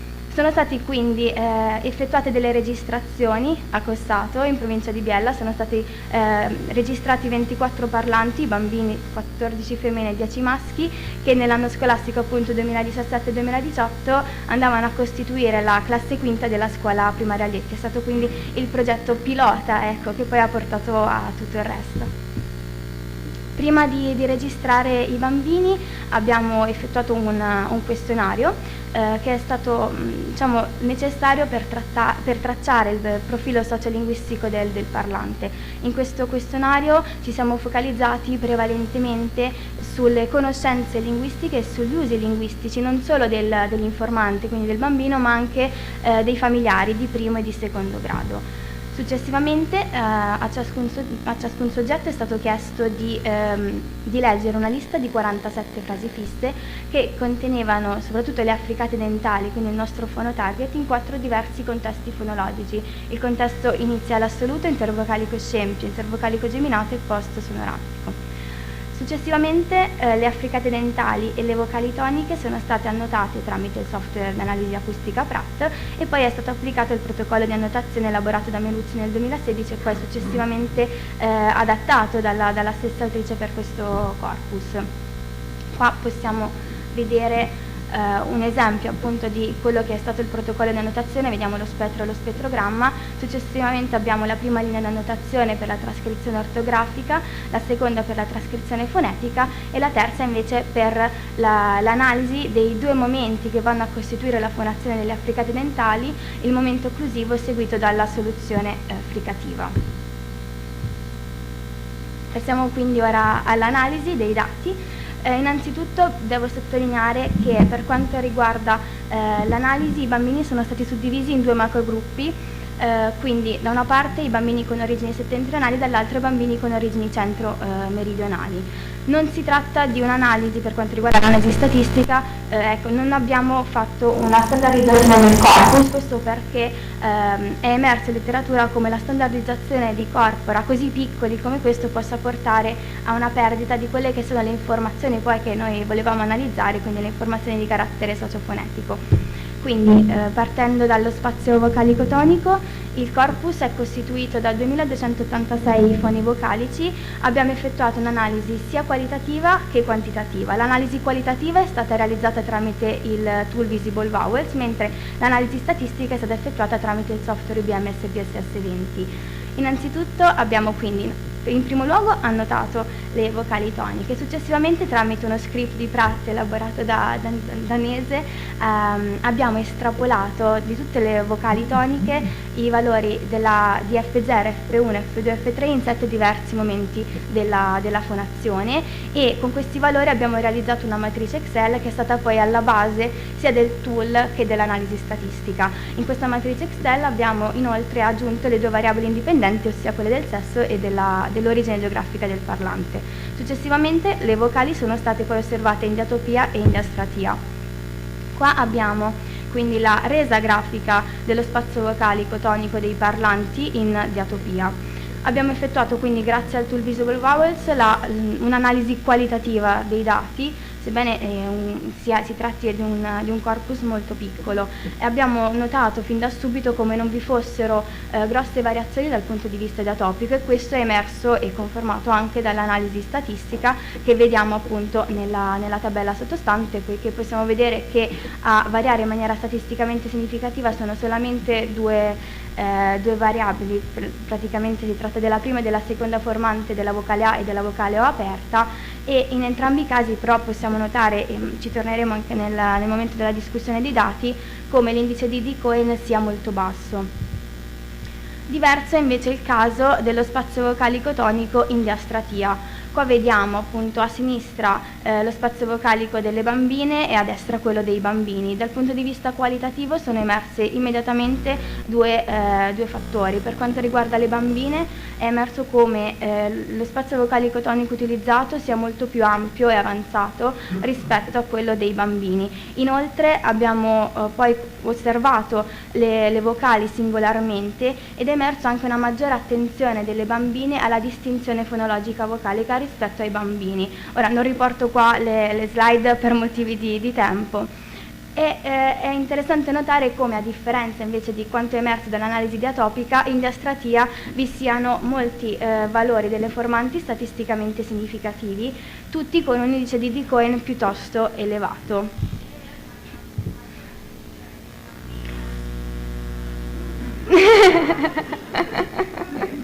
Ok. Passiamo quindi alla produzione delle affricate dentali. In questo caso il corpus è costituito da 1262 tokens e l'analisi anche in questo caso è stata fatta tramite il software IBM SPSS 20. Abbiamo preso in considerazione due variabili linguistiche, il contesto fonologico dell'affricate dentale, abbiamo detto sono 4, e il parametro di sonorità. Un piccolo excursus per quanto riguarda il parametro di sonorità, perché abbiamo inizialmente preso in considerazione l'esito sordo, sonoro e intermedio. Successivamente però dall'analisi dei dati è emerso come l'esito intermedio costituisse solamente l'1% del nostro corpus, quindi abbiamo eliminato questa variabile poiché abbiamo ipotizzato fosse legata principalmente a fattori di coarticolazione, e il nostro studio si è concentrato quindi solo sull'esito sordo e sonoro dell'affricata dentale nei 4 diversi contesti fonologici. Abbiamo confermato quanto già emerso in letteratura circa la forte correlazione tra il contesto fonologico e il parametro di sonorità dell'affricata dentale, e successivamente abbiamo voluto osservare questo contesto fonologico, il parametro di sonorità nei vari contesti fonologici, suddividendo i bambini in base all'origine geografica, ipotizzando una maggior variazione per quanto riguarda il parametro di sonorità nelle produzioni dei bambini con origini centro-meridionali, poiché effettivamente a contatto con un numero maggiore di sistemi fonetici. Questo non è emerso, possiamo vedere infatti che non vi sono variazioni statisticamente significative in questo caso, e è molto visibile anche dai due grafici che ho riportato nella parte inferiore della slide. Un caso a parte è il contesto fonologico dove l'affricata dentale è preceduta dalla L o dalla N. Solo in questo caso è emerso un valore statisticamente significativo per ciò che riguarda fattori diatopici, quindi i bambini con origini centro-meridionali hanno una percentuale maggiore di produzioni sonore in questo specifico contesto rispetto ai bambini con origini settentrionali, e risulta essere un dato statisticamente significativo. Però le cose cambiano se osserviamo il tutto inserendo la variabile diastratica, perché è emerso che suddividendo ulteriormente il nostro gruppo di parlanti, quindi controllando da una parte le bambine e dall'altra i bambini, sempre divisi in base all'origine geografica, questa variazione statisticamente significativa è presente esclusivamente nelle produzioni delle bambine, perché vediamo che le bambine con origini centro-meridionali nel 27% dei casi hanno un esito sonoro dell'affricata dentale in questo specifico contesto fonologico, e non vi è una variazione statisticamente significativa invece nelle produzioni di bambini. Passiamo dunque alla discussione. Anche qui, per quanto riguarda lo spazio vocalico, non sono emerse variazioni forti legate a fattori diatopici, poiché anche nei rari casi di variazione statisticamente significativa i valori dell'indice di D. Cohen era molto basso, quindi ci evidenzia una relazione debole tra i valori delle formanti e l'origine geografica dei parlanti. Diverso invece è il caso dello spazio vocalico in diastratia, poiché sono emersi due fenomeni: una riduzione dello spazio vocalico nelle produzioni dei bambini, che noi abbiamo ricollegato a fattori esclusivamente biologici nonostante la giovane età degli informanti, e successivamente una maggiore attenzione delle bambine alla distinzione fonologica delle vocali. È a nostro avviso invece questo un caso di variazione legata a fattori non tanto di sesso ma di genere, perché secondo noi è emerso un diverso atteggiamento al task, legato quindi al ruolo culturale e sociale che bambini e bambine già a questa età rivestono. Quindi una variazione legata non tanto al sesso ma al genere dell'informante, che porta le bambine a un fenomeno di iperarticolazione contrapposto al fenomeno di ipoarticolazione, che è legato appunto in letteratura a un parlato anche meno formale. Se passiamo poi all'analisi delle produzioni delle affricate dentali, anche in questo caso non è presente una relazione statisticamente significativa tra l'origine del parlante, il parametro di sonorità nei vari contesti fonologici osservati, se non per quanto riguarda appunto il contesto dove l'affricate dentale è presieduta da L o N, e in questo caso abbiamo visto come effettivamente ci sia una variazione statisticamente significativa legata a fattori diatopici, ma solo nelle produzioni delle bambine, quindi le parlanti con origini centro-meridionali mantengono maggiormente la sonorità nel contesto fonologico che abbiamo osservato rispetto ai bambini. Abbiamo cercato di ricondurre questo fenomeno all'interno del macro fenomeno del gender paradox, secondo cui appunto le donne accolgono più velocemente degli uomini le innovazioni dall'alto, ma allo stesso modo accolgono prima i cambiamenti dal basso quando questi non sono apertamente censurati. Quindi, in conclusione, le analisi non hanno permesso di rispondere positivamente alle domande di ricerca relative alla variazione diatopica, poiché è emersa l'esistenza di un sistema fonetico omogeneo nonostante le diverse origini degli informanti, dovuto quindi a un contatto linguistico tra varietà di italiano regionale e diversi dialetti. È emerso quindi un fenomeno di accomodamento linguistico verso l'alto, sebbene non totale perché ha coinvolto solamente alcuni foni e maggiormente i parlanti di sesso maschile. Questo accomodamento linguistico ovviamente si è verificato attraverso la perdita di quelli che sono i tratti marcati datopicamente delle varietà di italiano regionale parlato dai nonni e dai genitori dei bambini con origine centro-meridionale. Si assiste dunque anche a una perdita dell'identità linguistica connessa all'origine dell'informante. Grazie a tutti per l'attenzione.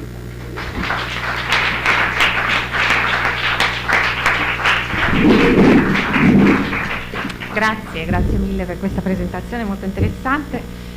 E a questo punto cedo la parola alla terza relatrice di stasera, Lia Dreita, sempre Università di Pavia.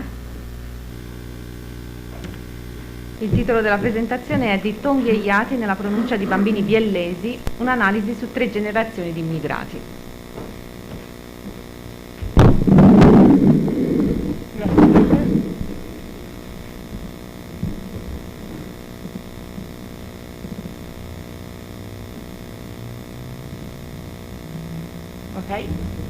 Grazie mille. Ci tenevo innanzitutto a ringraziare i miei colleghi che mi hanno appena preceduto, in quanto grazie alle loro presentazioni mi hanno fatto una cornice di introduzione anche al mio lavoro, in quanto si inserisce nel progetto che loro hanno già ampiamente descritto, quindi fornendo anche una dettagliata introduzione sia per quanto riguarda la migrazione del biellese, sia per quanto riguarda l'impostazione sociolinguistica e sociopolitica. In questa ricerca in particolare analizzerò alcuni segmenti di tipo vocalico, quali i dittonghi ascendenti, discendenti, gli iati e le vocali toniche, nelle produzioni di 40 bambini in età scolare dal punto di vista sociofonetico, con lo scopo di indagare possibili variazioni diatopiche tenendo conto delle diverse storie migratorie dei bambini. Passando velocemente in rassegna le principali caratteristiche dei segmenti che ho preso in considerazione in questo studio, appunto i dittonghi sono dei segmenti vocalici di tipo omosillabico, quindi due elementi vocalici appartengono alla stessa sillaba, uno dei due elementi che perde alcune caratteristiche delle vocali, e sono, per quanto riguarda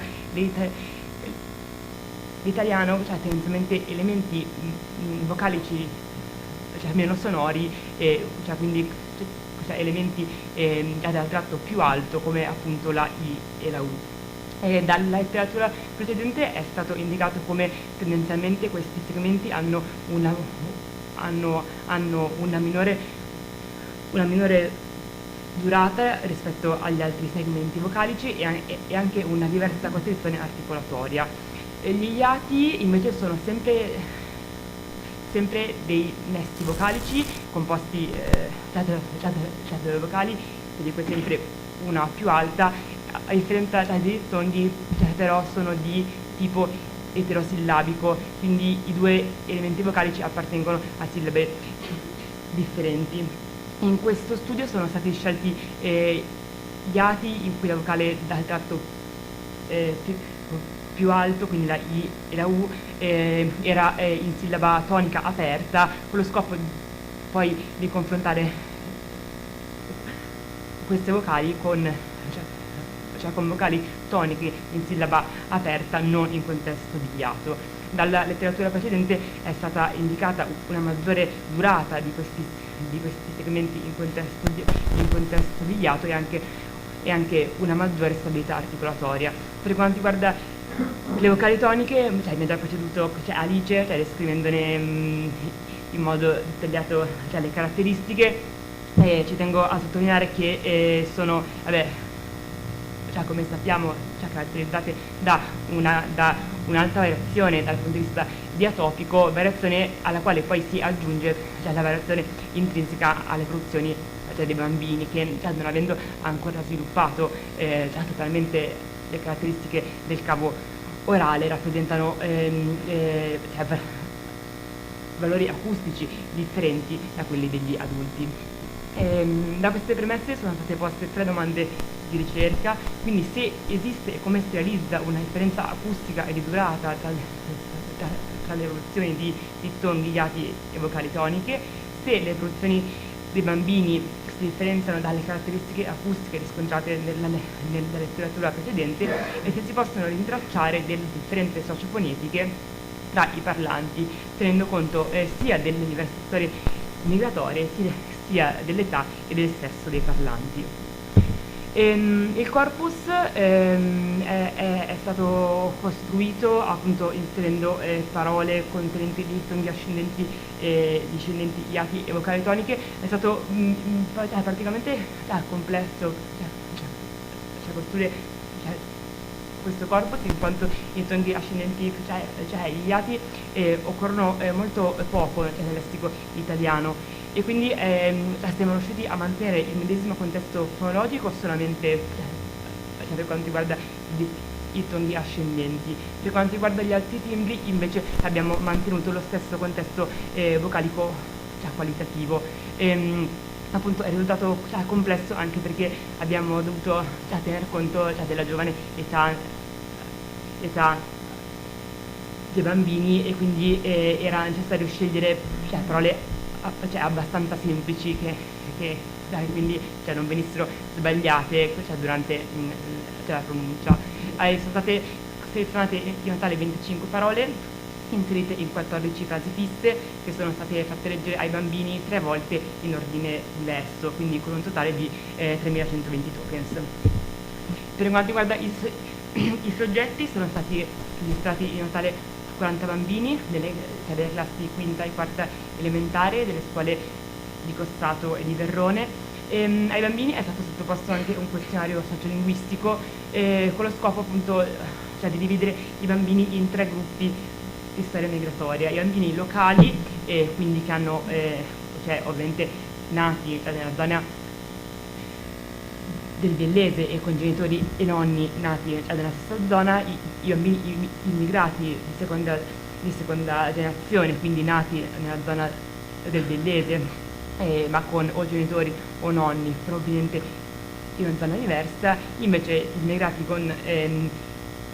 di terza generazione con genitori anch'essi nati nella zona del Villese, ma con almeno 3 nonni di zone differenti.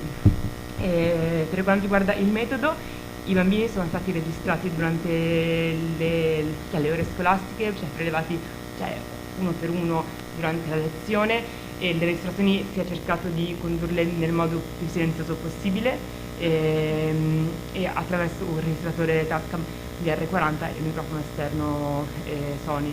E le annotazioni sono poi state annotate tramite PRAT attraverso il protocollo già descritto precedentemente da Alice, e poi annotati e poi analizzati a livello statistico con IBM SPSS. E passando ora all'analisi, per quanto riguarda le durate, nel grafico 1 e nel grafico 2 sono rappresentate le durate di glide e vocale in contesto di dittongo ascendente e dittongo discendente.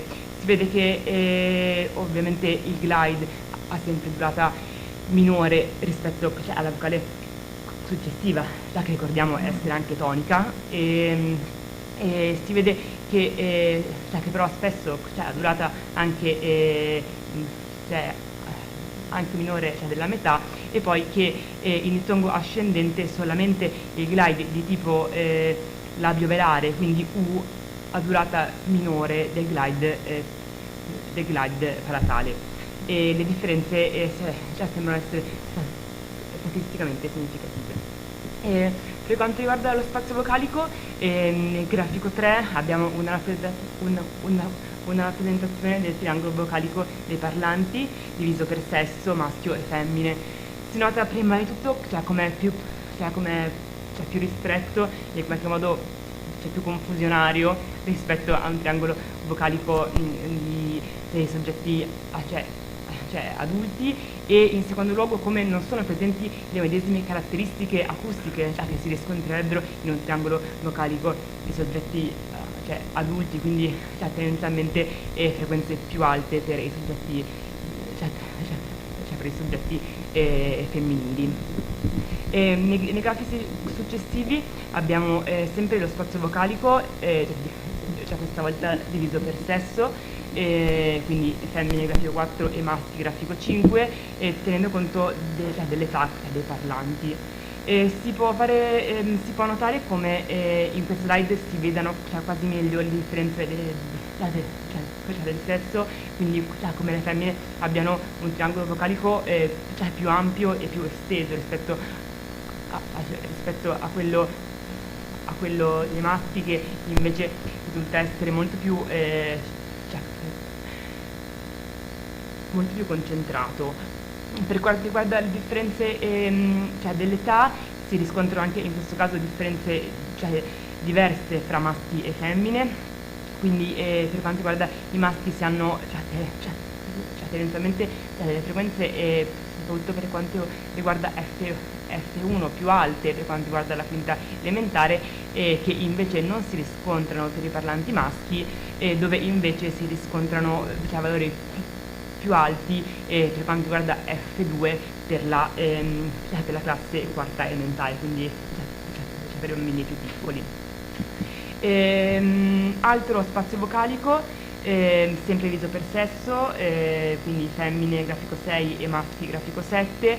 In questo grafico sono invece messe in risalto le differenze del gruppo migratorio, quindi locali, gli immigrati di seconda generazione e gli immigrati di terza generazione. E per quanto riguarda le femmine si hanno delle produzioni abbastanza omogenee e non si hanno caratteristiche degne di nota da mettere in risalto. Per quanto riguarda le produzioni maschili invece c'è una particolarità da sottolineare, che è una produzione piuttosto avanzata delle vocali medie e Do, che va quasi a confondersi con la produzione delle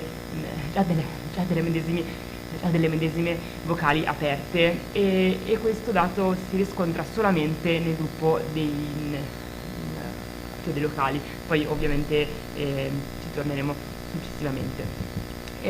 Ho provato alla fine a ricostruire un approccio di analisi dinamica confrontando le produzioni degli iati e dei dittonghi, appunto cercando di restituire in un grafico la produzione di questi segmenti lungo tutta la durata. In ascissa sono quindi riportate le unità di tempo della produzione e invece in ordinata la frequenza. Ci sono poi due linee nere all'interno del grafico che sono la frequenza target delle vocali registrate durante questo studio, e sono rappresentate in verde le produzioni degli iati e in blu quelle dei dittonghi.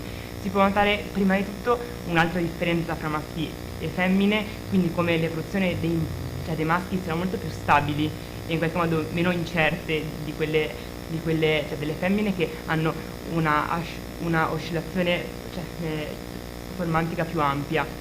Si può notare poi come ci sia una maggiore differenza formantica nella produzione degli iati rispetto a quella dei dittonghi, e anche come sia presente una maggiore stabilità formantica. Stessa analisi dinamica è stata fatta con l'alto timbro vocalico, preso in considerazione quindi con inserimenti AU, quindi o in contesto di dittongo discendente o in contesto di iato. Anche in questo caso si vedono caratteristiche simili a quelle precedenti, quindi una maggiore stabilità nelle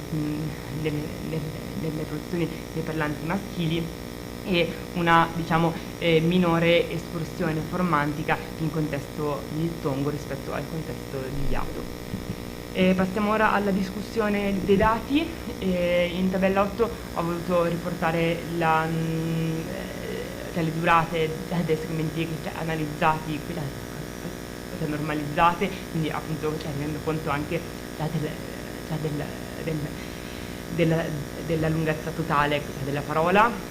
Si vede che a livello generale si ha una durata media dei segmenti dei glide minori in contesto del dittongo ascendente rispetto al dittongo discendente, anche se poi effettivamente si ha durata minore solamente per i glide, solamente per i glide labiovelare U, e questo va in qualche modo in contraddizione rispetto alla letteratura precedente, che invece definiva i glide in contesto del dittongo ascendente come in qualche modo più consonantico e quindi di durata minore. Nella tabella successiva sono poi invece riportate le durate divise per sesso, e si può notare come nelle produzioni dei maschi le durate siano sempre inferiori rispetto a quelle delle femmine. Per quanto riguarda invece il confronto fra iati e vocali toniche non in nesso vocalico, si vede sempre una maggiore durata delle produzioni in contesto di iato, e questo può essere dovuto a una possibile iperarticolazione degli iati, appunto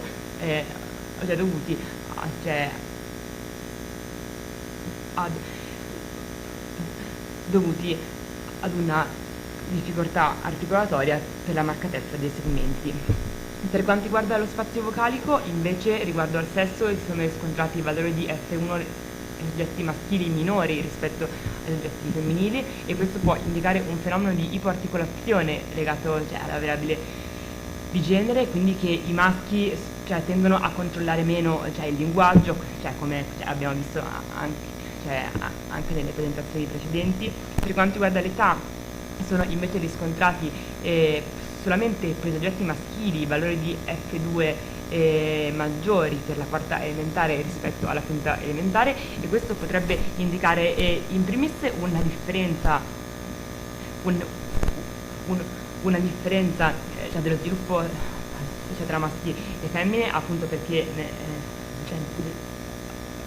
non si presentano le stesse caratteristiche, e poi in secondo luogo certamente è confermata un'alta variabilità formantica nei giovani soggetti. E infine, per quanto riguarda il gruppo migratorio, appunto sono riscontrati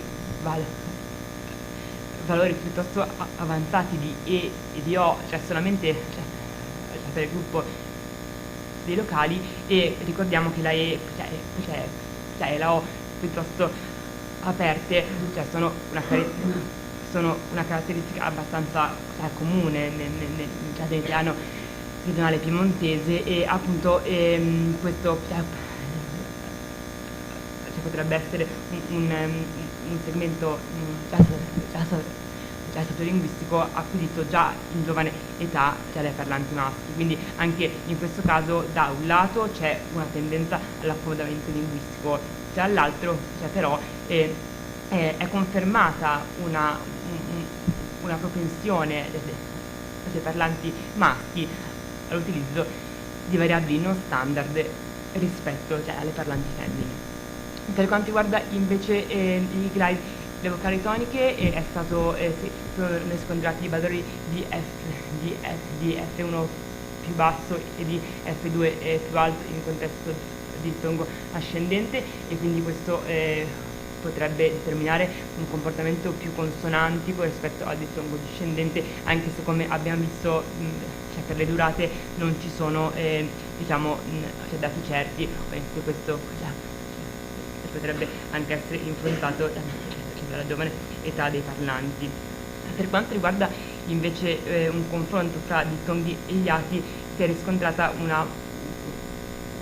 valore maggiore di F1 in contesto di dittongo, e questo potrebbe indicare una minore costruzione articolatoria in contesto di dittongo rispetto al contesto di iato, che potrebbe sorprenderci, ma in realtà un fenomeno di questo tipo è stato rappresentato anche dalla letteratura precedente, che ha tra l'altro riportato anche una grande variabilità nei segmenti di questo tipo, e infine un F1 maggiore per I e U in contesto iato rispetto a quello di vocale tonica potrebbe indicare una produzione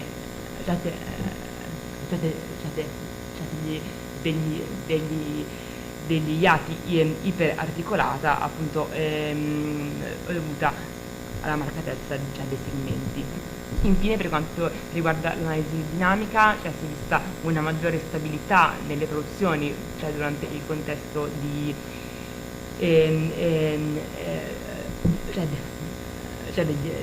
iati rispetto ai dittonghi, e anche delle transizioni informantiche più nette. Concludendo, rispondiamo alle domande di ricerca. Quindi esiste una differenza acustica durata tra i segmenti presi in considerazione. Abbiamo detto di sì, abbiamo visto che i dittonghi sono prodotti con una minore costituzione articolatoria, e gli iati invece sono caratterizzati da una iperarticolazione. Per quanto riguarda le produzioni dei bambini, abbiamo visto come non si differenziano dai dati riscontrati nella letteratura precedente, ma anzi è confermata una maggiore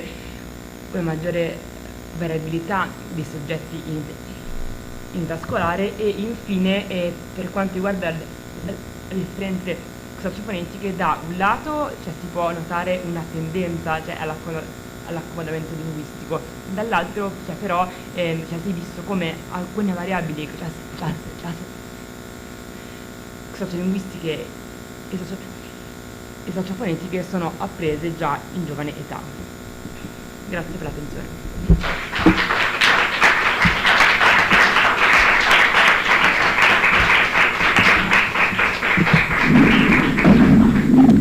Grazie mille anche per questa interessante presentazione. Siamo arrivati al termine, alla nostra ultima relatrice, Camilla Masullo, dall'Università di Tarragona. Grazie. Identità tra lingua e migrazione, gli atteggiamenti linguistici dei bambini verso veneto e sardo.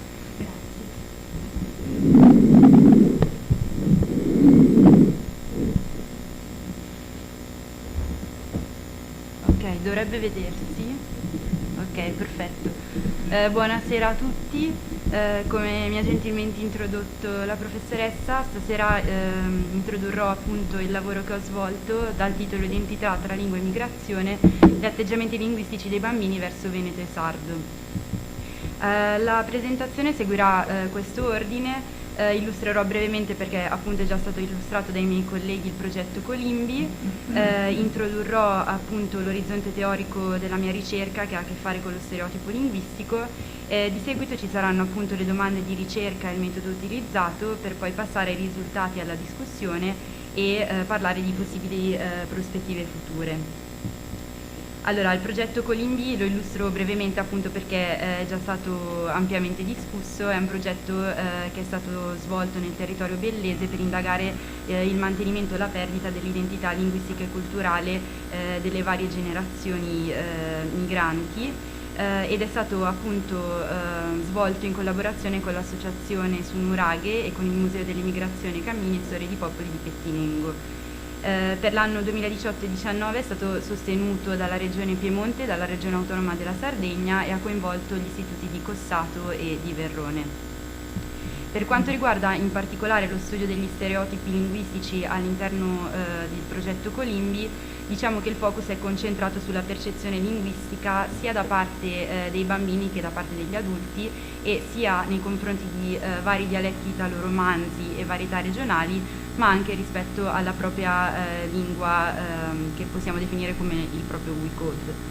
E per quanto riguarda i bambini in particolar modo siamo interessati a vedere quando emergono eventuali stereotipi linguistici e la relazione tra percezione e produzione linguistica.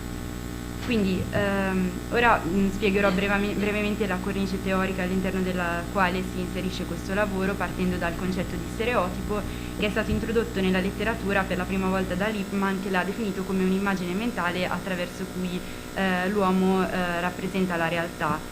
E molto spesso lo stereotipo è stato associato anche al concetto di pregiudizio, che può essere interpretato come la manifestazione comportamentale dello stereotipo stesso, cioè l'atto di attribuire ad un individuo tutte le caratteristiche che sono anche condivise dalla comunità di cui fa parte. E nel corso della letteratura sono state sviluppate varie teorie riguardo appunto allo stereotipo, per esempio la teoria sociobiologica, psicologica e la teoria sociale, ma anche la Social Identity Theory di Teifel, che vede proprio il gruppo come luogo di origine dell'identità individuale. L'associazione dello stereotipo alla lingua è un'associazione abbastanza palese, dal momento che la lingua è una delle principali marche di identità dell'individuo, e è da qui che nasce poi il concetto di stereotipo linguistico, che vede proprio l'attribuire ad un determinato individuo l'attribuire una forma linguistica ad una determinata comunità che ne fa uso, e questo concetto è stato poi trattato in letteratura attraverso diversi termini, per esempio linguicism, glottofobia, verbal hygiene e accentualism, e appunto quando si parla di stereotipo linguistico inevitabilmente si parla anche di comunità linguistica, che è stata definita appunto come l'insieme di individui che condividono lo stesso codice comunicativo, e si tengono in considerazione anche i concetti di in-group, out-group e we-code e they-code. E per quanto riguarda in particolare lo sviluppo dello stereotipo linguistico nei bambini, sono stati fatti diversi studi a partire già dagli anni 70 proprio riguardo agli atteggiamenti linguistici a quando essi possono essere individuati. Per esempio Rosenthal ha studiato gli atteggiamenti nei confronti dello Standard English e il Black English degli Stati Uniti in bambini tra i 3 e i 5 anni, sono stati già evidenziati degli atteggiamenti diversi rispetto alle due varietà. Più avanti addirittura sono stati studiati la percezione linguistica in neonati, e si è visto che i neonati di 4 giorni già sono in grado di distinguere la varietà materna rispetto ad altri stimoli uditivi, mentre la comparsa di stereotipi linguistici veri e propri è stata diciamo attribuita intorno all'età dei 10 anni. E in questa età i bambini sembravano già riconoscere nello studio di Kinsler e De Jesus che alcune varietà godono di un prestigio sociale rispetto ad altre. e in tutti questi studi comunque è emerso come fattore comune l'importanza di sia fattori biologici come il sesso e l'età nel determinare lo sviluppo degli stereotipi, ma anche l'importanza di fattori socioculturali come ad esempio il background linguistico, l'ambiente di crescita e il contesto sociale e geografico del bambino. Quindi alla luce di questa breve cornice teorica il focus della nostra ricerca è stato proprio quello di concentrarci sull'emergere di atteggiamenti linguistici nei bambini e in particolar modo le domande di ricerca sono state 3. La prima ha voluto indagare quando emergono eventuali pregiudizi linguistici, la seconda si è concentrata sui fattori che determinano appunto lo sviluppo degli atteggiamenti linguistici e come terzo punto abbiamo voluto testare se il nostro approccio metodologico è stato adatto nell'elicitare dei dati da un campione così piccolo.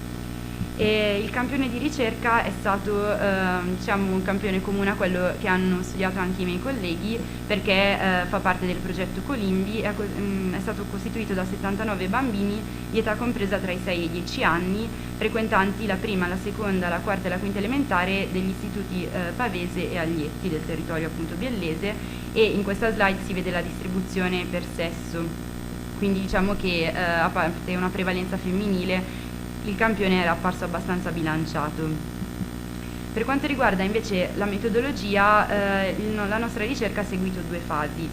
La prima fase ha visto appunto la presentazione di un questionario sociolinguistico alle famiglie dei bambini in modo tale da ricostruire il background sociolinguistico e in generale sociale del bambino, quindi sono state fatte delle domande riguardanti l'origine dei genitori e dei nonni e anche le professioni dei genitori e il repertorio linguistico durante la crescita del bambino, e grazie a queste informazioni siamo stati in grado di dividere il nostro campione tra gruppo locale, immigrati di seconda generazione o immigrati di terza generazione. Invece, proprio concentrandoci sui bambini stessi, abbiamo deciso di attuare 2 test percettivi che adesso illustreremo. Il primo test percettivo è stato svolto attraverso la tecnica del match guise, cioè uno stesso parlante ha riprodotto diversi accenti regionali italiani, quindi questi accenti regionali italiani sono stati 6 e hanno costituito i nostri stimoli uditivi e sono quelli che appunto si leggono nella slide: il veneto, il lombardo, il piemontese, il sardo, il siciliano e il campano, e le varietà regionali contraddistinte dagli asterischi sono quelle maggiormente presenti sul territorio di indagine, quindi il piemontese come accento locale, mentre il veneto e il sardo come rappresentativi delle comunità più numerose. E l'attribuzione dei 2 accenti, l'attribuzione dei 6 accenti è stata testata precedentemente attraverso un pretest sottoposto a un campione di adulti che poi non è stato considerato nell'analisi. Adesso provo a farvi ascoltare un esempio sperando di non farvi spaventare col volume. I cieli molto nuvolosi e coperti con deboli piogge per l'intera giornata. Sono previsti 8 mm di pioggia. Ok, ho fatto ascoltare per motivi di tempo cieli molto nuvolosi e coperti un breve estratto, per ora non si bloccherà mai più forse. Ok. Vabbè, cambio slide così forse riusciamo a... No, ok, sì, così sì. No, comunque diciamo che questo era un esempio, però tutti gli stimoli uditivi hanno presentato lo stesso contenuto, che era appunto, come avete sentito, un bollettino meteorologico senza un'indicazione geografica, in modo tale da non deviare i giudizi, e questi stimoli uditivi sono stati sottoposti alle classi di bambini in ambiente scolastico e per 2 volte, e dopo ogni ascolto i bambini hanno compilato un questionario che è stato uguale per ogni accento e sono state fatte in questo questionario 5 domande relative allo status sociale, culturale ed economico che essi attribuivano alla voce, e una domanda invece facoltativa sull'ipotetica provenienza della voce che avevano ascoltato. Qui potete vedere l'esempio, cioè il questionario che abbiamo utilizzato effettivamente, e forse la caratteristica che salta più all'occhio è il fatto che ogni domanda aveva come opzioni di risposte delle emoticons in una scala Likert da 1 a 3, e abbiamo deciso di utilizzare questa tecnica per cercare di facilitare appunto i giudizi dei bambini, dal momento che appunto essendo bambini avevano un'età molto ridotta e poteva risultare più facile rispondere in questo modo. E anche in questo caso però la scelta di determinate emoticons è stata fatta comprovata da un pretest su adulti. Il secondo test percettivo invece è quello che noi abbiamo definito test del regalo ed è stato svolto sempre con gli stessi stimoli uditivi e con la stessa tecnica. L'unica cosa che è cambiata è stato il contenuto che si legge nella slide, cioè il parlante ha ripetuto nelle 6 varietà regionali questa frase, cioè è un regalo molto bello, è piccolino ma secondo me ti piacerà, grazie per la partecipazione a questo gioco, e dopo aver appunto ascoltato questa frase nelle 6 varietà regionali i bambini dovevano scegliere da quale di queste varietà, da quale voce ricevere appunto il regalo. Quindi una volta raccolti i dati l'analisi ha previsto sia un'analisi quantitativa per quanto riguarda le variabili sociali, culturali ed economiche attribuite al parlante, sia un'analisi qualitativa invece concentrata sulle ipotetiche provenienze che sono state date alla voce con il software statistico SPSS 20. Allora, l'analisi quantitativa è stata effettuata attraverso la creazione di tavoli di contingenza, per cui poi è stato calcolato anche il chi quadrato e il d di Cramer, l'analisi è stata svolta considerando il campione femminile e il campione maschile separati, in modo tale da evidenziare anche possibili variabili di sesso. E in tabella si può osservare appunto come abbiamo organizzato l'analisi, ovvero abbiamo svolto 3 combinazioni di variabili in cui si mantenevano costanti le variabili dipendenti costituite dai giudizi dati alle voci, mentre nella prima combinazione la variabile indipendente è stata costituita dall'accento, nella seconda dall'età dei rispondenti e nella terza combinazione invece dal gruppo di immigrazione che siamo riusciti ad individuare grazie al questionario sociolinguistico precedentemente sottoposto. Qui mostro nella slide un esempio di tavola di contingenza poi trasformata in grafico, in cui le variabili considerate sono state l'accento e la simpatia attribuita alle voci, e in particolare mi vorrei soffermare sul sardo e sul veneto, che sono appunto gli accenti dei gruppi immigrati più presenti sul territorio, e se analizziamo appunto le 2 grafici sulla sinistra si vede che in entrambi i casi le linee che rappresentano appunto i giudizi attribuiti alla simpatia del parlante tendono ad avere un momento critico in quarta elementare, dal momento che i giudizi cambiano radicalmente rispetto alla prima e alla quinta, quindi possiamo interpretare questo momento come una sorta di assestamento degli atteggiamenti dei bambini, e poi in quinta elementare si registrano dei valori positivi per quanto riguarda l'accento sardo, mentre diversamente l'accento veneto ha alte percentuali di giudizi che attribuiscono una bassa simpatia all'accento. Qui abbiamo un altro esempio di tavola di contingenza che invece riguarda la variabile indipendente del gruppo di immigrazione e una variabile che invece è riconducibile allo status socio-economico del parlante, cioè la macchina attribuita al parlante, e sono risultati statisticamente significativi i dati relativi al siciliano e al veneto. Si nota per quanto riguarda gli immigrati di seconda e terza generazione la tendenza ad attribuire un reddito medio-alto al siciliano. Contrariamente i valori per il Veneto, sempre per gli immigrati di seconda e terza generazione, sono medio-bassi, e inoltre si può osservare anche una differenza di giudizi tra gli immigrati di seconda e di terza generazione in entrambi i casi.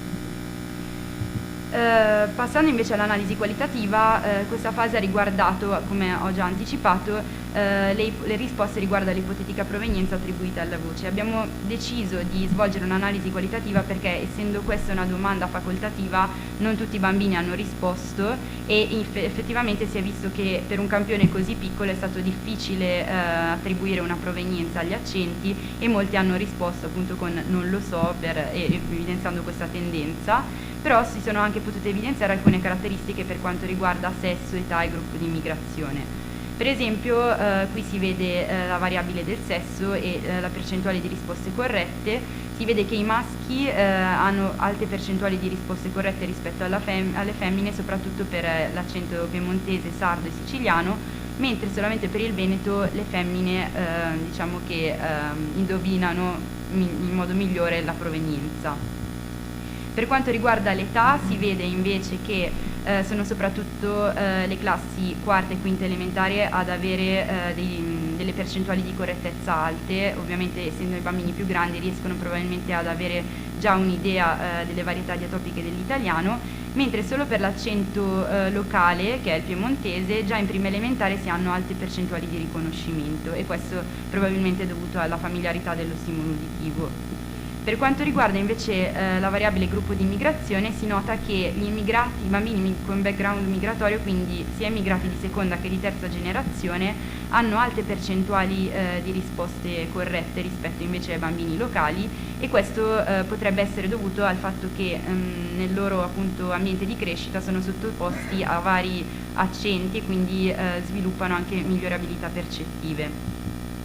Quindi, passando ai risultati alla discussione, possiamo dire che già a partire dall'età scolare si evidenziano degli atteggiamenti linguistici specifici per varie varietà regionali, e questi atteggiamenti sono molto evidenziati grazie ai fattori di età, sesso e gruppo di immigrazione.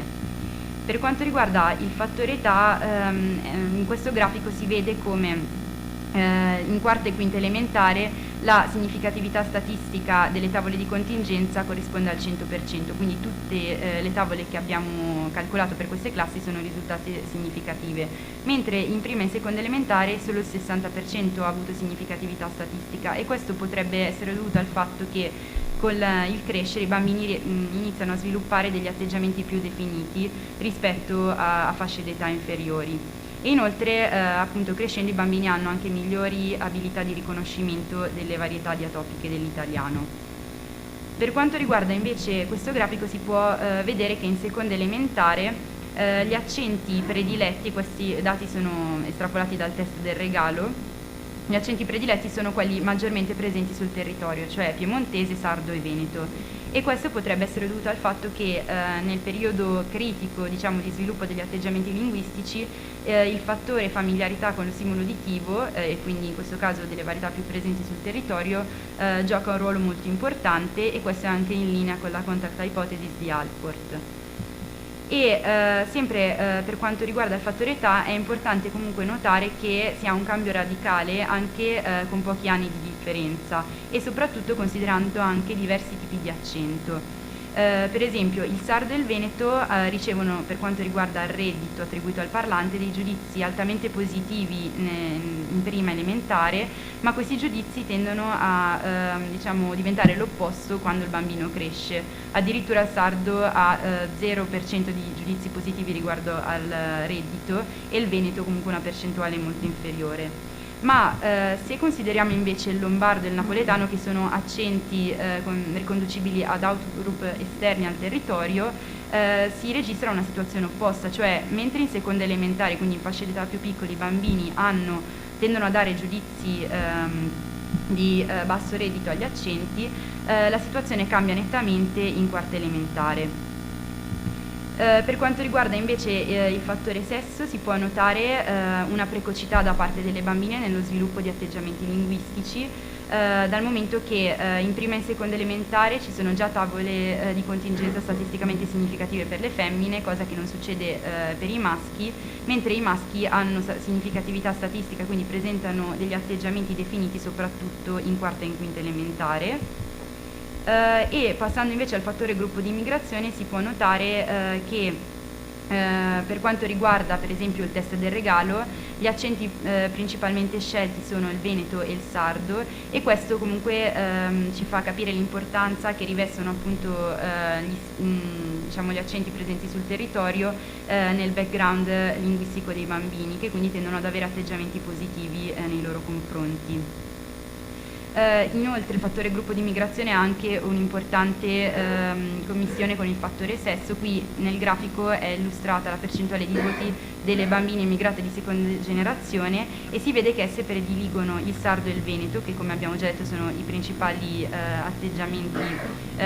i principali accenti presenti sul territorio, e si può quindi rilevare una tendenza conservativa da parte delle bambine appunto immigrati di seconda generazione. Anche in questo grafico si vede sempre invece un atteggiamento nei confronti dell'accento veneto, per cui il gruppo locale tende a dare giudizi di simpatia negativi, il 90% dei giudizi, mentre gli immigrati di terza generazione hanno atteggiamenti positivi nei confronti dell'accento, quindi anche qui il background del bambino sembra essere molto importante. Quindi per passare alle conclusioni possiamo dire che siamo riusciti a rispondere alle nostre domande di ricerca, evidenziando in primo luogo che atteggiamenti linguistici si registrano già a partire dai 6 anni, che fattori età, sesso e gruppo di immigrazione sono molto importanti. Per quanto riguarda l'età c'è una familiarità rispetto allo stimolo uditivo in fasce d'età minori, ma crescendo i bambini sembrano acquisire gli stereotipi del mondo adulto. Per quanto riguarda il sesso abbiamo visto che le bambine sono più precoci nello sviluppare atteggiamenti, e per quanto riguarda invece il gruppo di immigrazione i bambini con background migratorio sembrano più sensibili alla percezione di varie varietà regionali.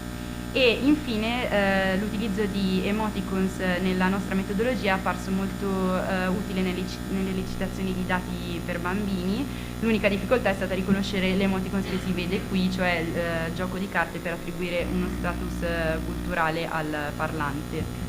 E prospettive future potrebbero essere l'ampliamento del campione per età e background geografico, la riproduzione dello studio in altre aree della penisola e l'affiancamento di un'analisi sociofonetica su specifiche variabili e anche l'approfondimento con tecniche di neuroimaging sulla percezione.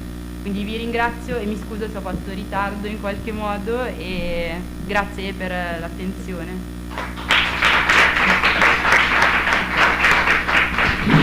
Grazie. Ottimo, grazie anche per questa interessante relazione. Io la invito a restare al tavolo perché abbiamo qualche minuto per la discussione, credo, no? Quindi richiamo al tavolo tutti i relatori di questa sessione. Se non dovessero bastare le sedie, cedo volentieri la mia. E invito il pubblico a preparare le domande, a farsi avanti. Ci sono sedie per tutti?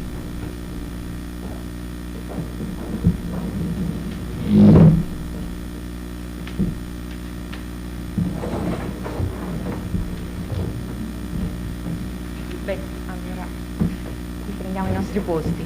Ci sono delle domande? Prego, Paolo.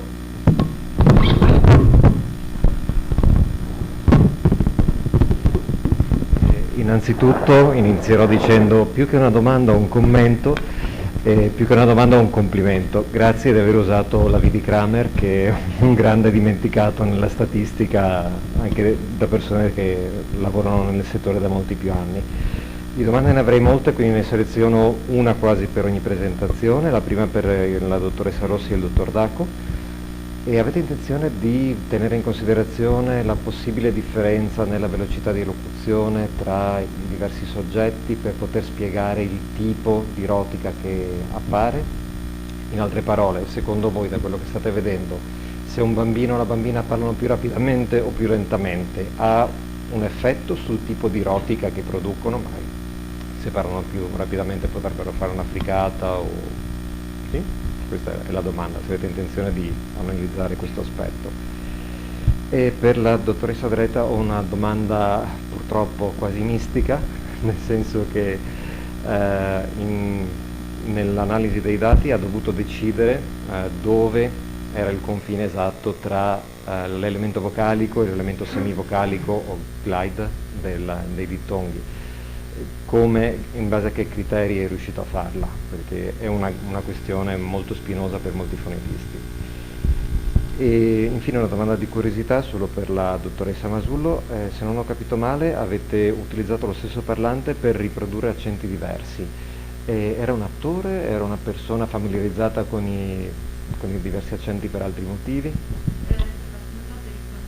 Non so, forse... Grazie.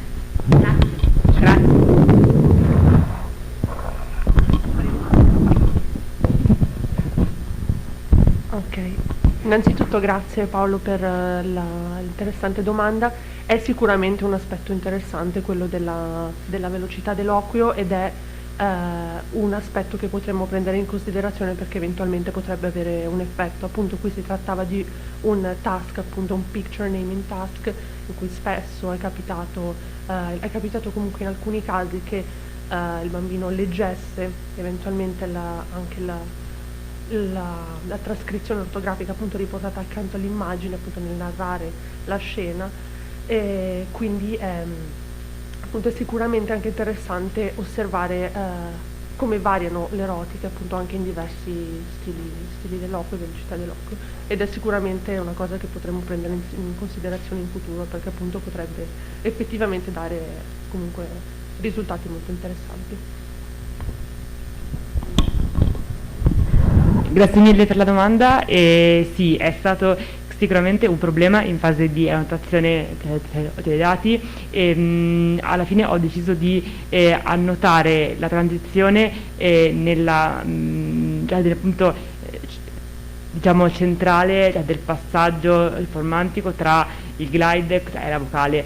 Bisogna comunque tenere presente che il valore formantico poi non è stato preso in un solo punto ma in 7 punti differenti e poi è stata fatta una media tra questi 7 punti. E quindi sì, certamente non esiste una distinzione netta tra glide e vocale, però appunto tenendo conto che il valore formantico è una media dei valori centrali, ho provato in questo modo a sopperire al problema.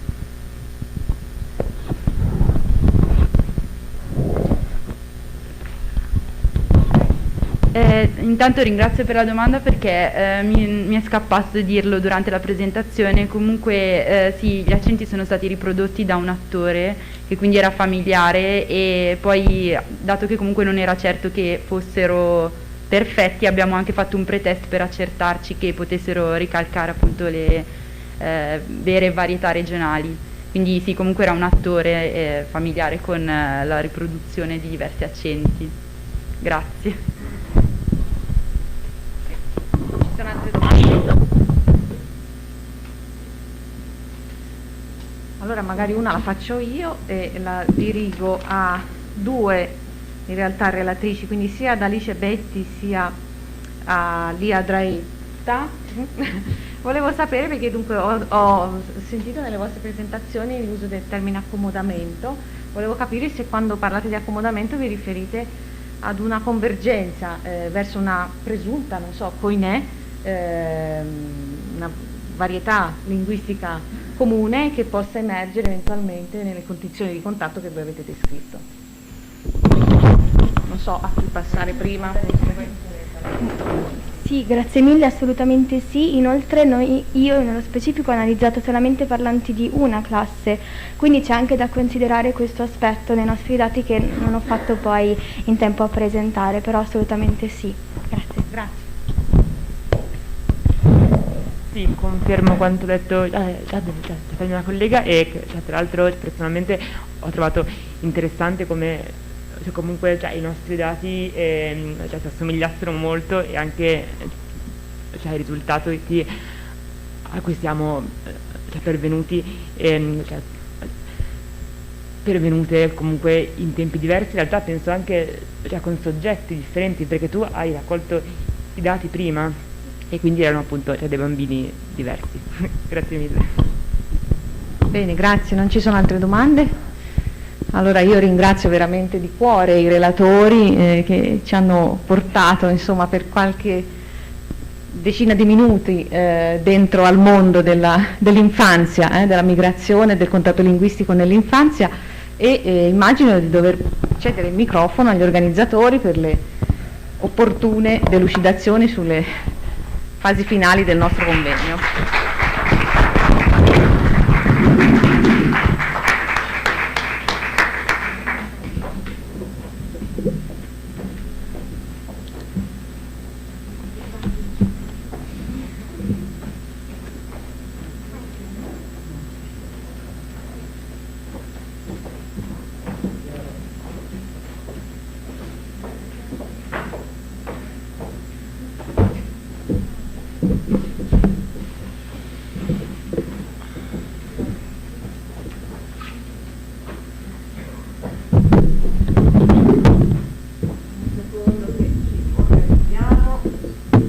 saluti conclusivi.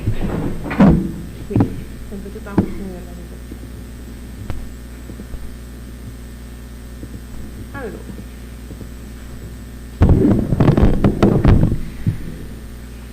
Tolgo la mascherina. Bene, diciamo che non senza una certa emozione, adesso cercherò di non piangere, ho promesso che non l'avrei fatto. Devo dire che siamo arrivati alla fine di questa giornata di studi dedicati a lingua, identità e migrazioni, un tema sicuramente molto sentito che negli ultimi anni ha visto un crescente interesse da parte di quelle aree della linguistica dedicate all'analisi sperimentale del linguaggio, quale appunto la sociofonetica, ma non solo, come abbiamo avuto modo di apprezzare nelle molte variegate relazioni di tutti i nostri autori. Il tema appunto è molto ampio, necessita, secondo il mio parere, ma anche quello degli autori che avete potuto sentire in questa giornata, di un approccio olistico che possa essere, perché per essere ben compreso in tutte le sue sfaccettature il fenomeno ha bisogno quindi di un appoggio che con un termine a volte un po' abusato si chiama interdisciplinare o multidisciplinare.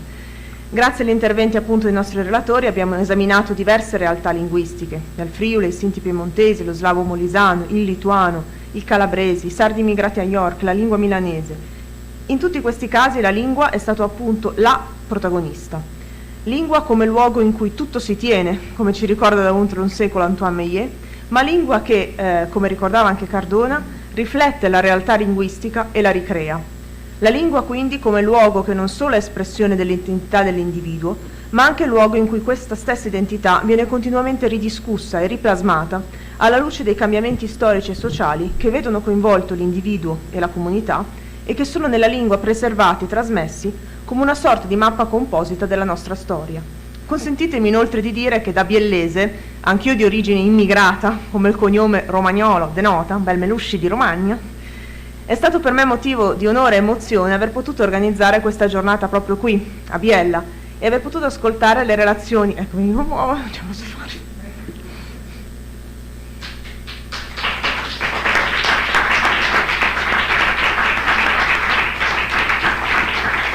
Ho perso miseramente la scommessa, lo sapevo.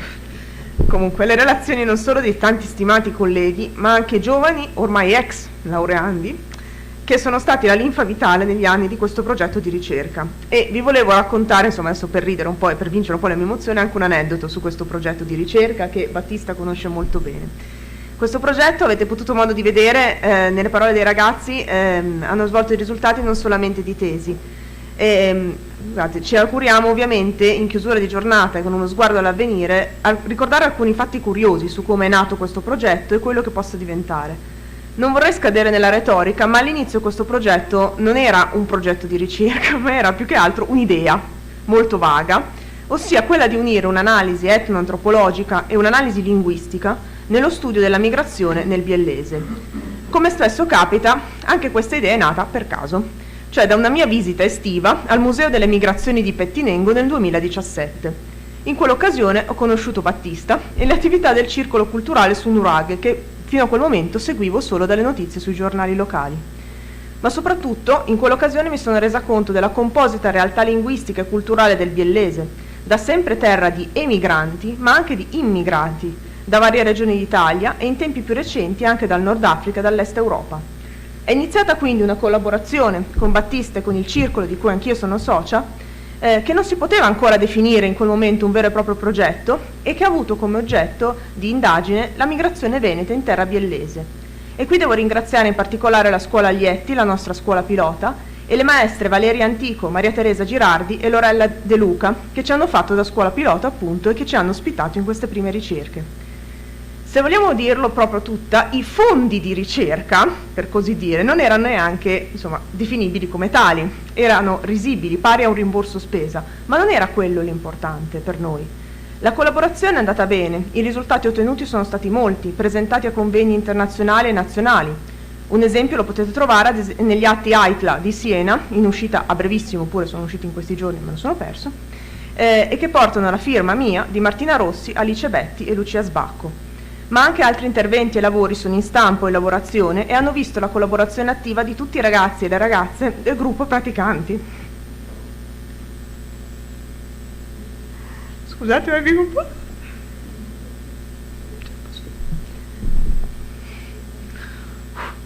Comunque il gruppo praticanti è stato per me un momento molto importante della mia vita accademica e scientifica, motivo della mia commozione in questa sede, perché ritrovarli tutti qua a presentare in un consesso di questo tipo è per me fonte di orgoglio, diciamo quasi materno a livello accademico, e anche di grande orgoglio per quello che abbiamo creato in questi anni.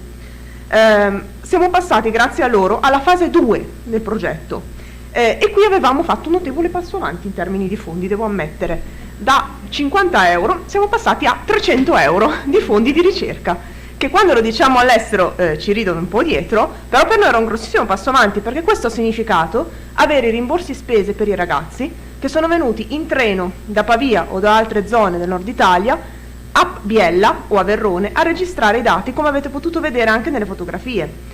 E con quello contributo siamo riusciti a registrare 81 bambini delle scuole Aglietti e Pavese di Verrone. I risultati scientifici di questa fase 2 li avete visti brillantemente esposti dai ragazzi e dalle ragazze stesse che hanno partecipato all'impresa, ma vogliamo ricordare, oltre a Lucia che ci segue a distanza, anche Monica Vignola e Giulia Capussotti, che facevano parte del gruppo, che fanno parte del gruppo e che non hanno potuto essere qui oggi. Adesso, come ho ricordato nel mio intervento, siamo nella fase 3 del lavoro e abbiamo iniziato a concentrarci in particolare sulla comunità sarda, grazie a un generoso finanziamento di Fondazione Casa Sardegna, vinto tramite un bando di ricerca di Sunuraghe, un progetto di ben 12.000 euro, di cui 3.000 dedicati alla sola ricerca linguistica, con una donazione all'Università Statale di Milano e in particolare al Dipartimento di Studi Letterari, Filologici e Linguistici, dove da aprile 2021 ho la grandissima fortuna di poter lavorare.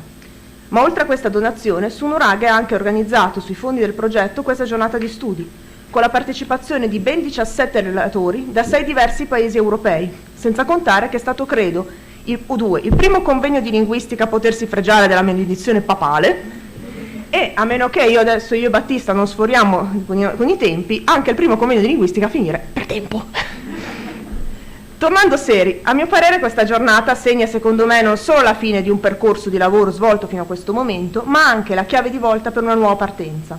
In questo clima di Covid, di chiusure, riaperture, paura di un nuovo lockdown, io spero proprio che quella di oggi sia un'occasione per valorizzare la ricerca scientifica, seria, nonché per iniziare un nuovo cammino di ricerca su un tema fondamentale quanto la variabilità della lingua e i suoi usi in contesti migratori.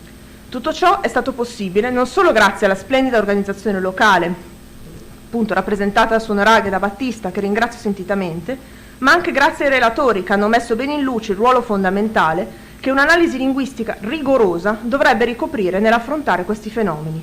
Ringrazio quindi, come organizzazione locale, anche l'Hotel Bugella, che ci ha così ottimamente ospitato in questa giornata, il Circolo Sunuraghe, la persona di Battista Saio, ma anche di tutti gli altri soci che hanno contribuito alla realizzazione di questa giornata e che sono rimasti anche fino a tardi ad ascoltare le nostre relazioni. Ringrazio inoltre i ragazzi del Liceo Scientifico di Biella per l'aiuto tecnico e la trasmissione in diretta su YouTube dell'evento. Veramente grazie, siete stati fantastici. Diretta su YouTube che è stata seguitissima durante tutta la giornata anche dalla comunità accademica. E a conclusione di questa giornata di lavori permettetevi di esprimere a tutti voi relatori la mia gratitudine per aver partecipato a questa iniziativa con contributi di altissimo livello scientifico e spero anche che tutti coloro che ci hanno seguito in streaming abbiano potuto imparare tanto quanto sento di aver imparato io dai nostri ospiti in questa giornata. Ma restando in tema di scienza, ma anche da bravi biellesi alla fine di soldoni, approfitto della chiusura del convegno per darvi qualche informazione circa la pubblicazione dei contributi del convegno, che so che è un tema carissimo a tutti quanti. Allora, guardate, avete lo spoiler, perché fa così non si sa. Siccome siamo tutti a diversi livelli della carriera accademica soggetti a una cosa che si chiama ANVUR e MIUR, i contributi scientifici del convegno saranno pubblicati come sezione monotematica da me curata, porterà il titolo Lingue, Identità e Migrazioni in Italia, sulla rivista Quadern d'Italia, di cui vedete l'ultimo nato, e inserita tra le altre cose la rivista nella fascia A per il nostro settore scientifico disciplinare. La scadenza per l'invio dei contributi è, come vedete in slide, ottobre 2022, quindi scadenza massima. Se qualcuno ha pronto il contributo prima, ovviamente ben volentieri. Ovviamente, come sempre capita, l'invio dei contributi farà seguito una double blind peer review, come dicono in inglese, oppure un referaggio a doppio cieco, che quindi sarà, diciamo, a prescindere da me, e l'uscita definitiva del volume della rivista è prevista nell'autunno del 2023. Ovviamente è possibile modificare i propri contributi rispetto a quanto avete presentato oggi, visto che anche gli articoli dovranno prima di tutto rispondere al requisito dell'originalità e essere redatti, potranno essere redatti poi sia in lingua italiana che in lingua inglese, a seconda insomma di quello che voi preferite. Qui vi ho lasciato anche le informazioni pratiche sulla lunghezza indicativa dei contributi e tutto, ma più avanti, a chi mi segnalerà la sua volontà alla pubblicazione su questa sede, manderò ovviamente le linee guida per la formattazione e la redazione dei contributi. Con le notizie pratiche ho finito, in realtà ce ne sarebbe ancora una poi per la giornata di domani, per la gita sociale a Europa, faccio che approfittarne subito per dirla, visto chi volesse partecipare alla gita sociale domani a Europa, siete già tutti convocati. Ci sarà una prima macchina guidata da me che partirà alle 8:15 da qua per andare a Europa a seguire la messa delle ore 9 nella chiesa antica.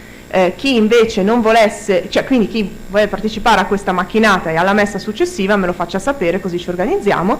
Per gli altri che vogliono venire su più tardi a fare la gita turistica e poi andare a mangiare, l'appuntamento è invece alle 9:15, 9:30, sempre lì davanti, però se ce lo fate sapere prima che organizziamo le diverse macchine. Con questo ho davvero concluso finalmente con le mie organizzazioni pratiche e do la parola a Battista per i saluti conclusivi. Grazie.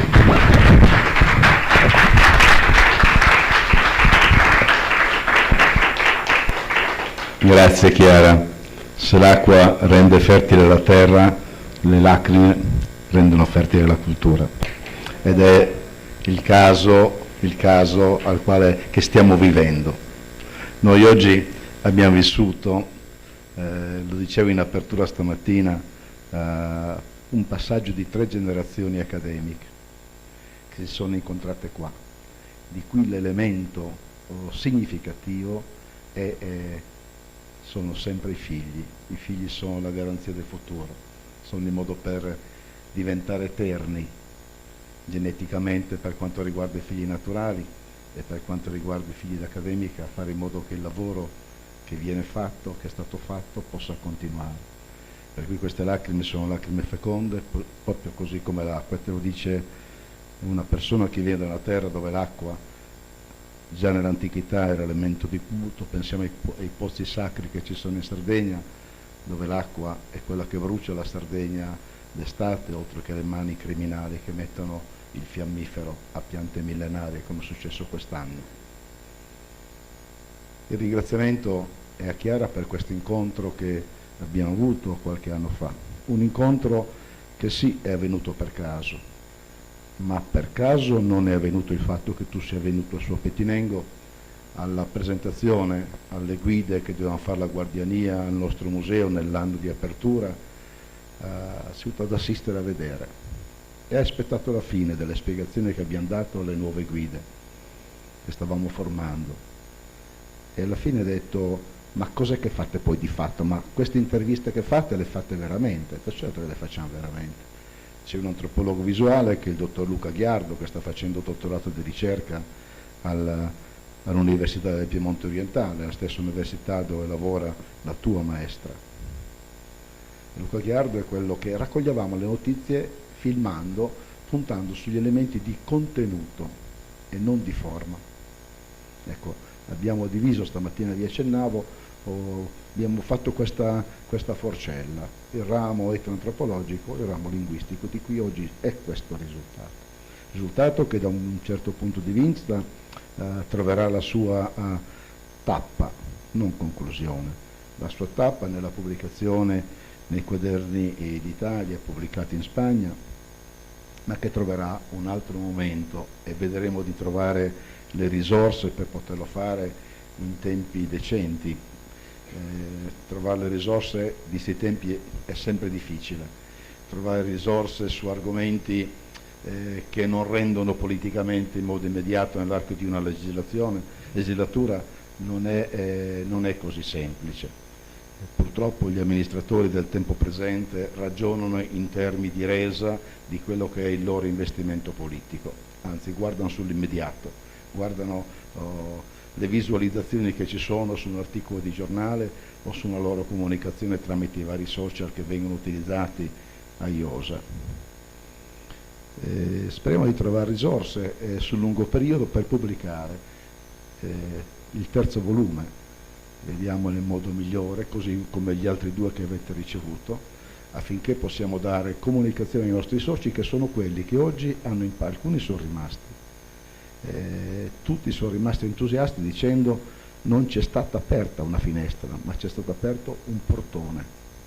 Non pensavamo che le cose umili, semplici, povere, quel cibo condiviso e quella ricetta enunciata potessero dare tante informazioni come quelle che abbiamo ascoltato con stupore, non sentito, ma abbiamo ascoltato, perché non l'elemento passivo del suono che passa nelle orecchie, ma l'elemento di attenzione che passa attraverso l'uso discernente del cervello.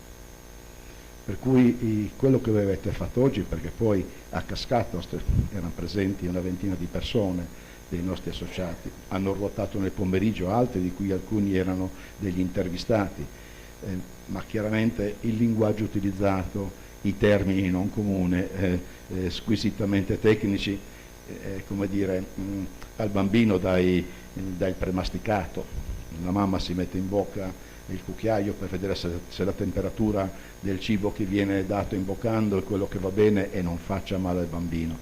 Il cibo che voi ci avete offerto è un cibo di primissima qualità, era pasta asciutta al ragù per bambini appena nati, culturalmente appena nati, ma con un cuore grande e una grande disponibilità. Ecco, su questa disponibilità e su quello che voi oggi avete fatto con le vostre relazioni, con l'elemento conclusivo di questo percorso, avete indotto in loro l'elemento di orgoglio di essere depositati in qualcosa che forse magari inizieranno a riconsiderare con valenze diverse verso i loro figli e i loro nipoti. E questo rientra perfettamente nell'attività di inorgoglire la nostra comunità. Voi avete dato il contributo per inorgoglire sull'elemento identitario che passa attraverso la lingua, di cui siamo già orgogliosi abbastanza, non a caso abbiamo iniziato con Sinus Sardo Nazionale. E sappiamo che la lingua è l'elemento, e qualcuno di voi l'ha affrontato nelle sue relazioni. Quello del sardo che noi parliamo a Biella è un sardo che è un pochettino diverso dal sardo di Sardegna del tempo presente. Parliamo un sardo di 40-50 anni fa, parliamo il sardo della partenza, non parliamo il sardo di oggi. Non solo, essendo una isola che si è ricomposta senza le sue divisioni. Quando vivi lontano, o quando non hai più la madre, che alcune volte è diventata matrigna per noi, quando non hai più la madre, chiunque ti offre il seno è alimento buono per te. Pensiamo al mito della lupa di Romolo e Remo, tanto per intenderci. Sono miti che sono presenti, che hanno codificato già nell'antico questo tipo, un aspetto di questo tipo di concetto. Ebbene, noi che siamo lontani, come dire, non abbiamo le divisioni capo di sopra, capo di sotto, non abbiamo divisioni che ci sono anche Biella tra Tollegno e Pralungo, due paesi distanti 2 chilometri l'uno dall'altro. Come? Occhieppo superiore e Occhieppo inferiore, inferiore e superiore nella dizione dei due comuni, delle due municipalità, fa capire come il territorio è lo stesso, non c'è interruzione di continuità nel fabbricato tra un paese e l'altro, non c'è interruzione di continuità nel nome che individua i due comuni, solamente superiore e inferiore. Per cui la fortuna che abbiamo di essere fuori dalla Sardegna, un'altra isola, i sardi dell'altrove, e come tale ci hanno chiamato al Ministero 5 anni fa, 6 anni fa, per rappresentare i sardi immigrati in Italia. Non abbiamo queste divisioni, per cui usiamo nel parlare alcune, il sardo nuovo, un sardo che nasce spontaneamente, dove alcuni termini del capo di sotto e del capo di sopra vengono usati indifferentemente, ma con l'accezione del significato del termine. Prendo la parola chistionare e faeddare. Chistionare nel capo di sotto vuol dire parlare, ami chistionasa, sotto ami vaeddasa, capo di sopra. Il termine faeddare, favellare, rimanda alla enunciazione, il termine chistionare vuol dire argomentare. Beh, noi sardi dell'altrove che viviamo a Biella, quando usiamo indifferentemente non il termine di origine, ma li usiamo entrambi, molti di noi. Uno per favorire l'altro associato che è del capo di sotto, che usa chistionare, o l'altro per favorire il conterraneo del capo di sopra che usa faeddare. Ma la cosa interessante è che a differenza dei sardi di Sardegna divisi dalle due zone virgolette linguistiche, qui a Biella usiamo in modo corretto il termine chistionare quando vogliamo dire che stiamo argomentando e il termine faeddare quando vogliamo dire che stiamo enunciando. E questo è un'evoluzione linguistica che sta avvenendo, che è di fatto in essere nella nostra associazione. Un'associazione che fa capo a 6.200 sardi nella provincia di Biella, che fa capo a 1 migliaio di associati al Circolo Sunuraghe, che con Chiara ha messo a disposizione le sue capacità, le sue energie e il suo pezzo di cuore per fare questo tipo di cose. Per cui c'è questo elemento che riguarda la nostra comunità. L'elemento per poter pubblicare, vado sulla parte concreta, dalla parte biellese che anche tu hai acquisito, va bene? Noi lavoriamo dando la finestra dalla quale noi ci affacciamo sul territorio in cui siamo ospiti è la finestra del Circolo Sunuraghe. Chiaramente dobbiamo intercettare un qualcosa che giustifichi, non vogliamo mettere i piedi nei piatti degli altri, che giustifichi la nostra azione che è sì culturale, circolo culturale sardo, le aggettivazioni sono culturale sardo, dobbiamo stare entro questi termini qua.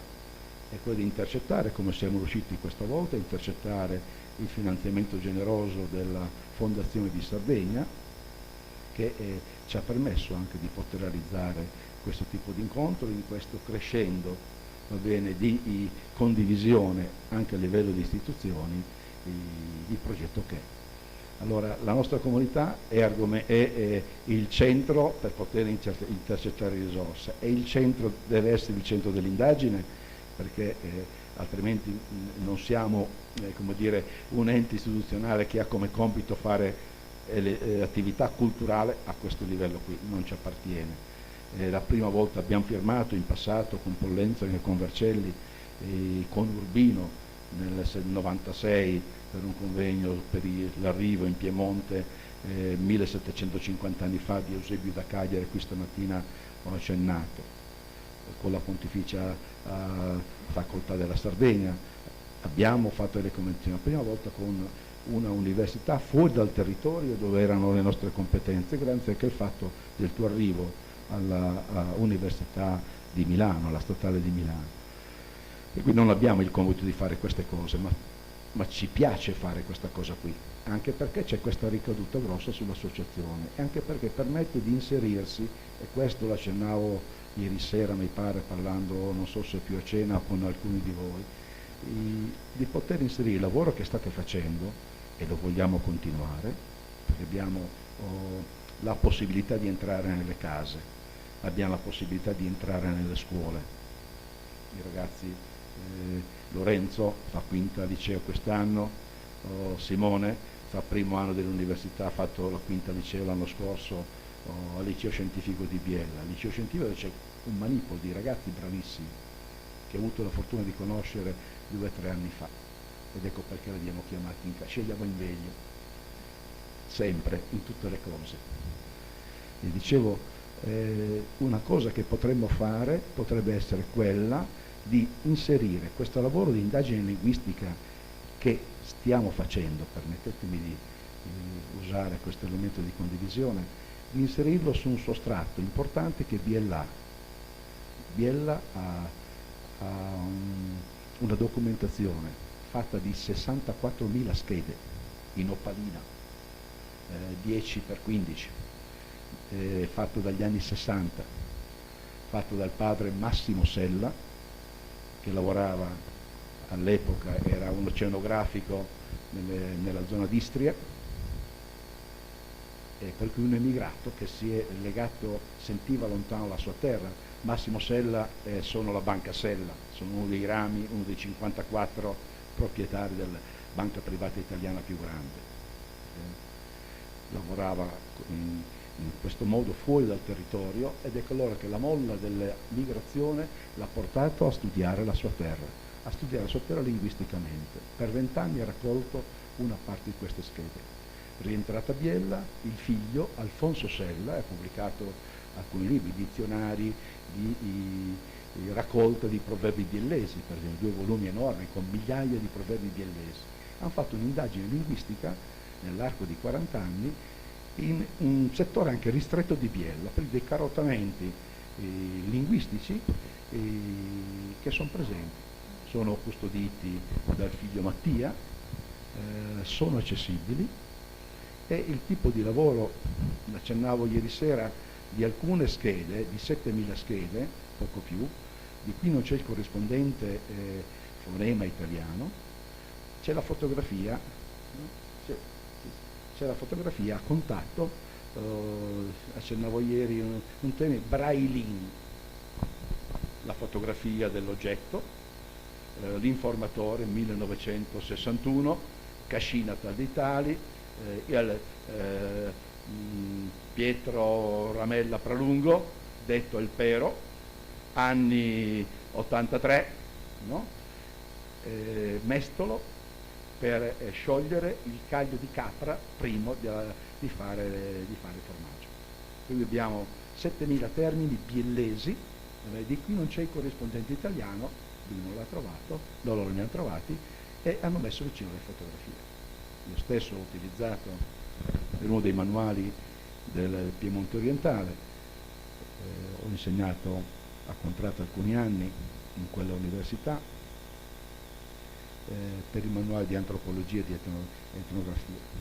Ho usato come etnologo ante litteram le schede di Massimo e di Alfonso Sella, per dire in che modo gli elementi linguistici, sono fotografie di gente al mercato, ci sono fotografie del sistema vestimentario, poi abbiamo dato una lettura antropologica di quelli che sono alcuni aspetti del biellese.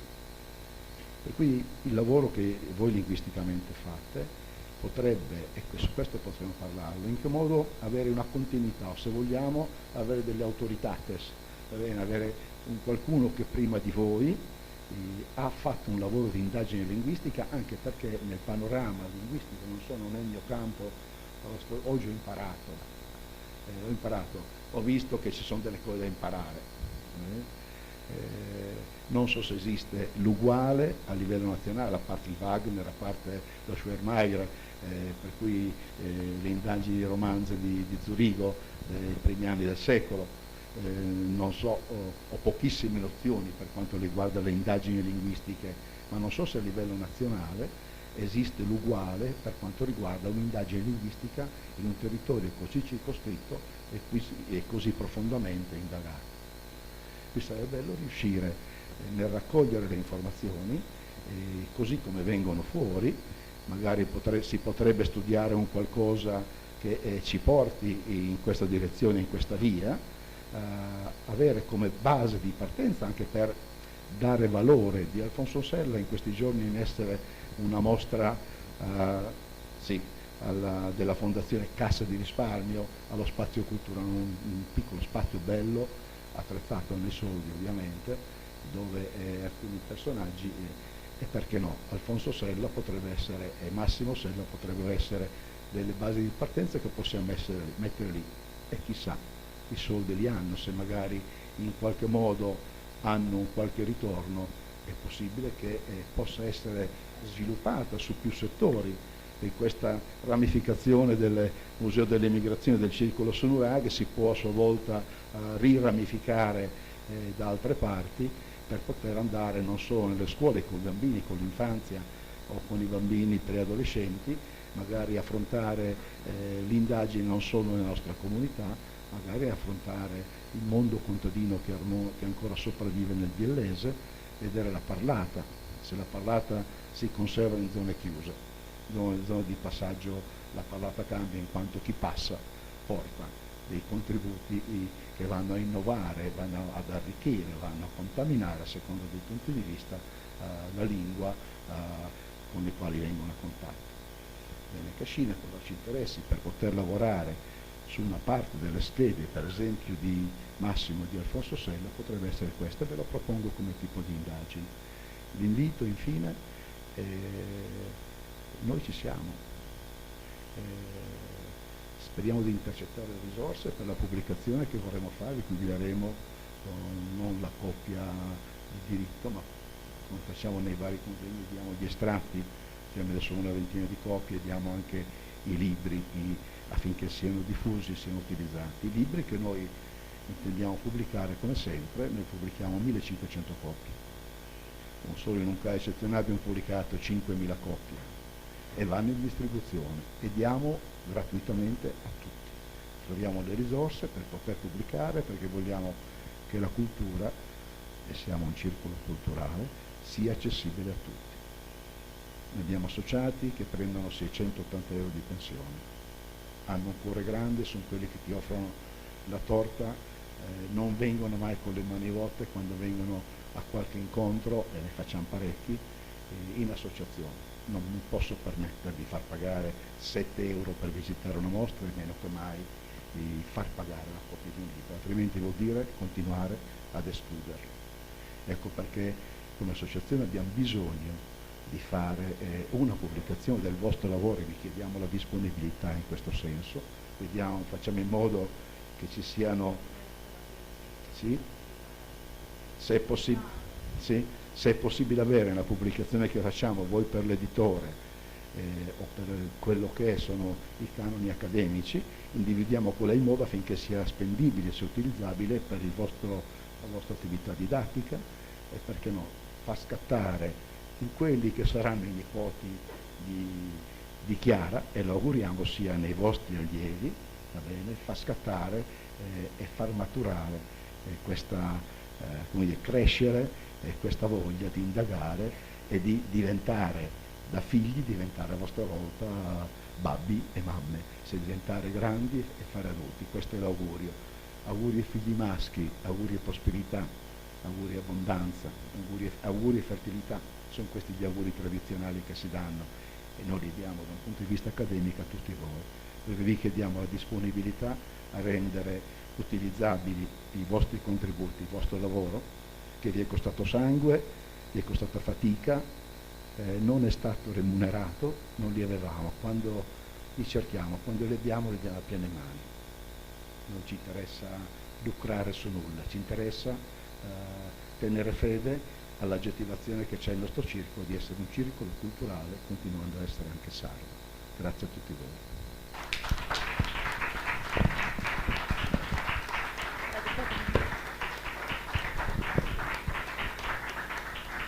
Scusate, io volevo chiamare i due ragazzi, un secondo, Lorenzo, Simone, venite qua un secondo, tutte e due, un minutino a prendervi l'applauso.